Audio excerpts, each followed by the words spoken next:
people. How are all of you doing today? Chat, wait, I just realized the Potion Seller song isn't actually classified as a song on Spotify. It's classified as a podcast, which means the buttons are different, and there's a change speed button that I want to use.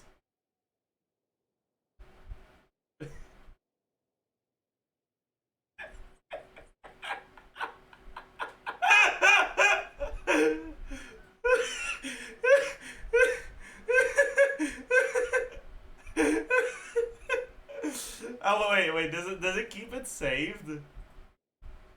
It does. Wait, what about hmm.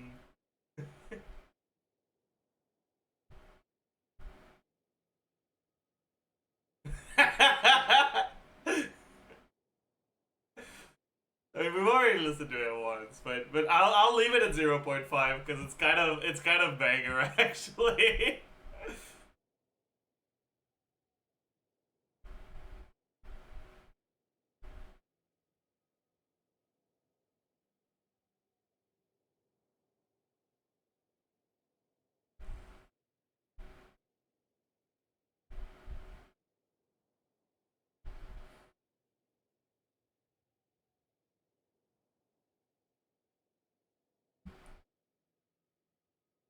Anyways, chat, sorry. I got like stun locked IRL.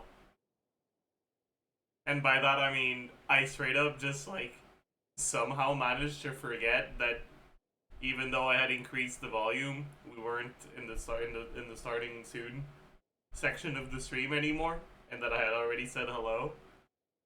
And I just stopped talking.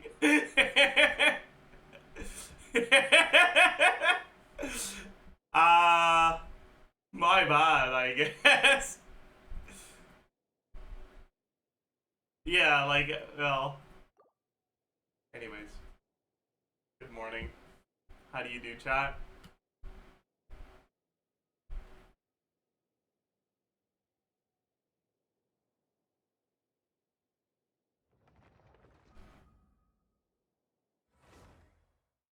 Lynn's tomorrow. Yes.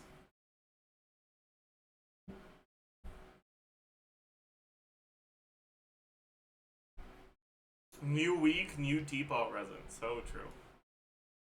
My Genshin crashed.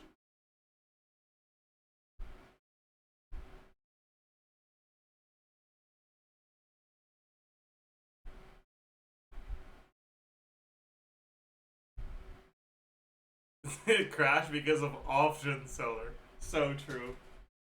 Potion seller? No. Option seller, though. Ooh. Now that one's a banger.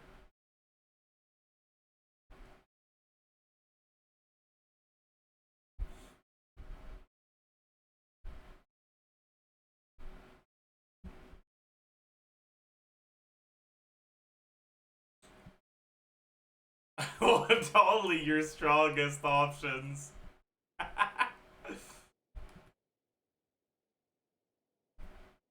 Want to watch a new Flynn's teaser? We will watch it, yes.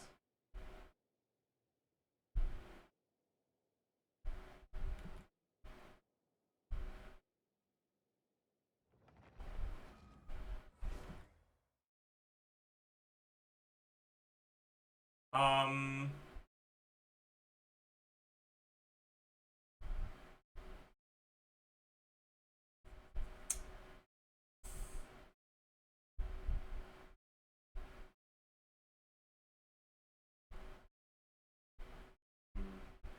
Anyways, chat. It's been a really long fucking time since we did an Ask ZAJEF.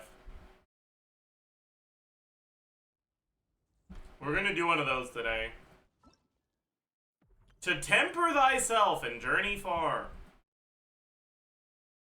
This week we're getting an elixir.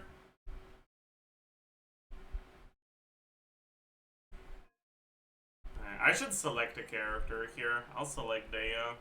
Do I want to select Daya, actually? Because, like, even if I select Daya, it doesn't do anything. Because I get reselect her sooner if I select her now. And there's other characters I want to get.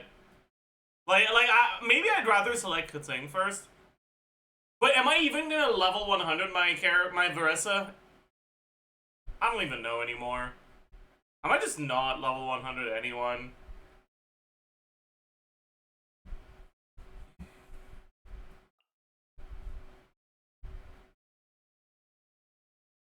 So then I could get like C1 Hutao, I guess.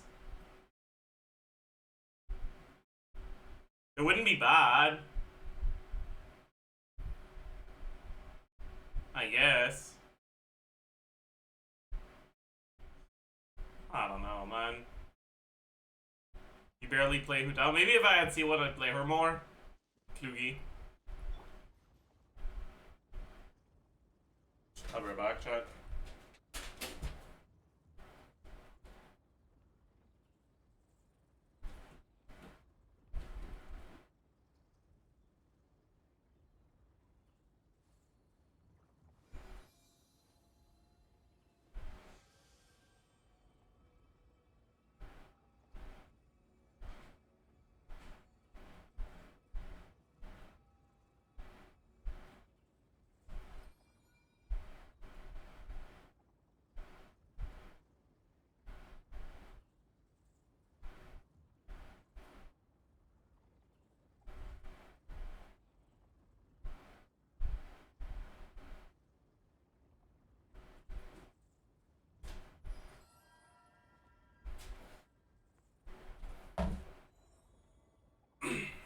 I'm back, chat.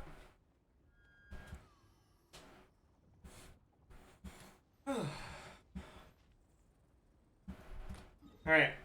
So we gotta figure out what we're farming for today. Is today mooning day? It is. Let's moon it up.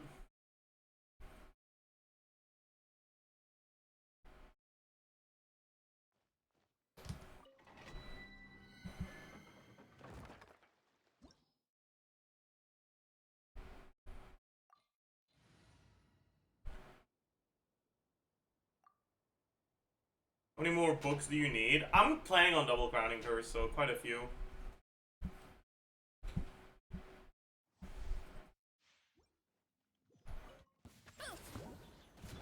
You asked for it. Stop. Quick as a flash. Light of the blazing sun. Full throttle. Hi.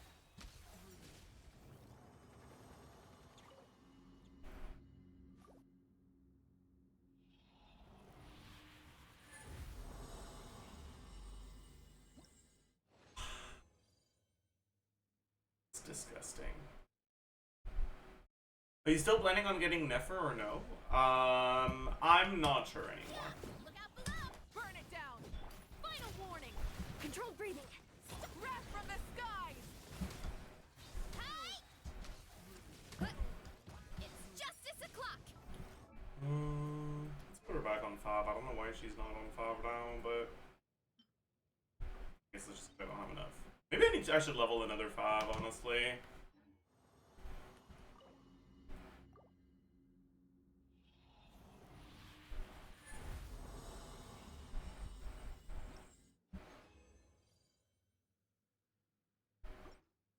Surely the 6.1 quest will be peak and you'll become a massive Nefer fan. So true. Hands where I can see 'em. Quick as a flash. Light of the blazing sun. Hero incoming. Hurry up. Hero incoming. Oh, can I get a purple for once? Please and thank you. You talk about Maoika Melt Team against Frost Knight Hera. I want to know what artifacts I should use on each character. I don't think about it that much. Just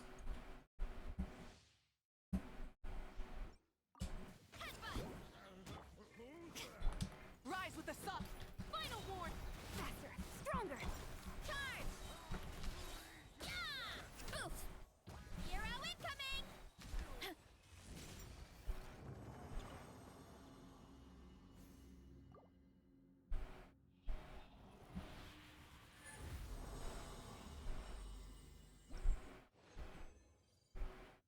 I only got a purple. Thank God. If we get lucky, that's enough to crown her skill today. Come on. Come on. Let's get lucky.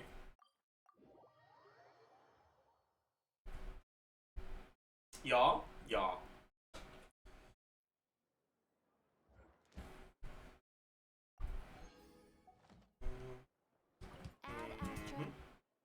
Is YELAN still worth it? Short answer, no. Add Astra.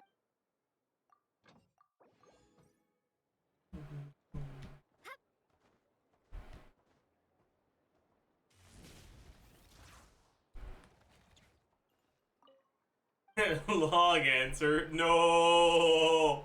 So true.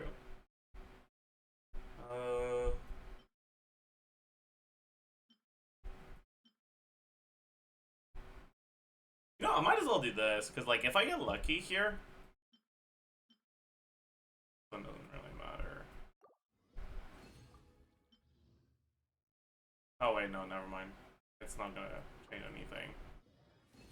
Yeah, okay, whatever. Skill. Alright. I believe in you, Singto. You're my goat. Nice. That's my fucking goat right there, man.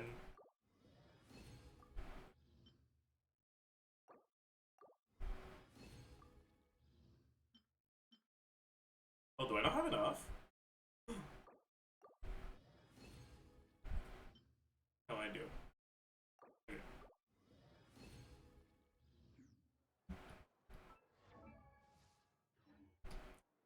Let me change back to another team before I accidentally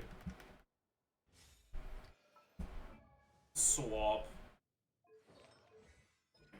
Yeah, let's crown this shit. Good stuff! The skill is crowned. Next will be burst.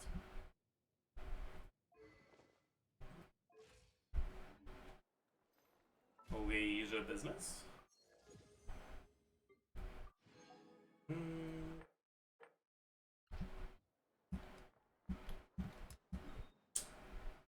Let's go spend resin on the other account. Isn't it like 8 a.m.? Yup. It's 8 a.m. Indeed. Plus 400. Huge.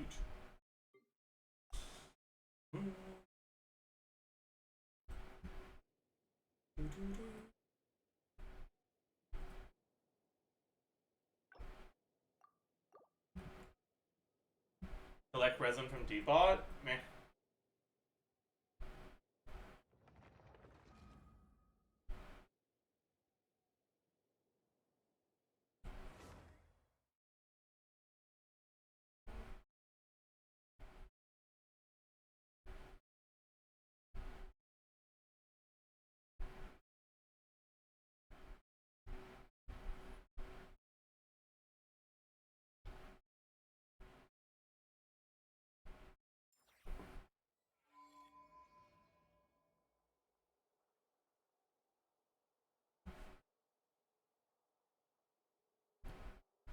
Is Nefer worth it on mid to high investment account compared to C0 R1 Llama Hyperbloom? Please tell me you didn't go for Llama's R1. God.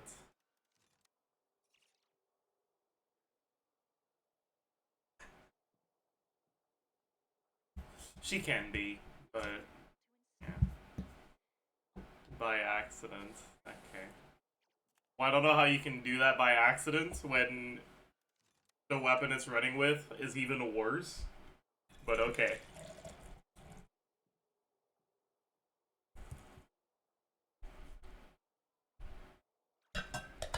Actually, it might be how the same way I got child by accident. Do you guys know that I never actually intentionally pulled for child? I got a standard wish from exploration and I pressed F3 to use it, but I forgot to change to the standard banner. And so I wished on the standard banner and I got him.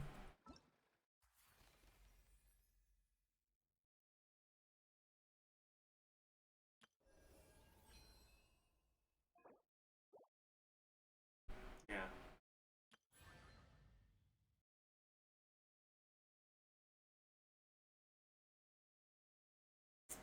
I hate when they do this shit. Cause like, I don't want to go do the event if I know that I'll have to fucking interrupt the gameplay and come back to it later.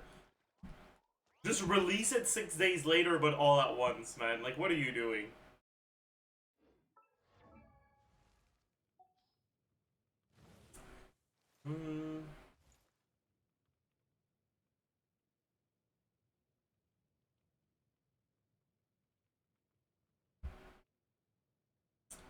Okay. Chat, what should we do?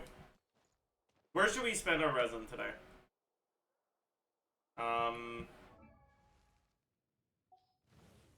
Yesterday we got most of our Flint's prep done. But I guess we still need more books and Mora, so we could just do ley lines, honestly.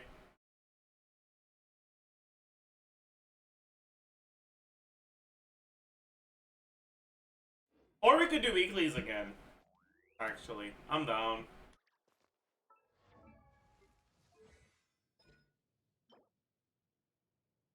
Get disappointed by this again? That sounds like a great plan.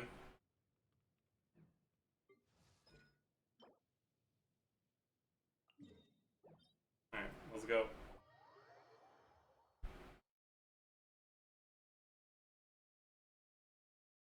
You see Flynn's trailer? Not yet. We'll look at it a little bit later.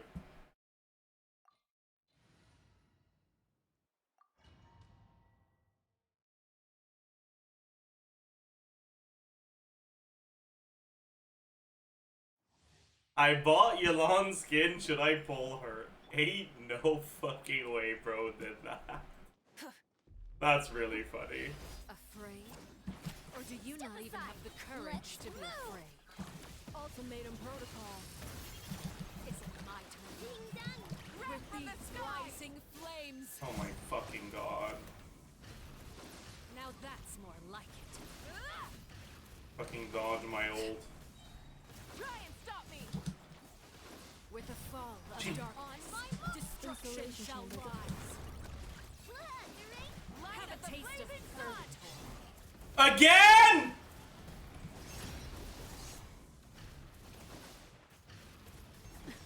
Okay, man.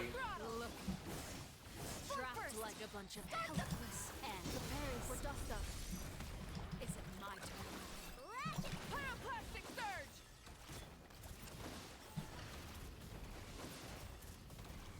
Not bad. You've proven to be a worthy opponent after all. Spare your energy. Running is of little use.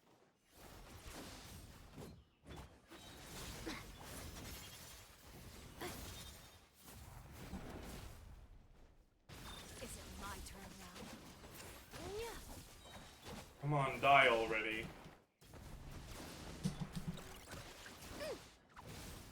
Try and stop. Spare your energy. Running is of little use.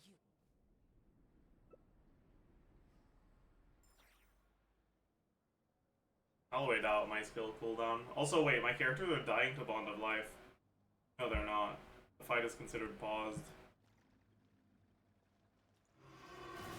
Light it up. Quick as a flash. Let's My blade is all that remains. Annihilation mode. Light of the blazing sun!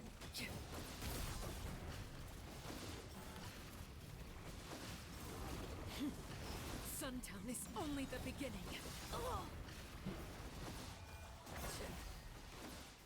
It's fine. She dies. Installation chamber deployed. Okay. No denial, no judgment, no things I want. Oh, we got a denial and judgment. That's my goat. Holy fuck. Insane. And a solid. Okay. Good stuff.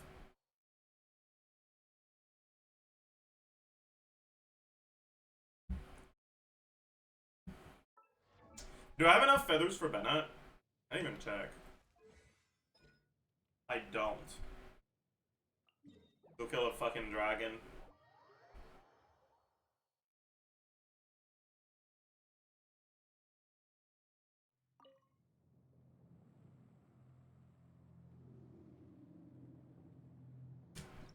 The dragon D's nuts. So true.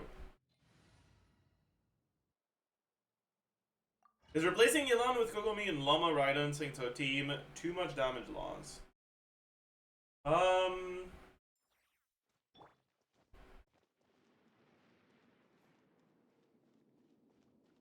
Llama, right and well, it's a good amount of damage loss, yeah.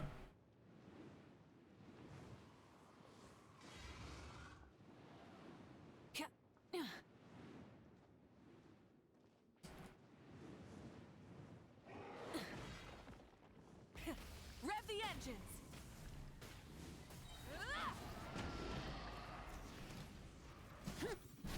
On my mark. Ding dong. Pyroclastic surge. So true.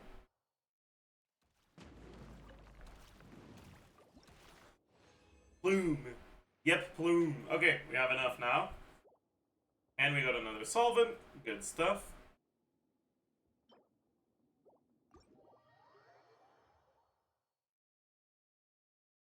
Next is to go kill another dragon. They call me the Dragon Slayer. So true.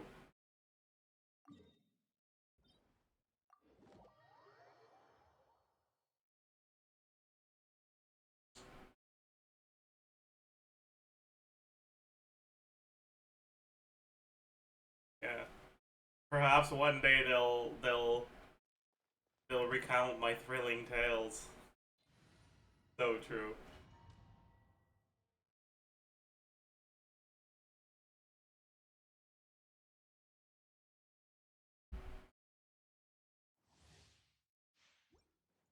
I pray you will find peace.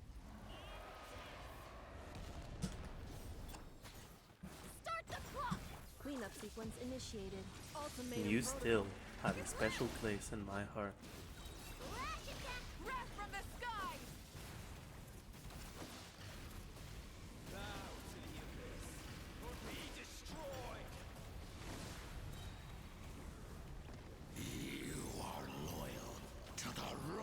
Wait.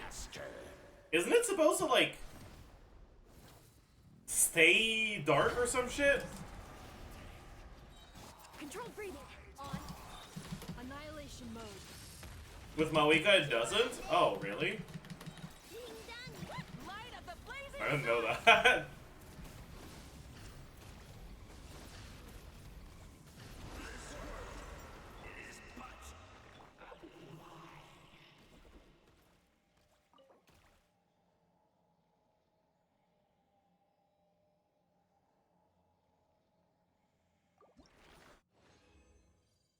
Hey, we got the right one.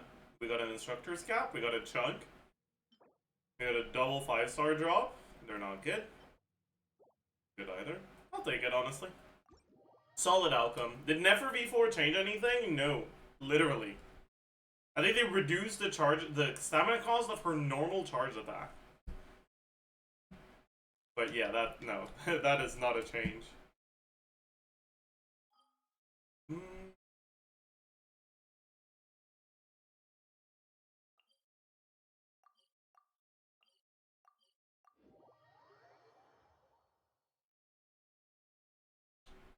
I think we still need a little bit more. How many do you need again? I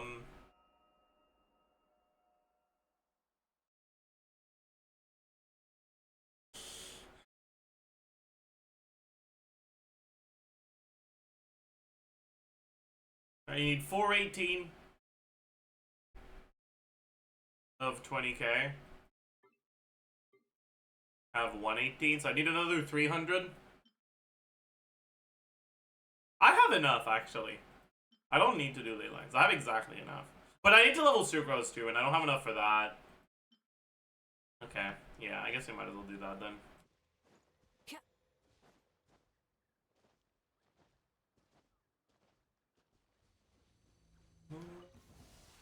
Rise with the Start the.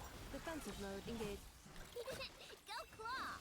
pyroclastic surge. Probably shouldn't have burst it on that one, but it's fine.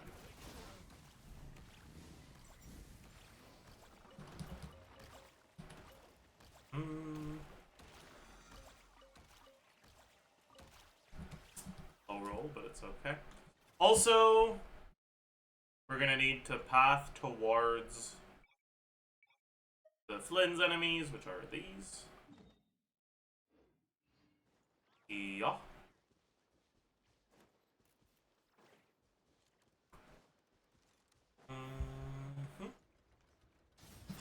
Quick as a flash. Cleanup sequence initiated. Ultimatum protocol. Kerplunk! Ding dong whoop!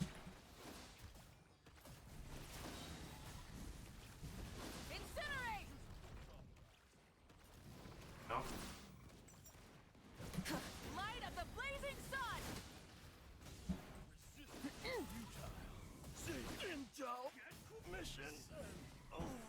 Okay. Ooh, is that a blue? Oh my god.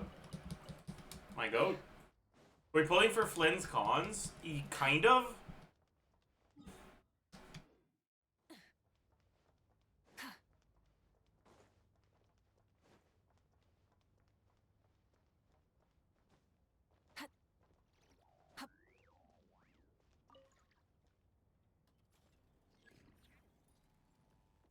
I'm amazed people don't get bored with Maoka gameplay. New combo drops when you get bored. Yeah, that's actually just so true.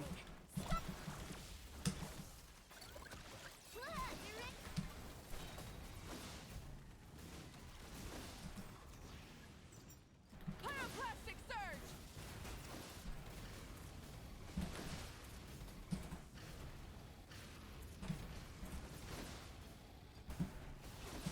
Rise with the sun! Incinerate!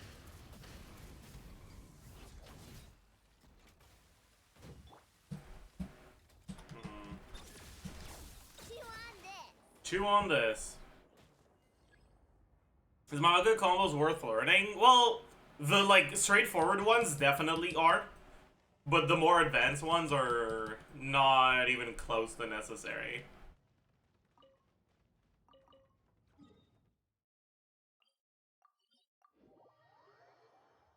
But yeah, like the C3FD and the C2D combos are 100% worth learning. Try and stop me! Anything past that is just fairly minor optimization.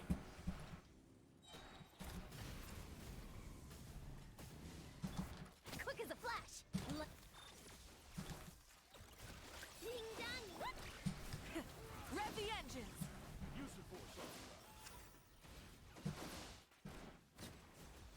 Wrath from the skies! And one CD. I mean, and one CD is nice, but it's not that important to learn.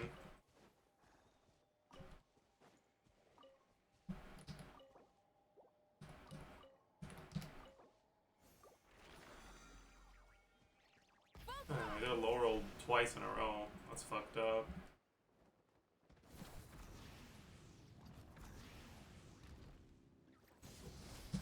Faster, stronger. Installation chamber. Kerplunk! Light of the blazing sun! Wait, what? He wasn't in Burn range? it down!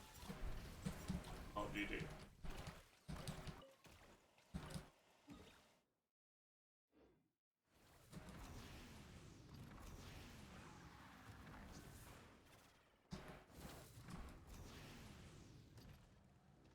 Try and stop me! Controlled breathing. Let Defensive mode engaged. ratchet. Pyroclastic surge! Next week, Zajef Skirks teaches Skirk and Aura 6 melt Moika combo. So true. So true.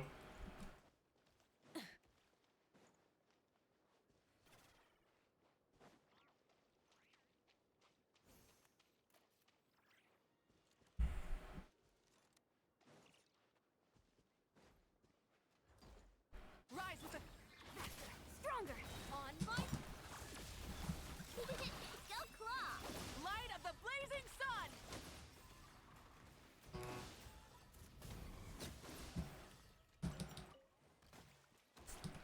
Blue.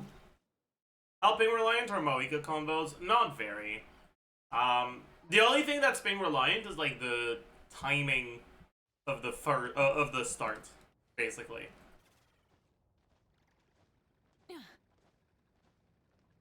In general, Let Combos don't tend to be ping reliant in Genshin.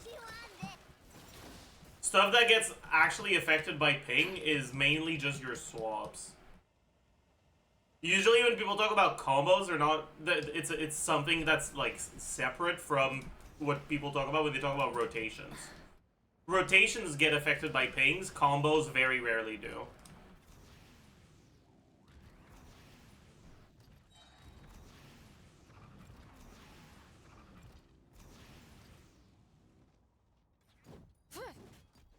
Burn it! Controlled breathing! Start the clock! Installation chamber. Good luck. Let's He's gonna fucking dodge it.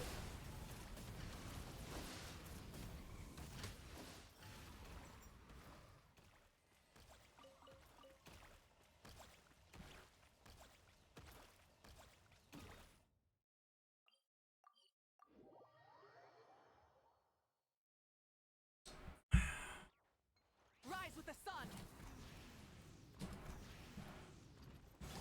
quick as a flash. Let's Cage. Cleanup sequence initiated.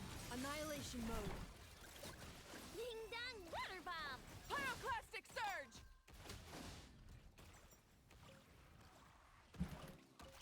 Oh, that's kind of cooked. Land cruiser. Burn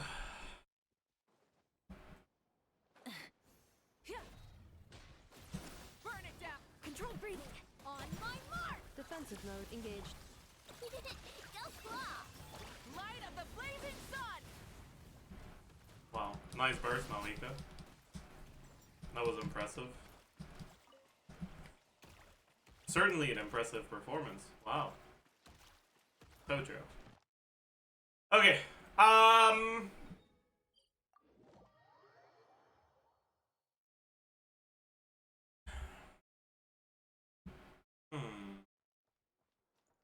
Add Astra. Hmm. Thank you for I don't get expeditions yet. Fine. Okay. Are we close to 4-star pity here? No. They got fucking Kaved.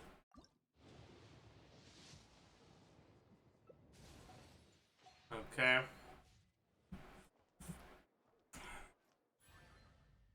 What are the rewards from this event? Mondstadt books?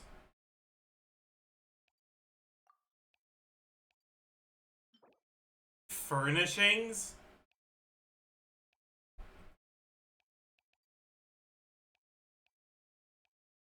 That's it? That sucks ass. What the fuck?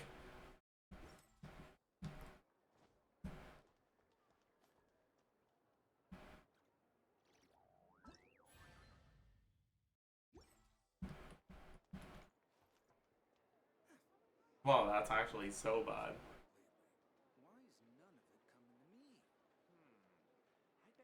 Hmm.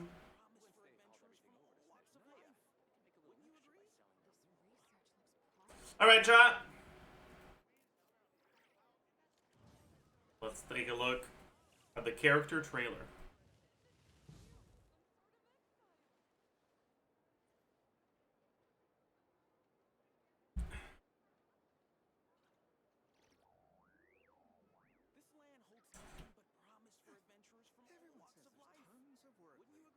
That's not how his hair looks in game, buddy. not even. I'm not gonna get gaslit. Confining themselves to Good try, buddy. Good fucking try.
I don't know how to feel about this.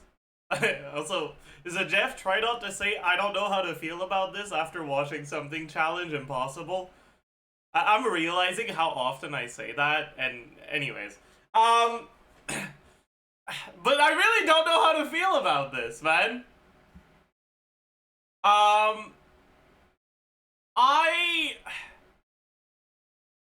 There's like hints throughout the track of greatness. But they're not wait.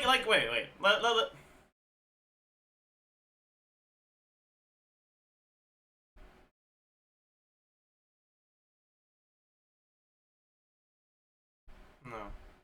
I think it's before this part.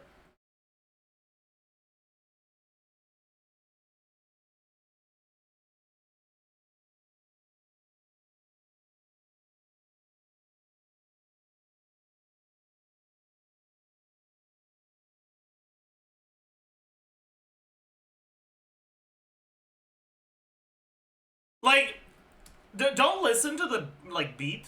Listen to the high melody in the background.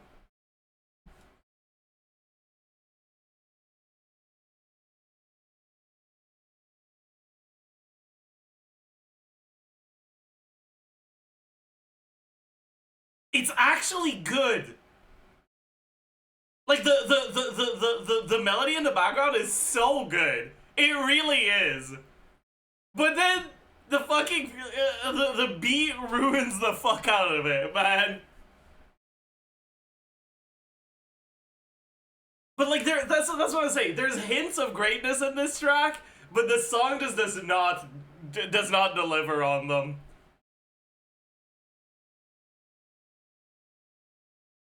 But like unironically, I think you could take this song and just rebalance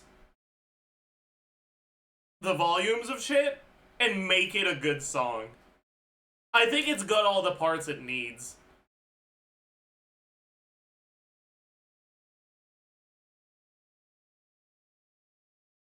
Like I can see the vision for a remix of this song to be amazing.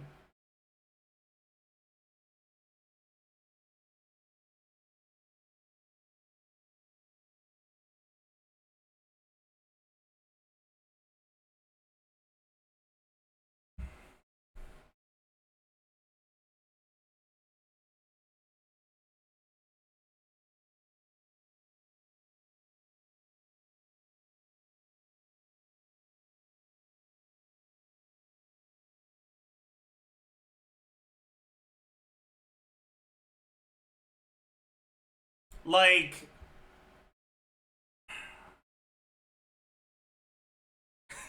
sounds like if Muse did horror on soundtrack. Oh, so true.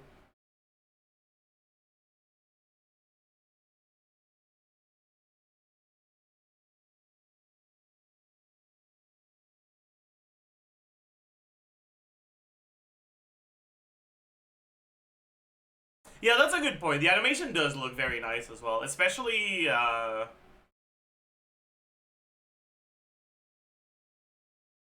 think it's this part right here.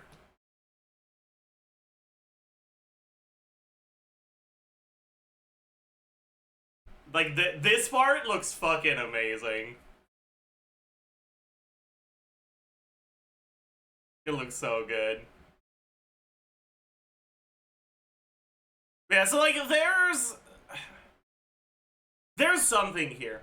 Overall, I'd give this trailer like a 6. Right? I think visually it's a 9. I don't really feel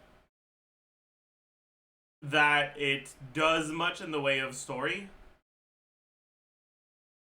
It kind of tries at the end, but I don't know if it's enough.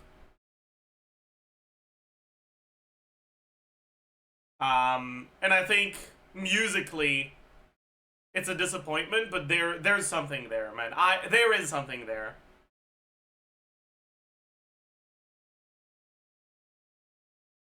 But yeah, I'd say like visually 9, story-wise 5, musically 3. For an overall week 6.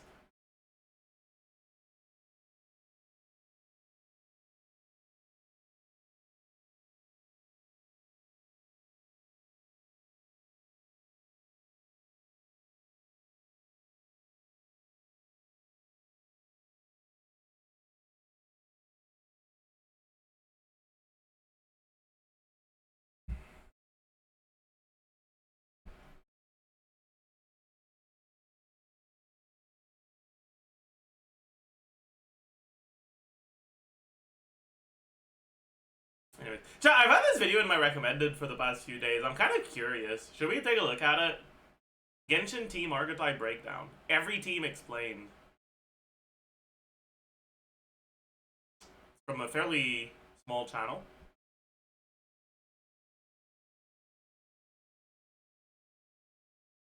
Do they have a lot of videos?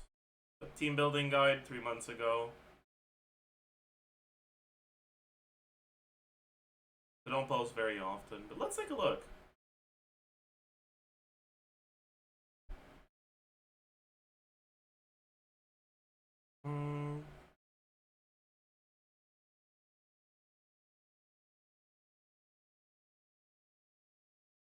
This looks like a lot of effort for a small channel.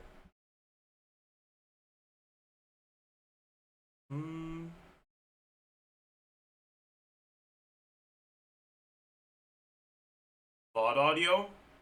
Right.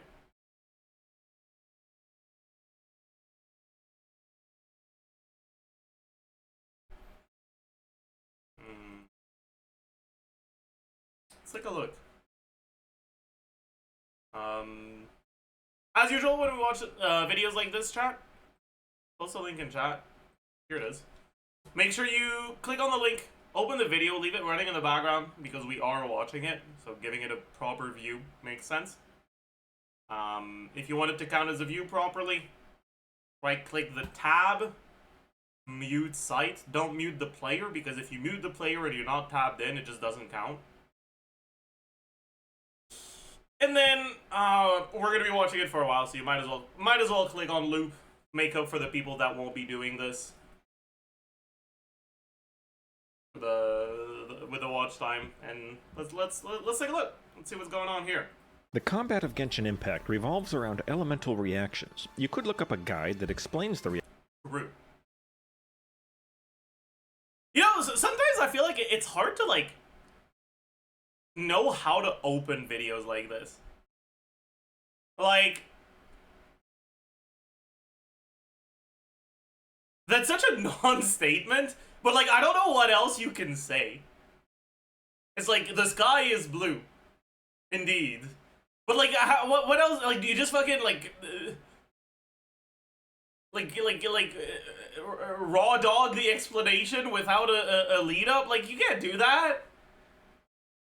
Like I get it, but like, yeah, it is what it is. Anyways, it's something I do as well. I never know how to start.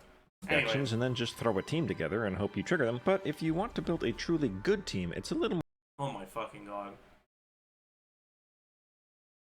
I use a lot of overlays like this that provide bonus details. You might have to pause if you want to read them, but you aren't missing anything important if not.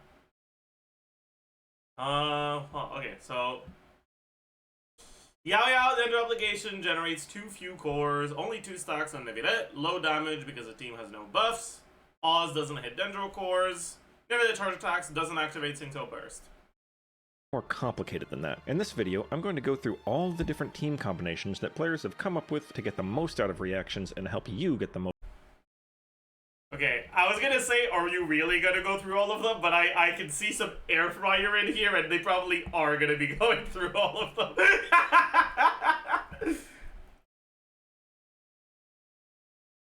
That's crazy.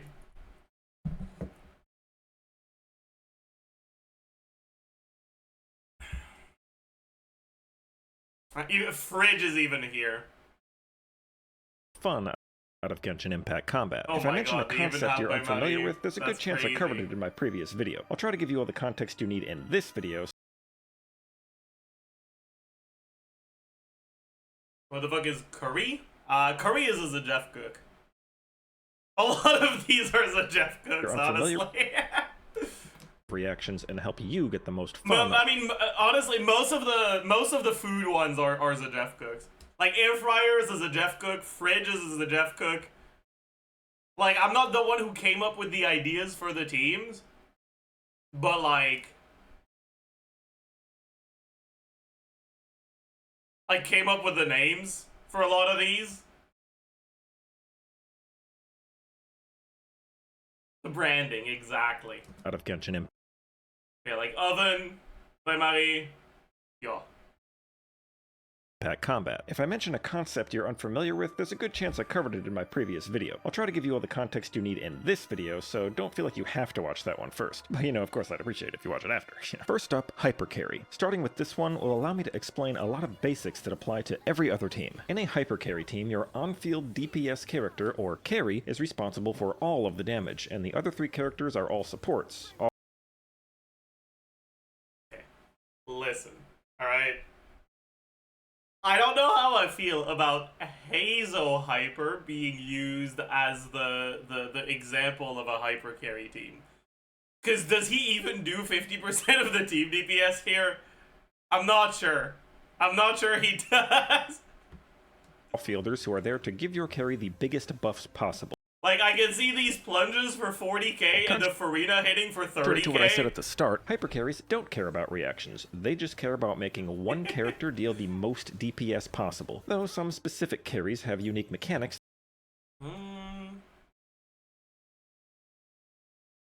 that will encourage reactions anyway, but we'll get to that. I went in depth into various types of buffs in the previous video, so for now I'll just say that the 3 most important buffs to look for are res reduction or res shred, which reduces how much an enemy will resist your damage, damage bonus, which increases your damage of the appropriate type, and buffs to your character's scaling stat, which will usually be attack, but often might be max HP, and in a handful of cases either defense or elemental mastery. When to build a hyper carry team mostly just depends on what characters you have. Physical, animo, and geo carries don't have access to high damage reactions, so they'll usually be in a hyper carry or mono element team. But if you want the most out of a pyro, hydro, or cryo carry, 2 of the strongest bonuses are vaporize and melt reactions. Cryo carries also might be... Okay, one thing I'll say here, alright? I'm not a huge fan of the terminology, okay? To me, a hyper carry designs, or designates a damage distribution more so than a team archetype. Here, hyper carry is used to describe characters where the way you build the team is just by including supports that increase the carry's numbers, and where their only purpose is that.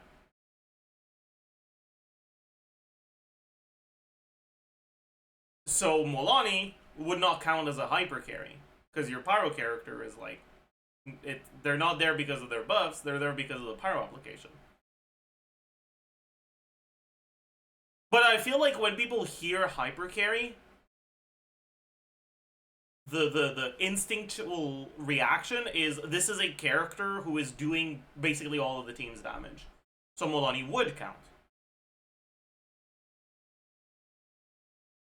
But with the way he's defining the terms, she wouldn't.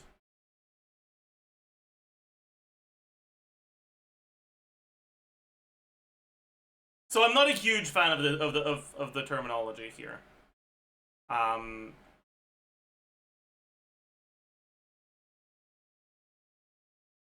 Like,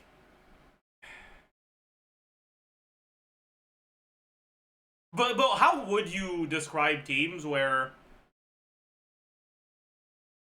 the only purpose of the supports is to make your numbers bigger? Honestly, they're closer to mono teams than anything else to me.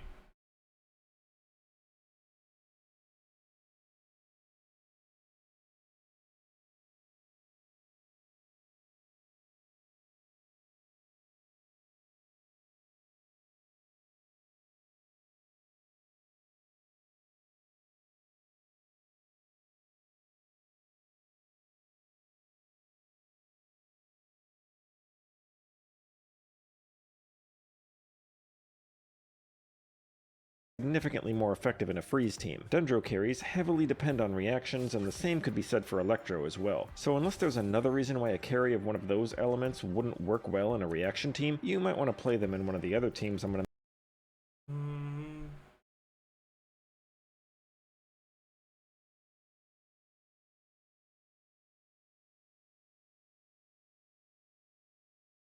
mention later in the video. In any case, a good carry needs to deal a lot of damage while they are on field. Ideally, they'll have an Ascension stat that buffs their damage. But yeah, by the way, so basically, based on the terminology he's using, hyper carry would be a hyper carry team that specifically is not also another archetype.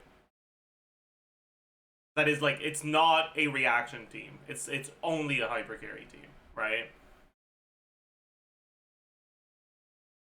It will probably be a 5-star character because they have higher stat scalings than 4 stars, and every character that ascends with crit rate or crit damage, the two most valuable DPS stats, is 5 stars. Ultimately, determining who is a good carry could be an entire video on its own, so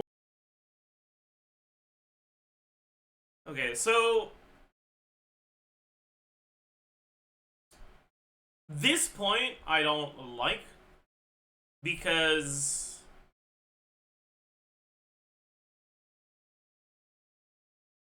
it implies that the main factor that decides how strong a carry is their base stats.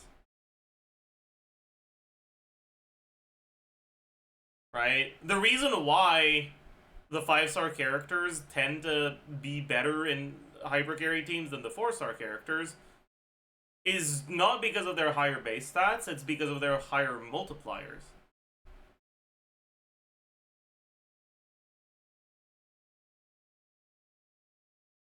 is 5 stars. Ultimately, determining who is a good And I feel damage like someone who's not aware of the meta too much, I'll watch this video, is going to end up with the impression, oh, the Ascension stat is a massive deal.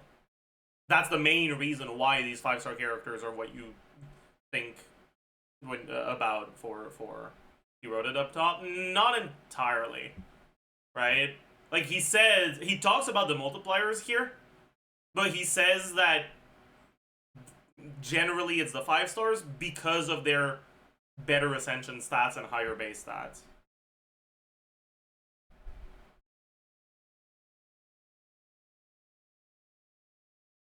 But, like, it's not because of that. Two most valuable DPS stats is 5 stars. Ultimately, determining who is a good carry could be an entire video on its own, so I'll just say that most characters get their value from their skill and burst talents, as well as their passive talents unlocked at Ascension Phase 1 and 4. Some constellations can also change a character's role. So, if a character's talents provide the team with a buff or deal damage over time while they are off-field, then they are probably meant to just be off-field. Otherwise, if their talents only work for themselves while they are on-field, they are probably meant to be a carry. Whether they're actually a good carry or not is a separate discussion. For your weapon, something with crit rate or crit damage will usually be the best if you have one. Otherwise, your character's scaling stat is the next best thing, or possibly energy recharge if your carry has high energy requirements. But in that case, teammates with Fav or some other form of battery would be better than making your carry build extra energy recharge. But sometimes you take what you can get. If your carry scales with attack, then a weapon with higher base attack and less secondary stat could be better. Try to get a weapon passive that grants additional buffs that your carry can use. There are plenty of free-to-play accessible weapons like 3 stars and forgeable ones, so don't feel like you have to wish on the weapon banner to get a good one. Artifact sets for hyper carries will vary. These are very good points. And they're expressed well, too. Like, yeah, for attack scalers, you generally prefer high base attack, low substats for attack percent weapons. But otherwise, you generally prefer low base attack, high substat. With higher base attack and less secondary stat could be And it's something not that many people mention, so, like, good point. And it's also, like, the sort of stuff that is easy for more casual players to understand and internalize as knowledge. It's accurate and helpful.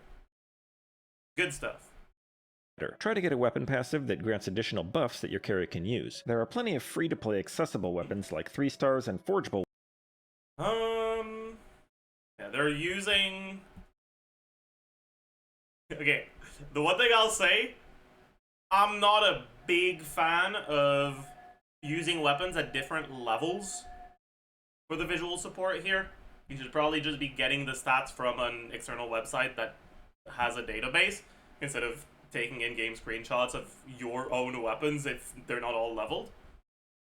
But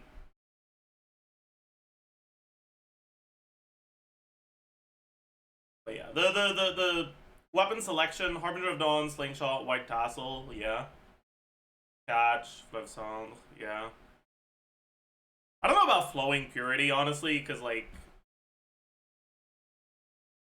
no one uses this. The characters that use this also use Widsith, and everyone has, like, R33 Widsith. But...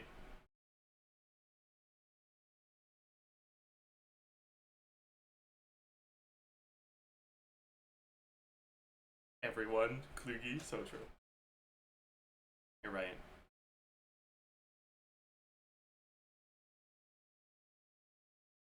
Ones, so don't feel like you have to wish Bro, for getting that Yai Flowing Purity sim? Oh god. on the weapon banner to get a good one. Artifact sets for hyper carries will vary quite a bit, as many dedicated carries in the game have an artifact set made for them, but some that can be used on multiple carries include Marechaussee Hunter, which is a great set for any carry on a team with Farina, or a carry with their own mechanic that makes their HP go up and down, Obsidian Codex, which is best in slot for pretty much any Natlin carry, Emblem of Severed Fate, which could be good for a carry that deals most of their damage with their elemental burst and needs a lot of energy recharge to cast it, and Wanderer's Troop or Gladiator's Finale, which are usable by most ranged or melee characters respectively, though in most cases they are just placeholder sets until you get one that's better. Also, I want to mention Night of the Sky's Unveiling here, even though it's not a hypercarry artifact set, but it just came out so I didn't get to mention it in my last video. It will be good for carries and lunar reaction teams, which I'll touch on at the end of the video. The team doesn't rely on elemental reactions, so you shouldn't need to build any elemental mastery on your gear, since all that does is increase the damage of reactions. As such, your off-fielders also don't need to worry about applying elements to enemies. There can be exceptions in Great editing. cases where buffs are activated by triggering a reaction, such as a support using Viridescent Venerer or Scroll of the Hero of Cinder City, so in those cases you will need to plan to activate those buffs before you start dealing any damage on your carry. As for the gear to use on off-fielders, there's a number of artifact sets that are common among all teams, like the two I just mentioned, plus Noblesse Oblige, Tenacity of the Millelith, and so on, which I detailed in the previous video. For weapons, the easy go-to is Fav if you can't think of anything else, because pretty much every team needs energy. Otherwise, if you have a weapon that boosts your carry's damage, that's good, or even just the character's own damage. Chad, do you guys think we're ever gonna get an EM scaler that doesn't do reactions? I think that would be really funny. I could honestly see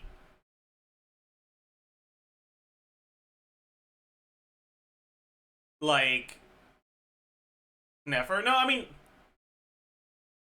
yeah, I guess honestly it's kind of not really reactions. That's kind of a good point. But like it is. I don't know. Fielders could still be damage dealers, also called sub-DPS, but their damage is just an added bonus in hypercarry teams, and their main purpose is the buffs they provide. At this point, I wanted to get into some example teams, but when I had those written into the script, it was over an hour long. Plus, I don't own all the characters I'd need. So instead, I will keep it simple and put all the information into these overlays. The rotation for any hypercarry. So instead, when I had those... That's a lot of information on screen, huh? We've got Nevilet hyper, we've got Arlecchino hyper, we've got Pretending like Raiden is good hyper, we've got just Shangling hyper, we've got I don't have Mawika hyper, we've got Farina hyper, we've got Chow. Okay, I bet. Written into the script, it was over an hour long. Plus, I don't own all the characters I'd need. So instead, I will keep it simple and put all the information into these overlays. Carry, support, alternate options, beige. The rotation for any hypercarry team is pretty similar. Activate all your buffs on your supports, then swap to your carry and start dealing damage. Supports with the longest lasting buffs should be first, and any support with TTDS must be last. To activate VV or Cinder City, apply your carry's element and then swap to the one with those artifacts. VV doesn't last very long, so you might need to trigger it twice per rotation if possible. Hopefully, when your buffs start wearing off and your carry stops dealing big damage, your support's abilities will be ready to use again, so you can start the rotation again from the top. Otherwise, if they aren't charged up yet, you might need some more energy recharge or battery supports. If they are still on cooldown, then you might need to use a different support whose cooldowns fit better, or tweak the rotation to last longer. Most of this applies to every other team too, not just hypercarry. Lastly, I want to mention what is more like the inverse of a hypercarry team. People call it a wheelchair team, and it's when your 3 off-fielders are so strong that it doesn't even matter who the carry is. The team will still deal tons of damage. There are only a few combinations of characters that are this strong, so I can't really call it an archetype. That said, depending on which combination and which carry you choose, you might actually be playing a reaction team, in which case it's really not similar to hypercarry at all. Next up, let's talk mono-element teams, which are similar in that they don't care about reactions. Where a hypercarry team relies on one character for nearly all the damage, mono-element relies on a single element for all the damage. But yeah, so like, the way I see it, I think that mono teams and the hypercarry teams he describes are effectively the same archetype, but with like different sub archetypes, I guess, right? Because if you only have one character doing all the damage, it's also a mono team because you also have one element doing all the damage because it's only one character, right? And it's just that there can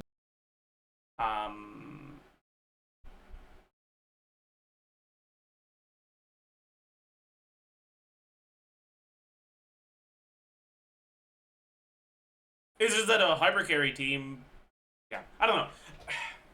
It goes back to what I was saying earlier. It's like, bro, just yapping for the sake of yapping. But like, no, I'm not. I think that it's kind of relevant. Because functionally, hypercarry teams that have a character that could be described as a hypercarry but are reaction teams have a lot of similarities with the hypercarry teams as defined in this video. But also, mono teams have a lot of similarities with them. So it's like,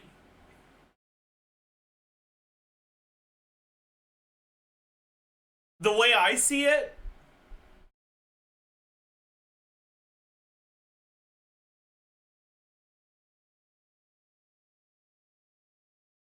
if we go back to the list of teams that we're at 626 right now.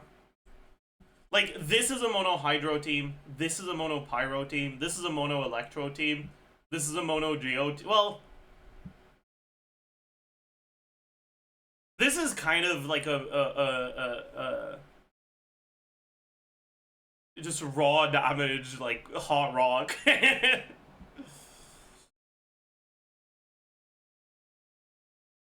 This is a vape melt team. This is a mono animo team. This is a mono animo team.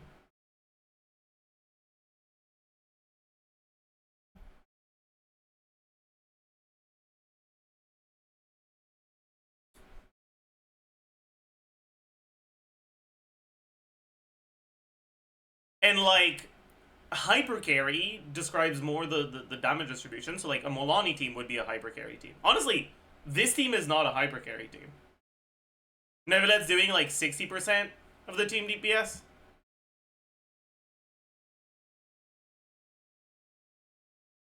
This one is. This one, meh, not really. This one is. This one is. Oh, sorry, this one isn't. This one is. This one, it wants to be, but Wanderer is so dogshit that it kind of isn't.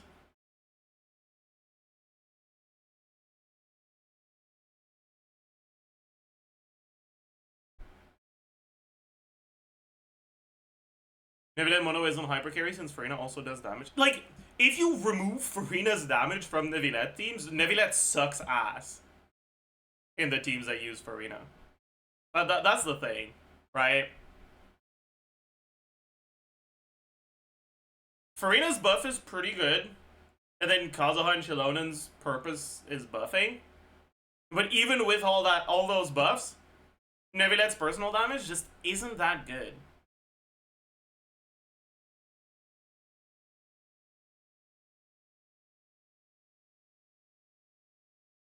So a hyper carry team with a bad carry isn't a hyper carry team anymore. Hyper carry, the way I see it, only describes the damage distribution. So like, Wanderer, Bennett, Farazan, Lila would be a hyper carry team. Farina, I think it's a little bit more sus, because now Farina's doing a lot of the team's DPS.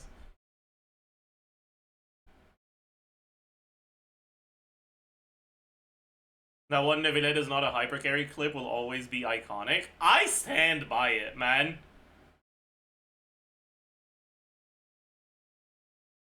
No, it's only 60. It's like 65, I think, in this one.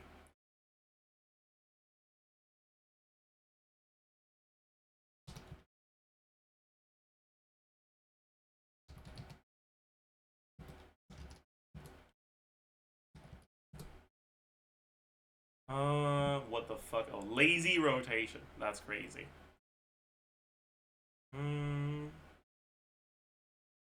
This is the C0 one. 64%. Right?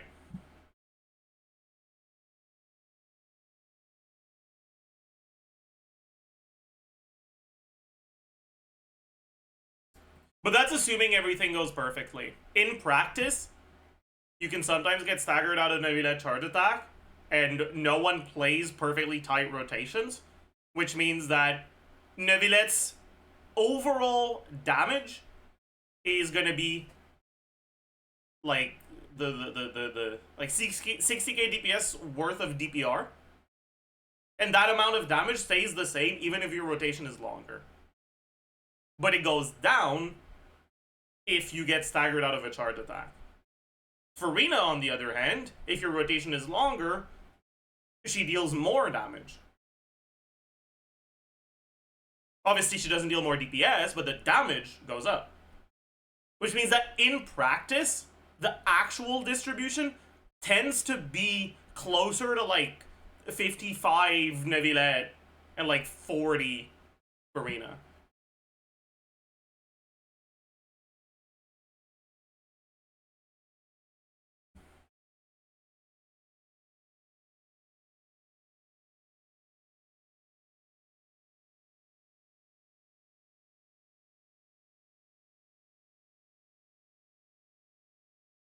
Is 90% the threshold for hyper carry?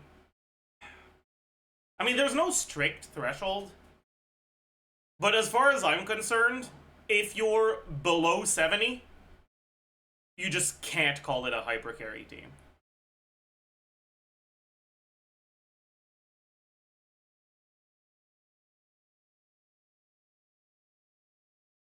Between 70 and 80, I think it's like, yeah, but no, but yeah. Skirk sneak. I don't think Skirk is a hyper carry either.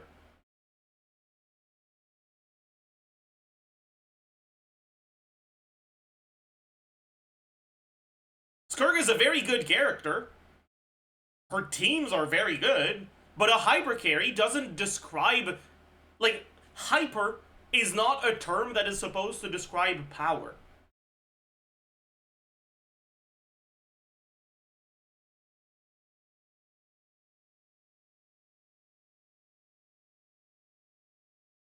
Like,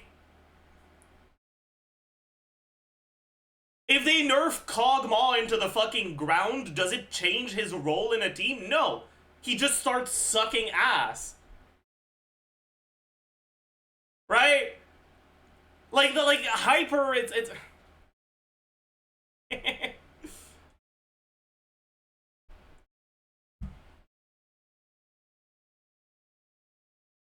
Why get stuck on wording? Because when your purpose is to discuss meta to help people improve their team building, the words you use to convey your ideas matter. Because there are words that convey ideas better than others.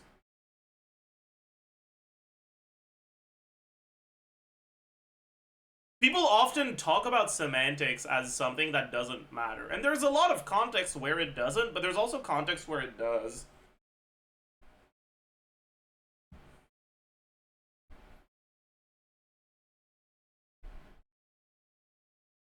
Right, when you're discussing the substance, semantics don't matter.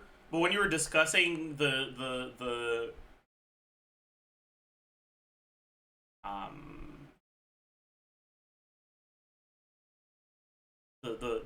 way like subject matter is presented, it does. Like whether Neuvillette is a hypercarry or not does not matter for how good Neuvillette is. But it does matter to understanding his team building.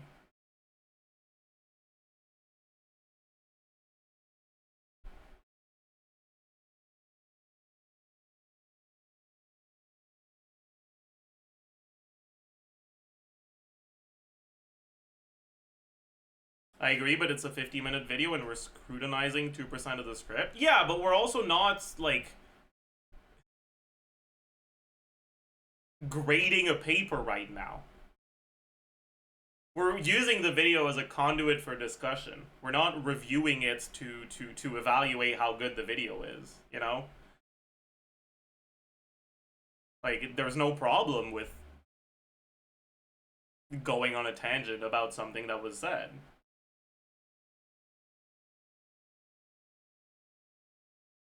Meaning matters more than words. His point is getting across correctly, even with wrong wording. Yes and no. He's getting his point across in a vacuum, but someone who has heard hypercarry used in the way that it's usually used before will see this and be confused by the hypercarry section. And someone who hasn't will see this and be confused later on when they're presented with people using hypercarry in a different way.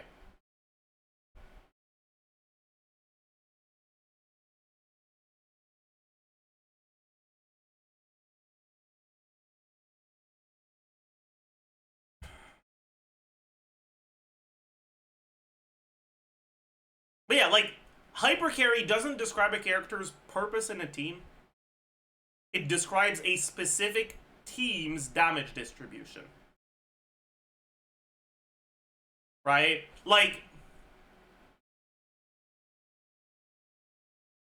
it's not really an archetype. You've got your archetype, which is going to be like vape, melt, whatever, right? But then you've got your damage distribution.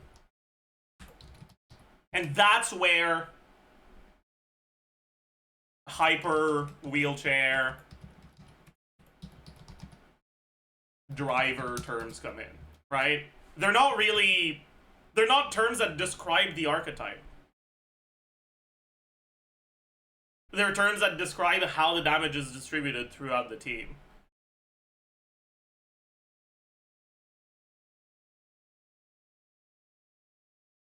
Does that mean Hyperbloom is a hypercarry archetype? Hyperbloom generally does not do more than 70% of the team's DPS.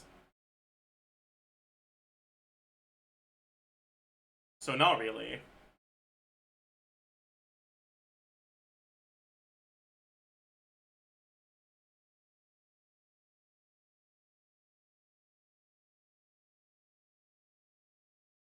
I don't think the default Hyperbloom teams would really fit these two. You could argue it's a driver team, but like not every team fits into a specific named damage distribution type, right?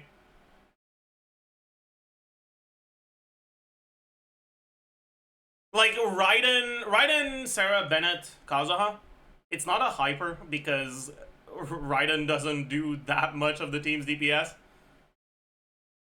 It's not wheelchair because it's not like the other characters are doing most of the team's DPS either. And it's not a driver team because Raiden's purpose in a team is only her damage. It's kind of like a vague fourth type that isn't really named, just a normal ass carry team. I guess we could just call it normal, right?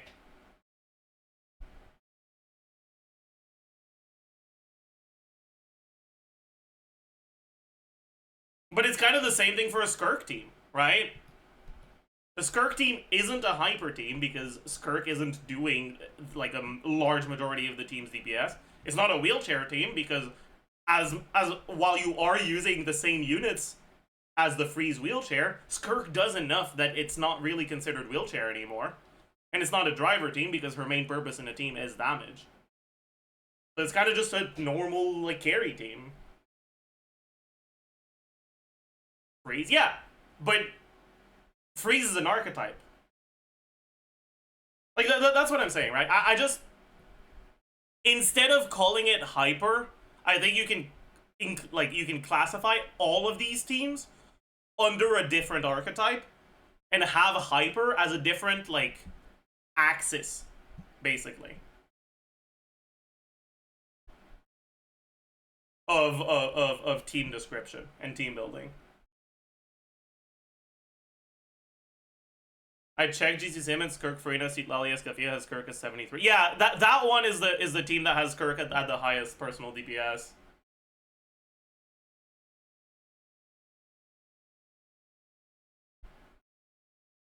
But like I said, right, like between 70 and 80, it's like it's kind of up in the air whether or not you count that as hyper carry. What teams are hyper at this point? I mean, to me, the best example of a hyper carry is Molani. Which is why I don't like the categorization of hyper carry as a team archetype rather than a different axis of team building.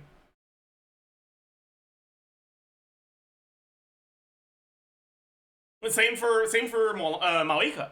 Right? Molani and Malika are two of the best examples of hyper carries in the game.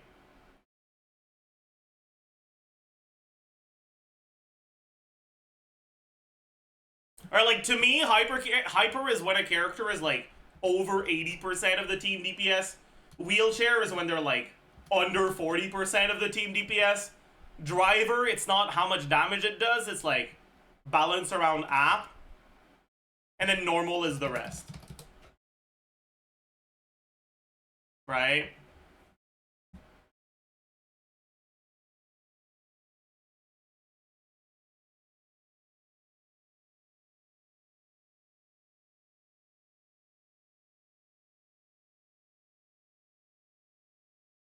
Example of driver? Well, back in the day, it was like child. Now it's more just like Aoife and Taser teams, stuff like that, right? But driver teams are getting worse and worse because they keep releasing stronger on-fielders, and they're not releasing off-field damage dealers that have enough damage to compete with them anymore. Right? Like, back in the day, the best carry was Shanglang. And, like, nowadays, the best off-field carry is still Shanglang. So, like, yeah. Yeah. We're just not getting good. We're not getting good new off-field carries. Not Mawika.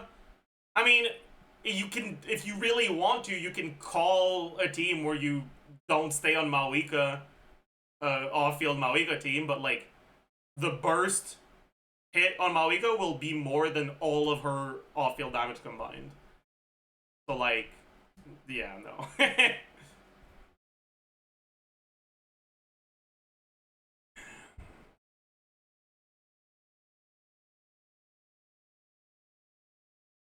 Yeah, like Hyper Bloom teams with on-field llama would I guess be the like driver teams now that are like actually meta.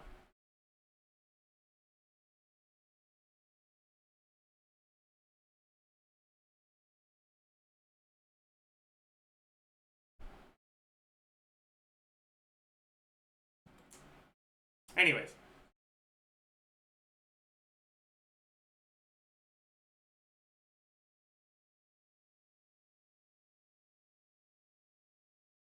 Where is Chaska on this chart? I mean, her archetypes is kind of confusing. But, like, it depends on the team, basically. And then the damage distribution also depends on the team. But it's generally normal. Chaska is an archetype. You could actually just say that Chaska is an archetype. That's fair, honestly. It's like characters that have a kit that's unique enough that they deviate from standard archetypes. Sure.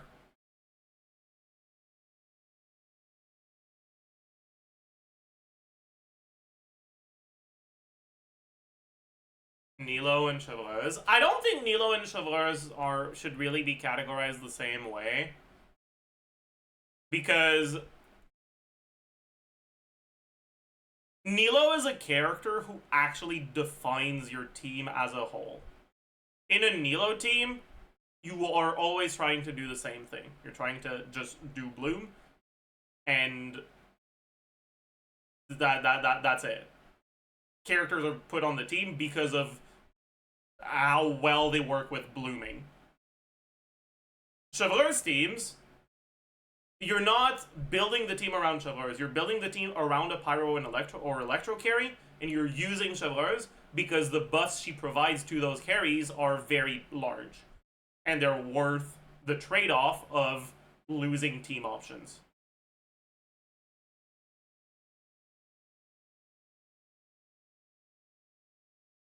Basically,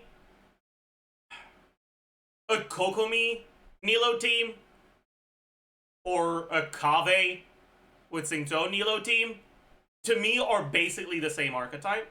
And not just the same archetype. They're basically the same team, not just archetype. Like, it's still just the Nilo team. Whereas a Varissa team versus an Arlecchino team that use Chevreuse are different. Actually distinct teams. Let's talk mono-element teams, which are similar in that they don't care about reactions. Where a hypercarry team relies on one character for nearly all the damage, mono-element relies on a single element for all the damage. So there can be some crossover. Usually you have 3 characters. What would Nefer's teams be? Nefer also has a kit that's unique enough to warrant separating it from other archetypes. Like Nilo.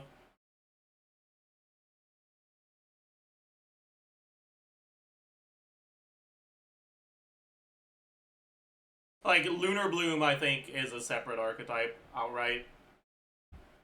Of one element, and a 4th who best supports the. And it also would, she also would be a hyper carry, based on the way I use the term. But yeah, because, like, again, right? With the way he's describing, he's describing things, Malika isn't a hyper carry. But, like, if you say that to a random Genshin players, they'll be like, well, you're wrong. Like, you're just lying right now. Because most people's understanding of the term hypercarry is not about whether they use reactions or not. It's about how much of the damage of the team they're doing.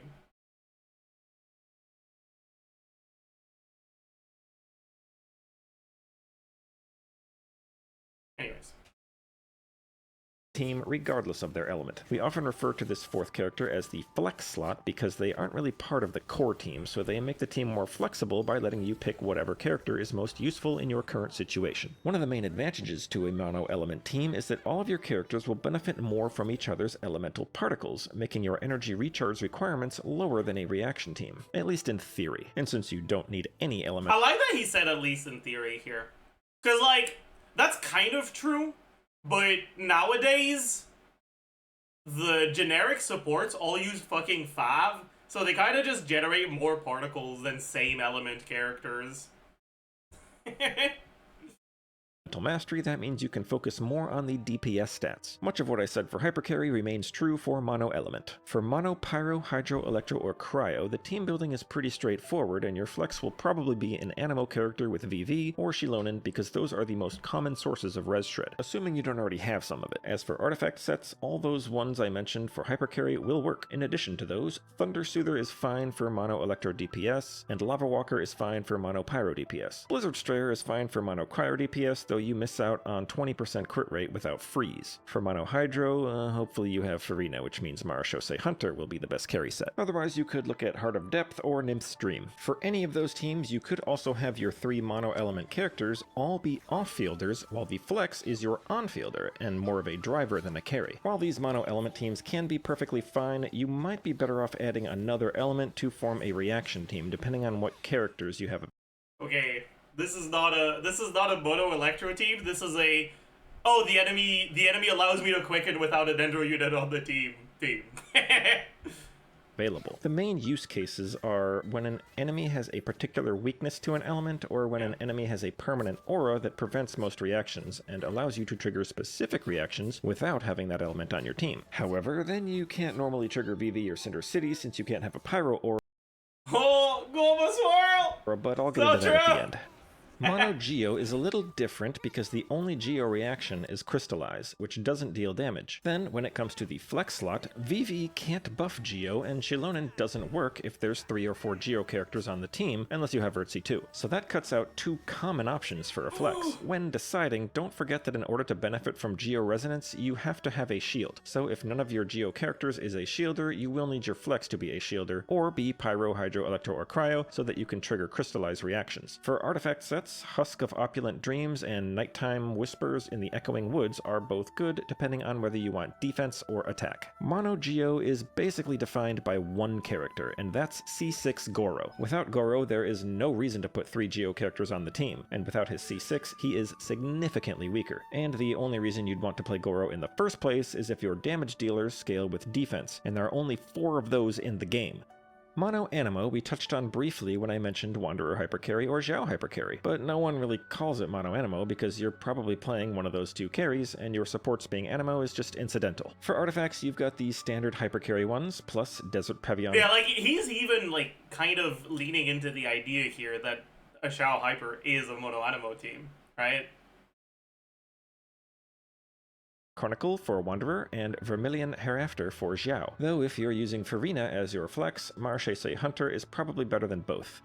Monodendro is not a real thing, because the best thing you can do for any team with 3 Dendro characters is put an Electro character on it, and now you're playing a Quicken Reaction team, not Monodendro. With the other Mono Element teams, I merely suggested that you might be better off converting them to reaction teams, but with Monodendro, I am stating unequivocally that is the case. Dendro was designed to be used in reaction-focused teams more so than any other element, as you can see from Dendro Resonance, plus the fact that most sources of Dendro. Bro, I can't wait for us to get a Dendro Chevaliers that just outright forces you to play quad Dendro. It'll be so funny, man. Damage scale with Elemental Mastery.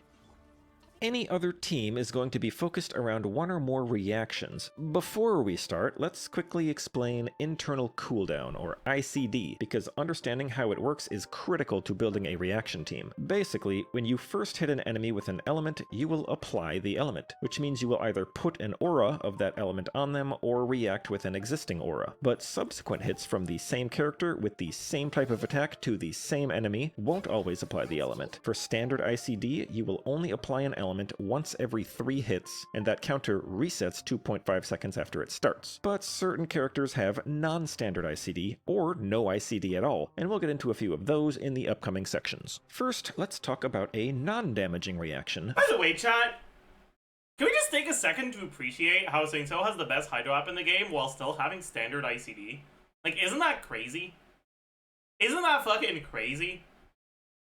Freeze. When you apply Hydro and Cryo to an enemy, you trigger Frozen, and those auras will be replaced with a Freeze aura. While the Freeze aura lasts, most enemies will be, well, frozen, which means they can't attack you, can't wander around, and generally can't be knocked around by your abilities, though they can be grouped with suction effects. While the enemy is frozen, you can still apply Hydro or Cryo even though the game won't show it, and if you apply both, you can re-trigger Frozen to prolong the Freeze aura. However, there is a soft cap to the Freeze aura duration, so the enemies won't stay frozen indefinitely, but if your elemental application is consistent enough, you can just keep re-triggering Frozen to freeze them again. Generally, you will have a Cryo carry who deals consistent Cryo damage and wears the Blizzard Strayer artifact set for the hefty crit rate bonus, so you just need to make sure your off-field Hydro application is consistent so you can get that Freeze aura reapplied. Freeze high single target app, great damage bonus buff, decent AoE app, high healing, best single target app, interrupt damage resistance, slow multi-target app, great damage bonus buff, enables Maréchal, requires a healer. I think you also have to talk about her damage here. Mona, decent AoE app, that's cope. Calling Mona decent AoE app is, I think, a bit optimistic.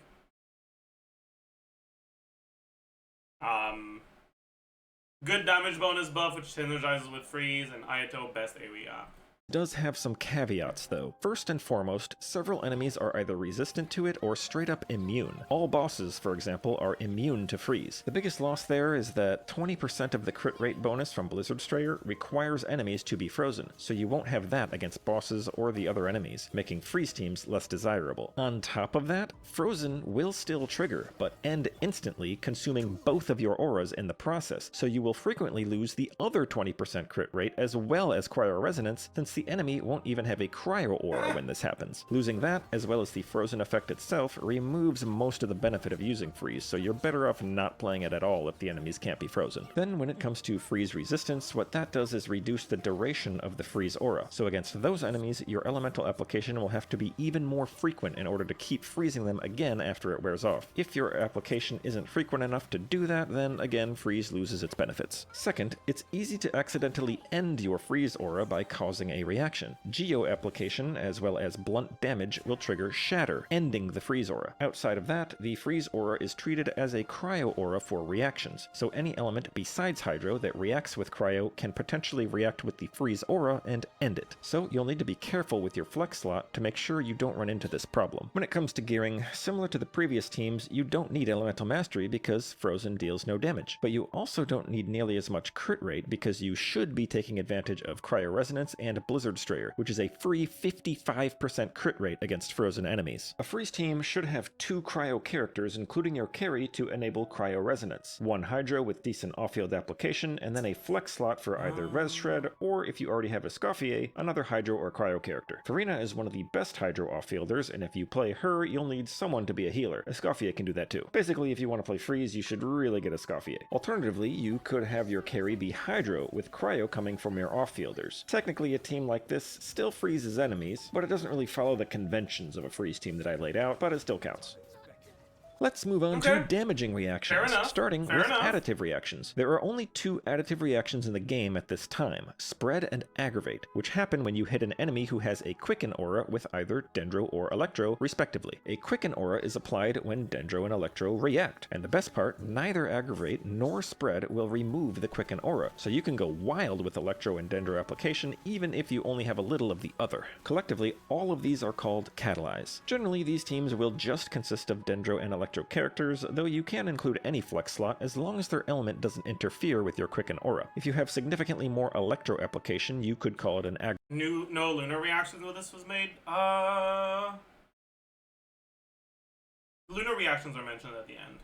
Aggravate team. Otherwise, for Dendro, you could call it a Spread team. But it's common to just call all of them Quicken teams because you'll probably be triggering both reactions quite a bit. For Quicken teams, you generally want your DPS to apply their element as much as possible, be level 90, and build a couple hundred Elemental Mastery, because the Quicken reactions will grant additive base damage to every single reacted hit, and the amount added is based on the triggering character's level and Elemental Mastery. But you also want high crit stats to increase that damage further, as well as damage bonus of the appropriate type. decent amount of attack will also help if your DPS scales with attack, though that does not increase the damage from Quicken, and most characters need to use their elemental burst, so you'll want enough energy recharge to make that happen as well. As you can see, you want a lot of different stats on your DPS. For artifacts, Gilded Dreams is great for the EM bonus, and potentially the attack bonus as well. You will want someone on Deepwood Memories for the Dendro Res Shred, unless you are dedicating fully to Aggravate and don't plan on triggering much spread. In that case, you want Fischl on the team, because she is the queen of Aggravate, and electro reactions in general. Thundering Fury is also a good set for electro DPS if you want to greatly increase how often you can cast their elemental skill, though some characters might have better specialized sets like Cloran does with Fragment of Harmonic Whimsy. On the flip side, if you are focusing more on spread with a Dendro DPS, then Fischl is less valuable because her A4 passive only procs when the on-field character triggers electro reactions, and spread is not an electro reaction. One thing you need to consider in your rotation for Aggravate is that for buffs like Cinder City and VV, you need to apply electro first, which means either your carry will need to be able to do it, or you'll need to do a charged attack with Fischl to start your rotation. Alternatively, you could use her skill.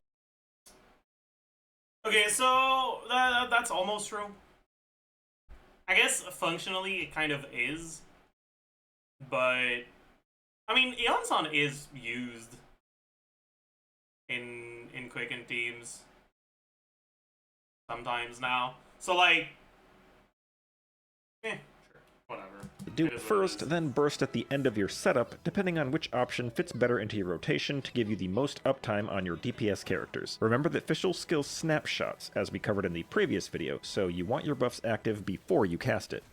Lastly, let's go over what happens when you include characters who are not Electro or Dendro. Quicken is treated as though it's a Dendro aura for the purpose of reactions, so it has no reaction with Animo, Geo, or Cryo, so those three won't hurt your Quicken aura. As for Pyro, that will screw up your Quicken aura because it will react with it and create a burning aura. You will still have the Quicken aura as well until it burns away, but you can't refresh it or trigger it while there is a Pyro aura on the enemy. You can try to build a team to maintain both as much as possible, which is called Quick Burn, but I wouldn't recommend it unless you are playing Emily. Either way, if you have a Pyro Flex, you'll need high Electro application to get rid of the Pyro or Burning auras and trigger or maintain your Quicken aura. Otherwise, if you just keep the Burning aura, you'll be playing Burning Load or Overburn, which we'll talk about in the Overload section.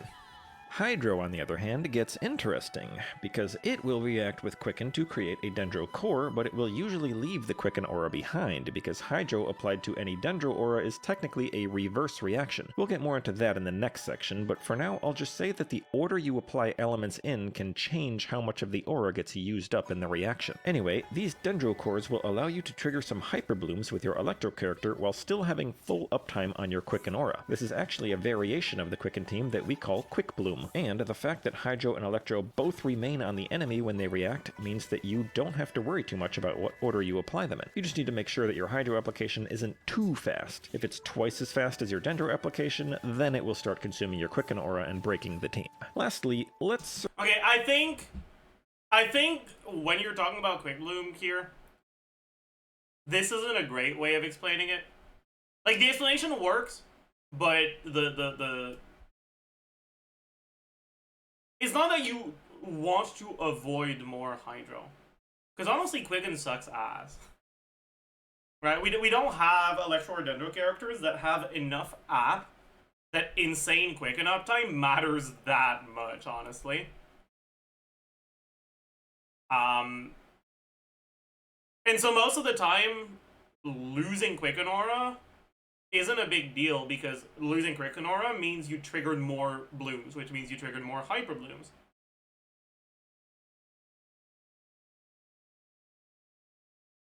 It's not that you want to avoid more Hydro, it's that more Hydro changes the way you want to build the team. You apply them in. You just need to make sure that the enemy, when they react, means that you don't have to worry too much about what order you apply them in. You just need to make sure that your Hydro application isn't too fast. If it's twice as fast as your Dendro application, then it will start consuming your Quicken aura and breaking the team. Okay, he does have a note about it, you're right. Lastly, let's circle back to Cryo. While Dendro and Cryo don't react, you do benefit from an unofficial... interaction that we call fridge. Because Hydro will prioritize the Cryo for reactions, your Cryo Aura can actually protect your Dendro or Quicken Aura from being consumed by the Bloom reaction when you're playing Quick Bloom, because the newly applied element has to get through the Cryo Aura first before it can start reacting with your Dendro or Quicken Aura. This is more important for Hyper Bloom teams, but I wanted to mention it now as a lead-in to Elemental Gauge Theory. I talked about it in the first video, but I'll go over it again now before moving on to the next set of reactions where it will be very important. Elemental gauge theory refers to the idea that when you apply an element to something, you are applying a certain amount of that element and respectively an aura of a certain durability or gauge, which we quantify in the form of gauge units. Most elemental attacks are 1 gauge unit, or 1U. When that 1U attack applies an aura to an enemy, it is also affected by aura tax, which reduces it to 80% of its gauge right off the bat. So a 1U attack applies an aura of 0.8U. Then if you hit an enemy who has that 0.8U with a different 1U attack for a reaction, because the attack has more gauge units than the aura, it is fully consumed by the reaction and leaves nothing behind. Otherwise, if you had first hit with a 2U attack, leaving a 1.6U aura, then hit with a different 1U attack for a reaction, the aura would still remain at a gauge of 0.6U, allowing you to react with it again. The gauge of any aura decays over time, and when it reaches 0U, that's when it disappears. However, amplifying reactions, as well as Bloom, as I mentioned earlier, will multiply the gauge units of the attack by either half or double, depending on which order you apply the elements in. So let's explain Fridge with all that in mind. You'll have a 0.8U Dendro Aura with a 0.8U Cryo Aura. When your 1U of Hydro hits, it first reacts with the Cryo Aura to trigger Freeze, and they consume each other equally, leaving 0.2U of Hydro. This Hydro continues into the Dendro Aura to trigger Bloom, consuming only half as much because it's a reverse reaction, leaving 0.7U Dendro. You can then apply 1U of Hydro again, consuming half as much Dendro to trigger Bloom again, leaving a 0.2U Dendro Aura. You can then apply Hydro a third time, finally consuming all of the Dendro Aura to trigger a total of 3 Blooms with a single 1U application of Dendro. So, long story short, the Cryo Aura preserves the Dendro or Quicken Aura against your Hydro application like a fridge preserves your food. Of course, it takes time to apply all those elements, during which the auras will decay, so the exact numbers will be off, but that's beside the point. So now let's get into amplifying reaction teams. The two amplifying reactions are Melt, which is Pyro and Cryo reacting, and Vaporize, which is Pyro and Hydro reacting. These reactions multiply the damage of the attack that caused the reaction. The amount of the increase... Good explanation, by the way. Good stuff. ...depends on which element you apply first. We're pausing a lot less now, because honestly, outside of the hypercarry thing, like, I think this is a very good video so far. Hydro being applied to a Pyro Aura and Pyro being applied to a Cryo Aura are forward reactions, which consume up to twice as many gauge units of Aura as the gauge units of your attack and multiply the damage by 2. Pyro being applied to a Hydro Aura and Cryo being applied to a Pyro Aura are reverse reactions, which only consume up to half as many gauge units. Wait a second. Is Charlotte's Arca attack on her fucking charge attack? To a Pyro Aura are reverse reactions. I didn't know that! What the fuck? I did not know that, bro. What the fuck?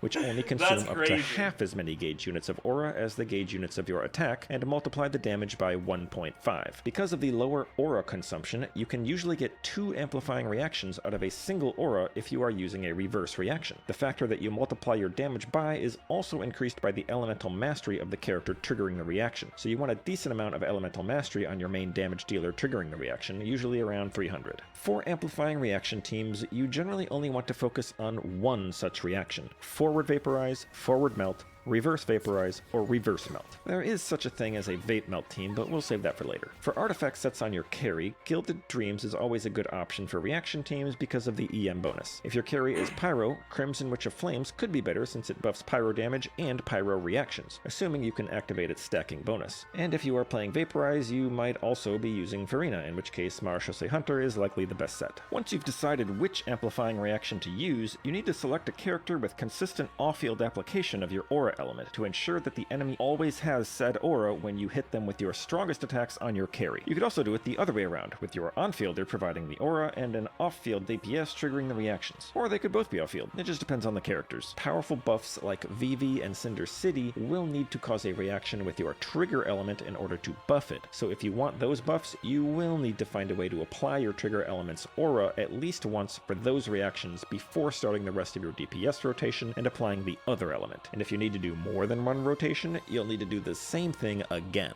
Maintaining the right aura is easier on a reverse reaction team because of the reduced aura consumption, so your aura's application could be weaker, or your trigger's application could be a bit stronger. For a forward reaction team though, you'll need to be careful and use a rotation to properly time your elemental application, because if you ever apply the wrong aura, the team will cease to function until you correct it.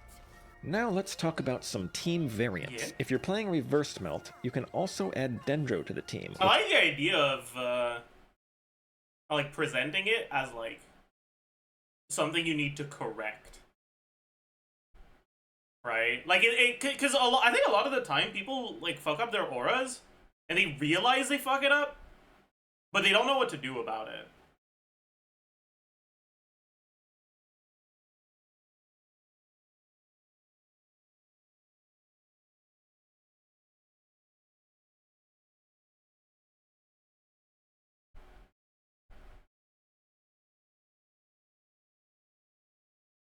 I think it happens very often on Mawika. Maybe I should start talking about that sometimes. Like ways to correct your aura when things go wrong. They don't know about the extremely difficult tech called waiting. But even waiting, sometimes you need to wait in a specific way. Like when you fuck up your setup on Mawika, you need to get on your bike to wait.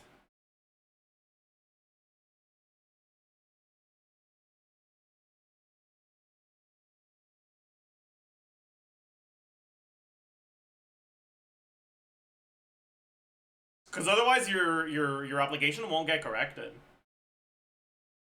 So that's why you do that sometimes. Yeah.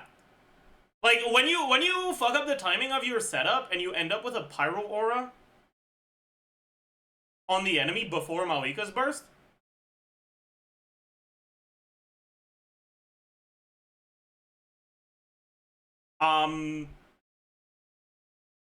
You can fix that by just getting on the bike and waiting for Citlali's off-field to catch up.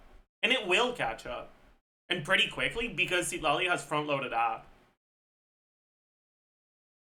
For the first few seconds of Citlali off-field, you apply cryo every second. And 3 apps will be enough. So you just need to wait like a second and a half on your bike. And then burst, and by the time the burst hits, you'll have cryo on the enemy. Should we show that? Let's try to go and show it. But I need to intentionally fuck it up. So the timing is gonna be different than usual, and I've muscle memoried it so much that I'm probably gonna fuck it up. Like I'm gonna accidentally get it right, probably.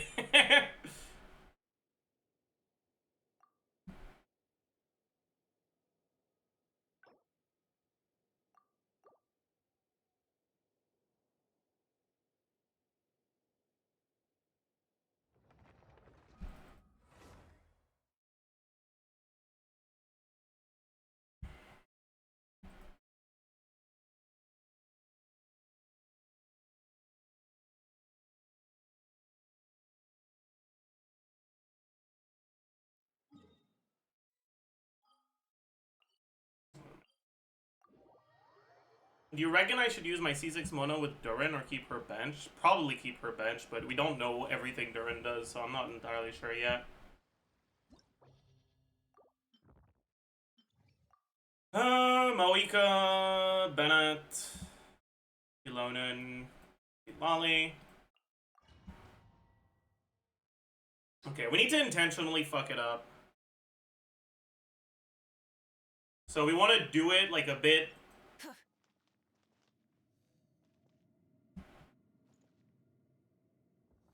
later than usual, I guess. I don't need to use burst, actually.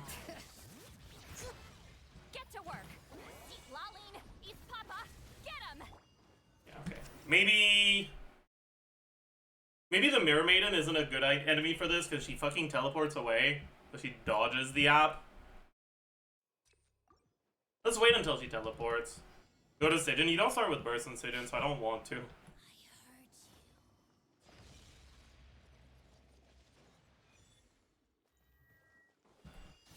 Teamwork is strength. Show no mercy. You two. Time. Right, like here we fuck it up. There's a Pyro Aura on the enemy, so you want to just do this. I stepped out of Venom Burst here, but you get the idea, right? We fucked it up, so we ended up on a Pyro Aura on the enemy. So we get on the bike, so we stop applying Pyro. I think I need to stay far for her to teleport first attack, guaranteed. Never mind. It doesn't change anything. Light it up, everybody. Stand back. Lolling. Eat Papa. Right, so here we've got the Pyro Aura. So we just enter the bike for a sec.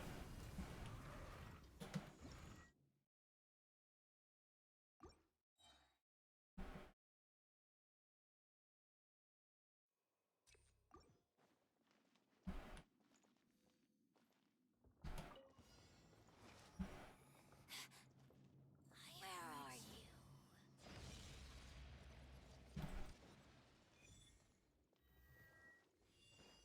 Burn it. I'm going in. Bring it. Get to work. Suffer the wrath of Eastleigh. Light up. Like, the thing is, if I do this... Okay, we still got it here. Because the timing was favorable for the normal attack to be enough.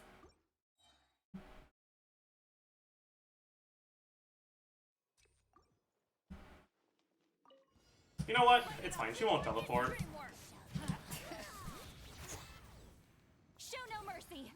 You two. She teleported. It's fine. Whatever, man. Just get me out. Whatever. You guys get the idea. This sucks, man. Why have an enemy that teleports out on Chamber 1? It's so annoying. I can't show my setups ever. In other words, it's harder to fuck it up than doing it right. No, it's not that it's harder to fuck it up than to do it right. It's that there's multiple different ways you can fuck it up. And trying to fuck it up in one specific way creates the opportunity for you to fuck it up in the wrong way.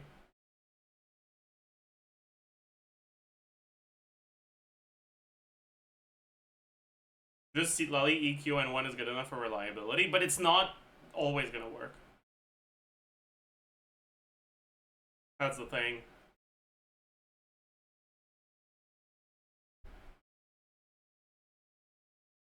Will react with the Pyro to create Burning, and we call this team Burn Melt. Burning reacts just like Pyro, and it always starts at 2U every time you apply it, so it's almost impossible to get rid of with Cryo application before it would wear off on its own, allowing you to melt even more of your Cryo hits. Reverse Vaporize also has something similar when you add Electro, forming a team we call Overvape. As we'll get into later, the Electro Aura will coexist with your Hydro Aura. Then, when you hit with Pyro to trigger Vaporize, you will actually trigger Overload and Vaporize. Lastly, let's revisit that Vape Melt team. If you have all three of these elements on the team, you can get some more consistent damage with your Pyro carry. Vape Melt is basically treated like a forward melt team, but you have Hydro as a backup to occasionally give you reverse vaporizes if your Cryo application isn't fast enough, and also help remove any Pyro Aura so that the Cryo Aura can actually be applied. And of course, if your Hydro and Cryo react, the enemies get frozen, which is nice for the reasons we already covered in the freeze section, and you can trigger Melt with it. However, there are two things you need to factor in for Vape Melt. First is if your Pyro carry deals blunt damage, you will trigger Shatter on a frozen enemy instead of Melt. If you can reliably apply Cryo or Hydro in addition to the Freeze Aura, then you can trigger Melt or Vaporize, but otherwise your team doesn't function. Second, if the enemies can't be frozen, then when Hydro and Cryo react, they will just do nothing and leave no aura behind for your Pyro to react with. Before we move on, let's talk about Xianyun. Xianyun enables a new playstyle with her Elemental Burst by giving every character the ability to jump high and then and plunge attack. Plunging attacks are strong, and she makes them even stronger. Plus, they have no ICD assuming they deal elemental damage. That makes plunging attacks work great for carries in amplifying reaction teams, if you can deal pyro, hydro, or cryo damage. For catalyst carries, you're good to go, but bow carries are out of luck here. When it comes to claymores, polearms, and swords, though, you can infuse your weapon with one of those elements using a specific support. C6 Bennett for pyro, Candace for hydro, or Chongyun for cryo, with Bennett's buffs making him the best of the three. With hydro, or Why isn't Chongyun the HP for moving? What's going on here? cryo, with Bennett's buffs making him the best of the three. With that, you can build the amplifying reaction team of your choice, and you'll be triggering a reaction on every plunge, as long as— Dude, unironically, I'm thinking, imagine if we ever get an EM scaling cryo plunger. Like, Chongyun could actually be really good for them. Because you wouldn't want the attack buff. And, like, the cooldown reduction would actually matter.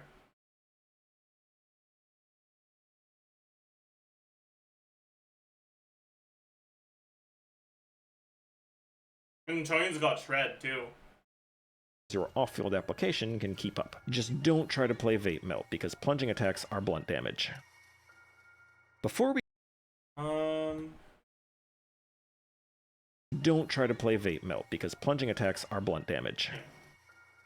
Before we get into transformative reaction teams, let's mention one more advanced game mechanic known as damage sequence, because it will impact the DPS of some of these teams. In short, it's a mechanic in the game designed to prevent rapid hits from dealing too much damage, by reducing the damage of each subsequent hit within a given short time frame. In the context of the teams we're about to discuss, it puts a limit on how many times an enemy can take damage from a type of transformative reaction in the span of half a second. So, for example, if you have 5 Dendro cores on the ground, and hyperbloom all 5 of them at once at a single enemy, only 2 of them will deal damage, because the damage sequence of potentially misleading, because floating text can also have a limit to how many numbers it will show at once, but in this case it's accurate. Yeah.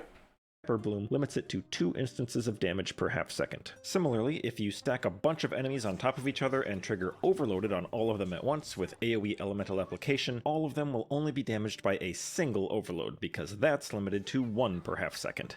Now then, transformative reactions add an entirely separate instance of damage when you trigger a reaction, rather than adding to the damage of your hit like additive reactions, or multiplying it like amplifying reactions. Each transformative reaction is unique, and each one's damage will start with a different base damage multiplier. The thing that they share in common is how their damage is calculated from there. The base damage is increased solely by the triggering character's level and elemental mastery, and reduced by the enemy's resistance to the element of the damage. If you have a buff that specifically names a reaction and says it grants it a bonus, that increases the damage as well, but nothing else. Not damage bonuses, crits, or enemy defense. Character stat scalings and multipliers are irrelevant. All that matters is how they apply their element, because any Actually, Llama increases crit damage of reactions by 15%, or crit rate of reactions by 15%.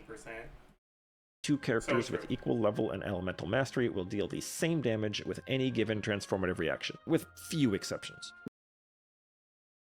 With that in mind, a team built around a transformative reaction will need nothing but elemental mastery on the character triggering that reaction, and the character should be level 90. And when I say should be level 90, the increase from level 80 to 90 is about 34% more damage, so I mean it. They may need some energy recharge if they rely on their elemental burst to trigger the reactions, but hopefully it doesn't cut into their elemental mastery too much. Whether you should build a team around any given transformative reaction will depend on its base damage multiplier and how often you can actually trigger the reaction. So now let's go through all of them. Let's start with one that you don't actually build a team around. Shatter we mentioned in the freeze section because it's generally just a detrimental— Chat, by the way, functionally Shatter works the same way as a Hyperbloom and Burgeon.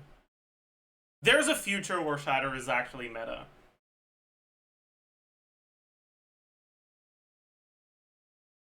Alright, like it deals the same amount of damage, and it's also, just like Hyperbloom and Burgeon, something that happens when you apply a third thing onto something that's already fulfilled like a triggering condition of another reaction.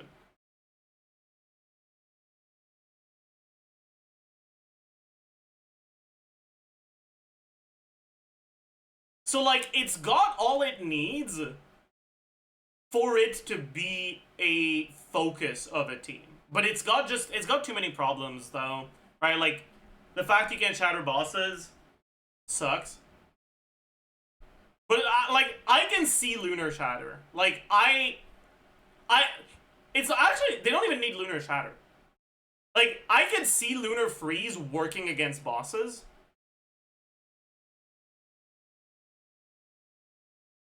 And still allowing you to shatter, but like doing something different.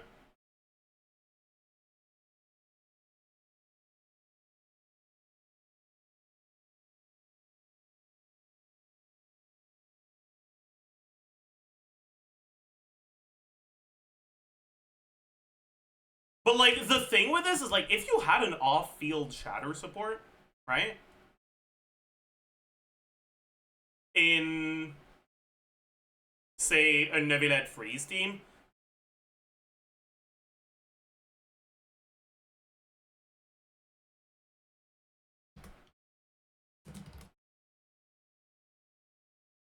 you know what? I'm too lazy to do a full sheet. Let's steal.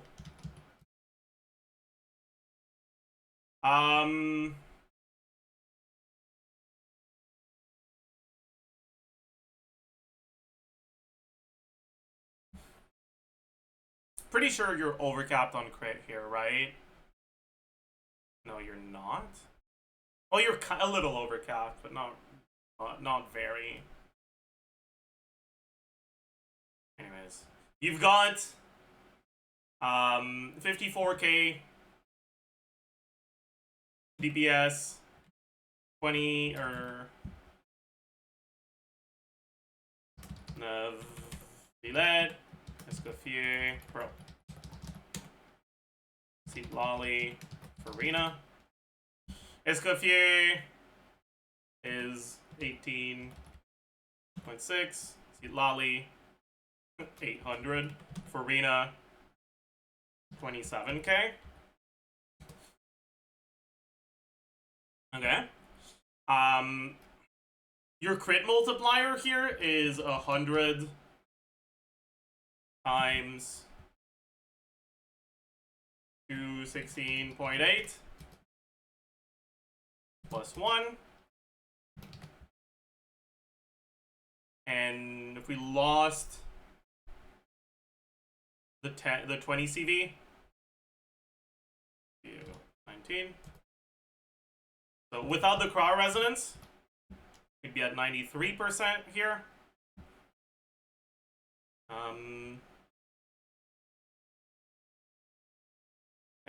This one is 63.92 plus 15. 178.4. 1 plus this times this. This minus 7.5. This minus 15. 90%. So we lose 10%. But it's not even full uptime. Let's say you lose 5% on Neuvillette, 10% on the others. Right? From the freeze. And then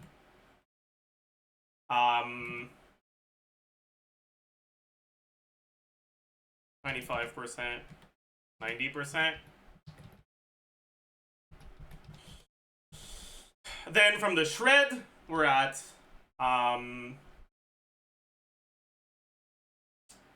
75 shred here, so 65, so 1.325.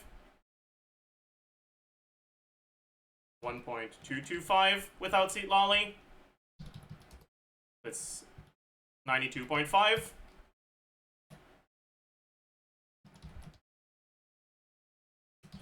And then from the Cinder City, how much damage percent are we at?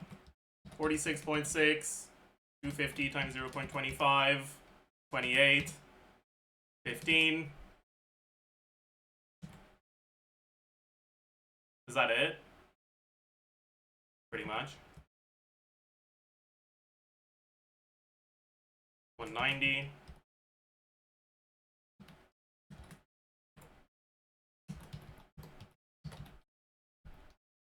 from the damage percent, we lose about 13%. So 87. I'm just gonna pretend like it's the same for all of them because I can't be bothered. This times product of all of these. General.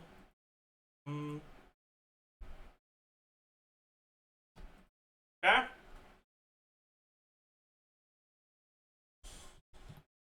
And then a full EM Shatter character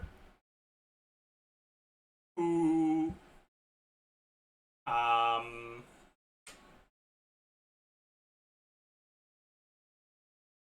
mean, if they release a Shatter character, they'd probably release a support set that's about as good on them as Flop is on Bloom characters.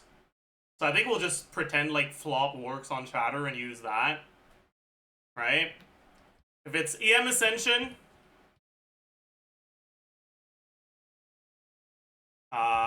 triple EM main stats, EM from substats, EM from weapon, maybe an EM passive, and then 80 from the set. 16 times EM divided by 2000 plus EM plus 1.8. And then 4341 times this times 0.9. Your shadows would be hitting for 32k.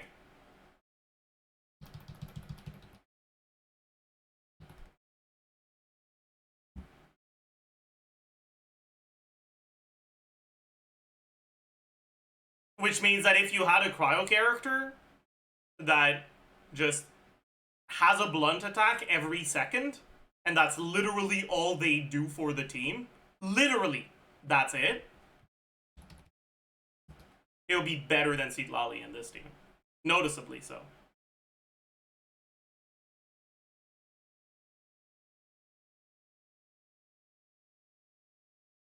But realistically, if they were to release a Shatter-focused character like this, they'd probably give them some form of Shred or some form of like multiplicative EM damage, or multiplicative like Shatter damage, like a passive that makes Shatter deals 50% more multiplicatively or something like that.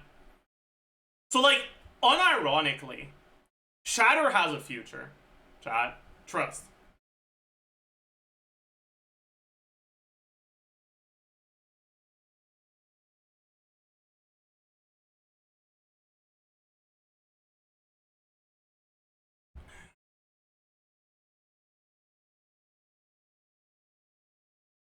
Yeah, actually, that's kind of an interesting one. What if all that Lunar Freeze does is it allows it to trigger on bosses, and it makes it so that Shatter consumes less of the aura to the point where every blunt attack can shatter?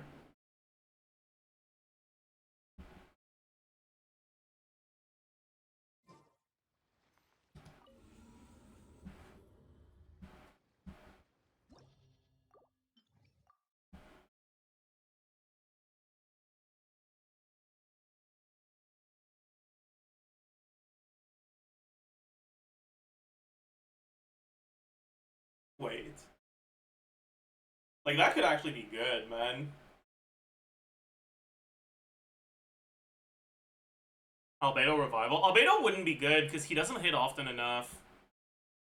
You can't shatter bosses. Yeah, but like, I think if they ever release a Shatter Focus character in the future, it will have a passive that allows you to trigger Frozen on bosses. But like, it won't freeze them, but it will leave the Frozen aura. Like, 100%. Shatter will be a quill for heavy attacks if they're physical. I mean, pretty much, yeah. That's effectively how that works. It makes every heavy attack hit for an additional 30-something K if you're built fully M. Dude, I feel like there's so much cool shit they could do with Shatter. I really hope they capitalize on that in Non-Cry.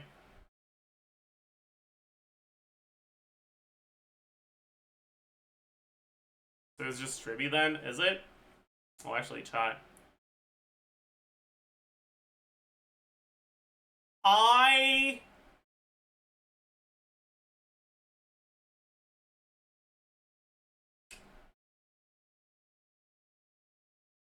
There might be a Star Rail stream in the near future.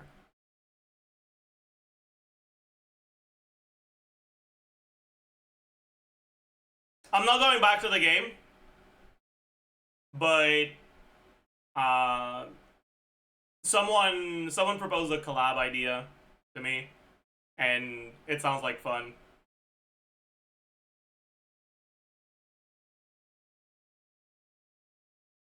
Although, but yeah.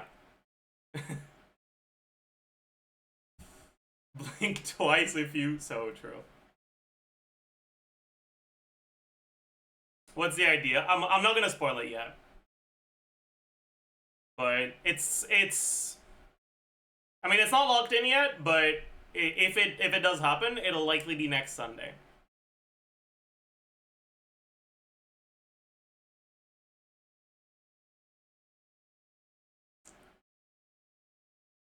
Sunday? Honkai Star Rail Sunday? That's crazy! Are you interested on Emphoria's story? I'm gonna be fully honest. I'm pretty sure my teams can't beat the modern story bosses right now.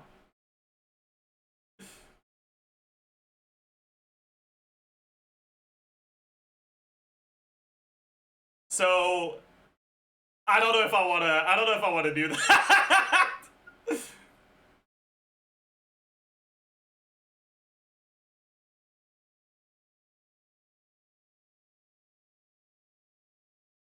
There's an easy mode, but is it actually easy enough for me to beat it?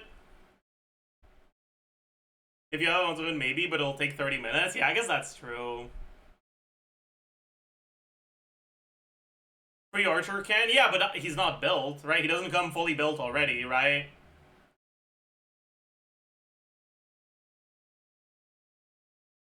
And like, I'm pretty sure I have 0 resources.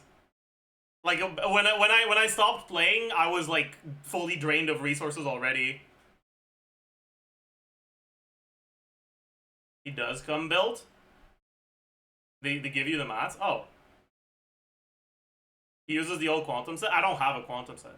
Actually, no, I do. I have a Shui set.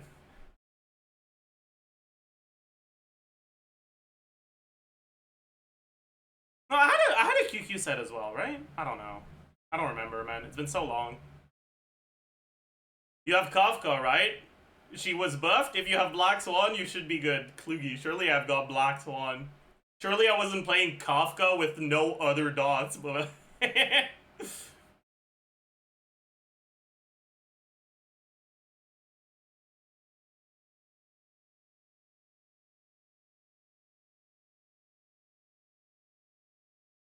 Yeah, I also have like 0 Jades, so I can't even get the new characters unless I do all the stuff, and I'm not planning on coming back, so I kind of can't be bothered.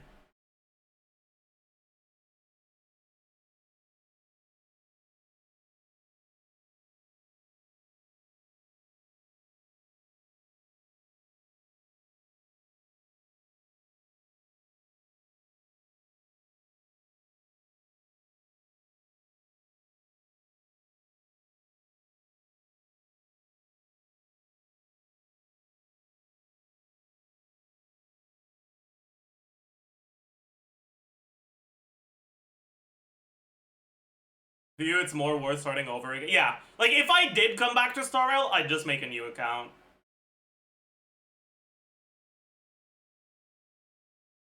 Like, I'm pretty sure the garbage I've got on my account is so ass that, like, I would be better off with the Jades that I, like, the standing Jades that I've already claimed and used on shit banners from a new account used on actual good characters. It can't be that bad. It is that bad. I pulled for vibes on Star Rail. My 5 stars are like Jingyuan, Blade, Kafka, Ratio, Topaz, Fushuan. I do have Aventurine and Robin.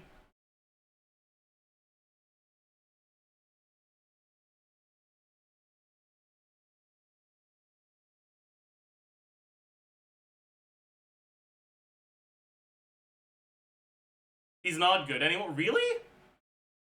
Cooks.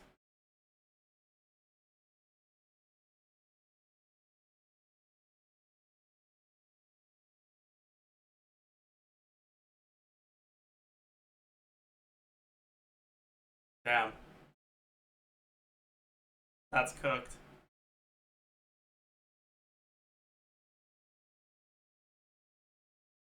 I did get Topaz's light cone.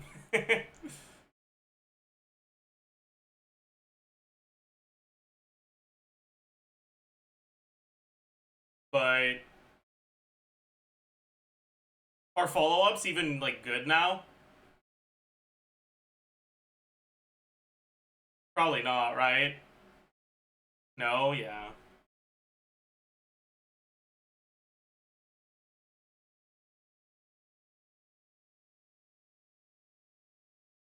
Fei Xiao holding on to dear life. Yeah. Cooked.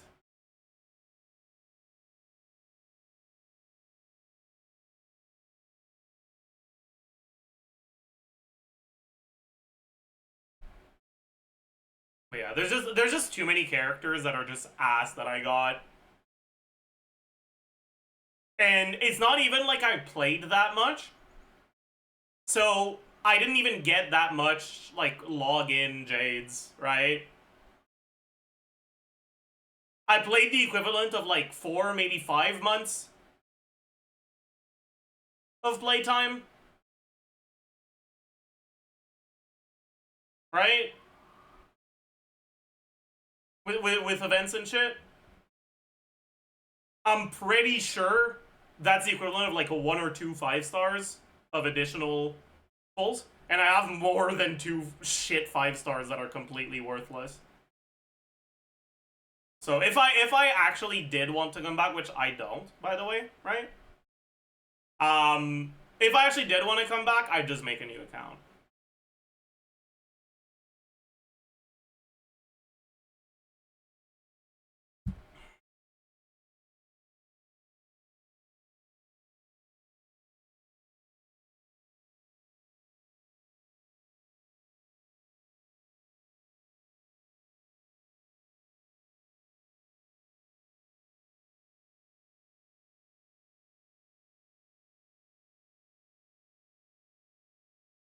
I'd say it's worth to come back only for the story, but like, if my channel was actually more focused on story content, I might think about it. Like, if there was like a lot of interest in me doing story content in Genshin, like more so than me doing other things, I'd think about it. But there isn't. The interest is like similar or lower than the TC stuff.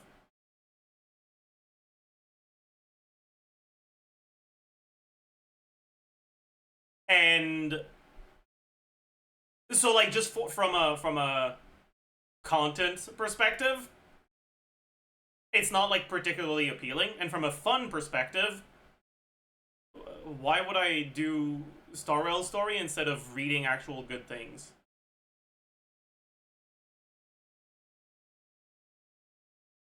You know?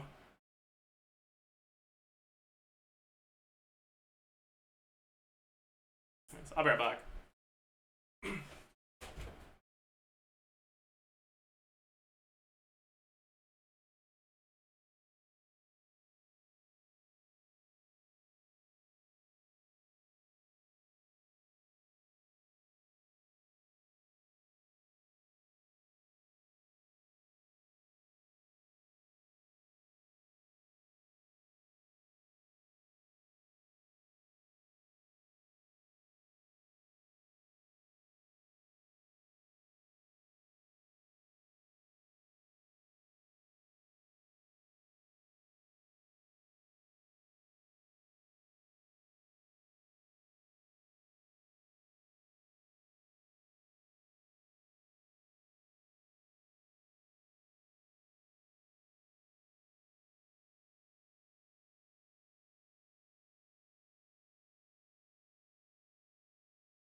Alright, chat, I'm back.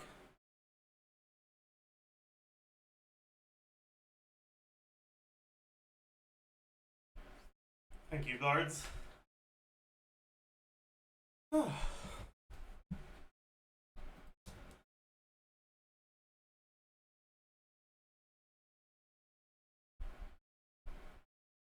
Trigger the reaction. So now let's go through all of them. Let's start with one that you don't actually build a team around. Shatter we mentioned in the freeze section because it's generally just a detrimental side effect to freeze teams, and is probably not something you ever want to do on purpose. All it does is some physical damage and then unfreeze the enemies. If you can freeze enemies consistently enough that you actually trigger Shatter enough times to deal non-negligible damage, then you should just be playing freeze. But if you insist, you'll need your Geo or blunt damage dealer built as a reaction trigger with full EM and level 90.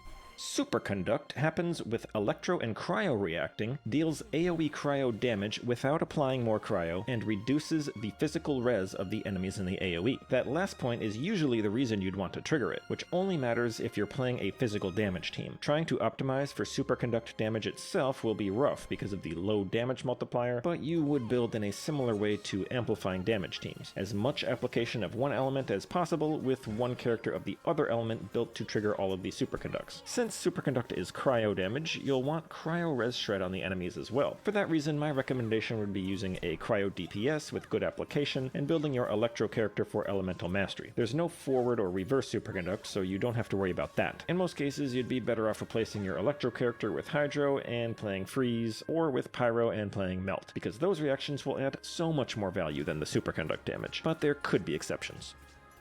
Overloaded happens with Electro and Pyro reacting, deals AoE Pyro blunt damage without applying more Pyro, and causes significant knockback. Because of that last part, Overload teams are generally annoying to play because when enemies get knocked around, you stop being able to hit them all with smaller AoEs. But if you're fighting enemies that can't be knocked around, that downside goes away. Also, if you own Chevris, the buffs she provides to an Overload team, consisting of only Pyro and Electro characters, are so strong that the team will be good regardless. That said, you don't generally focus on the overloaded damage itself because of the wealth of strong Pyro and Electro DPS and supports, who'd rather focus on granting buffs and dealing damage normally. You'll want level 90 and some elemental mastery on any character who will trigger Overloaded, but you generally won't have a dedicated trigger. I personally would not try to play an Overload team without Chevris, but otherwise you'll want to get some res shred from somewhere else. Alternatively, you can add a Dendro character to trigger Burning, since you'll be able to trigger more overloads on a Burning aura than a Pyro aura. Or add a Hydro character, allowing you to trigger both Overloaded and Vaporize, which we talked about in the Reverse Vaporize section. Burning happens with Dendro and Pyro reacting, and makes the enemy take Pyro damage over time briefly. It also deals this damage in a very small AoE, applies Pyro to anyone hit, and it can hurt the player as well, so if you're in melee range with a Burning enemy, your character can very easily be defeated from that alone, unless you have Emily on the team. The way the Burning aura works is as soon as both elements are applied, a 2U Burning aura is applied in addition to both other auras. As the burning damage ticks, the Dendro aura will be quickly consumed over a second or two, and the Pyro aura will be reapplied at 1U every 2 seconds to all enemies who take the damage. Once the Dendro is fully consumed, burning ends, leaving behind the Pyro aura. If you can extinguish the burning with another Pyro reaction, then you can potentially leave the Dendro aura behind. Burning counts as Pyro for elemental reactions, and any reaction will consume both burning and the underlying Pyro aura equally. Otherwise, you can keep applying Dendro to keep refreshing the duration of the burning aura and keep it ticking indefinitely. Note that refreshing a burning aura like this does not count as triggering a reaction, so it won't activate things like Nahida's skill or the Instructor artifact set. The burning damage is determined from the stats of whoever most recently applied Pyro or Dendro, since you need to constantly reapply Dendro to maintain burning and don't need to reapply Pyro at all. If you want a burning team, your Dendro character will likely be your dedicated trigger. But there are other ways you can utilize burning as well. First is if your team gains a buff from a burning aura, such as using Kinich, Emily, or the Unfinished Reverie artifact set. In those cases, you are using it for the buff, not because you care about its damage, so you don't build any character as a pure reaction trigger. Second is if you're playing Burn Melt or Burning Load, or any other team that wants the enemy to have a Pyro aura, some of which we mentioned earlier in the video. And all you care about there is that burning has higher gauge units and lasts longer than a Pyro aura alone, and thus can enable more reactions. So again, you don't build for the burning damage. Third is if you're fighting— Hell yeah. Getting more reactions on my Varissa. Huge. fighting an enemy with a ward or some other mechanic that is countered by elemental damage or just pyro damage, such as the Tenebrous Mimiflora enemies or the Lava Dragon statue. And once again, you only care that it ticks 4 times per second and not for its damage. Lastly, I guess we can mention Air Fryer, where you have Venti gather up all the enemies and set them on fire, and in this team, you do build for reaction damage, and Venti is your trigger for both burning and swirl because of how rapidly his burst hits. Now for a transformative reaction team that has its own name, Taser, which is centered around the electro-charged reaction. Electro-charged happens with Hydro and Electro reacting, which leaves both auras on the target and deals electro. You didn't mention what Air Fryer is like what the point of Air Fryer is, though. The point of Air Fryer is that the burning damage is AoE, so if you group up the enemies, you double your burning damage. It's not good, but that's what the point of it is. Damage to them once per second while both auras persist. The Electro damage also hits any other character with a Hydro aura nearby. You can refresh the Electro charge. Wow, 0 times 2 damage? That's fucking...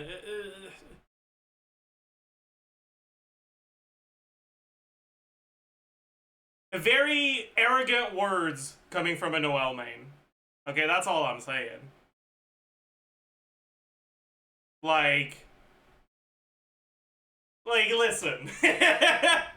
Duration by continuing to apply Hydro and Electro, and the damage is calculated based on the last character to apply either element. As a result, the ownership of the Electro charge damage will be almost impossible to keep track of because of the constant need to reapply both elements, so you might not have a dedicated trigger. So instead, you just build all of your characters for support and dealing damage normally, with some elemental mastery to help whenever they are the ones with Electro charged ownership. Lastly, because both Electro and Hydro are on the enemy, you can trigger reactions with both elements when you apply a third element. Let's talk about Swirl. Swirl happens when you apply Animo to a Pyro, Hydro, Electro, or Cryo aura. There's no such thing as an Animo aura, so it has to be that order, and the Animo character is always the reaction trigger. The best thing about Swirl is the ability to activate VV for the huge Res Shred buff to the other characters on your team. But beyond that, when Swirl is triggered, it does AoE damage of the swirled element, spreading it to the other enemy's hit. And it's technically a reverse reaction, so it generally won't remove the original aura by itself. When it spreads, it can trigger chain reactions with that element, which use the stats of the one who triggered the swirl. And that is your goal when you play a swirl team. In most cases, you are playing another kind of reaction team with an Animo character, and that character is responsible for triggering all the reactions via chain reactions, so the other characters can focus on their own damage. A team called Soup was a popular form of this, using strong Pyro, Electro, and Hydro characters, then throwing in some Animo to swirl them all together, and look at all the pretty numbers. Either way, chain reactions only work in multi-target situations, so these teams are not so great against bosses.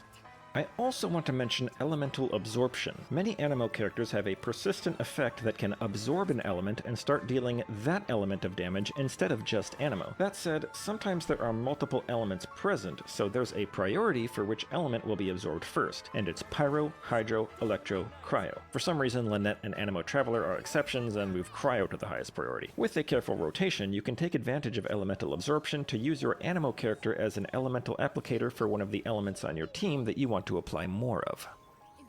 Now let's get into the Bloom reactions, starting with Bloom itself. Bloom happens with Hydro and Dendro reacting and generates a Dendro core on the ground. Similar to amplifying reactions, Bloom has forward and reverse variants. This has no effect on the damage calculation, so applying Hydro to a Dendro aura is always better, and you want enough Dendro application to ensure this is always what's happening. You'll probably need 2 Dendro characters on a Bloom team. But also remember Fridge, which I explained at the end of the Quicken section. If you have both a Dendro and Cryo aura, you can apply Hydro 3 times for 3 Dendro cores. No matter what variant of Bloom you are playing, you want someone on the team using Deepwood Memories artifact set for Dendro Res Shred. If the Dendro cores explode on their own, whoever triggered Bloom to generate the Dendro core is the one whose stats are used to calculate its damage, so that character should have high elemental mastery and can use the Flower of Paradise Lost set. Now that said, on its own, Bloom should not be your goal. Leaving those Dendro cores on the ground to explode on their own is a waste, because it doesn't doesn't deal too much damage and takes forever. You want to hit them with Electro or Pyro to trigger Hyper Bloom or Burgeon respectively. That will make them deal more damage and deal it immediately. The exception would be Nilou. If you have only Dendro and Hydro characters on the team, Nilou's elemental skill will cause all subsequent Dendro cores to be Bountiful cores, which explode quickly and deal significantly more damage depending on her max HP. In almost all cases, you want 2 Dendro characters and 2 Hydro characters, so you get both elemental resonances. Obviously, one of those Hydro characters is Nilou, and the original best Dendro was Nahida because she has the highest Dendro application, but Lauma surpasses her because of Lunar Bloom. Either way, you just need as much application of both elements as possible, but preferably without letting your Hydro overtake your Dendro. You will also need a healer because the Bountiful cores will be dealing a lot of damage to you as well as the enemies, and your second Hydro character will pretty much be your Bloom trigger and built accordingly. I think this clip was recorded before the buff, right? Also need a healer because the Bountiful cores the will be outgoing dealing is 20k, the incoming is 1k. That's 5%. Yeah. a lot of damage to you as well as the enemies, and your second Hydro character will pretty much be your Bloom trigger and built accordingly. Would Nilo teams be better if Nilo was Dendro instead of Hydro? That's a good question. Honestly, I don't think so.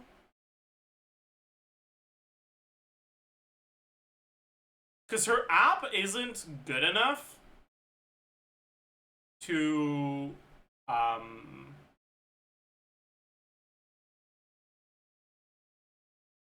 I guess it's not bad. I don't know. Maybe it would. Maybe they would be better. It's just, who would your second Hydro be? There's no good second Hydro. Right? Singto. But that would be even worse, because then you'd have like forward blooms, which is bad.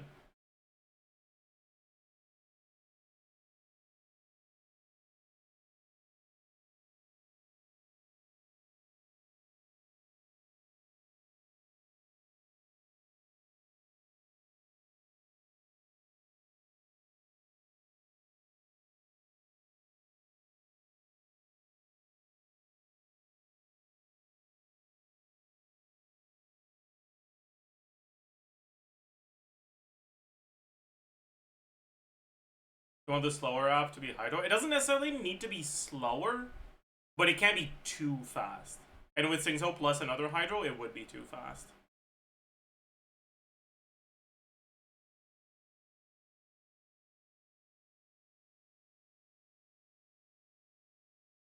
Farina then? But like, what the fuck? Why would Farina with a Dendro Nilo be better than Nahida with a Hydro Nilo? Like, it wouldn't.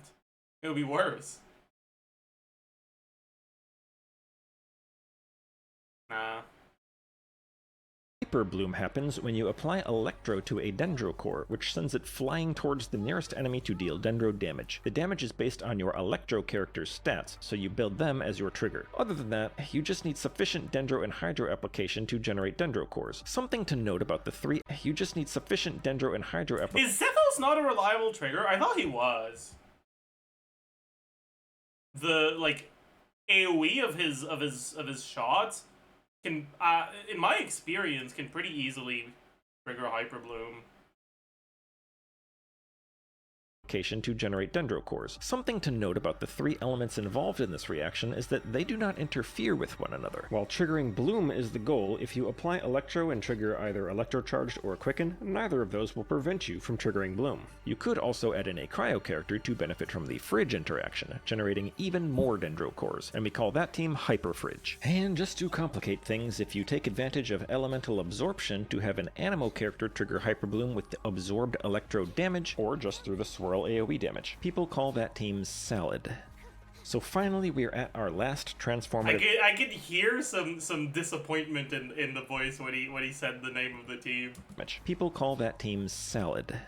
So finally, we're at our last transformative reaction, Burgeon. Burgeon happens when you apply Pyro to a Dendro core and causes it to explode in an AoE of Dendro damage. Unlike with Hyper Bloom, these three elements do not play nice together. If you hit your Dendro aura with Pyro first, you trigger Burning, and now you have to react it away, likely with Forward Vaporize, before you can reach your Dendro aura with Hydro to trigger Bloom, which means you need 2 applications of Hydro in quick succession. Even though it's a forward reaction, Burning is always 2 U's, so 1 U of Hydro is exactly enough to just remove it, and won't result in a bloom. So in order to generate sufficient Dendro cores, you need as little Pyro application as possible, but in order to Burgeon them, you need AoE Pyro damage. Right now, the best character for this is Toma. Unfortunately, his energy recharge requirements are so high that you can't build him full elemental mastery, but the team still works. Otherwise, there are some variants of the Burgeon team that can help you. Curry, which involves adding an Electro character to the team. Their purpose is to weaken the burning aura so that you can get through it and trigger Bloom with a single Hydro application. The higher their Electro application, the better they can get the job done. Ideally, they won't deal AoE Electro damage so that they don't hit your Dendro cores. Otherwise, you're just playing Hyper Bloom with a Pyro character, and just why? And as a bonus, they can add considerable damage to the team as an off-field DPS and overloaded enabler, since your Pyro character is already geared for reaction damage and should deal high overloaded damage. Then Sauté, which involves adding an Animo character to the team. Similarly, they weaken the burning aura, but can also be your reaction trigger by triggering Pyro Swirl, which hits the Dendro cores, or by absorbing Pyro into one of their abilities. Or, much like with Hyperfridge, you can add a Cryo character. This will let you generate more Dendro cores through the Fridge interaction, but also weaken the burning aura so that you can get through it and trigger Bloom with a single Hydro application. In addition to that, Cryo will give you access to a few more reactions, and you can get 2 related team archetypes out of it, depending on how good your Hydro application is. Oven is when your Hydro application is high enough to vaporize the burning aura and trigger blooms without issue, and it will result in you triggering freeze on the enemies in addition to Burgeon. It's the Burgeon counterpart to Hyperfridge. Bain-Marie is when your Hydro application is slow, and it's effectively a Burn Melt team where you occasionally trigger some Burgeons. It's like the Burn Melt counterpart to Quick Bloom. Farina is the best Hydro for this team. Don't ask me about the food names. Theory crafters just love cooking and food. You know who else likes food? Is it dinner time? Is it dinner time? That's it for So archetypes, true. so now let's talk about some advanced So true. Let me watch this again real to quick. Hyperfridge. Bain-Marie is when your Hydro application is slow, and it's effectively a Burn Melt team where you occasionally trigger some Burgeons. It's like the Burn Melt counterpart to Quick Bloom. Farina is the best Hydro for this team. Don't ask me about the food names. Theory crafters counterpart to a Burn Melt team where you occasionally trigger some Burgeons. It's not just about the Burgeons. It's about being able to trigger Melt and Vapes. And also being able to use a Hydro character without breaking your Melt. And the Burgeons with a little bit of burning damage on top. It's like the Burn Melt counterpart to Quick Bloom. But Farina DPS is is the best this Hydro team, we don't talk about that. We don't talk about that, it's fine.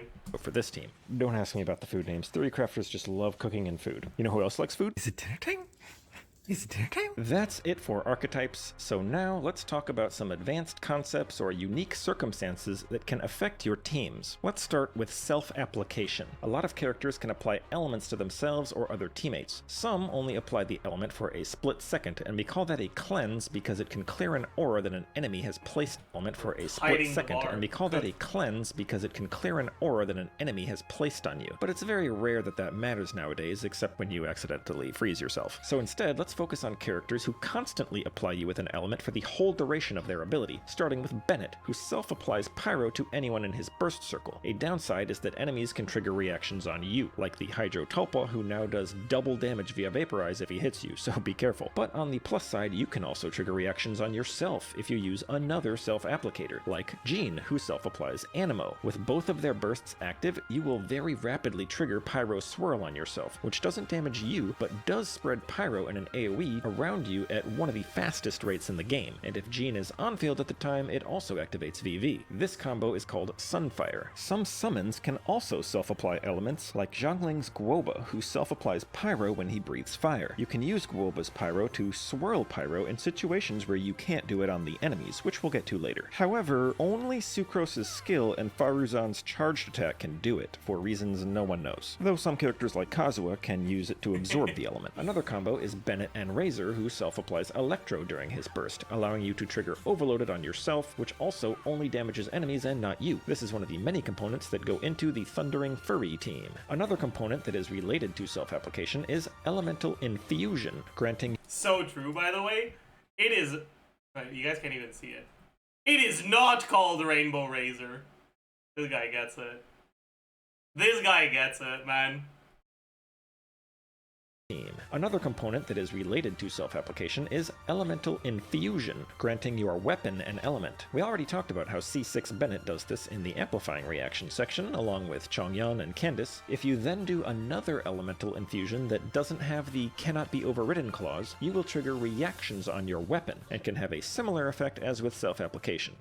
Next, we kind of already talked about simultaneous reaction priority, in that I just stated what reactions will happen when specific combinations of auras are on the enemy. But in case you were wondering, the reason I knew all that is because all reactions have a known priority, so when you apply an element to any combination of auras, you can just go down the list to see what will happen. Some enemies can have permanent auras. This will drastically alter your team building when fighting that enemy, because unless another element aura can coexist with their permanent aura, you cannot have an aura of another element. And even if it can coexist, simultaneous reaction priority might still render your aura useless if the permanent aura takes priority, because your element application can never get through the permanent aura, though there are some exceptions. The environment can also apply auras to enemies, such as when it's raining or the enemies are standing in water, which apply a hydro aura. Setting the ground on fire will also apply pyro to anyone standing in it. You can react these away, but they will be reapplied almost immediately, so they will still affect your teams. In either case, it becomes extremely difficult or impossible to trigger effects like VV or Cinder City, because if you can't have the right aura on the enemy, then you can't react to trigger those buffs for the right element. A team with Zhongling and Sucrose can get around this by doing the aforementioned Goba Swirl. Certain Cinder City wielders might be able to get around it with Weapon Elemental Infusion of the correct element, since they can then react using it. Otherwise, you might have to give up on some of those buffs and try to make up for the loss in other ways by taking further advantage of the permanent aura.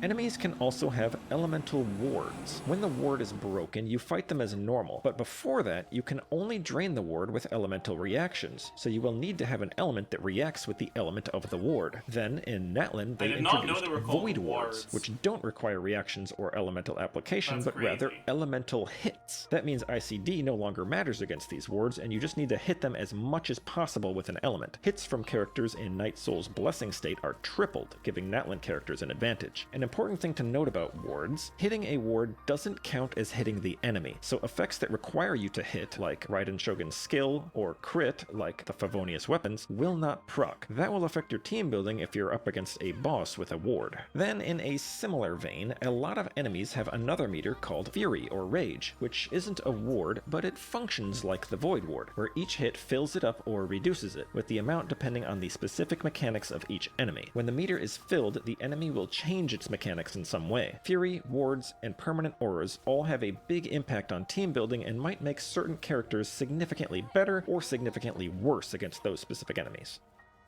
Finally, let's talk about regional mechanics. I don't mean the mechanics of a region, but rather special mechanics inherent to characters from a region. Fontaine started this with Arca, or Numa and Usia. Characters from Fontaine will be aligned with either Numa or Usia, and if they hit an enemy with the opposite alignment enough times with their Arca attack, the enemy will be stunned or hindered in some way. Most of the time, it's not important for team building because the benefit is never worth using a worse team just to utilize a certain Arca attack. Natlan then introduced Night Soul. Natlan characters can enter a Night Soul's Blessing state under some conditions, usually using their skill, and the state ends after a certain time or under some other conditions. The significance in team building is that some Natlan characters or gear depend on the Night Soul's Blessing of other characters in order to fully utilize their own mechanics, most notably both of Natlan's artifact sets. This is why Obsidian Codex and Cinder City only fully work on Natlan characters. Then there's Night Soul Burst. A Night Soul Burst happens when... Yeah, this is why Versa's the GOAT.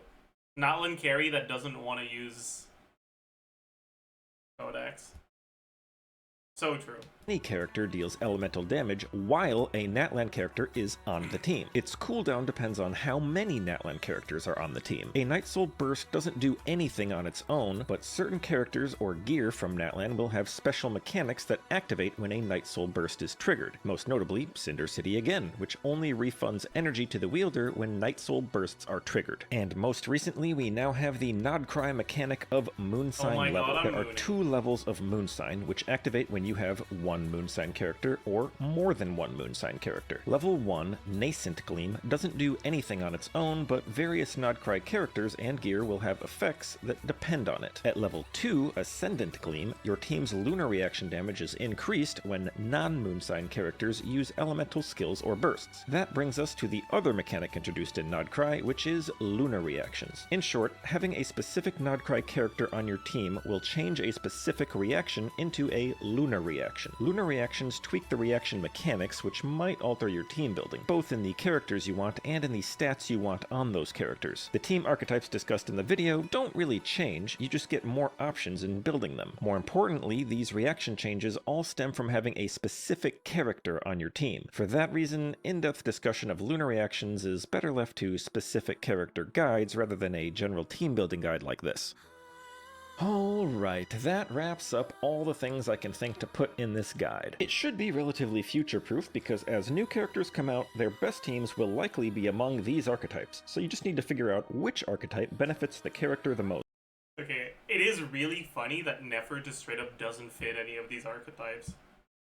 Like that's just like very funny. Or vice versa. There is more I could say on several of the points throughout the video, but it's already a bit too long. Plus, much of it was covered in the previous video. If anything requires further explanation, maybe it's best left to a future video, but that's it for now. Thanks for watching, and subscribe if you like what you see, because while it might take me forever to make videos, there is more to come. And instead I accidentally fucking clicked on a... What did I click on? I don't even know what I clicked on. What the fuck? What did I click on? It didn't register in my history. GG. This was a good vid. Like, this was a good video. The only issue I have with it is I just don't think hypercarry should be classified as an archetype. But everything else is good stuff. There's a lot of good information in there, and it's presented well.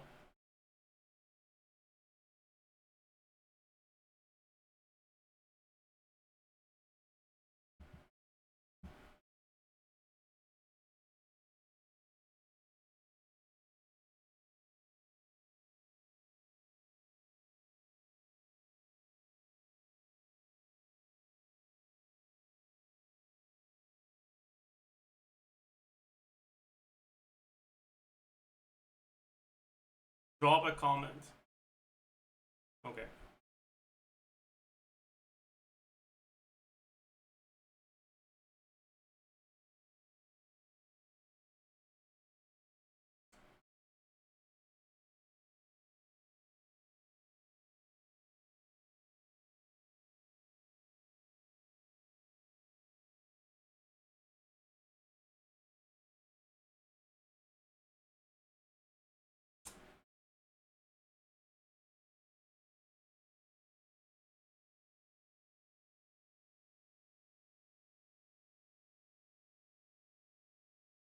It is not called Rainbow Razor.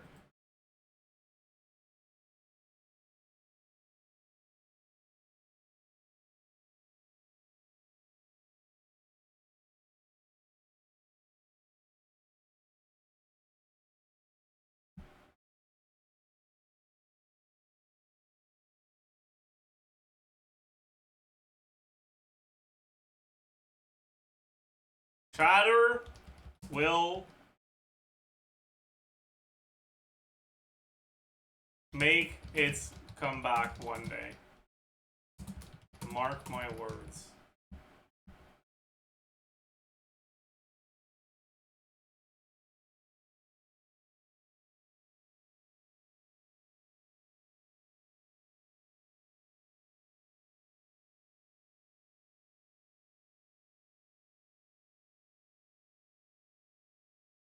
Do you make Verissa post for these costs? You know, I haven't actually calced the rotation I do on Verissa. Because, like, the rotation I actually do in practice on Verissa is not the same as the rotation that I think is optimal. Because it's just, like, it's too much, like, thinking involved.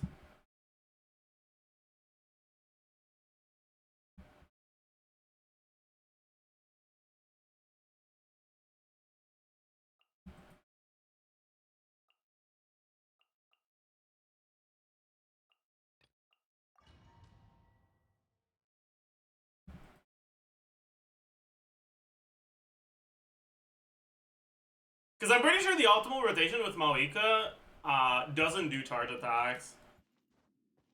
But, like, I can't be bothered. Started at 39. Let's Rise with the sun. Light up the Or 59, sorry. Hero incoming! Hero incoming! Yeah.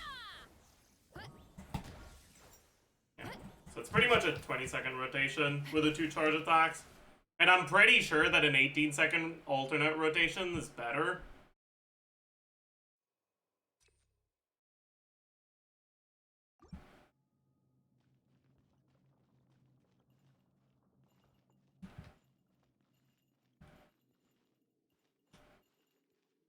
But, like,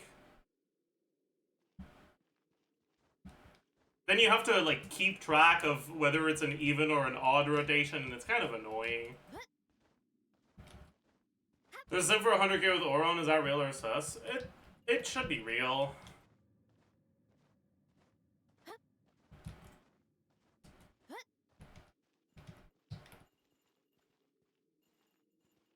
Alternating one more and one less, yeah, it seems cringe. Yeah, it is. Like the actual optimal rotation is you start normally. I'm not gonna use Sugar's burst here because we're just gonna assume this is like not the first rotation. Headbutt! It's justice o'clock! It's justice o'clock! Final war! Wait, no. I have to do a bit of spinning. I forgot. I always forgot. Yeah, okay. I remember it now. On light up the blazing sun. Smash down! Oof! Smash down! Hero incoming! Stop right there. Faster, stronger. Stop. Rise with the sun. Wrath from the sky. Charge! It's justice o'clock! Headbutt! It's justice o'clock! Final war. Control breathing. Yeah. Or you alternate a bit of spinning on a 5E rotation with no spinning on a 4E rotation with 2 additional charge attacks.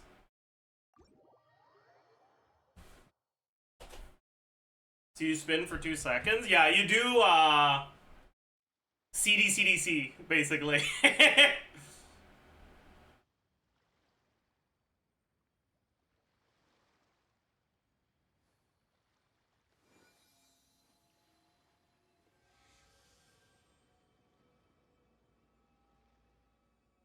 Is this real?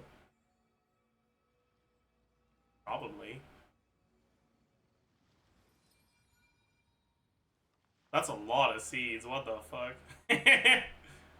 Yeah.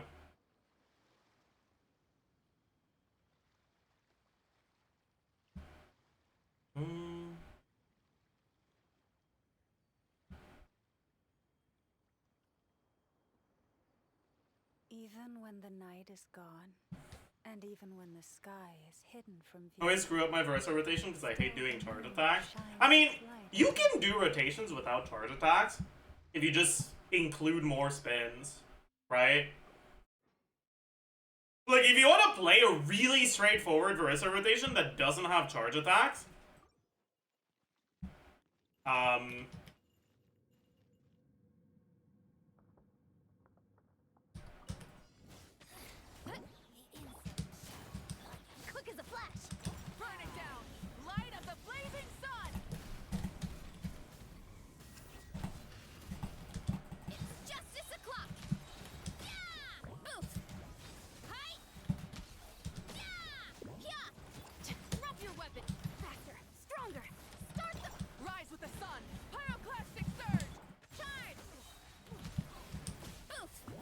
I forgot to spin.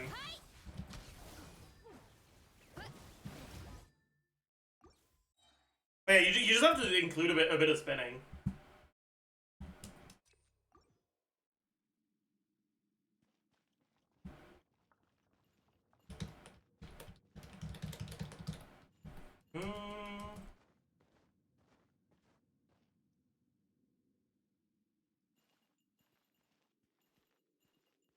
Right, like if we do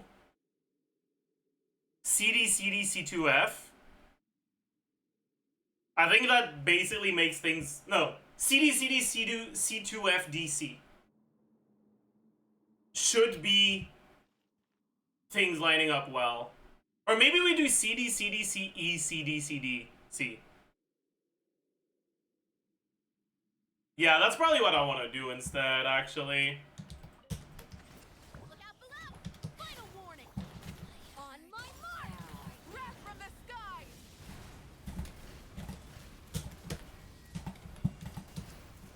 It's justice o'clock! Yeah! Headbutt! Hero incoming! Yeah! Oof! Drop your weapon! Quick as a flash! Light of the blazing sun! CD, CD, CE, CD, CD, C. It's justice o'clock! Yeah! Charge! Yeah! Headbutt! Charge! Yeah.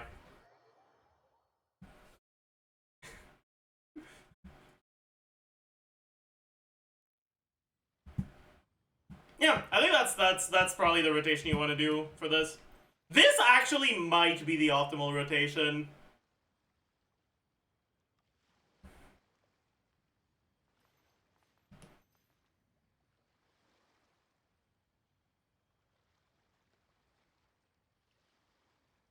Like, this might be what people will end up using on GC Sim once Aeon Sun is implemented. I'm kind of curious what rotation they do on the Auron one.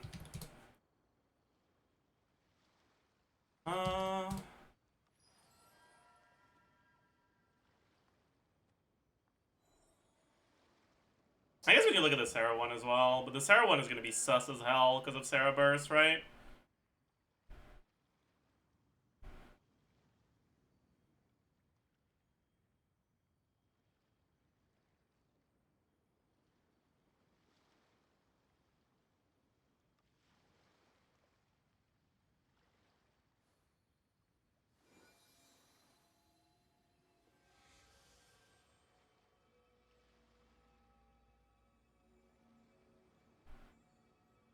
What the fuck does this rotation look like, man?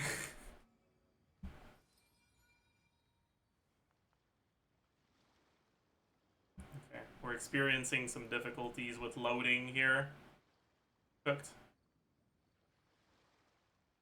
What the fuck is this? Bro. Nah, that's vile.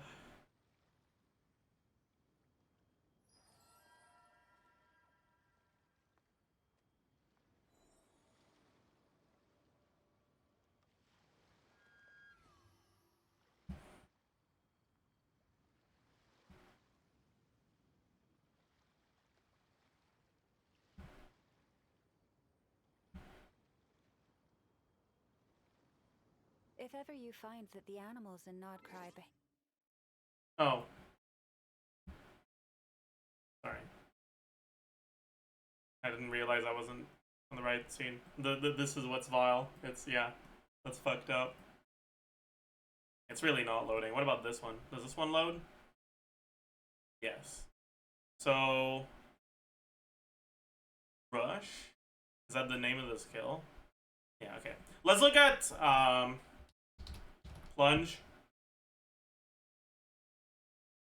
So... Yeah, this is E. Okay.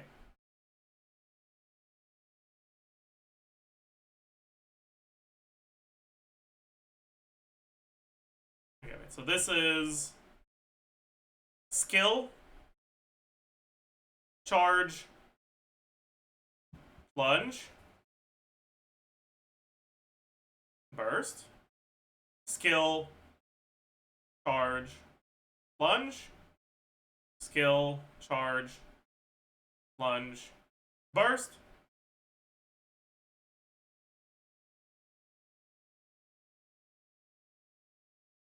Skill, charge, lunge, skill, charge, lunge, then charge attack. They do one charge attack.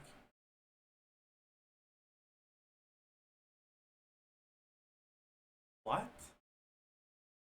Then yeah, what is this? No, this cannot be right. This rotation cannot be right. Nah, this is not it. This is not it. This is not it. Nah. Something's wrong with this. They're doing a fucking just raw plunge, like a raw charge into plunge, and they're not even using that for Night Soul. Like, they do that, and then they, like, at the end of the rotation, and then they start the next rotation as if they were starting from 0.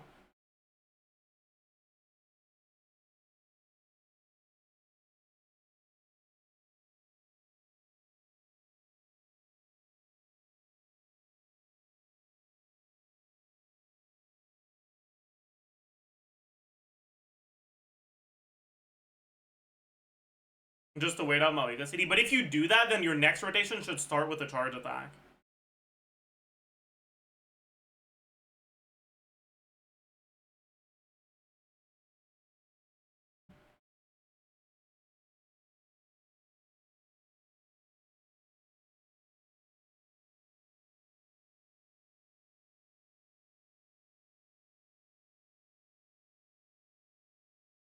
So I don't like these rotations at all.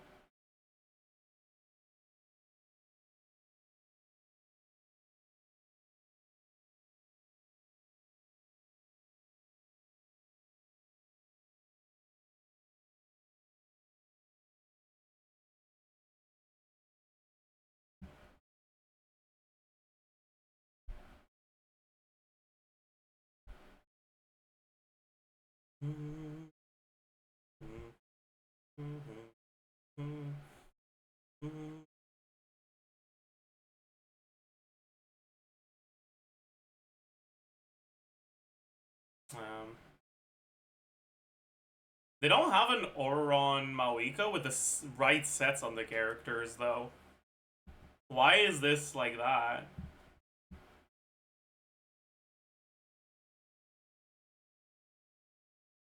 Is similar but slightly lower? There's no way that's true.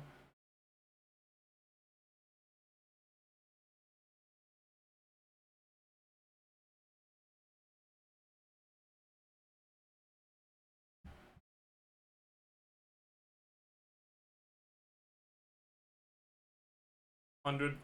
I mean, the weapons are kind of scuffed as hell here. Like, fully M Mawika? What's going on here, man? Oh, no, I don't like that.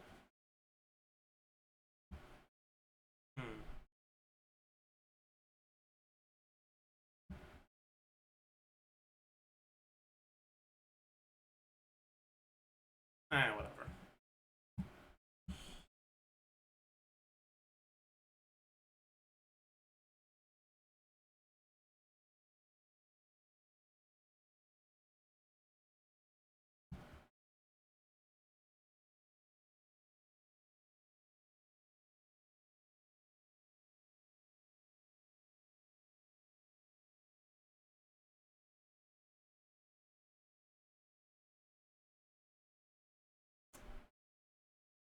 You need to add something here that I think would improve as long as things aren't, like, scuffed as hell.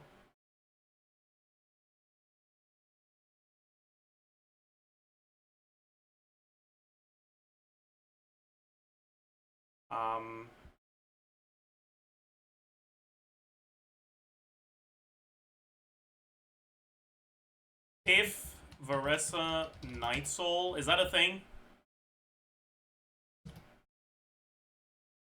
Fuck. I would like for it to check for nitrile amounts.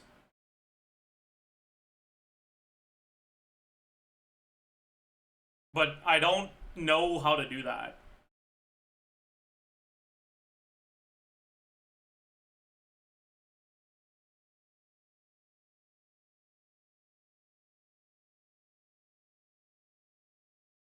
Is there a character that would check for nitrile amount in their Sims?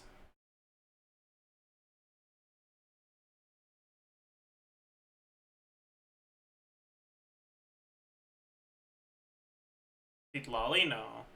I don't think Seat Lolly would. Moron? No. Like a character that does a different rotation based on how much nitrile they currently have.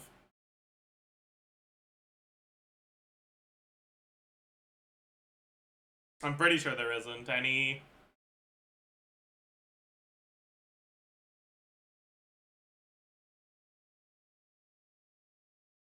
Oh, we got no Notland team? No, it won't check nitrile, it'll check fighting spirit. Yeah, I don't know if there even is a function to check current nitrile value. And if there is, I don't know what it's gonna be called. But yeah, maybe it'll be similar to Skirk. But I don't think they have one for Skirk either. It's probably just like if burst ready.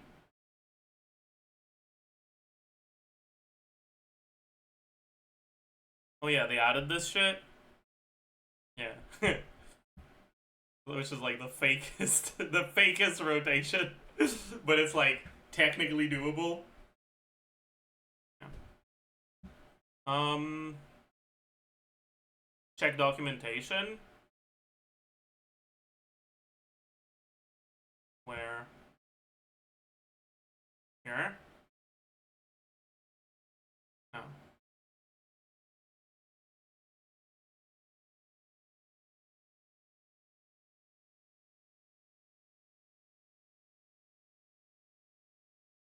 Documentation is in the header.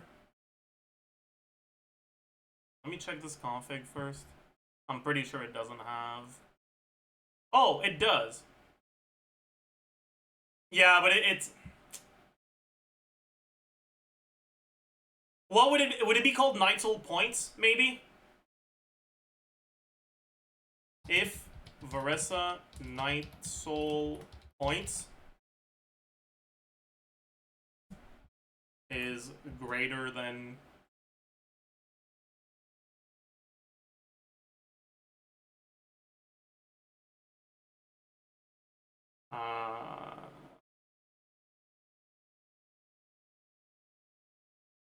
5.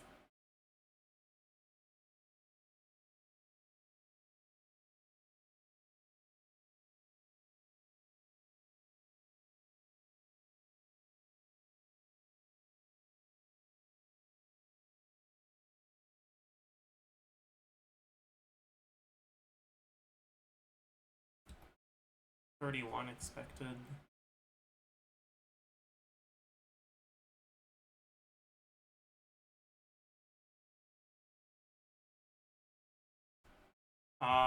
Oh, I think it might be working.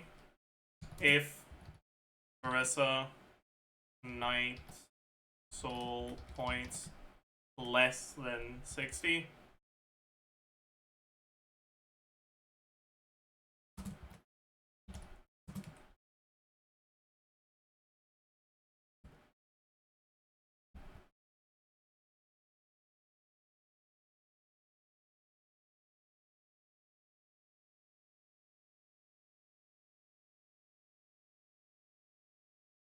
This probably ain't gonna work, right? Yeah.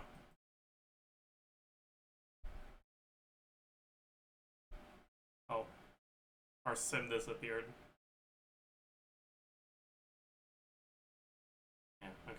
I don't know what it's called.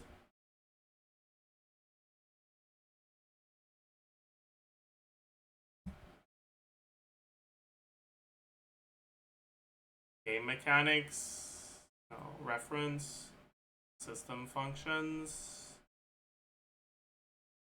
Characters, maybe. Actually, search. Night Soul.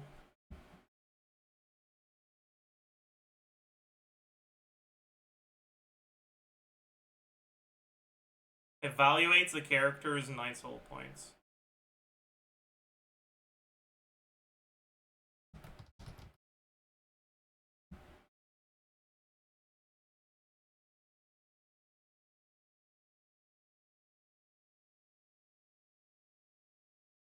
Is it Night Soul dot points? I think it's Night Soul dot points. Yeah, it's Night Soul dot points.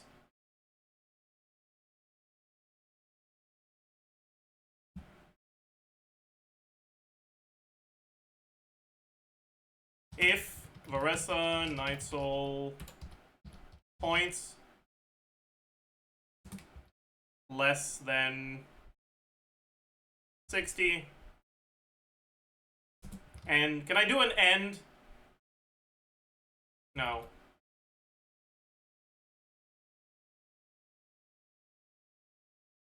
Yes? No. And oh, it's end.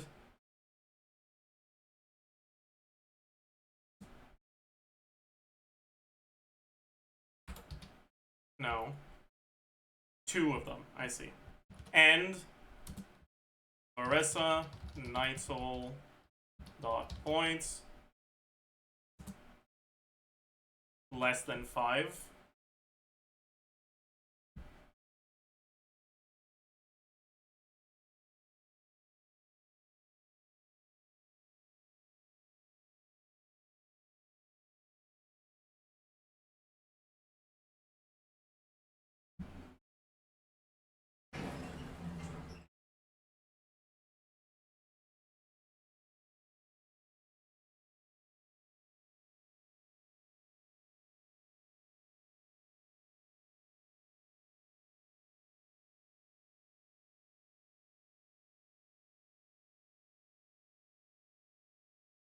I don't know. You're trying to set up if she's in her Apex drive? No, I'm trying to set up so that... Because this rotation, if you look at the sample...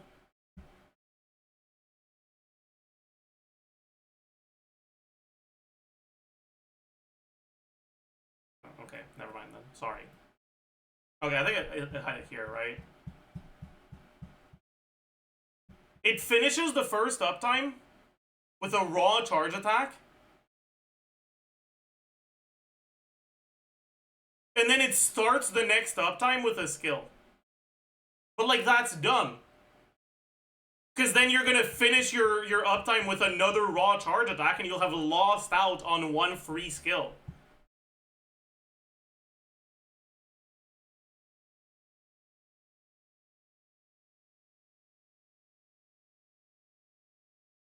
Oh no, they do 2 here. Huh. I don't know.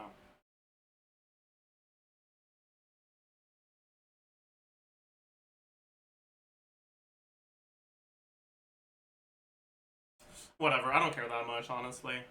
Yeah.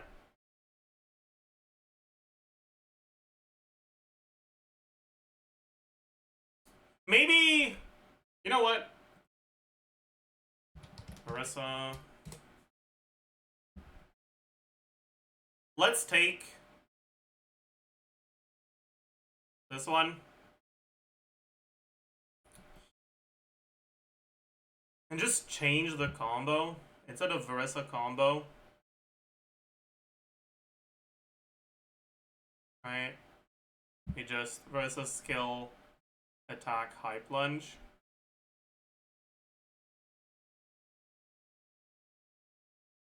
Then Chevy, then Bennett, then Malika. Burst, skill, dash?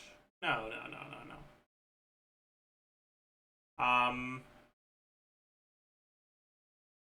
Charged. Charge.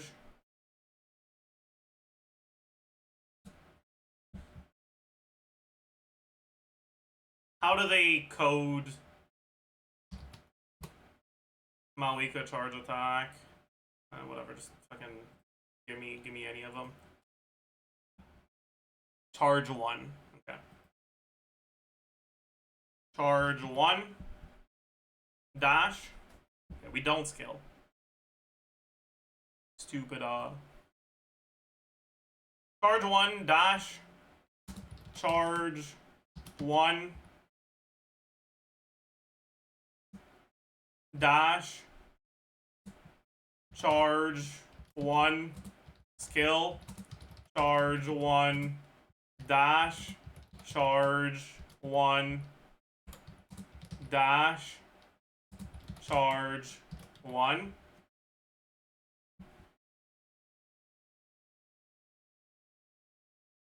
And then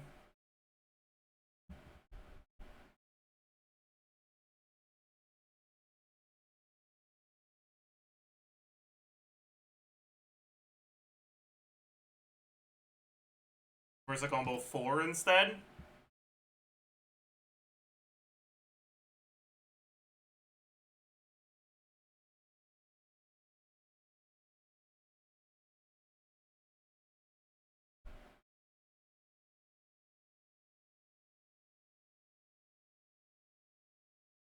I guess I can bring this back to Versa Combo 1, right?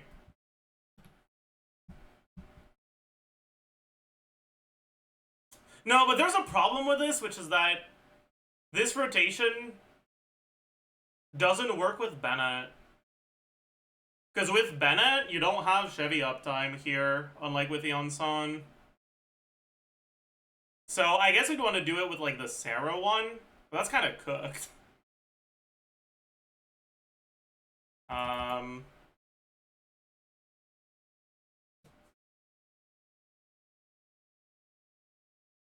How does this sample work? Please load.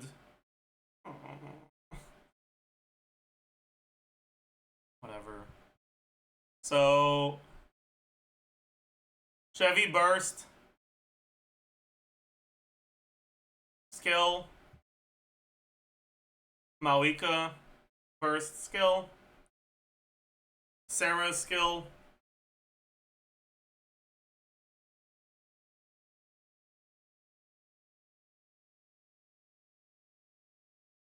Why did they do 2 then 4?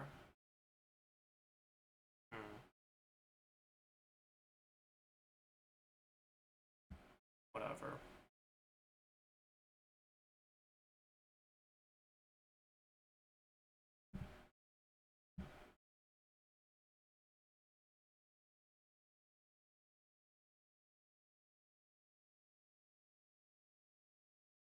What other rotation did they use for this?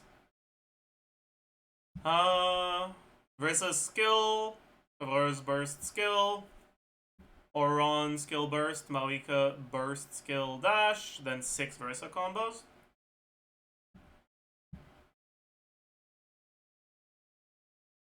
Six? Why 6? That doesn't make any sense. It should be 5. No?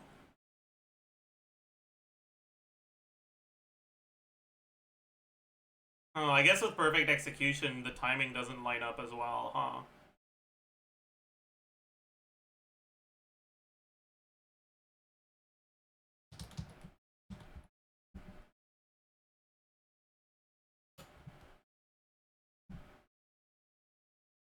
Yeah, and then this shit is fucking fully an idiot.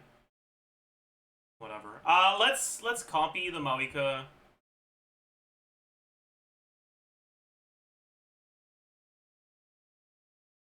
Oh, that's the wrong one.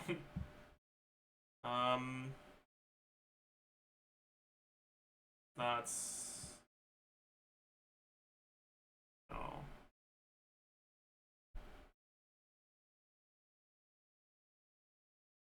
So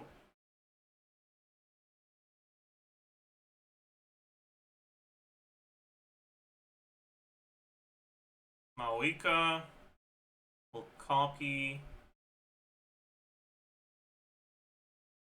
this setup here. No, that's with Sarah. I want to copy it with on the Oron team. This one. Let me just reopen it from here. Malika. Okay. But now we go scroll Oron. We go Codex, Obsidian, Codex. We lose the crit rate circlet, crit damage equal 0.622. We lose 2 crit rate rolls. Actually, we should be fine with 1, right? 9, 13. Yeah. We're still a little overcapped. Okay. So 8, 14.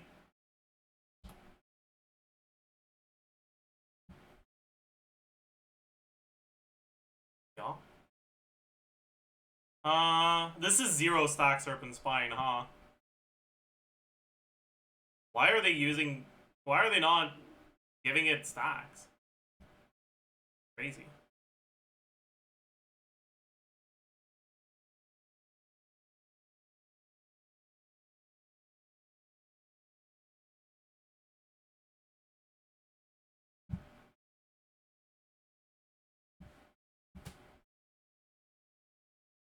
Where do you put the stacks again? Config plus params stack equals 5. There we go.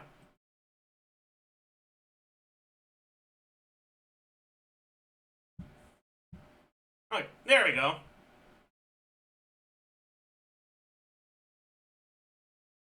Okay, so now it's the same DPS, but this is still not optimized for rotations. So, first,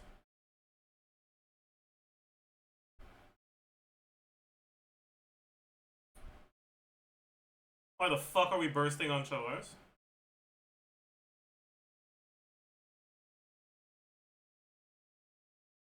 Get that shit out of here.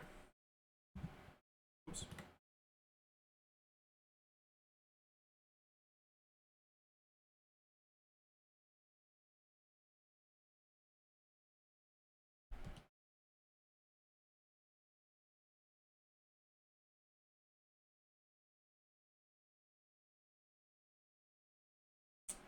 It's now introducing delay. Is it?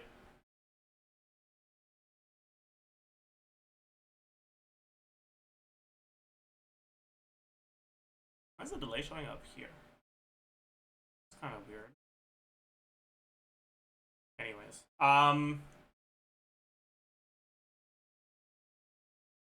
charged 2.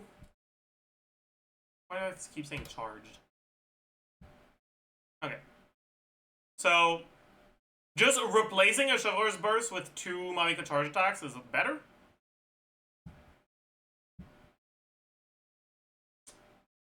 And then...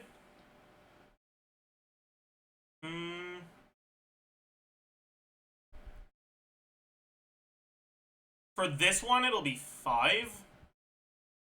Not 6. But then...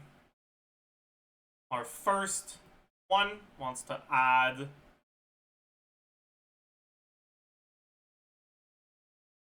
charge 1. Skill... charge 1 dash. Maybe the first charge 1 isn't necessary. No, it's better. Okay.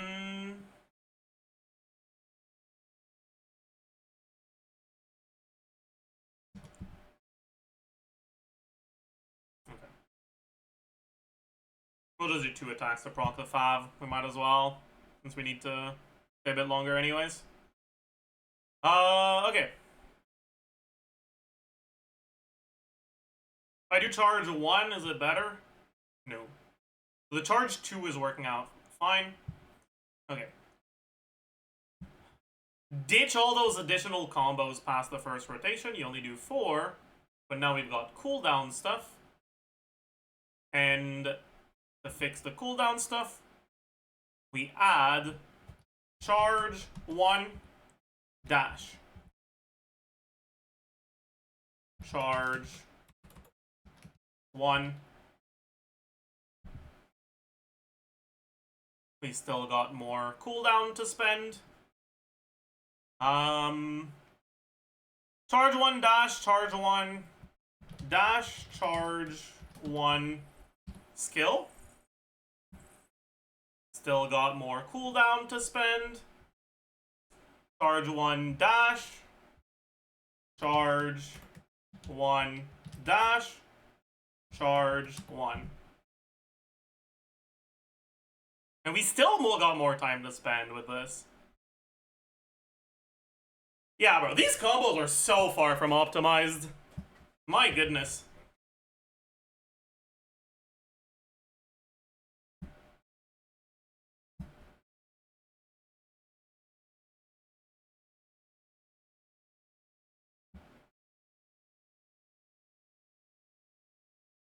Because the reality is that, as good as Rissa is, her damage drop-off when you have to start adding manual charge attacks feels awful.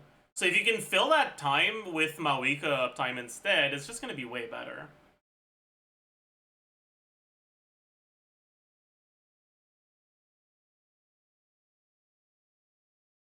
Change Mawika to active since pre-stacking? Sure. Not going to change shit, though. Mawika... like, slightly delays the first rotation, but doesn't even matter in Sijin, but whatever.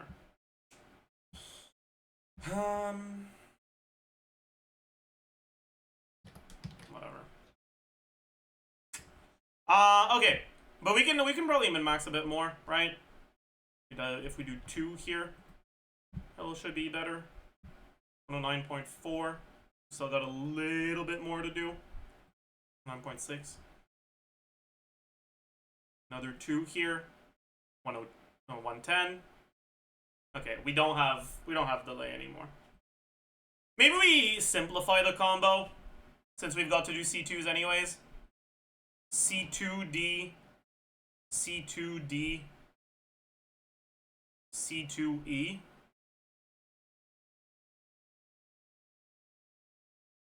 How much time does that leave us with? Probably do another C2 then. Charge 2. Yeah. This doesn't do any difficult combos. C2 is really, really easy to time well. And it's like almost 8% DPS increase from the combo they're using. Yeah. Yeah. What about this one? Is it ever worth slowing things down here? On the first one?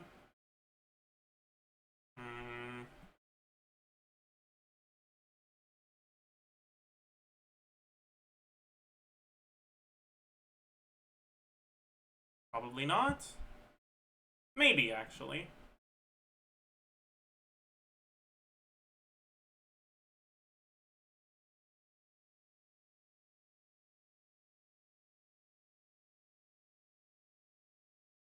Charge 2 dash. Twice.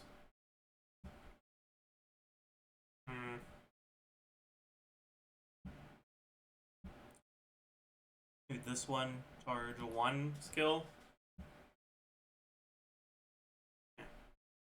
Doesn't seem like it's better. On the first one, you should do all 5.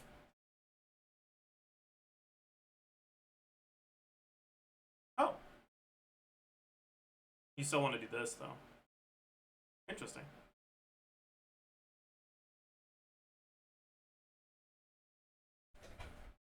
You should submit that to the database afterwards, so we have that added. I'm too lazy to do the submission process myself. But I can send the config to someone who wants to do it.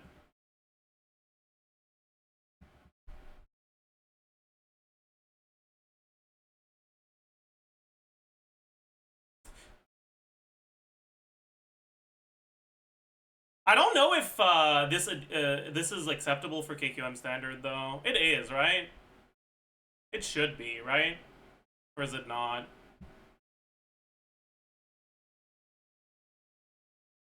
I'll check on Milani, because I know Milani's got a similar thing. This might not be KQM standard, actually.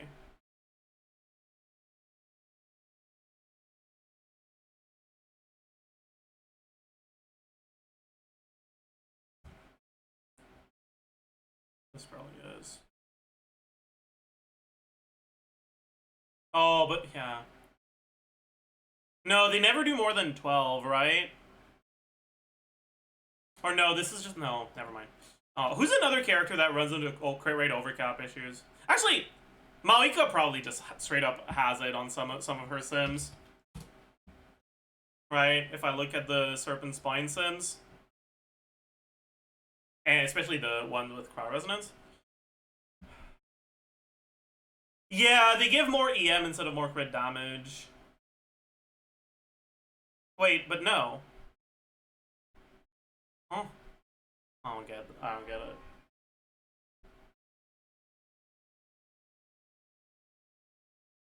Because I don't remember if KQM Standard allows you to do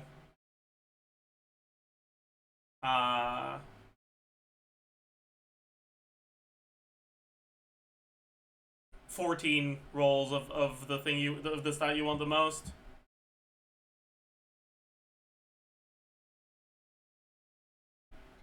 I think it might not.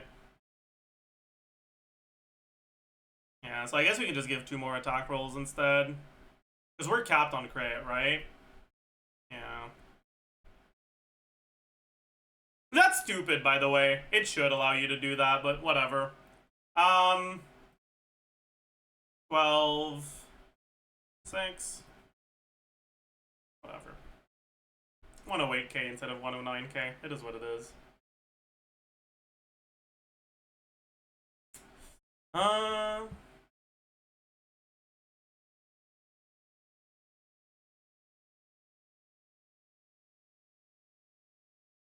want to Frankenstein that Auron into Eon Sun. The problem is,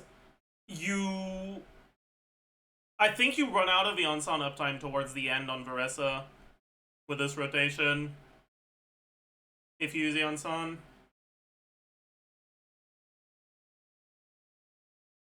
Like, the Malika burst happens at 6, then at 26, then at... Okay, the first rotation's a bit longer, but after the first rotation, it's an 18-second rotation. 64. 44. 44.5. 63. 18.5. Yeah. So you lose the Ansan buff on the last plunge, basically.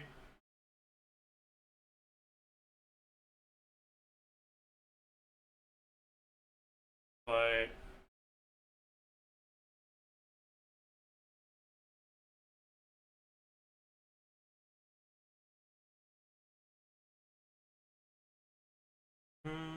we can still check, right? But yeah, I'll send you the config anyways, just in case. Limbo song. Oh, ignore the like text at the end because I just didn't change the text, but it's not. Yeah. Was that Malika doing more damage in the rotation than Varessa? We don't talk about that. But no, she's doing 150 less DPS. Oh.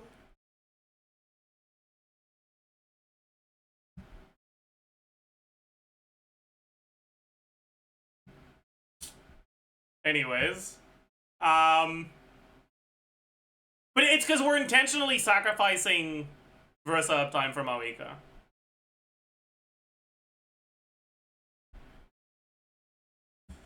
Anyways, so we remove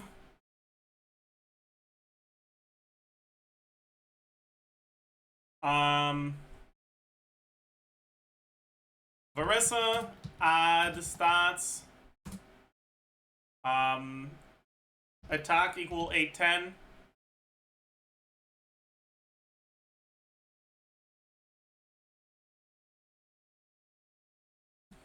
Electro percent equal 0.25.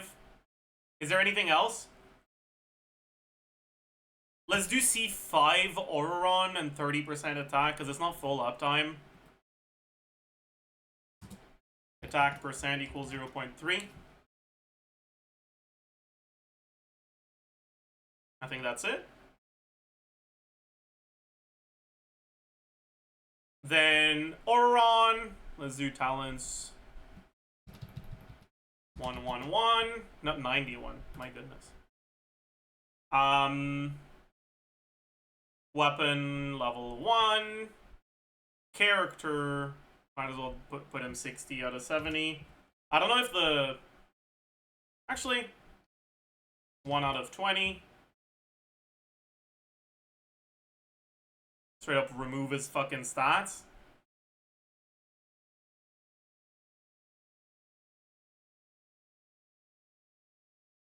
And then...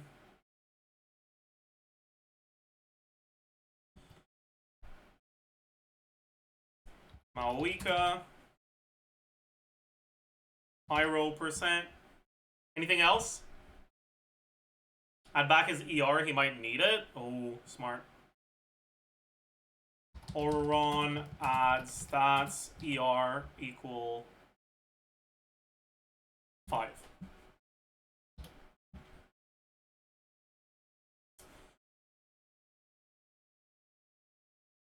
$114K here.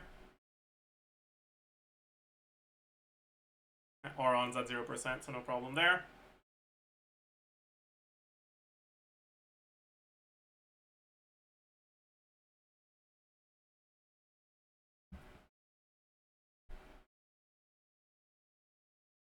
Yeah.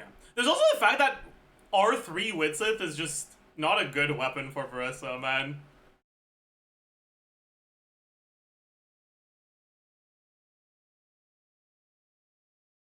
But I added the buff to Malika too. It's here.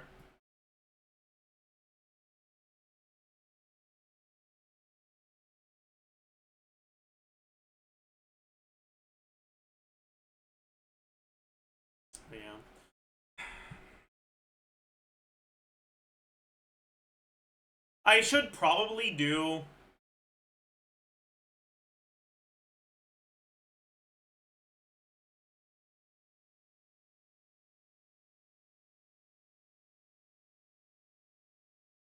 remove this and only do them if Verissa energy is low. If Verissa energy is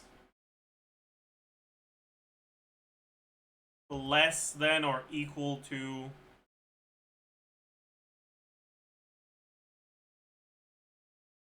I guess 30, whatever.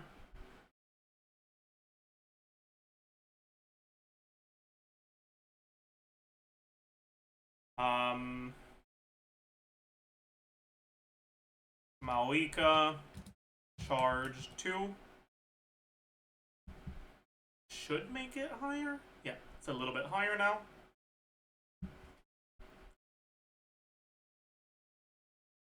Because now, when we don't have energy for bursts on Verissa, we spend a bit more time spending on Malika. But when we do, we don't spend more time spending on Malika. Because the burst extends Verissa uptime. Just go energy 31. It does, no, it won't change anything here. Because it's not energy when she needs the burst. It's energy before you swap into her. So the actual breakpoint won't be 30.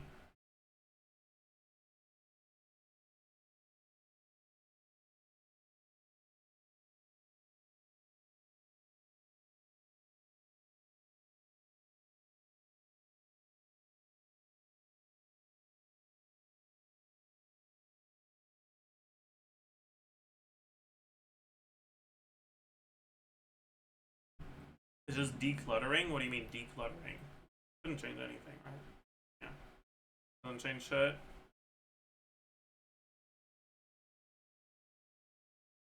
Well, pretty much exactly 115. Anyways.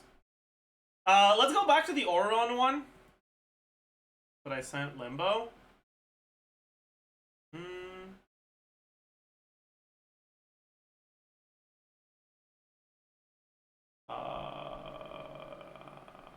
Team database. No, not team database. What am I doing? Simulator.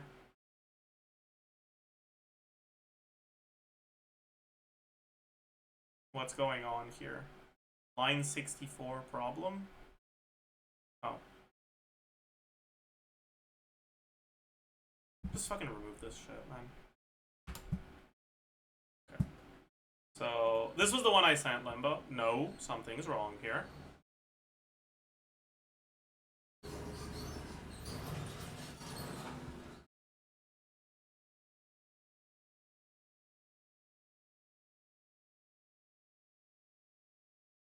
What?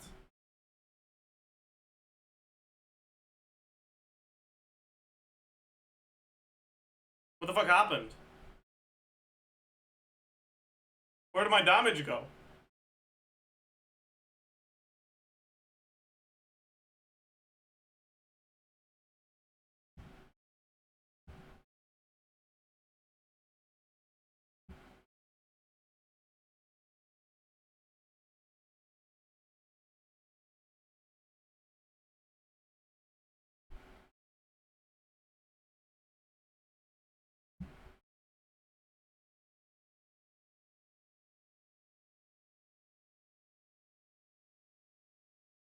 What the fuck happened, man?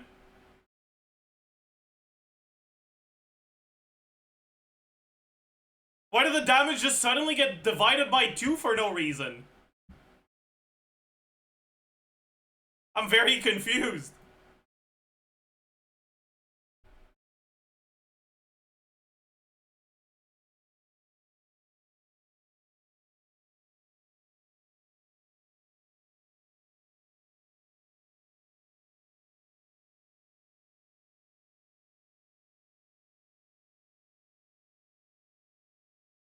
Yeah, defense formula incident. Let me just copy the combo instead. Back onto... Wait, no. Okay, I need to... I have too many fucking sheets open. Not the one... Rerun it? No.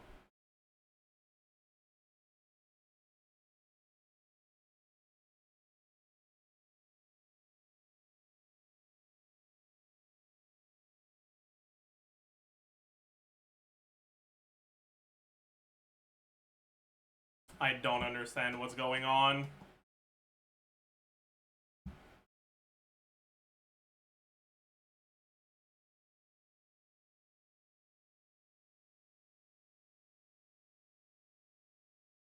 Look at sample? Well, I mean...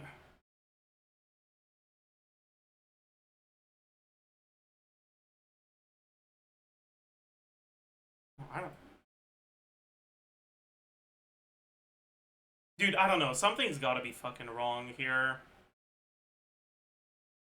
Look at Verissa's crit damage. Wait. Yeah, what's going on here? What's going on here?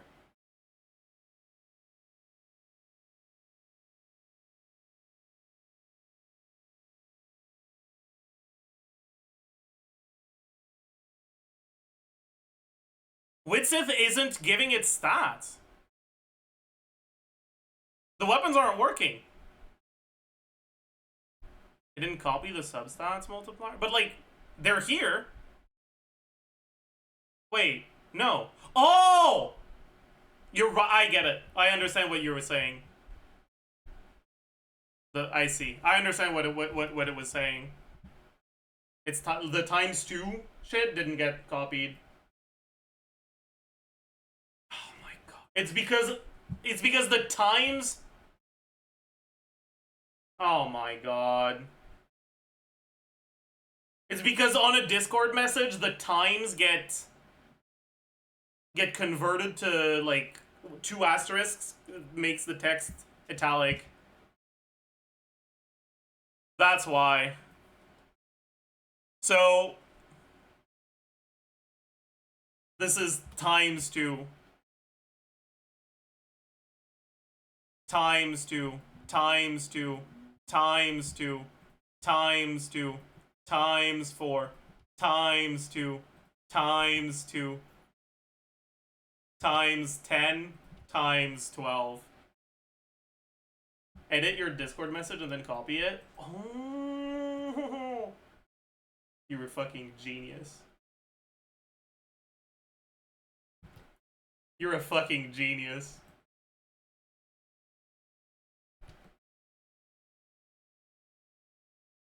Okay, there we go.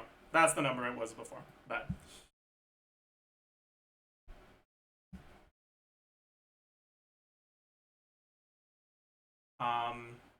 okay, there's something I'm kind of curious about. This is 108.4.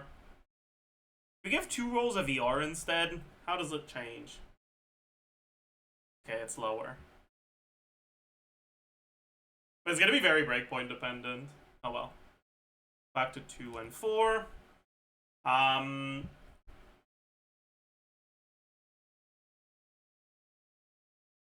do you tell Discord to not to like look at the things? Like what's the syntax to like have it send the full text without looking at syntax things inside of it? Any knowers in the chat? 3. Are those just apostrophes? Or are they something else?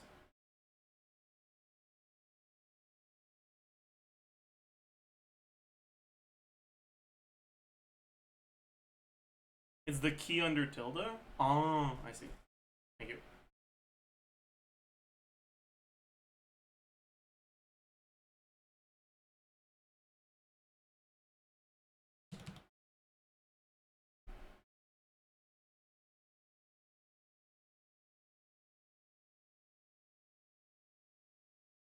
Alright, I fixed it for you, Limbo.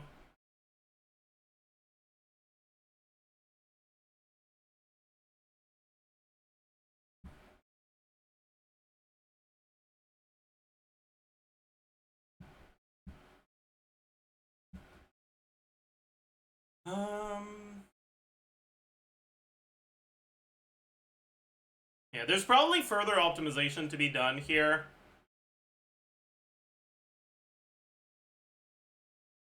I'm actually kind of curious what 2 more refines of Widsith does. We're at 108.4, 108.5. R5 Widsith.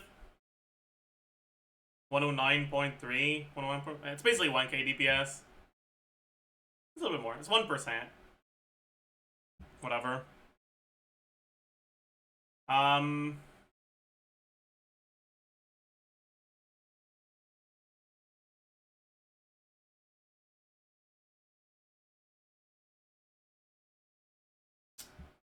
What about Tidal Shadow Mawika?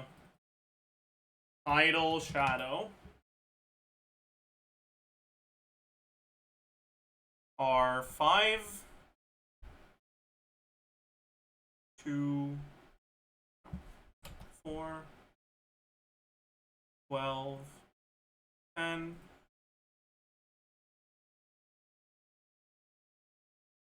Our crit ratio is kind of scuffed here. But with crit rate circlet, it's even worse. So, you kind of can't. Yeah, okay.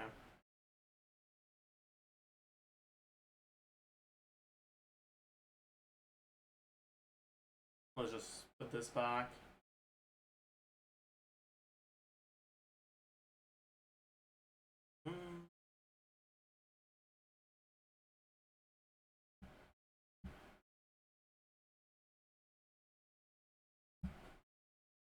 Can give her back the 2 attack rolls I have.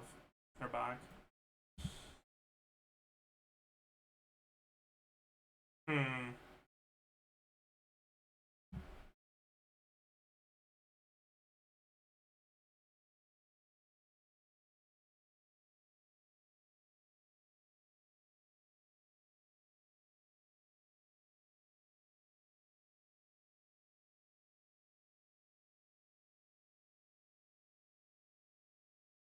Should we try to see some further optimization on combo?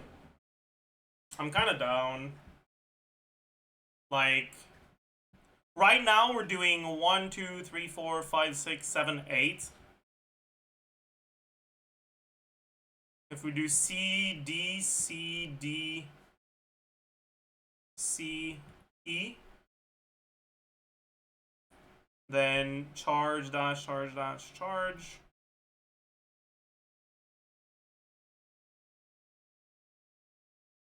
We're now at 6 instead of 8, so we should be able to do a bit more, right? Yeah.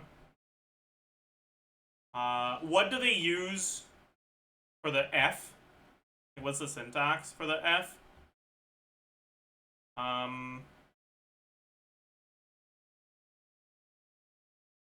Config charge final equal 1. Okay.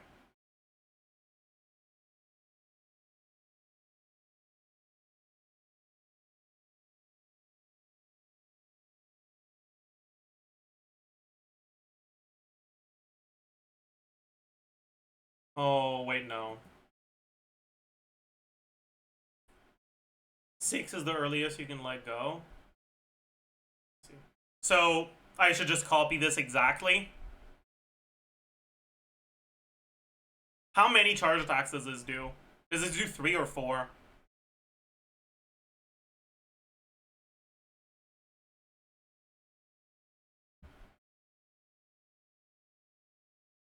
Probably does 3, right? Hold isn't a hit? Okay, bet. So you just add this when you want to add the F.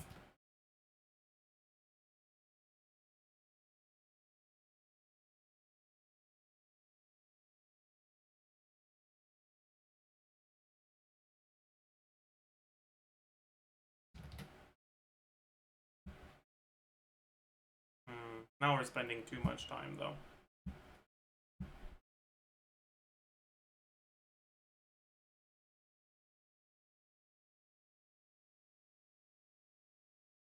Honestly, maybe we just don't do the F. Alright, just charge 2 is 110.6. Charge 3 is less. Charge 1, I think we've got cooldown stuff. Yeah, so it's also less. So charge 2 is the right one.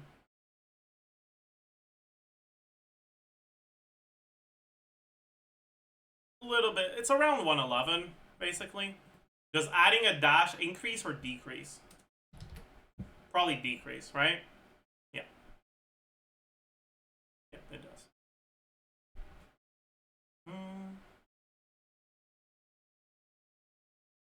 Let's also put this one here instead. This is going to be a lot easier to execute doing it this way. And it's the same DPS. Okay. Next, we also want to change that here to C1D, C1D, C1E.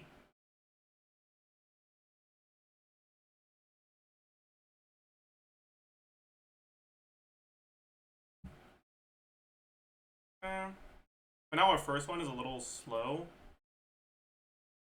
We probably remove this. It's not actually better.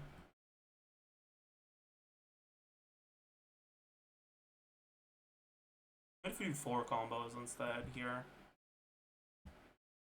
No, we've got cooldown problems. Cooked.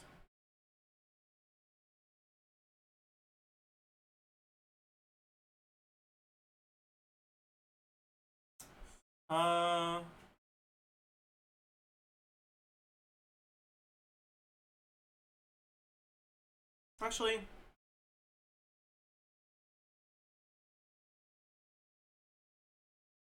what if we do this? Do we still have cooldown problems?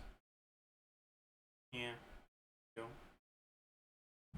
C1D, C1D, C1E, C1D, C1D, C1. I guess we're gonna leave it at that.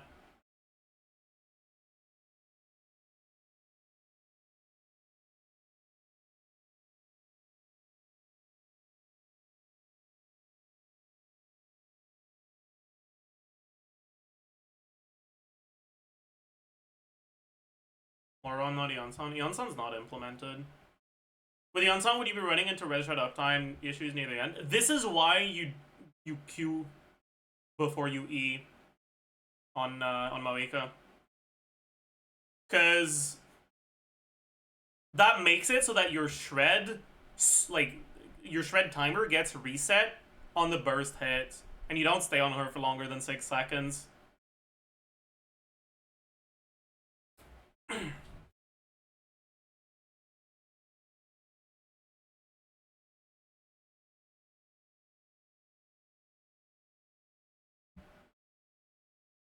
I was thinking about the -2 from burst animation. Yeah, that's why you want to end up with Electro on the enemy from Eonson, and then re-trigger overload on the Maoika burst hit. We probably remove this. Yeah.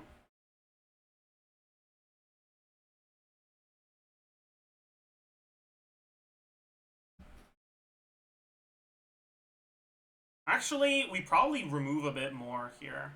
Or do we end up with cooldown problems here? No. We don't end up with cooldown problems? But it's still worse.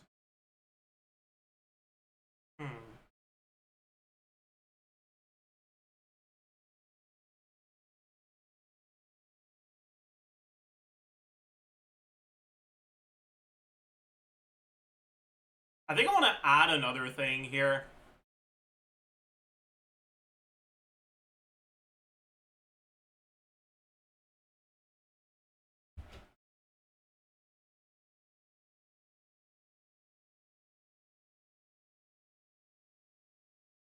And J less than 4.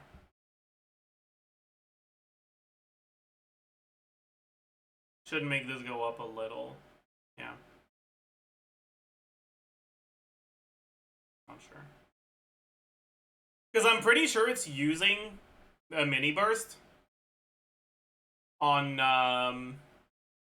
or after your buffs expire on your first rotation here, and I don't want it to.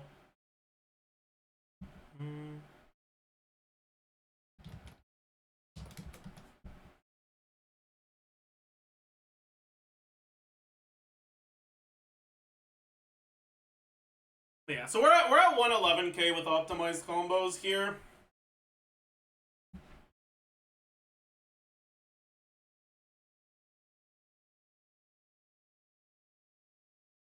Pre-Eonson. And then with Eonson.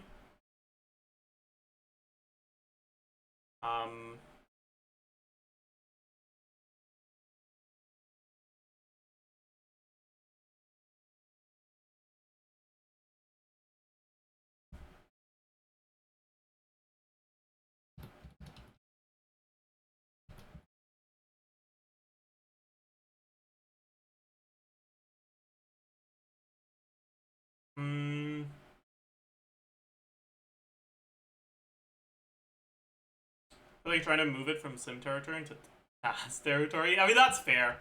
But the 108k with the C2D combos, I think is very realistic.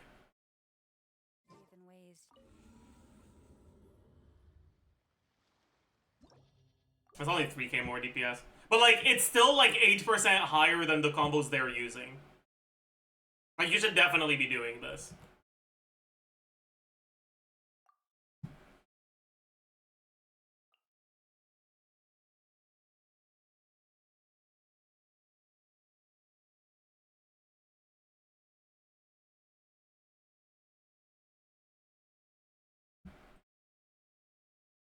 Yeah, Limbo, but that's why you don't want to use the mini burst on that last skill of the first rotation.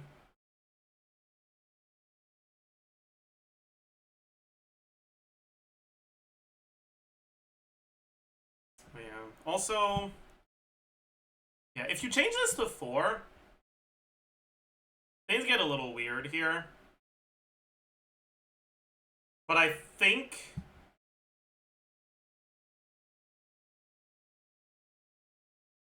C1D, C1D, C1E, C1D, C1D, C1. We still have a bit of wiggle room. Charge 2. That's not better.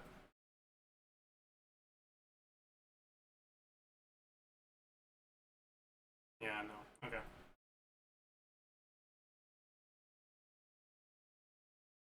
Eh, whatever, I can't be bothered. What are we calculating? We're working on seeing if we can optimize the rotations people are using on GC Sim for Verissa.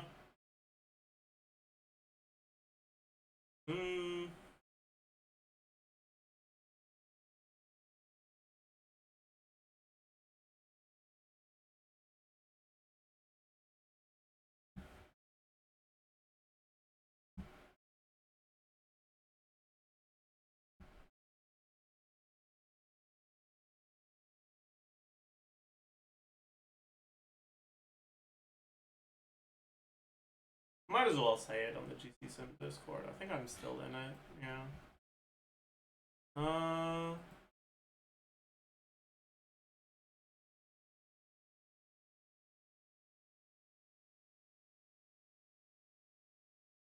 Where would I say this even? Because I can't be bothered submitting my own thing.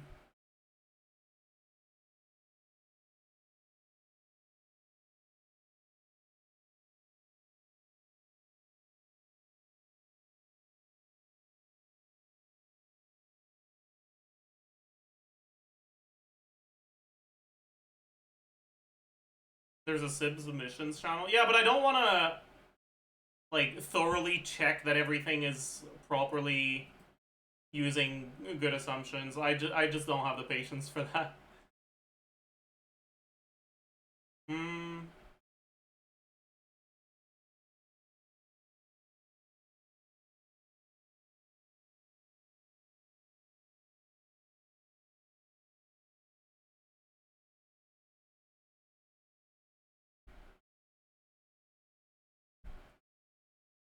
Post in general, let someone figure it out.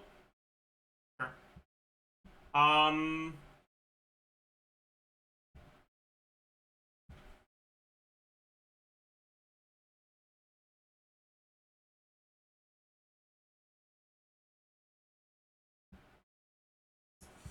Tinkered a bit with Verissa rots on the database. Too lazy to submit properly, but if anyone wants to take a look, here it is.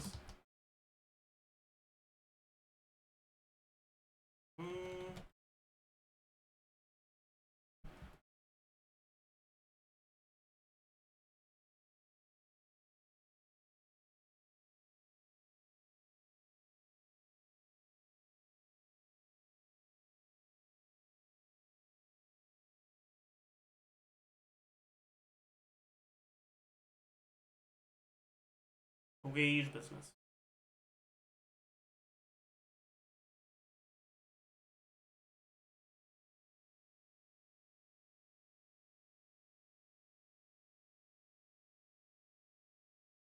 I'll let the GC Sim nerds figure it out.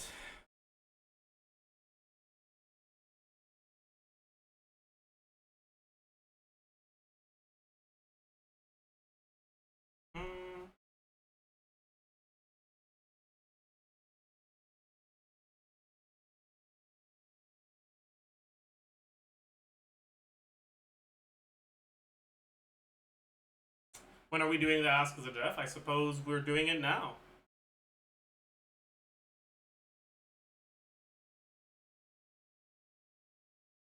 You can just share your config?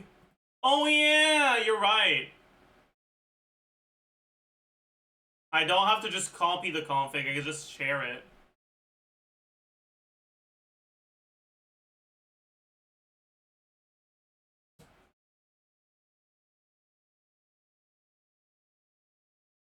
That's so smart.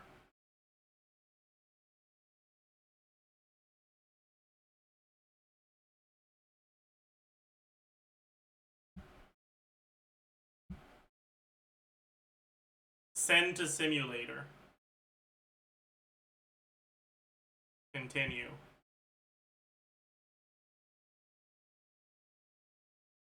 Run. Or did I need to do that? I think so. I think I need to let it fully run to...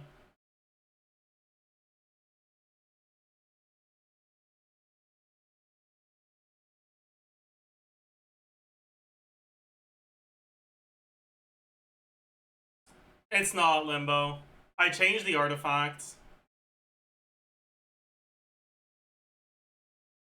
It used to be not Codex, which is why I had Crit Rate Circlet. But you're right, it should be 10, not 12. Whatever.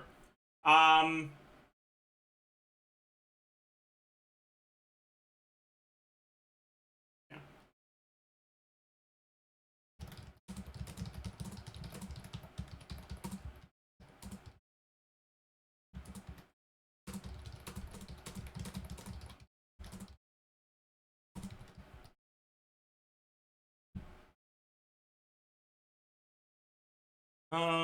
Anyways.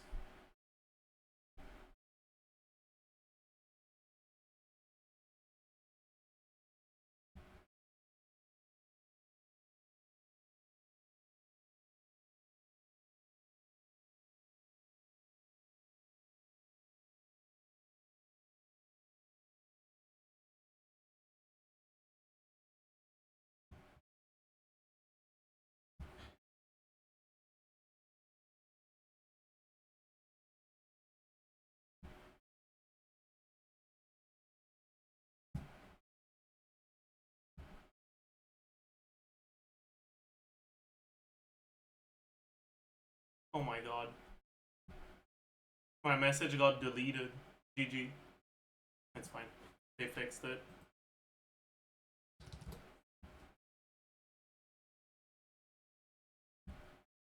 Anyways,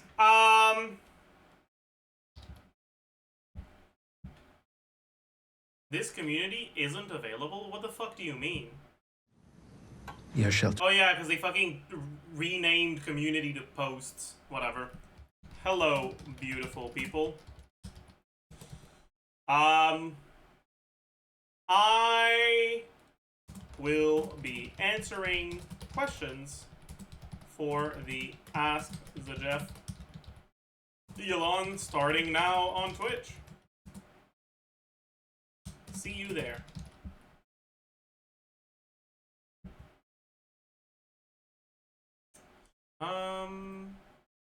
I'll post a link as well.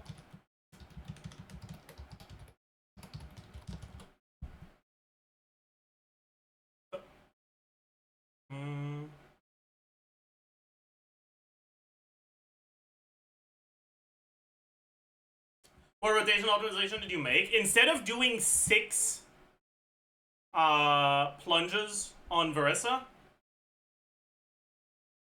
with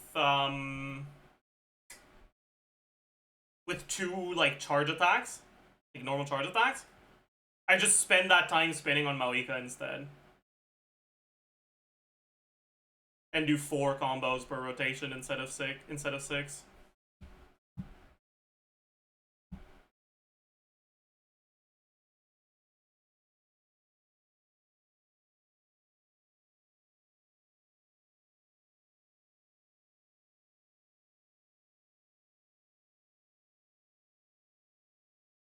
On the topic of Verissa Sims, did you see this? What the fuck am I looking at, man? TF Verissa. Holy shit.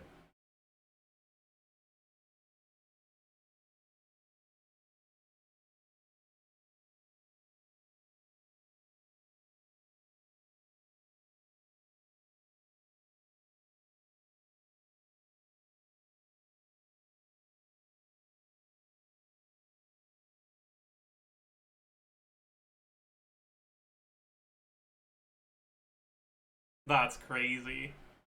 That's a funny one for sure.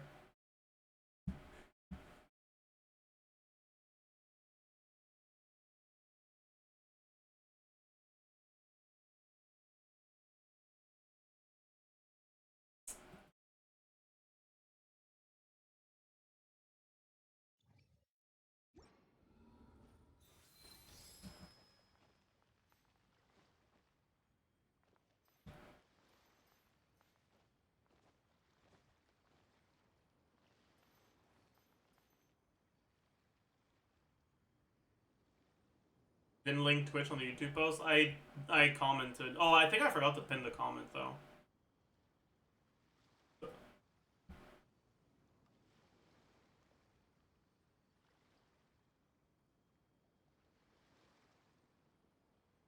Have you decided wwhere you will go from here? If not, Is that the best combo even with the find Yansan? a patch of Probably. soft grass and rest a while.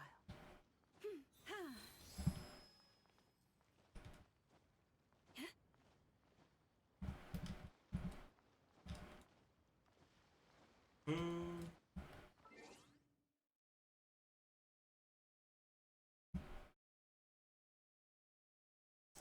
Alright, chat.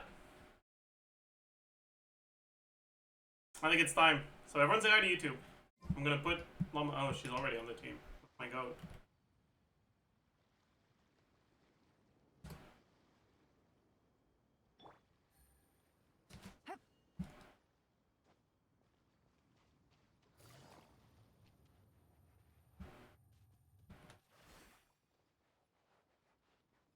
I just realized that's fucking crazy. She loses her envisaged echo when she's using her skill. It just disappears while during her skill.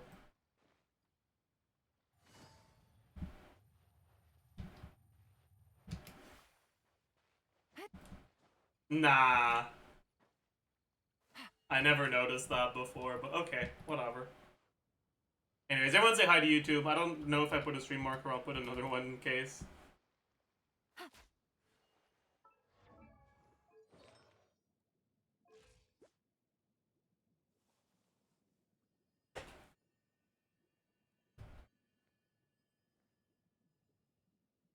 Hello, beautiful people, and welcome. Hi. To your somewhat irregularly scheduled dose of Favonius weapon propaganda. It's Ask Zajef YELAN time. And we're gonna be talking about Favonius Bow in this video. Ooh.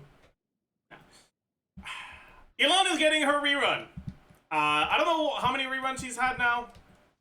At this point, YELAN is a pretty old unit. YELAN came out in like late 2.x. And she's been through a lot.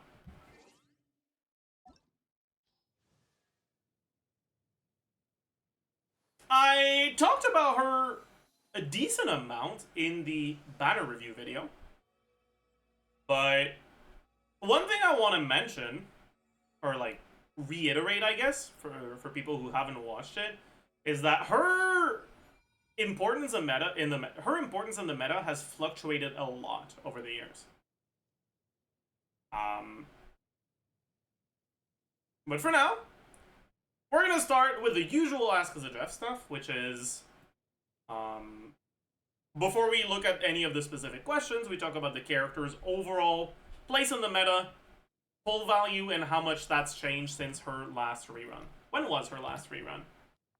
4.8?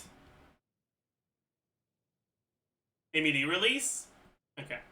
So it's pre-Natlan then. Okay. So. The last YELAN rerun was before Natlan, and Natlan was not kind to YELAN. It was not kind at all. So, a lot of things have changed. Let's talk about them.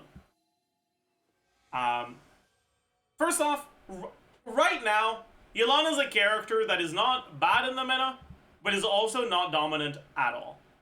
She's a fairly forgettable and fairly replaceable character.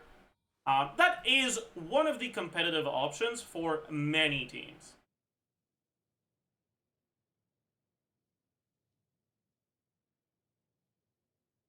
In terms of pull value, in my opinion, it's very low. Because as the game gets more and more focused on cohesive archetypes, with all the units being on the team, or most of the units on the team being specialized supports that are just way more powerful than the generic ones, it's becoming harder and harder for me to recommend going for the more general supports. And unfortunately, YELAN falls in that category. If her general support was actually, like, noticeable in many teams, I'd say there's still a reason to go for her. For example, like it is with Shilonen. But I just don't think that at this point, with what the meta looks like right now, there is much of a reason to go for YELAN in terms of how much she helps your account. And a lot of that is because of what's changed since her last rerun. So, the landscape of the meta in her last rerun was dominated by Nevidette.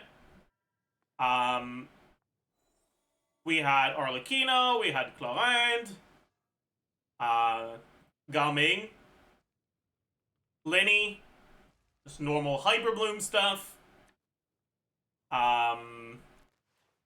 Mono Hydro, straight up, was okay. It was more than okay. Mono Hydro was pretty solid. Xiangling was still very present.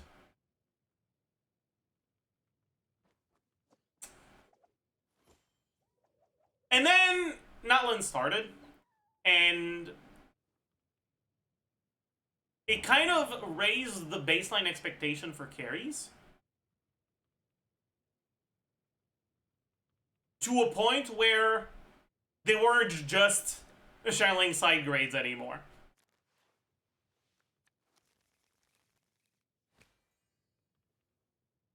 And the specific carries that were added, right?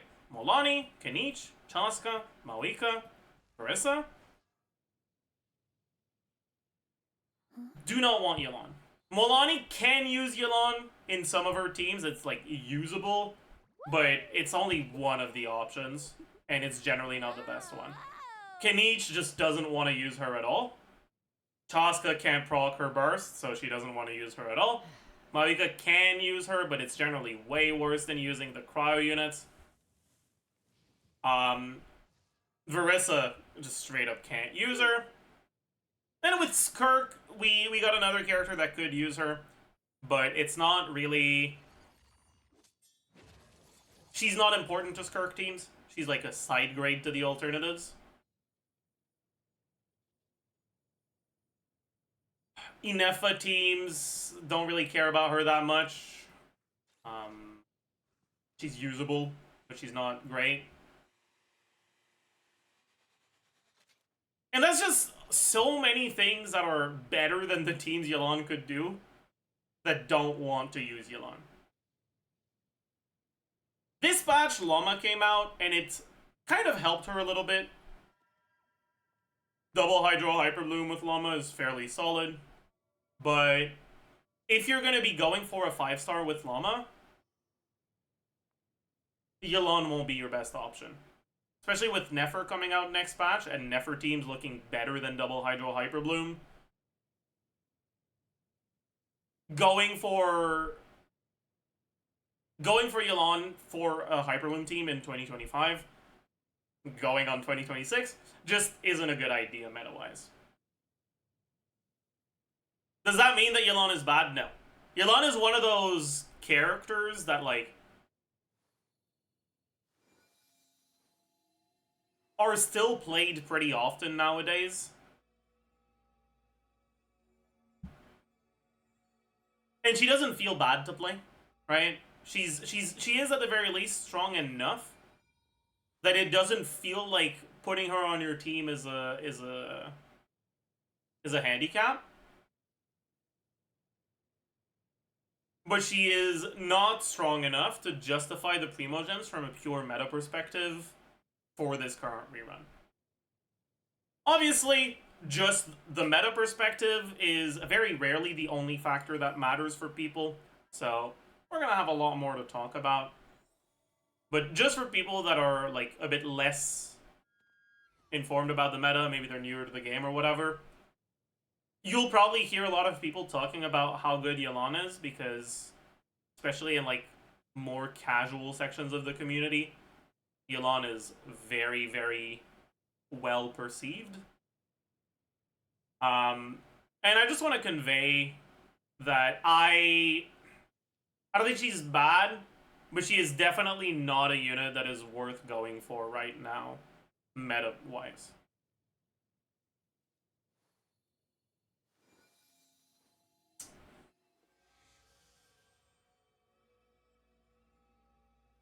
But honestly, that's pretty much it for the generic section where we talk about her current power. And so let's get on to the questions from you guys. As usual, if you're watching on Twitch, make sure you at me with your message so I know what's a question for the ZAJEF and what's just another chat message. And yeah, let's get started.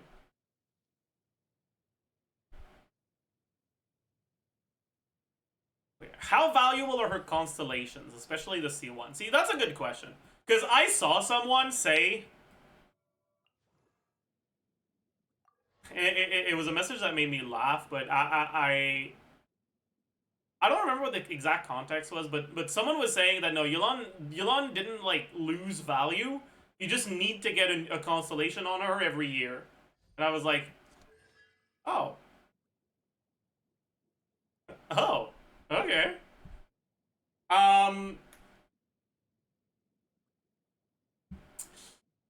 The reality is that nowadays YELAN's cons just ain't it.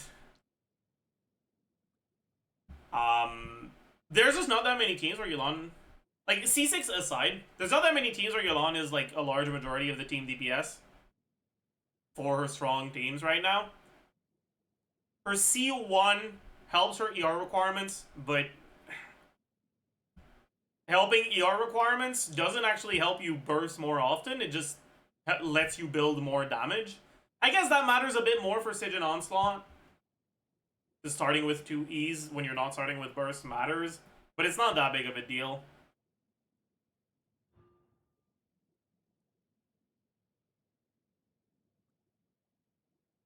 C2 is more apt, but honestly, gone are the days when that was a massive deal. The characters that care about this additional application are generally, well, Hu Tao and Hyperbloom. But because Llama's app is a bit slower than Nahida's, you don't actually need this to basically use up all your Dendro and Hyperbloom teams anymore. And because Hu Tao is Hu Tao, and it's like almost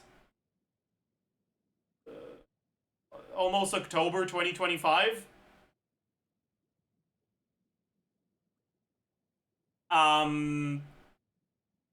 that doesn't matter that much anymore either.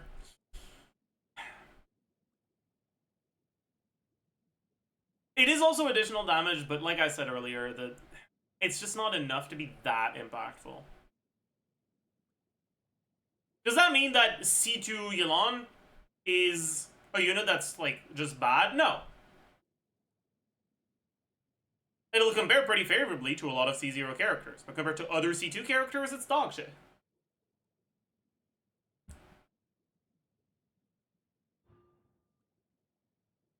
Her C4 is an HP buff, but like,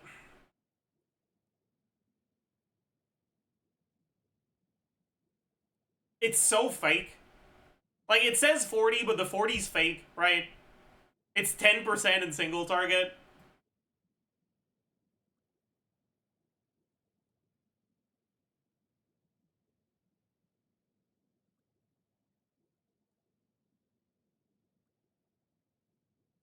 It's 20.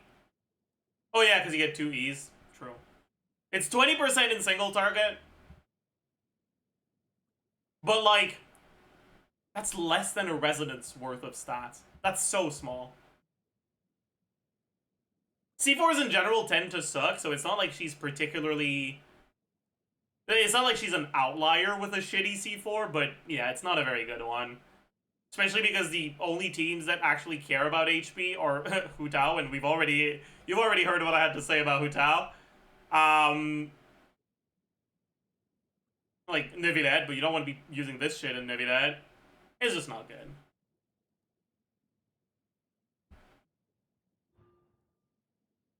And then her C6. Honestly, it's kind of weird because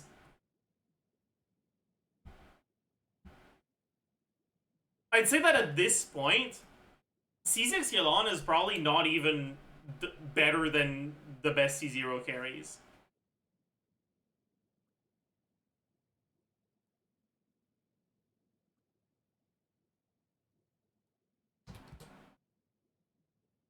I'm actually kind of curious if there's a C6 YELAN with C0 supports.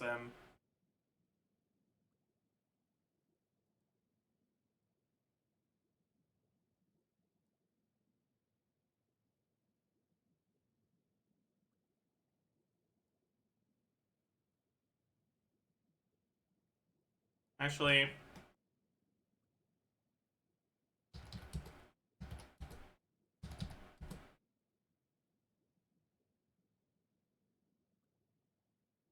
this is probably, yeah, N4 is on YELAN.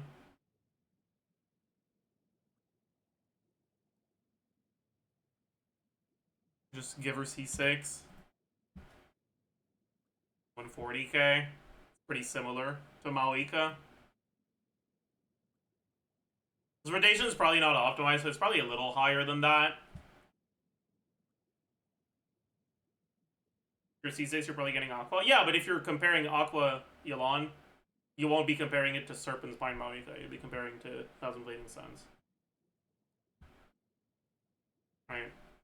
Anyways, the point I'm making is, like, C6 YELAN, back when it was released, was very powerful. But the power creep that happened in Natlan was, like, so steep that at this point, I'd say that C6 YELAN is slightly better than Malika, just DPS-wise. But it's like, basically, in a tier list, it'll be in the same tier as C0 Malika. It's so much money down the drain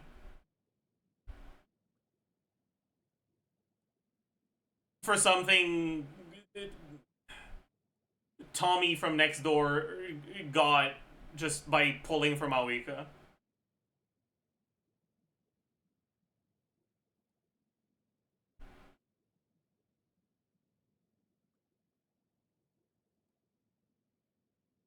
For people that, like, actually spend money on Genshin, if you just fucking love YELAN, don't let my doubting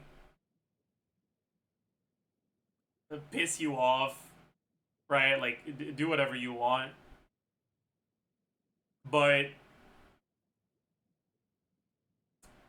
if you are a whale and you want to use YELAN, and the reason why you want to use YELAN is just because you want to have her on your team, not because you want her to be doing the damage, you're generally better off leaving her at C0 and pulling for cons on carries instead, and playing her as a support.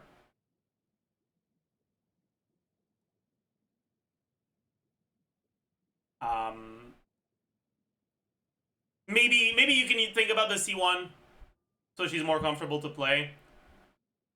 But I'd say that, like, in current year, Wales should not go for YELAN cons unless they're just a massive YELAN simp. At least not past C1.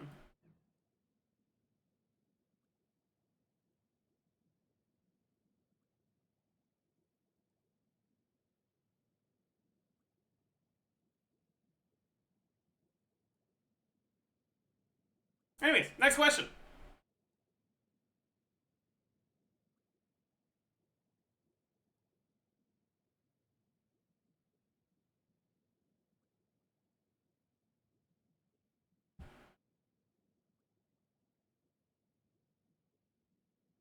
Is she the first character who will be shown the door in a Hyperbloom team? That's a good question. And the answer is not necessarily, but maybe. Current double Hydro Hyperbloom teams look like this, with Llama, Electro Trigger, Sainto YELAN. There's also the Nevinet version, but that's a different team at that point. You have 3 options for the Electro slot. You can use Raiden, you can use Cookie, or you can use Inefa.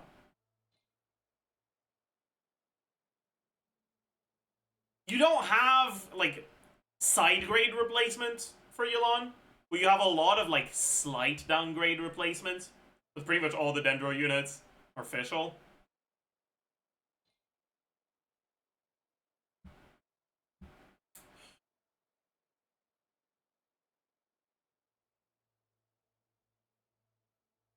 Sainto is mainly there because of his insane amount of Hydro application.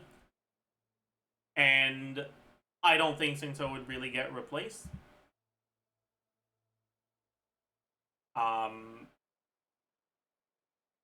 And so in the, like, double Hydro Hyperbloom core, I think that both Raiden and YELAN are a little shaky. Right? Like, both your Electro slot and your YELAN slot are a bit shaky. And whoever gets replaced first just depends on what kind of unit they release first. Do they release another Hydro that works well here, or do they release a dedicated Hyperbloom trigger? But I think, like, 3 years from now, YELAN and Raiden will both have been replaced in the double Hydro Hyperbloom teams.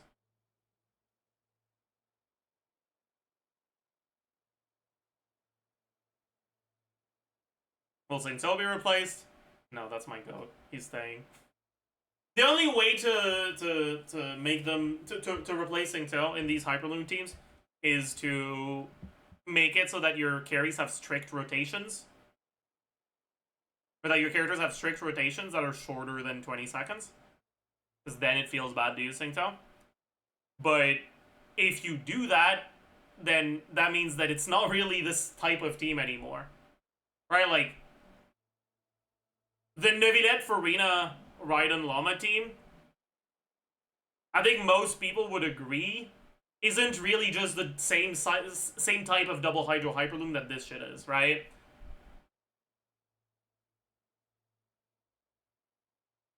Like, at that point, that's not a Hyperbloom team, that's a Nevinet team. If that makes sense. Like, it's still technically a Hyperbloom team, but it feels like it's defined more by being a Nevinet team than a Hyperbloom team. And I think if they release Hyperbloom-focused units that would phase out Sainto, it would be the same. Sure, they wouldn't use Sainto, but you probably wouldn't think about them as Hyperbloom teams. And instead, you'd think about them as, I don't know, fucking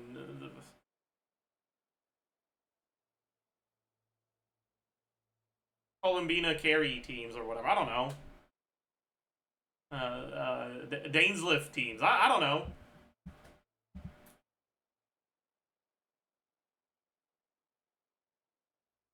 Anyways. Next question!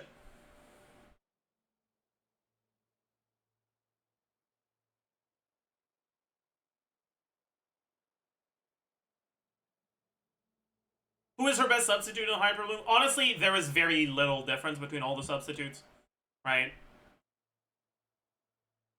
You can use pretty much any of the Dendros with double Dendro. You can use You can use Fischl, or you can use a generic support like Zhongli.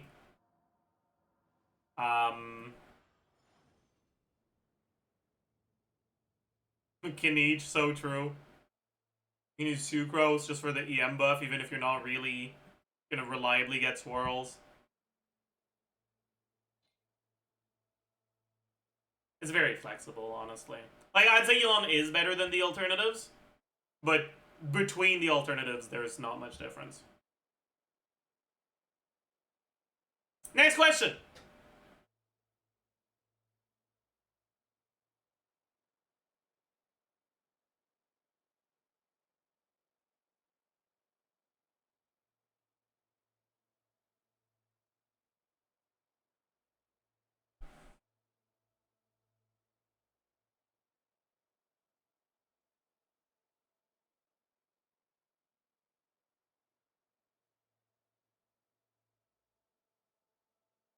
YELAN or Farina? I'd say between the two, I would definitely lean towards Farina.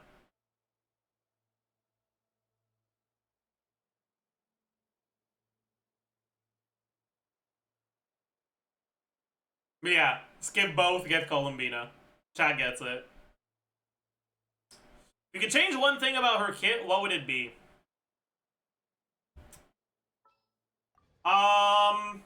Unironically, something that doesn't matter that much, but that just fucking pisses me off, is this 34% chance. Just make it 100%. Why? Why is it 34%? Why? Like, fuck you. If you're gonna make it a chance, then make it do enough damage that when it happens, you actively want to change your rotation to make sure you use it. If it's not gonna be a major DPS gain, just make it 100%, man. I get because she's a gambler, but like, you want to make it gambling? Is it gambling if when you win you gain a fucking like stupid ass keychain you're gonna throw away? Like, no, that's not gambling. That's fucking like contest. Like that's cereal box contest. Okay, like she's not 5 years old, man. Fuck.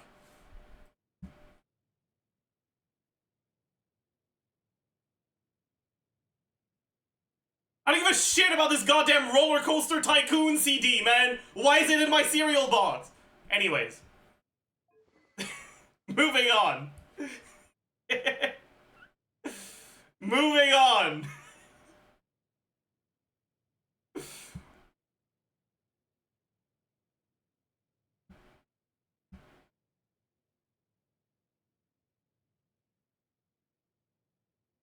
For someone who doesn't own many off-field Hydro units, would you recommend getting YELAN? No.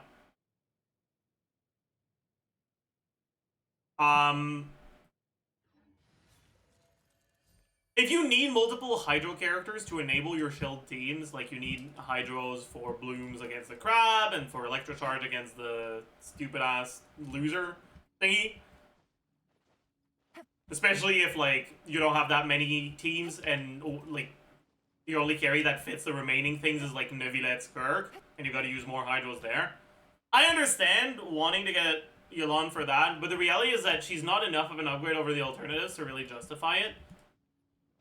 And you're probably better off just taking the L, putting Aino on the team, and saving your Primos for someone else.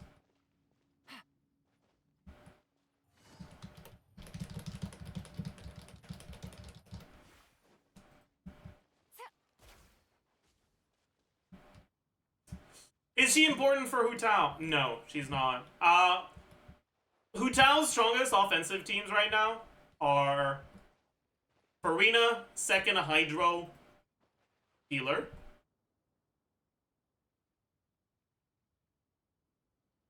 With the best healer options being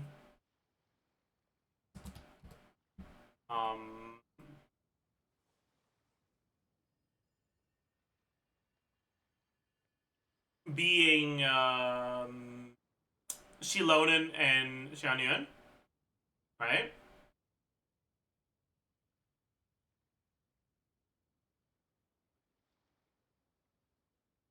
Now, for the second Hydro, YELAN is the best option.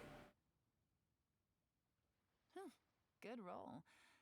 All right, maybe I'll take one more day off and knock out the rest of the work once I'm feeling up to it. What the hell? Is there not a single Farina Singto team on the sim? Oh, there is? Something's definitely deeply wrong with this. Oh god.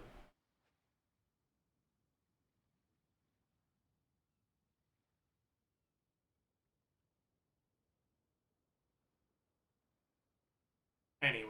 Navigating the world is a whole That's lot crazy. easier with a few Anyways. different choices to choose. But yeah, Singto's not that much worse.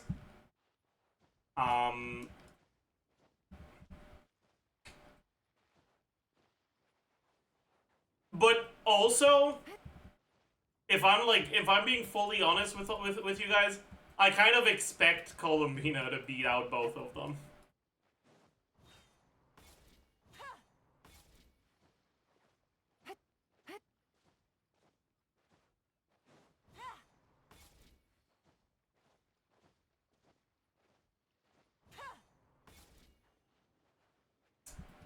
Yeah, I guess nowadays, because Hu Tao is so ass, maybe just sacrificing even more Hu Tao damage so you can have Inefa carry you is better. And then maybe the best last slot in that team could be YELAN. But like at that point, Hu Tao is worse than just like Sucrose. And then if you're using Sucrose, you don't need YELAN for the extra Hydro App anymore, so you'd just rather use Fischl. And now you're just playing Inefa Taser. You know?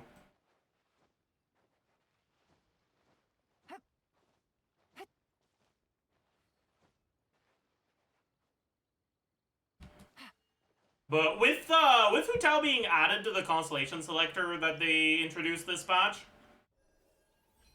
for this thing, there's gonna be more people that have C1 Hu Tao.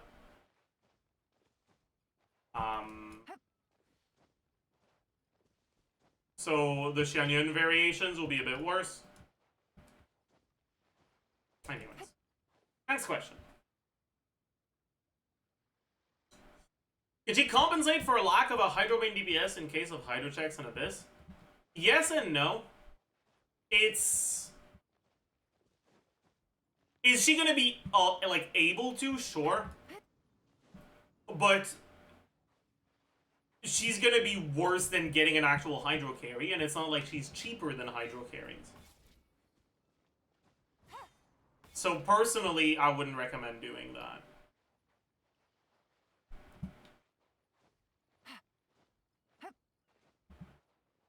Next question. What Mawika combos if I want to cope with Mawika YELAN? You just do the normal vape combos. There's some, like, cringe-ass bullshit you can do with, like, hyper-optimized, frame-perfect vape combos. But as a general rule, you've got two main vape combos. The C2D and the CDN1.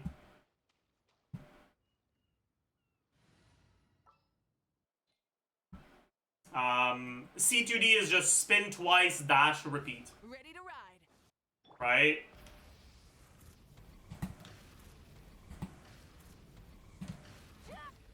Spin twice, dash, repeat. That's the most basic combo that most people tend to use. In vape teams that have enough Hydro App, which includes YELAN teams, you can, instead of doing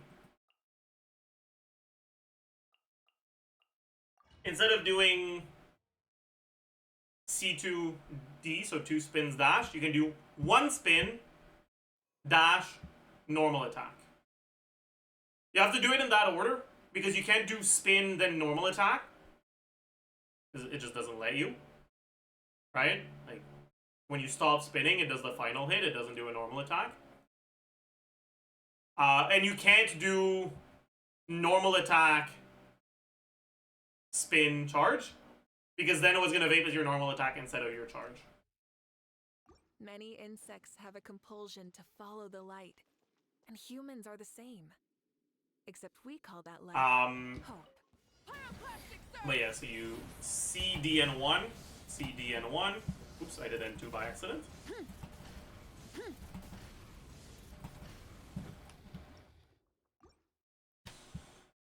And this is slightly better because it gets 6 charge attacks during the burst duration instead of 5. But it's a lot harder to do and it's not that big of a DPS gain. So generally, it's not really worth doing.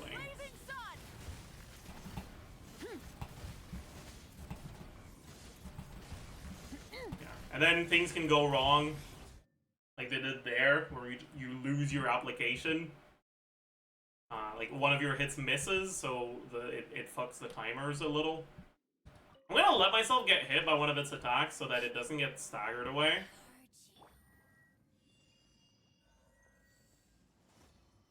Busted. Here comes the catch. Pyroclastic surge.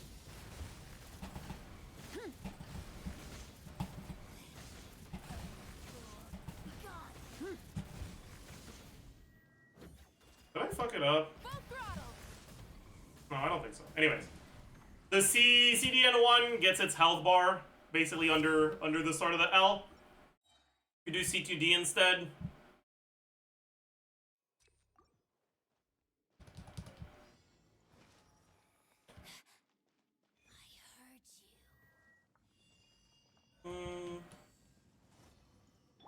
Gotcha. Game's up. Fun's over. Light up the blazing sun.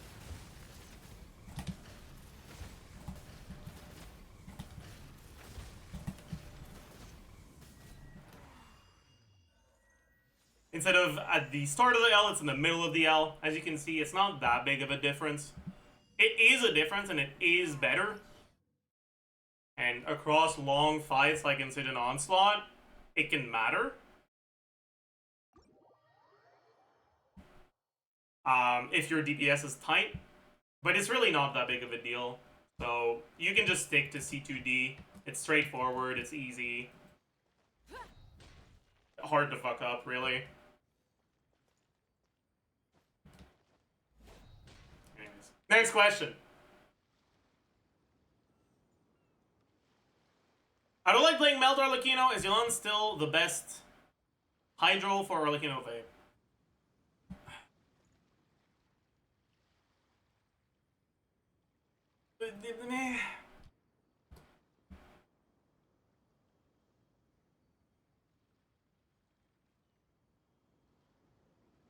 Like, Exploration and trials. Adventuring is right up my most alley. people that actually play YELAN and Arlecchino teams don't do the fucking charge attack combos that are actually optimal. And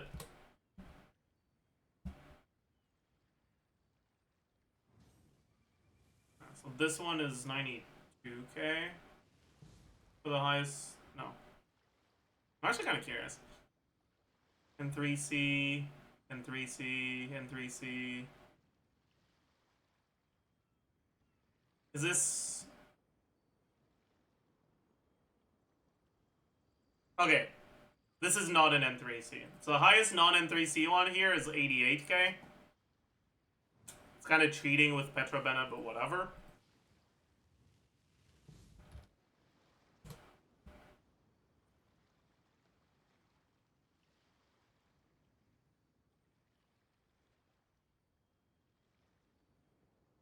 Why aren't we on a support set on Candace here?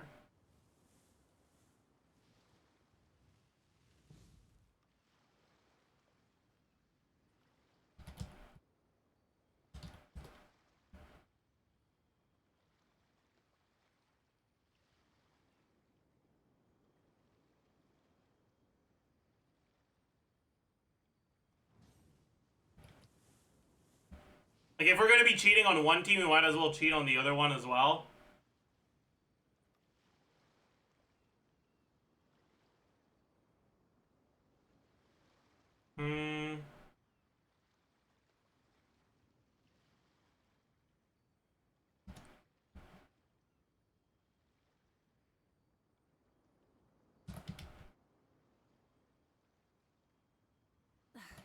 Instead of confining themselves to the heavens, gods should broaden their horizons in the world below.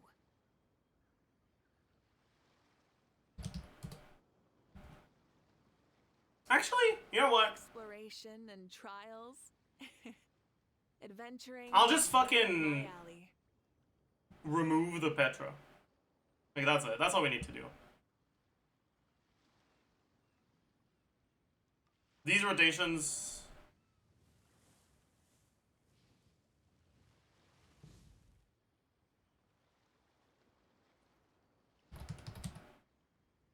But instructor is fake, honestly, in this one.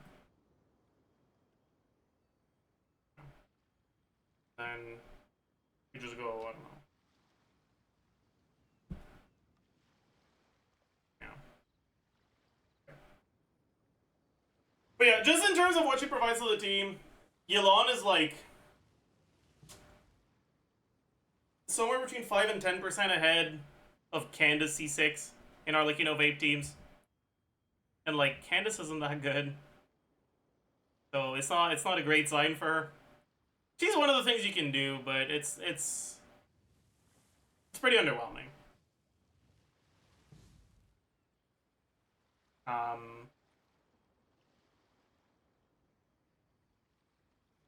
And honestly,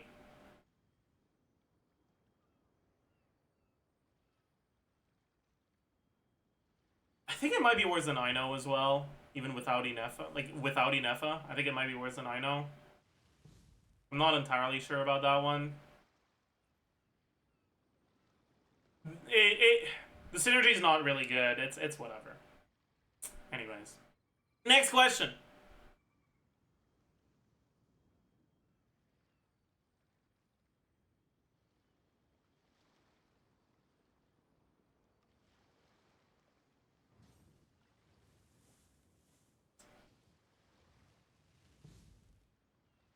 Couldn't clear the Fearless crowd with Hayato, Raiden, Nahida saying so. Do you think YELAN would help with that? Would it help? I guess. But you should be able to clear with that team. So, you might also not be able to clear with YELAN. Yeah, it might be a bit of a skill issue. A llama would help a lot more.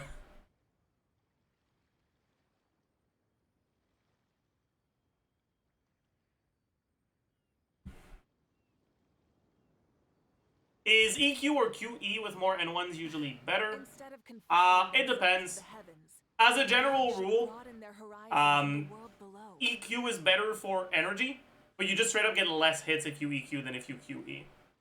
So, if you're on a team that wants to spend, or that where YELAN damage is significant, generally QE, otherwise generally EQ. But then sometimes there's specific setups that want a specific order. Whatever.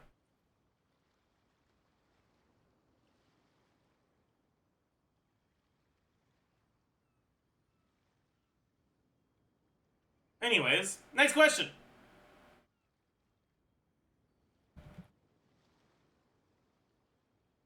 How does YELAN's envisaged echoes compare to other existing ones? You know what? I need to fucking complain about that. You see this this cool like shiny hydro trail following her? Where did it go? Why does it fucking disappear when you eat? It's probably the worst envisaged echo in the game because of that. It sucks ass. Like, what the fuck? It's just gone.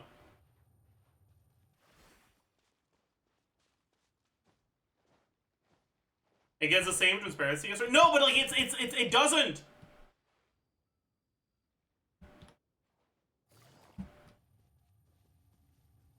Like, that's just the default, like, VFX, I'm pretty sure. Or is it not? Maybe it's just fucking transparent, but it looks, it's basically not there. Like, whatever. It pisses me off. Yeah, I guess I can unequip it and check.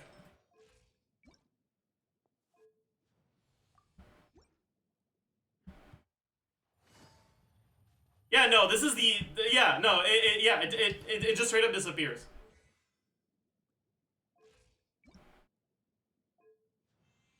Whatever. Worst envisaged Echo in the game. Like, Omega Scam.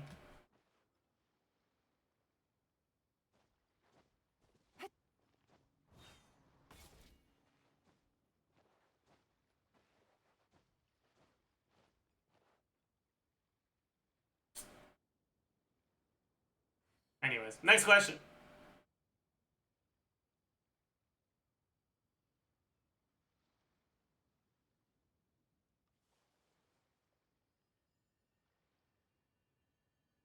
Is her sig worth it, not just for herself, but also as a stat stick? No. Aqua Simulacra was a pretty good stat stick when it came out, but the reality is that weapon power creep is very much a thing. Signature weapons get better and better for their signature characters, but they're not the only weapons that are getting power crept. Free-to-play weapons are getting power crept too. We're getting better and better damage-focused, craftable, and event weapons. And at this point, Aqua is a stat stick. I mean, it is better than other bows, but it's not even by that much. If you're going to be pulling for a 5-star weapon, it should be a signature for a character you play, not a generic stat stick. Now, how good of a signature is it for YELAN? It's not great. It's good if you play YELAN as a like pseudo carry, or like if you're getting cons on her or some shit. But in general gameplay, it's worse than Fav. And especially now with the only teams that really want to slot her in being reaction teams, it's also worse than Elegy. So just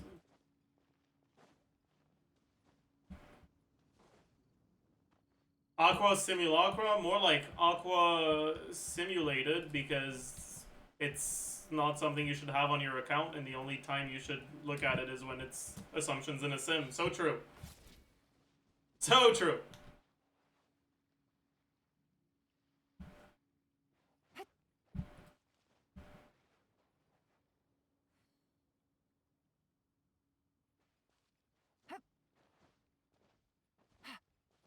Thoughts? Okay, stop asking me my thoughts about her bowl cut. It looks ugly. Okay, fine. Like, sure, I'm gonna get crucified, but yeah, she looks so goddamn ugly. My god. What the fuck happened here?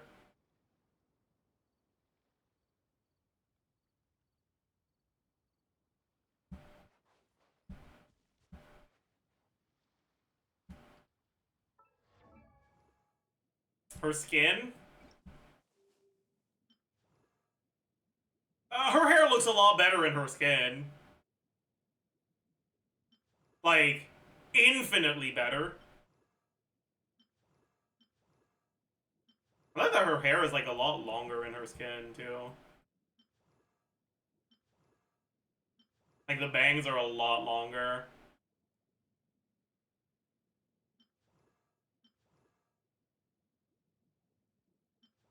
But also, like, I don't know. I'm so tired of Hydro character skins just being, hey, Hydro character, but French. We get it, okay? Valdenza Hydro Nation, stop making their outfits so French. That's enough. We get it. Anyways, moving on. Next question.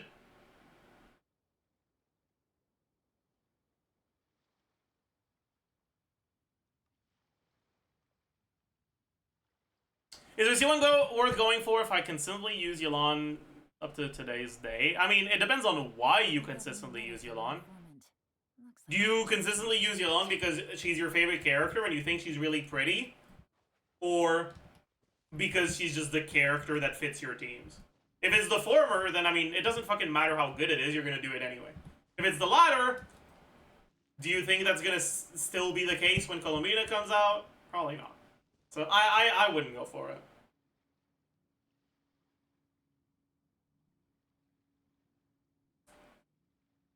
Next question.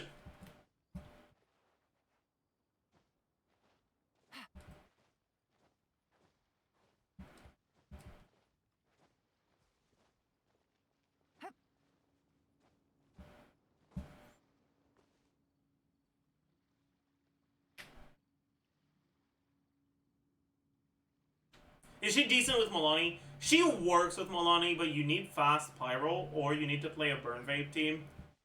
Right? So you can't do Mawiko with YELAN unless you're also using Dendro.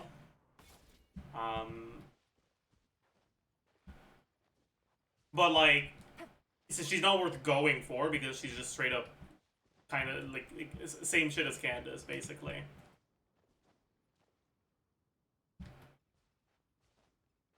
How will YELAN age with new characters? Yeah, someone in chat said like milk. Yeah, pretty much like milk. So far, not cry characters do not like damage percent.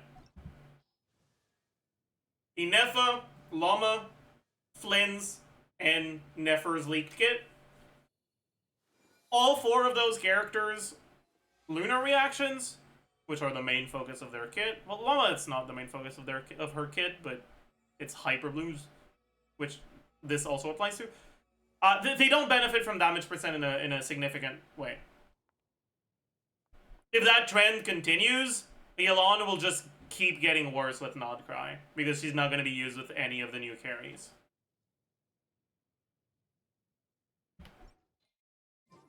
Yeah. Hoyo is trying to diversify a Hydro and make it so that there's less teams that want to use Farina. And YELAN is catching fucking strays because of that. And honestly, her shorter rotations compared to Singto don't even matter that much anymore, because the damage is getting further concentrated into only 1 or 2 units, like only Nefer or Inefa Flynn's, to the point where YELAN's personal damage doesn't matter that much. And if that's the case, then Singto in the slot can still work, because his application from his skill is enough. So you can just use burst 1 rotation and skill the next. And then he doesn't increase your rotation length anymore. And YELAN does. Navigating the world is a whole both because 18-second cooldown for Flynn's 16-second rotations, and because of like fucking movie length burst animation for Nefer's animation length rotational requirements.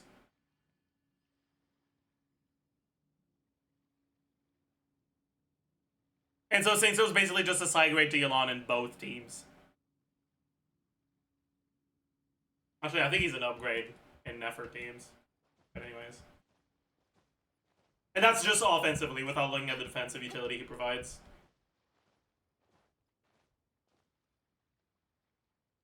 Shadow, ask the question again later. Right now we're recording a video about YELAN, so if it's not about YELAN, I'm not gonna answer it. Next question.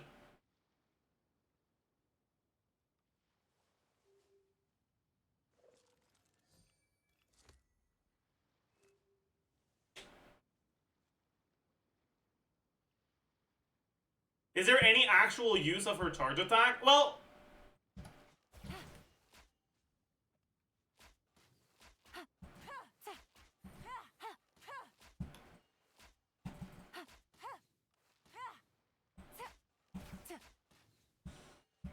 technically, you can get your charge attack in between the like internal cooldown of exquisite throw procs.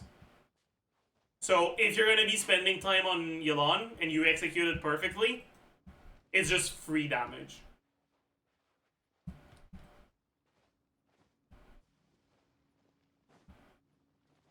But it's pretty fucking insignificant. So practically, it's more just a Hydro app when setups are annoying. If you wanna bloom the crab after it gets up to pre-spawn A Dendrocore. Like, whatever.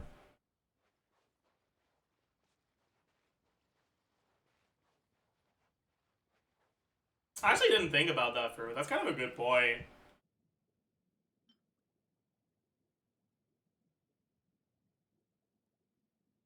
Sequence of Solitude procs on the turret attack. So you can get a good amount of HP scaling motion value from really far away in Overworld, I guess. You can probably one-shot some things that are really far. But there's also damage drop-off at really high range for bow characters. Oh well. Oh well. Yeah, there's puzzles, but that's kind of it. Alright, next question.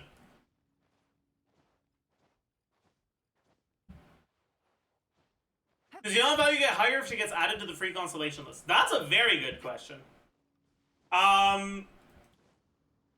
Honestly, no. I don't think her C1 really matters, other than for quality of life. So I don't think it would change any of my thoughts on her.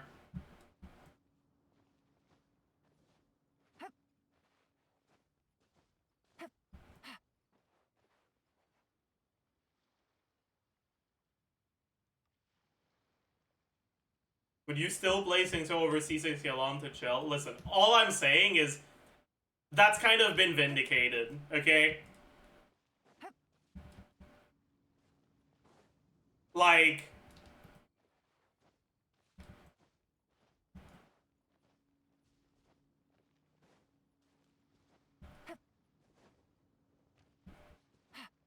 why would a whale that actually pulls for that's actually pulled for the good characters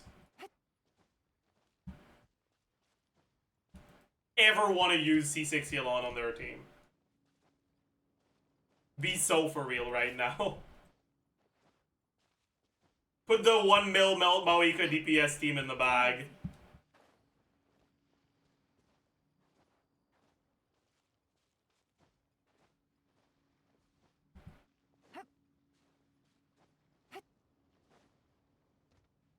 Singto isn't on that team. Put the 600k Vape Maoika with Singto team in the bag. No, but I mean, first off, okay, that clip was definitely it gets posted out of context, right? The argument was never C6 YELAN is better than Singto. It was, if you're a whale and you're just chilling and doing casual gameplay, and your other characters are whaled out, not just YELAN, there's gonna be times where you can use Singto because defensive utility is nicer than more damage when the enemies already die anyways. Right? Like, same way that sometimes people use Zhongli for comfort. People like to pretend like I was saying that whales use C6 or use Singto more than C6 YELAN, which is not what I was saying. But who are those whales that pull for C6 YELAN and decide that they know, you know what? Nah, I'm gonna play Singto instead. I mean, at this point, the whales that like the leviathans that pull for everything just don't play YELAN anymore. Benched character, man.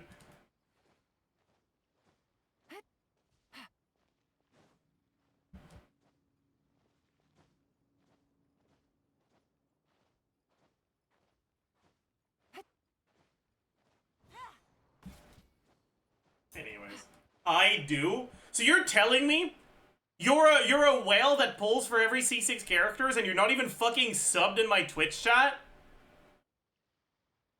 Explain yourself, Beast Within 777. I don't believe you. I will only believe you if you sub.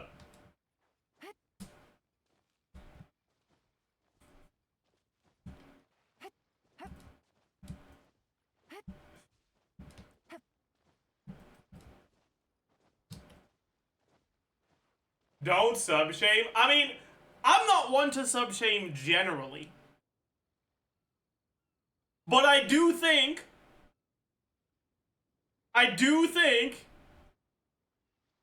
that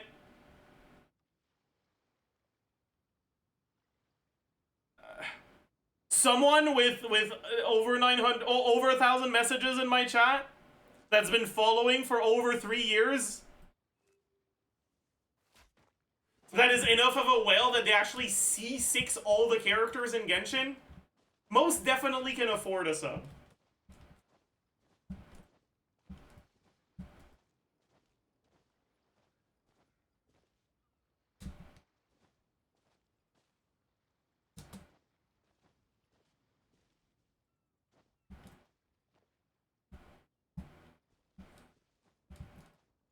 That's all I'm saying.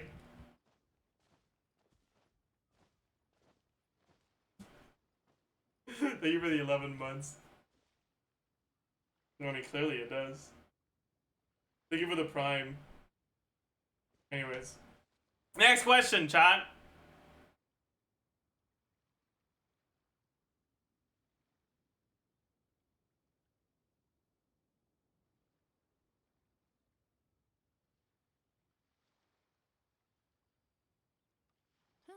Good roll.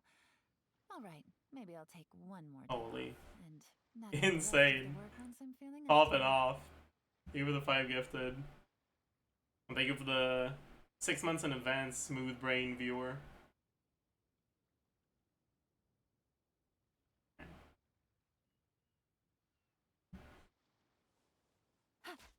How bad is it to lose 50-50 to Aqua? You're going for Flins? It's not ideal, but it's not bad. It's like watch the fucking banner review, man! I talk about that there.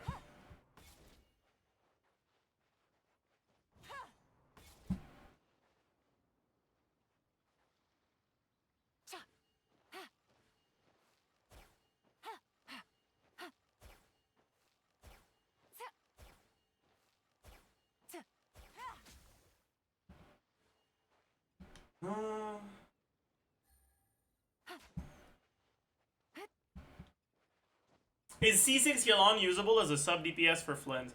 Unironically, I'm not sure if C6 YELAN is even better than I know for Flins.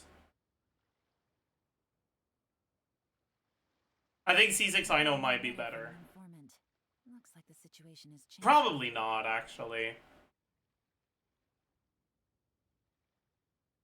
No, it probably isn't.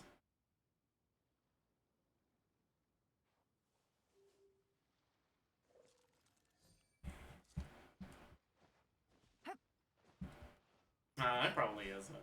I mean, you can use her if you want. Hi, ZAJEF, I'm a new player in Genshin. Should I pull for YELAN or Flins? Watch the banner review, but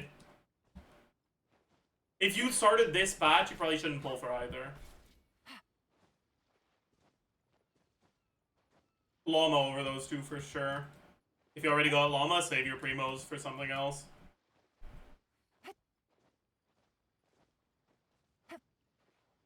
Actual question, what are your opinions on reruns? Honestly, I feel like reruns are getting less and less appealing with time. Because, I mean, I don't think that's going to necessarily stay that way. But, like, reruns of characters that are pre-Natlan kind of just suck ass nowadays. Because, like,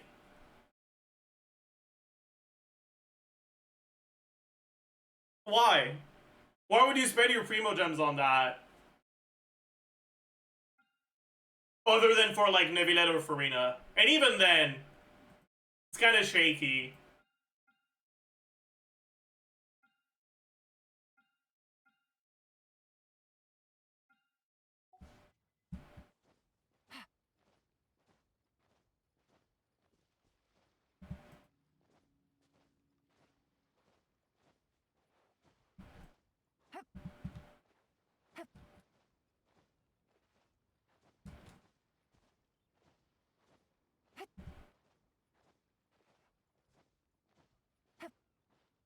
Is YELAN's A4 damage percent buff still important? A lot of current teams are using conservative reactions or have front-loaded damage. It doesn't seem like she has many benefits over other Hydro options.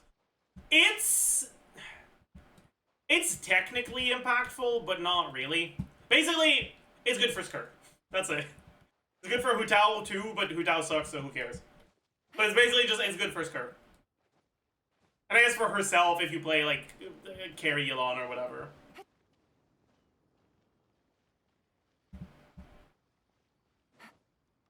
But yeah, it's not a particularly impactful buff anymore.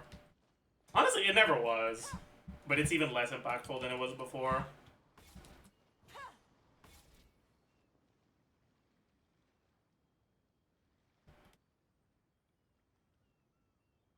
What about C6 YELAN with Nefer? I don't know if that's better than C0 Singto.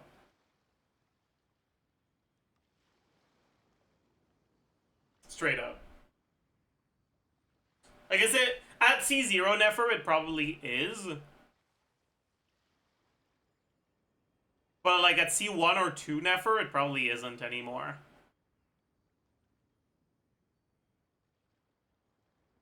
How? Because she extends your rotation by so long. You've got the longer animation times, but then you also have the fucking, like, normal attack requirement that Singto doesn't have.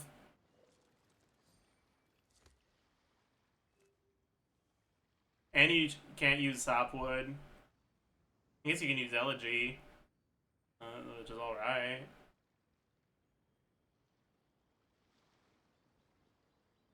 Yeah, when you're competing with, like, C0 Nefer, her C6 personal damage is probably high enough to make her better than the alternatives.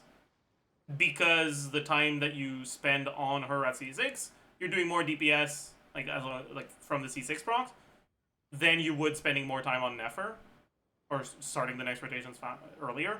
Well, do you increase the team DPS by getting Nefer cons? That probably stops being the case. I could very well see C2 Nefer preferring C0 Singto over C6 YELAN in terms of DPS.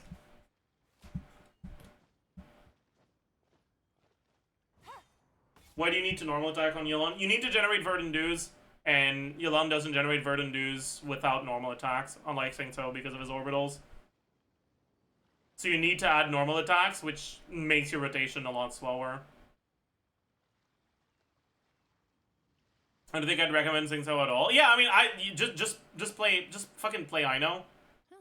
Good roll. But Maybe I'll take one more day off and knock out the rest of the point I'm making is that she really sucks ass with Nefer.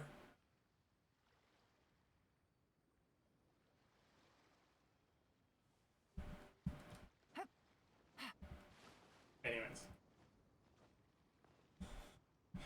Okay, I have Aqua. How do I determine if Aqua or Fav is better on a team?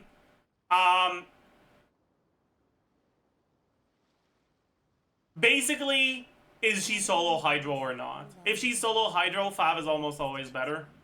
If she isn't, Aqua is almost always better. But it's because it's a question of ER requirements, and generally, in solo Hydro teams, her ER requirements are a lot higher.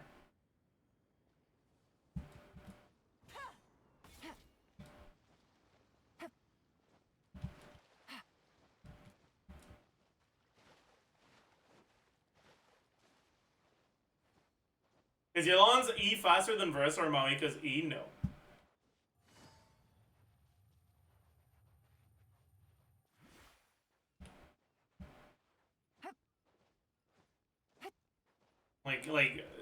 YELAN, using YELAN to run faster in Overworld is a fucking, it's a Sumeru thing, okay? It doesn't matter anymore.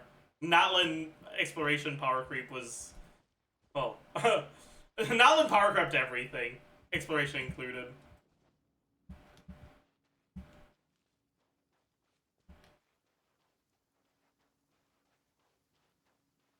It's raining again? Oh, this isn't good. I think that's gonna be it for the Ask ZAJEF YELAN edition. As much as we've been pretty negative about YELAN in this video, do keep in mind the only content in the game that actually requires good meta teams rewards you with 100,000 Mora and 1 artifact reroll that's gonna make your best circlet get 80 flat defense per patch. So, really, you're not missing out on much.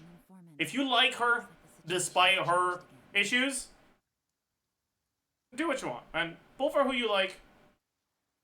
But don't spend money on this shit game. Especially not if you're under the impression that you need to get YELAN for a good account, which is when it was, I would say it was never really true, but because I don't think there's any specific character you absolutely need. But even if you stretch that need to like really want or whatever, YELAN is not one of the most favorable 5-stars anymore. So keep that in mind. Hope you learned a thing or two. And as usual, I'll see you guys in the next one. Bye, YouTube. So, okay. Let me tell the editors.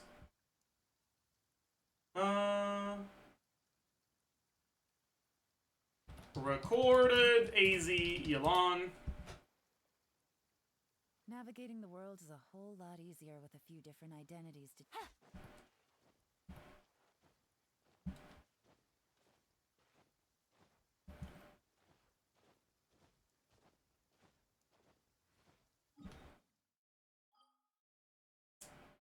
Chat, should we try to see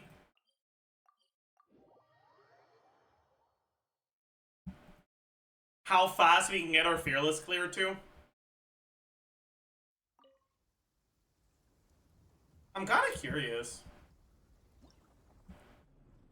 What would my best one even be?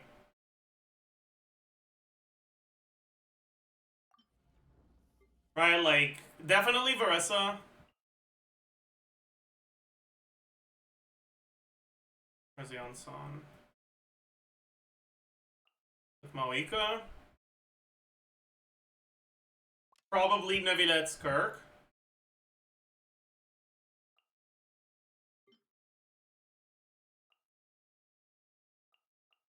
And then probably...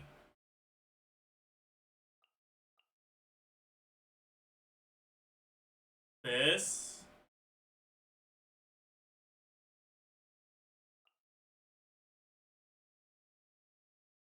Right? This is probably my fastest one.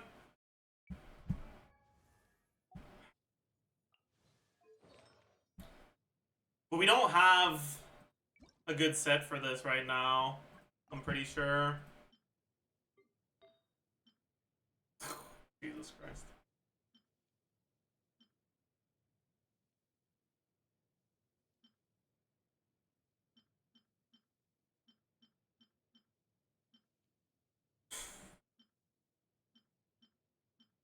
Yeah, dude, that's just pathetic, man.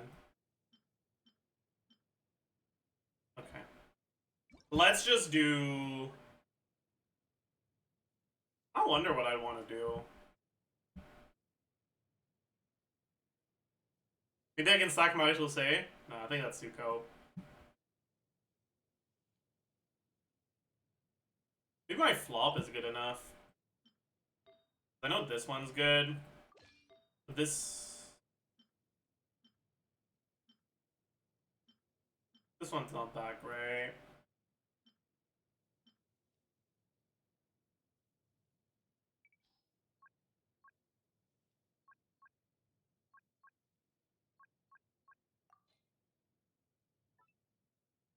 Maybe I go for a 2-piece, 2-piece. I don't have a 2-piece that's good, though, for this.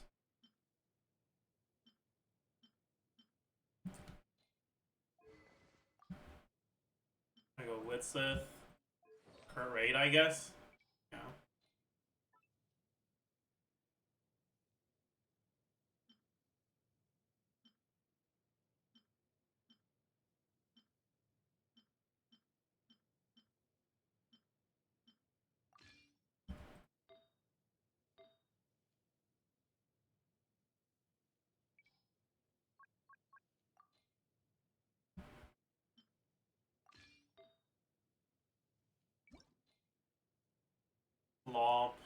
tilted.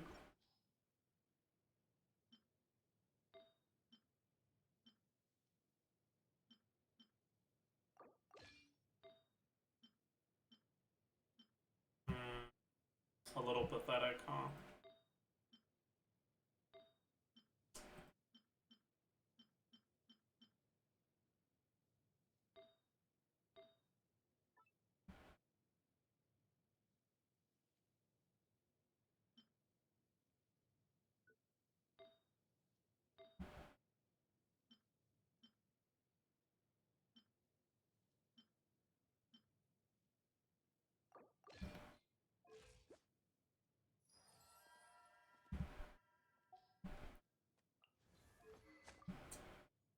Give me a ledge.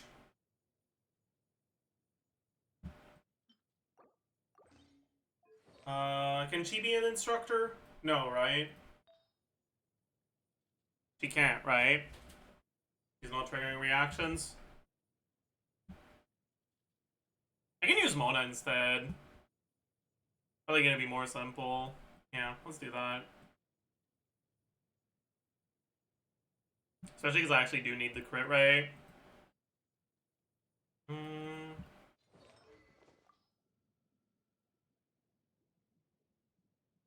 Do I have a weapon for her? No, right?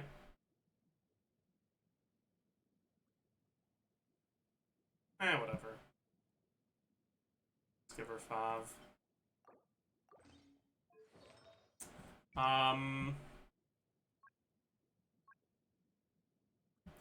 I'll go instructor.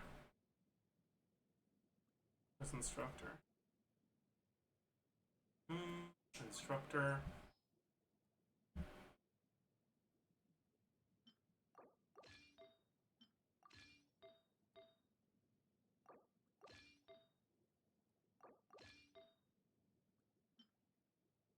Okay.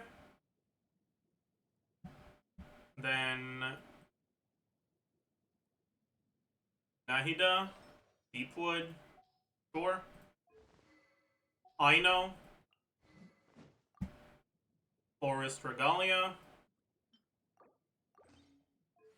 Serenade, PR. Okay.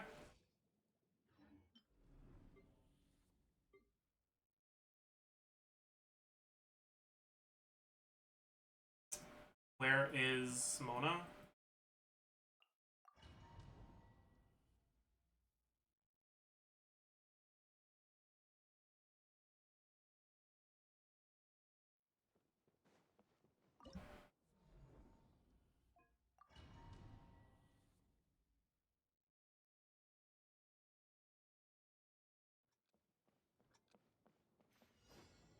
Leave. I shouldn't have eaten. Kinda cooked.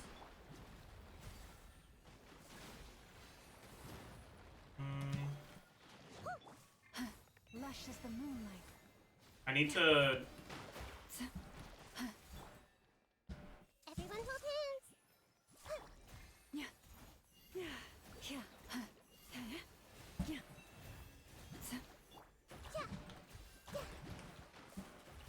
I see everything. I should probably be on 5, actually. Go claw. Being done. Fate is upon you. Oh, I'm an idiot. Oh, that's a problem, actually, isn't it? I can't use Mona, can I? How are you supposed to use Mona?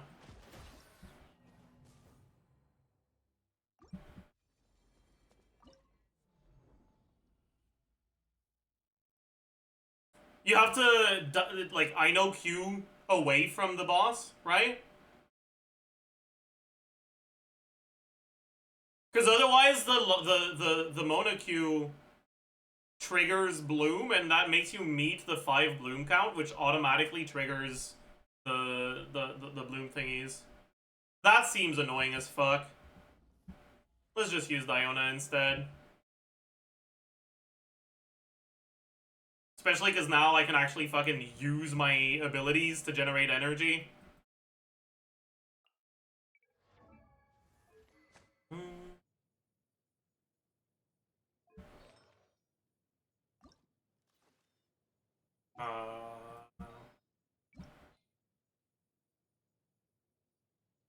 I have to do Serenade on her.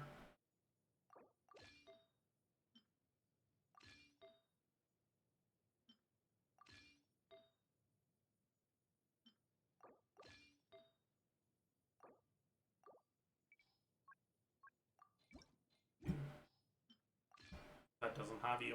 What? You're lying to me. And then I want to use Instructor on her.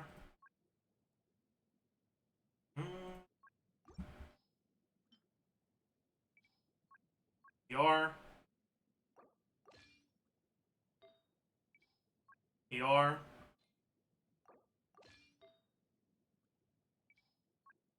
ER.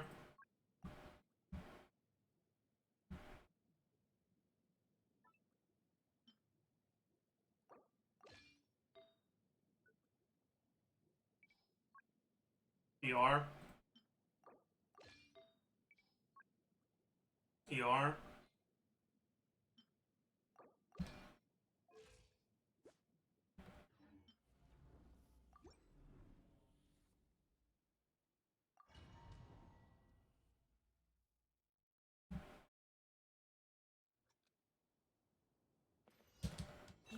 Committed to memory. Chew on this. Heh. Think you can bully me?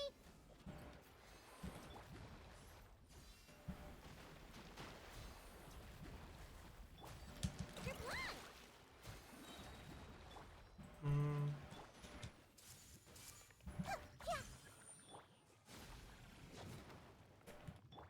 Lush as the moon. My energy might be a little too cooked with this, huh? Yeah, I need to trigger my blooms on this side. Scratch that. Look at you. Hey. The Temple of Wisdom. Chew on this. Look. I forgot to burst in as part of the setup. Yeah. We're cooked.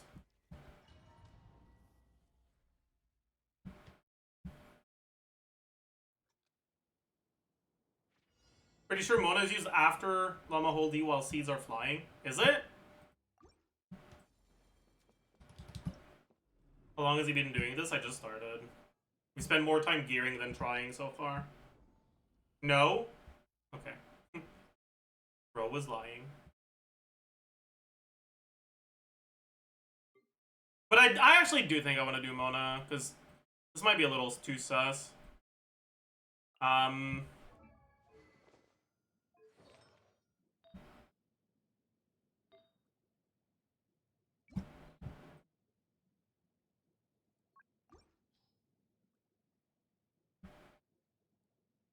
Yeah, I need to set up the I know stuff, like, behind, basically.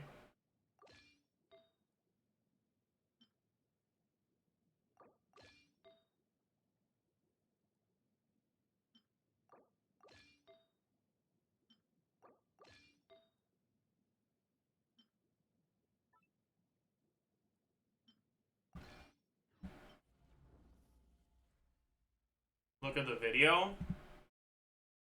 Fine.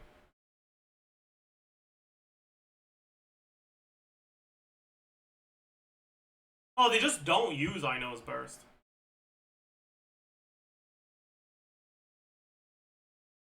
Yeah, I guess I don't need to, huh?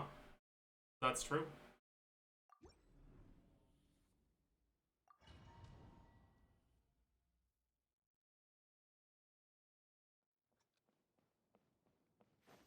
Leave. This may turn a little. Go.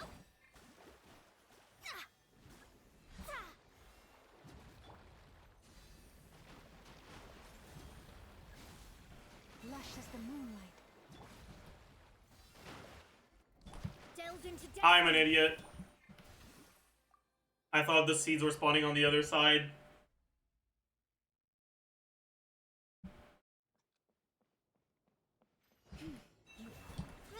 Grow. Chew on this.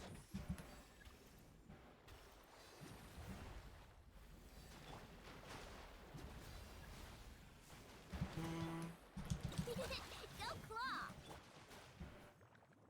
Shadows of fate.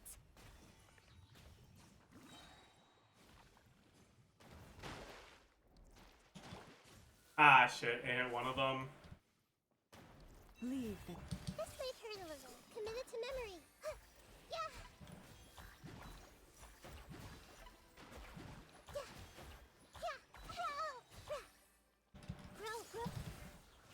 stay your hand. Can I please get my burst? Okay, there we go. Craftsman of old. Sharing my knowledge. Written in the stars. Receive my blessing. There we go. So we can probably get it faster now, yeah, as long as we just min-max things a little.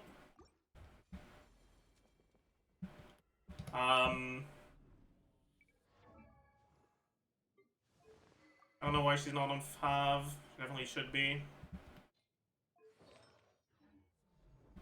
Do Dire? I've already cleared Dire. I don't need to do this in Dire.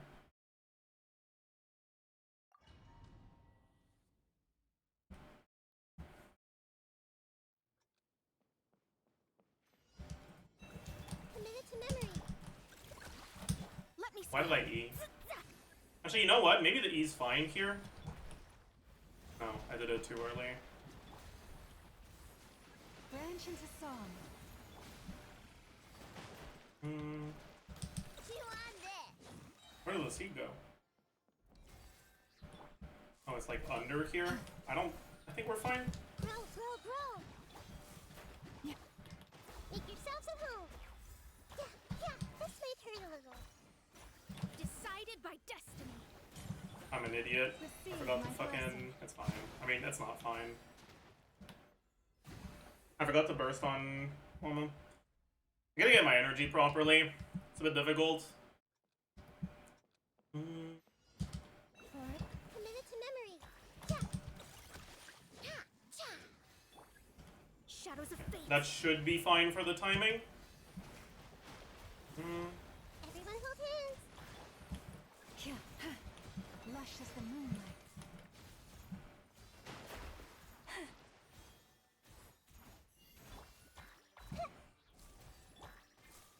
This might hurt a little. The Temple of Wisdom. With one heart, we pray. Fate is upon you. A great Is that enough? transgression. No, something went wrong. Have I brought this on myself?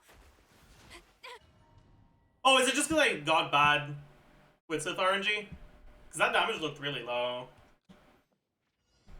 No crit, but it had the like bold text that you get on a crit. Claw. I'm pretty sure it did Delve crit. into destiny.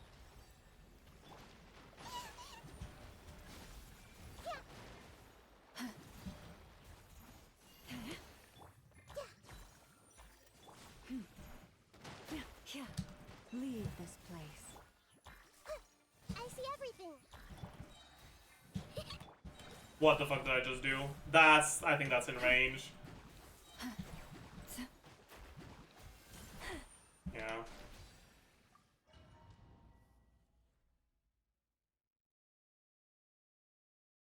Oh, you break shield with hold skill anyways? Yeah.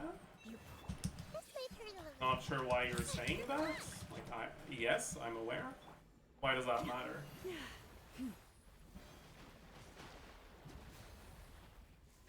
Receive my blessing. Grow, grow.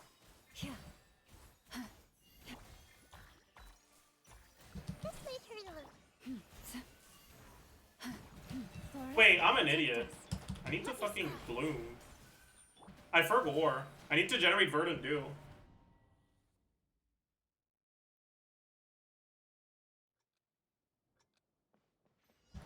Leave. Committed to memory. Go claw. Shadows of fate.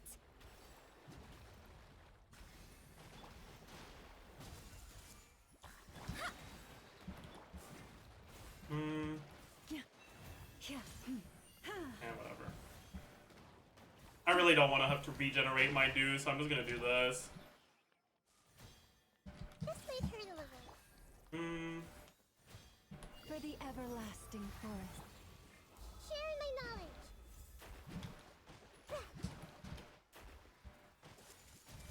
Decided by destiny.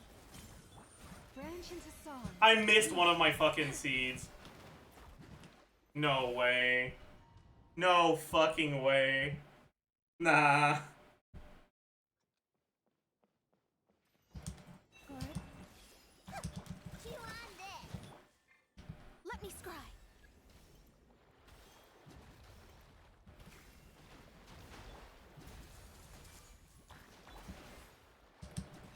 I don't want to reuse the thing here. Because if I do, I'm gonna lose my Verdant Dew.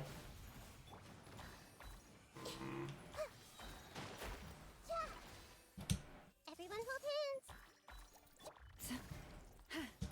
Forest, protect us.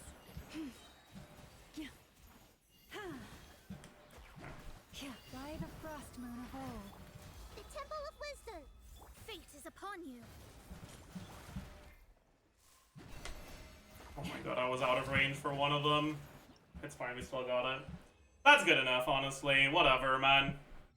Like, we can definitely get it faster, but...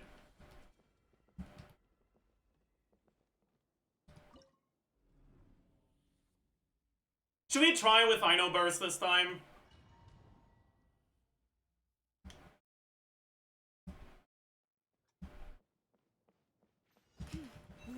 Committed to memory. Chew on this.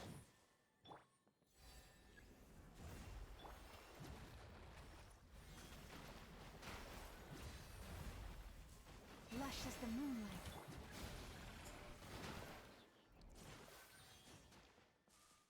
Lash attack.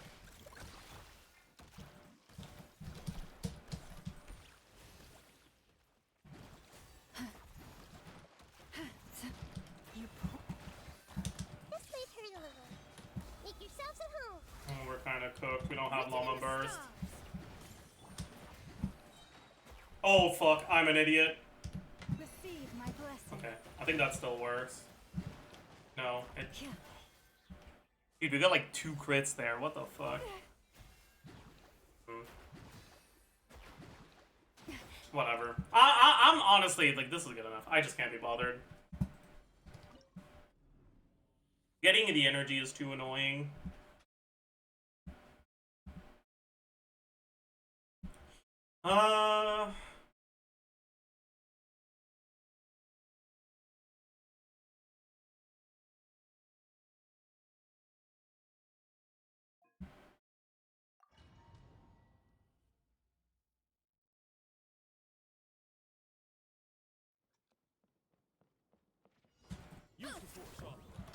Light it up. Final warning. First. We need to do our thing perfectly.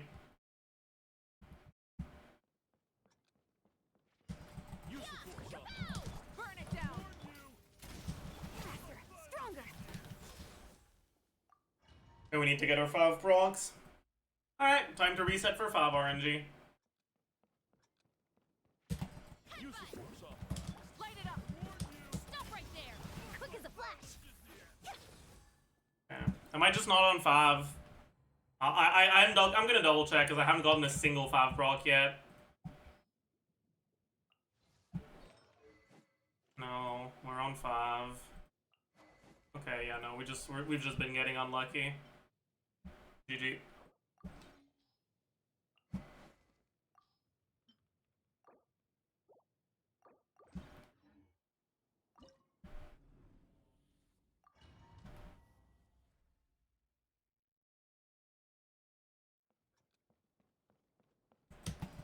Okay, fuck you.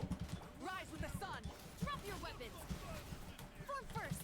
It's fine. We still get enough here as long as we get 1 5 proc. Hi. Yeah. Headbutt. Hi.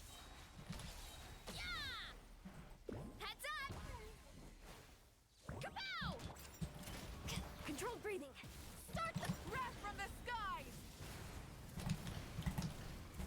Try and stop me. Oops.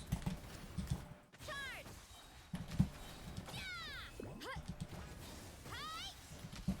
Yeah.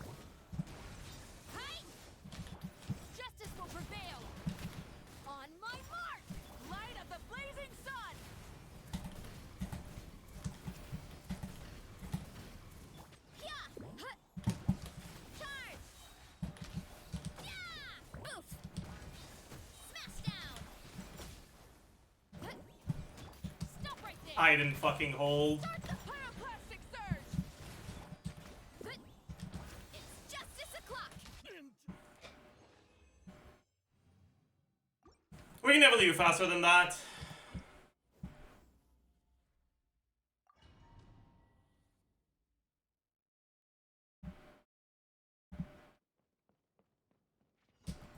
Look out below.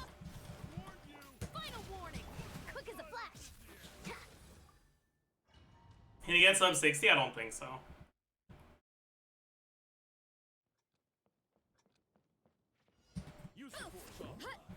Light it up.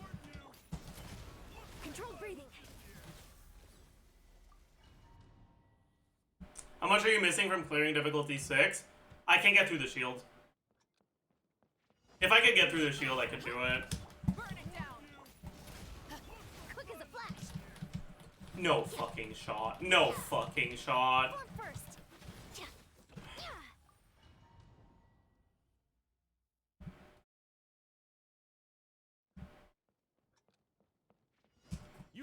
Kapow! Light it up. Drop your weapons. Faster, stronger. I pressed Q, not 1. Fuck! I'm gonna check my artifacts. We can probably give Yonsan just a bit more ER. We actually don't care about proccing the Fav on her now that I think about it. We just need to proc the Fav on Chevaliers.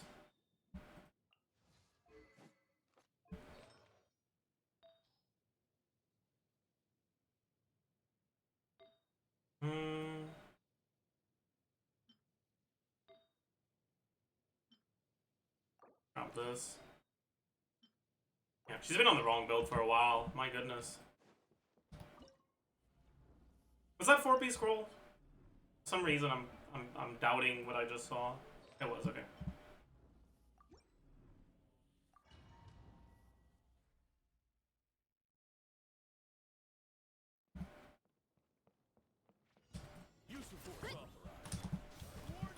Final warning. Controlled breathing. Okay. Let's. Yeah. Hi. Oof. Kapow. Volcano kablam. Yeah. Stop right there. Headbutt. Look out below. On my light of the blazing sun. Full throttle. Hero incoming. Yeah. Yeah. It's justice o'clock. Yeah. Oof. Hi. Drop your weapon. Faster. Stronger. Let's move. Oh, fuck. Pyroclastic surge. We missed our Electro here. Edges. Headbutt. We're gonna want to swap into her early. Justice o'clock. Yeah. It's justice o'clock. Oof. Heads up. On my breath from the sky. Hero incoming. It's justice Oh, that was o'clock. us.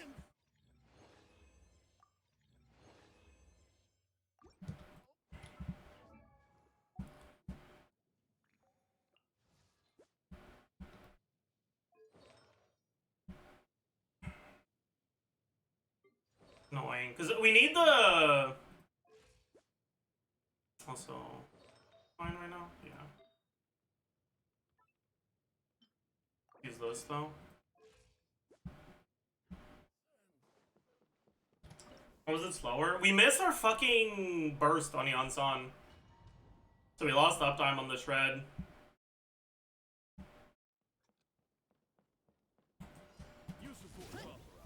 Burn it down. Quick as a And flash. proc the 5. Oh, we proc the Yonsan's 5, though. We're good. Headbutt. It's justice o'clock. Yeah. Oof. Hero incoming. We have time for this. Stop right there. Faster. Stronger. Stop pyroclastic surge. Full throttle. It's justice o'clock. Yeah. Charge. Charge. Yep.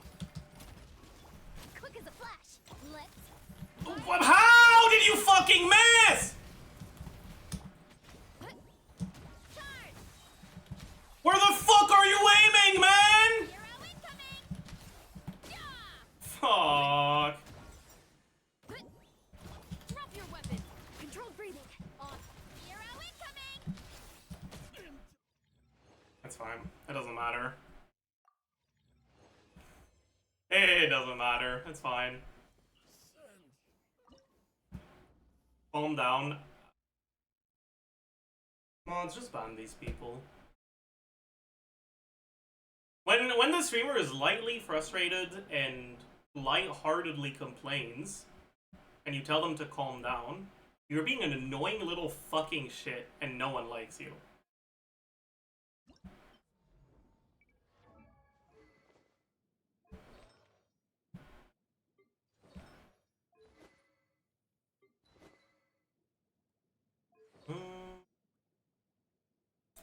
Probably want to go to Golden Troop here.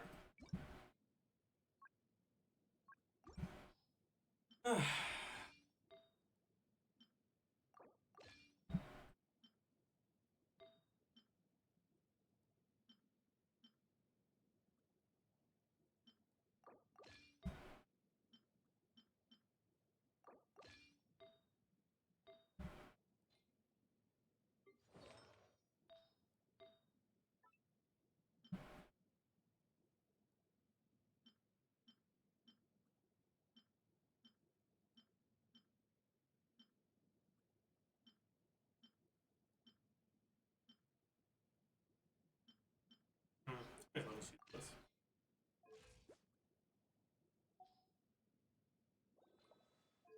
Isn't perma for that a bit much? Yeah, it's a bit much. You don't have to perma him.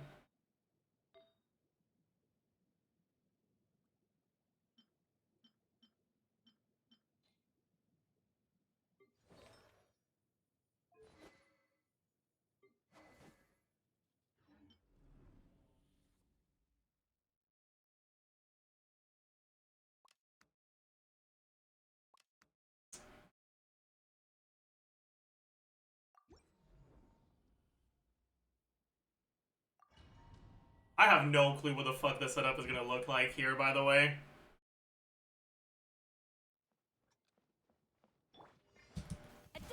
Settle down. Mine to wield.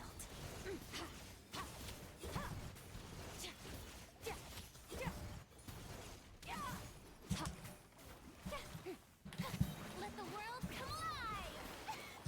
A little amuse-bouche. A burst of flavor. Fearless. Into the void.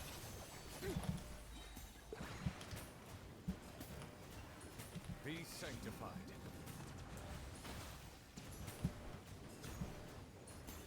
Bow your head. An oversight on my part. Come on! There we go. Take a pose. Time to shine. A dash of frost. Okay, I don't have enough ER on this stuff here. Power.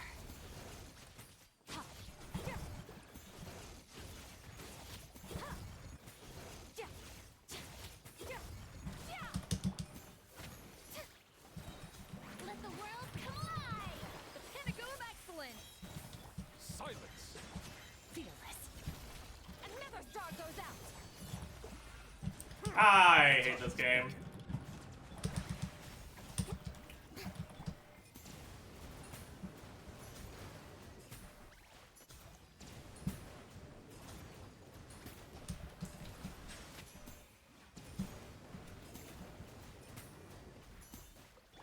Merciless. It dies to this, but...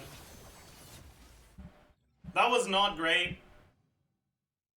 We can probably shave off like 10 seconds, but probably not much more than that. Maybe there's a world where YELAN is faster, honestly. Anyways, we need to get more ER on this, so let's use ER Sense.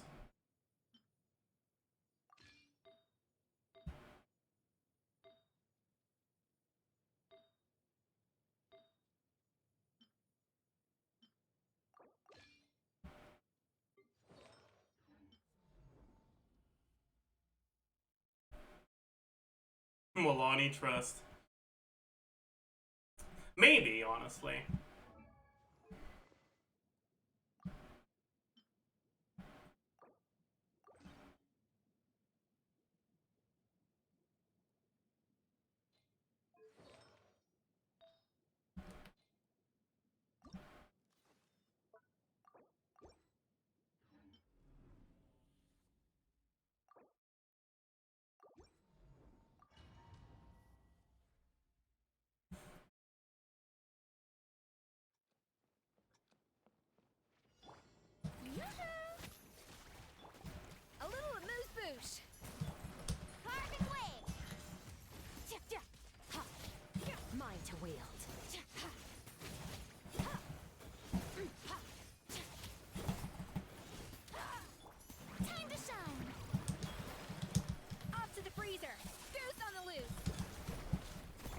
fucking missed. Fearless.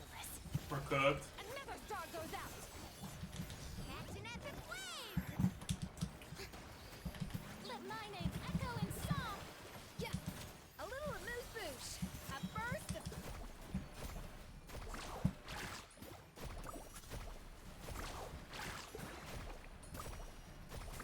Woohoo! Annihilate. Power. Yeah. Yeah. Yeah. Ha. Yeah. Yeah. Ha. Let the world collide! A dash of frosting. The pinnacle of ice. Check this out! Why did I do that? Yeah. We're a little cooked here. Paradigm shift. This is definitely gonna be faster though. We fucked up pretty bad, but as long as we don't do that, we should be fine. Strike off to the freezer! Please proc the 5. Let's ride! Mine to wield. Ha, ha.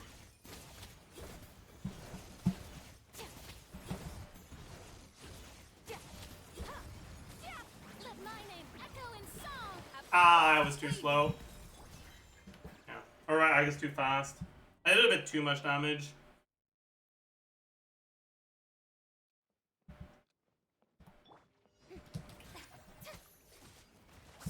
A little amuse-bouche. Power. Ha. Yeah. Ha. Let the world collide! Goose on the loose. Carving wave! Merciless. Do I get it in time? I don't think so. Damn! Actually, 1 second off. That's fine.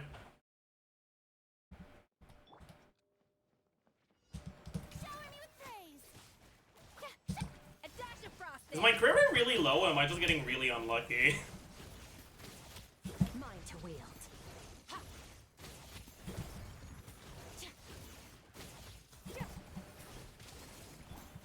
Time to shine! Off to the freezer. A burst of flavor. Merciless. Paradigm shift. Carving wave! Amazing! Please crit. Please crit. Let's shred, Sharky! Let my name echo in song! Goose on the loose. Wait, what? Are we not below 50%? Really? No, we are. Yeah. Yeah. Power. Yeah. Ha. Yeah! Time to shine! The pinnacle. Oh, I think we're cooked. A dash. Or not? Fearless. Another star goes out. Shower me! Let's ride! Hmm. I think our breakpoint was a bit too bad. Catch an epic wave! Let the world collide! A little amuse-bouche. Goose on the loose.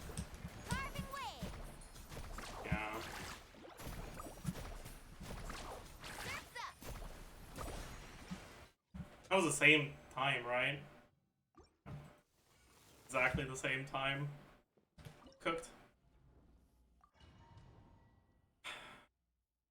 I stopped attacking too early.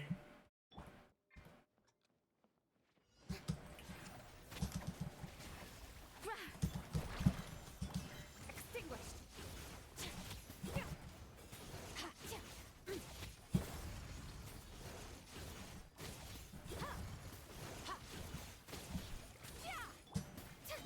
Time to shine! A burst of flavor. Ah, we're cooked. Paradigm shift.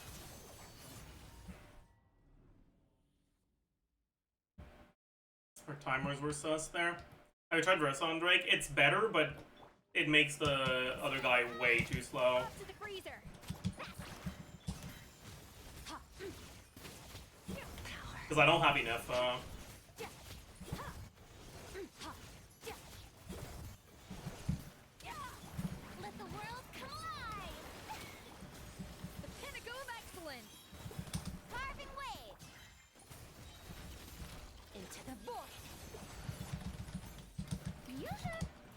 What the fuck did I just do? It's fine, actually.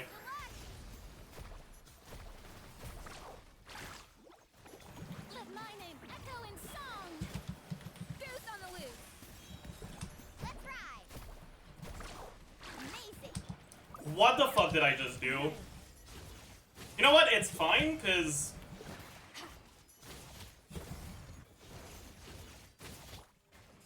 Strike a pose. Time to shine. A little amuse bouche. The pinnacle back carving wave. Paradigm shift. Catch an epic wave. Whoosh. Ah, shit. I wanted it to be slow there. Surf's up. Amazing. Woohoo! Yoo-hoo! Let the world come alive. A dash of frost. Carving waves. Amazing. Oh, wait. We can probably save more time than that, honestly.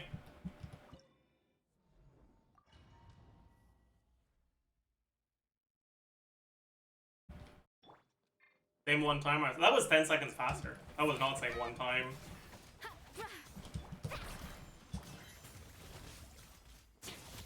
Mine to wield.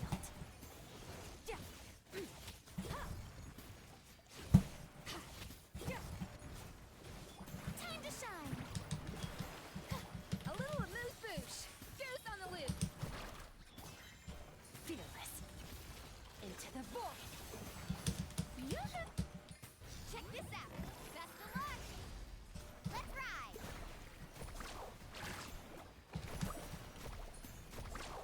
Surf's up. Bro, please get a crit. Woohoo! Bro, please let me swap. Come alive.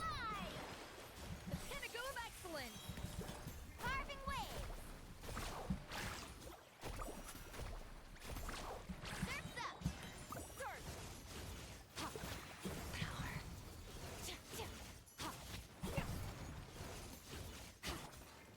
I did that. I shouldn't have done that. So it's basically below the E. So I gotta stop hitting below the P. Shower me with praise.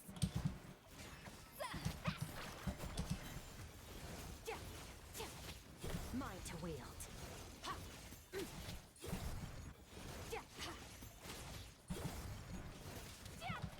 Time to shine. Goose on the loose. Carving waves.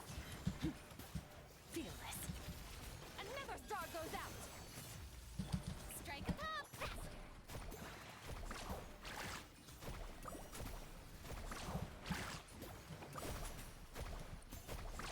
Woohoo! I think that might be enough. Let my name echo in song. It is. Nice. Pinnacle of excellence.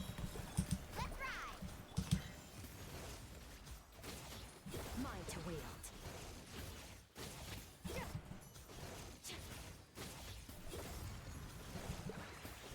Yoo-hoo! Let the world come I think I did it too early here. Freezer. At first, Or too late, I mean. Yeah. Merciless. So close. paradigm shift. Just a tiny little bit off.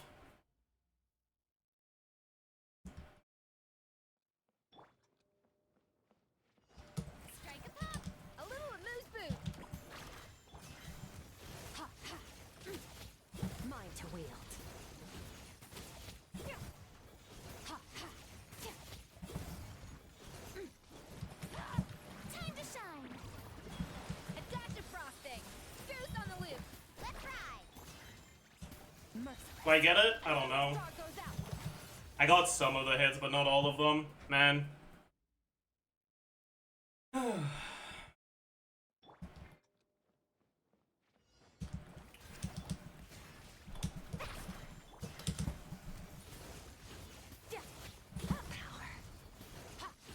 Ha.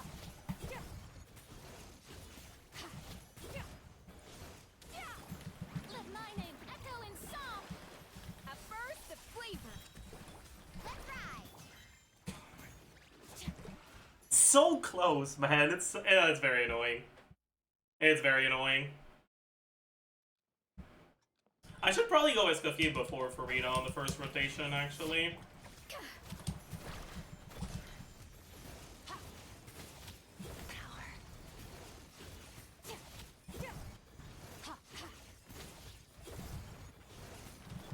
Let the world collide. I'm pretty sure we're cooked here. Frosting. Goose on the lip. Or not? Yeah, please tell me I get it! I got it. Let's ride. This is a great start. Surf's up.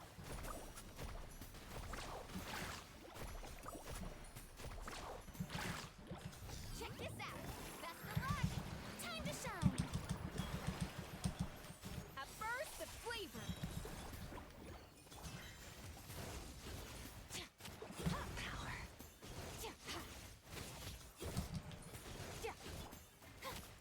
Let my name echo in song. Goose on the loose.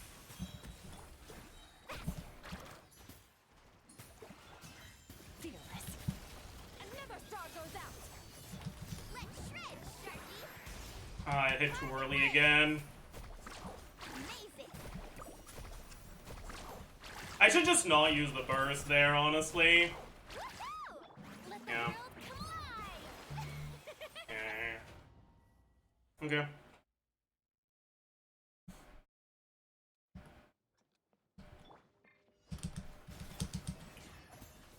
Let's ride. Extinguished. Mine to wield.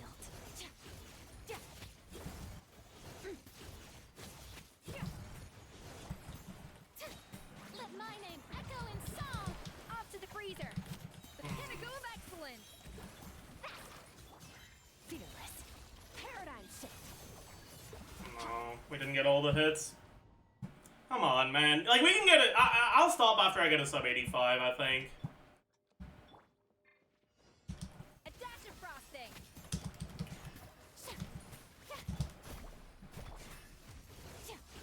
Did I not N1?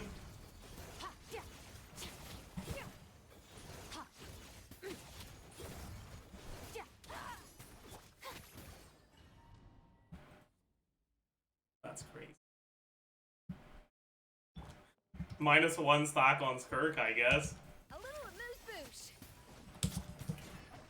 Carving wave. Mine to wield.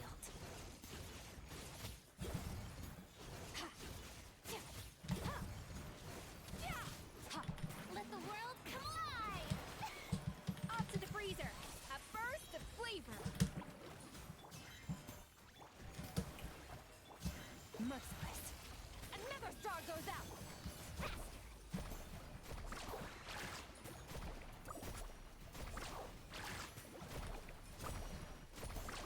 Surf's up. Catching at the flame. Let my name echo in song. Showing you a little amuse bouche. Goose on the loose. Carving wave.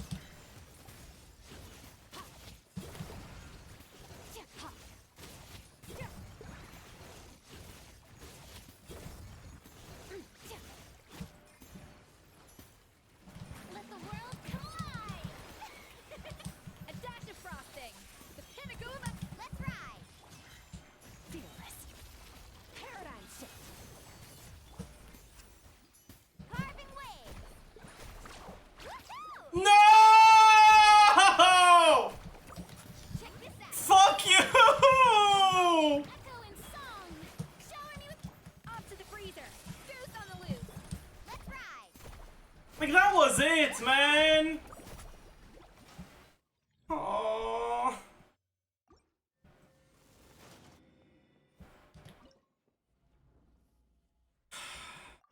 I hate Molani.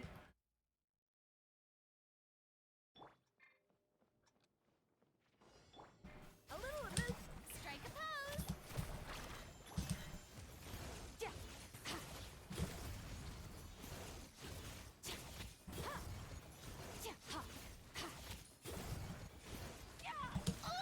Let the world collide.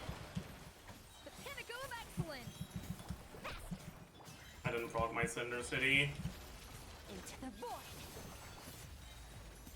Let's shred, Sharky. Let's ride. Surf's up.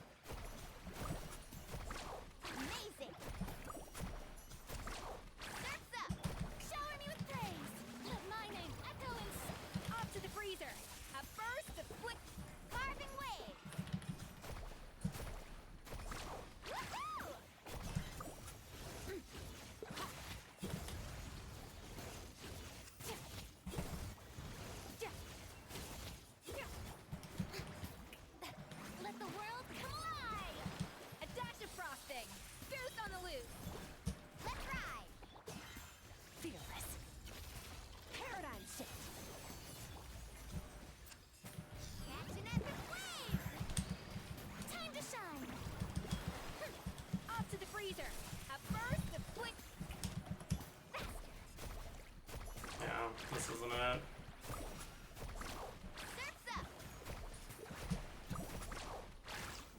I don't know if I can get it any faster, really.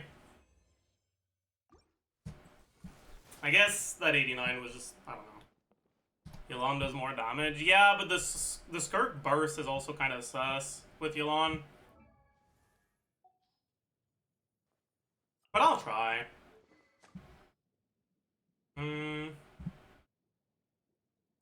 Probably go for a damage-focused weapon.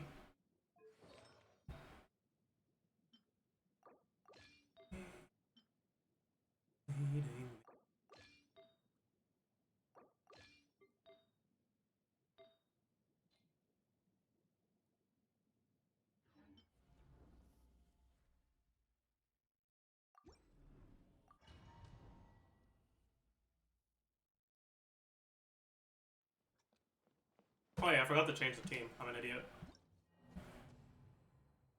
Actually, before we actually try that, let's see if we can increase this time, or improve this time. Like, we probably can.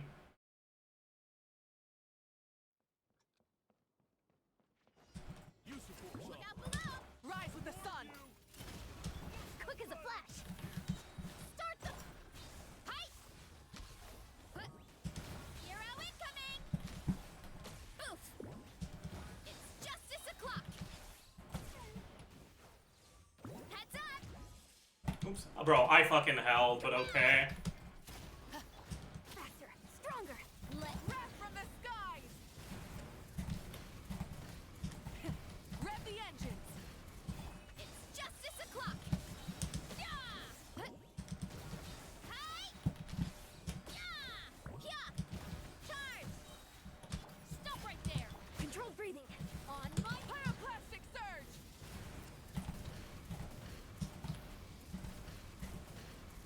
Headbutt! Height! Yeah! Oof! Charge! Yeah! Ah, really close there. It was still an improvement, but I think we can get a sub 1 here.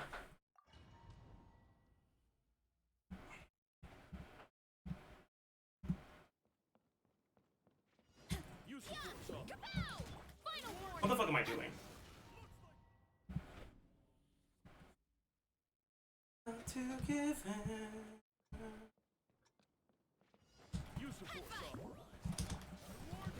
Drop your weapon! Faster! Stronger! We need to proc the 5, man.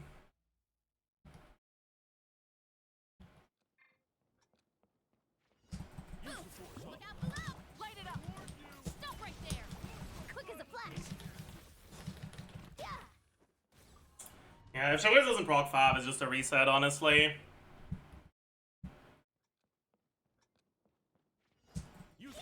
Heads up! Final warning! There we go. Breathing! Start the... It's justice o'clock! Charge! Yeah! Oof! Charge! Yeah! Wrath from the skies! Full throttle! I fucked up. Stop right there! Faster! Stronger! It's justice o'clock! Yeah! Headbutt! Height! Yeah! Hero incoming! Controlled breathing! Start the pyroclastic surge!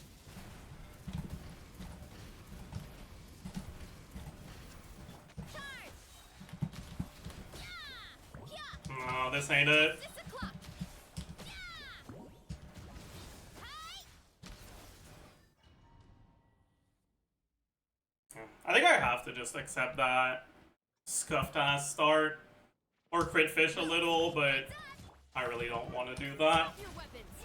Faster! Stronger! I really don't want to crit fish. Because we're like a tiny little bit of damage away from getting a breakpoint for the shield and getting one more plunge off, basically. Rise with the sun! Stop right there! Then proc the 5.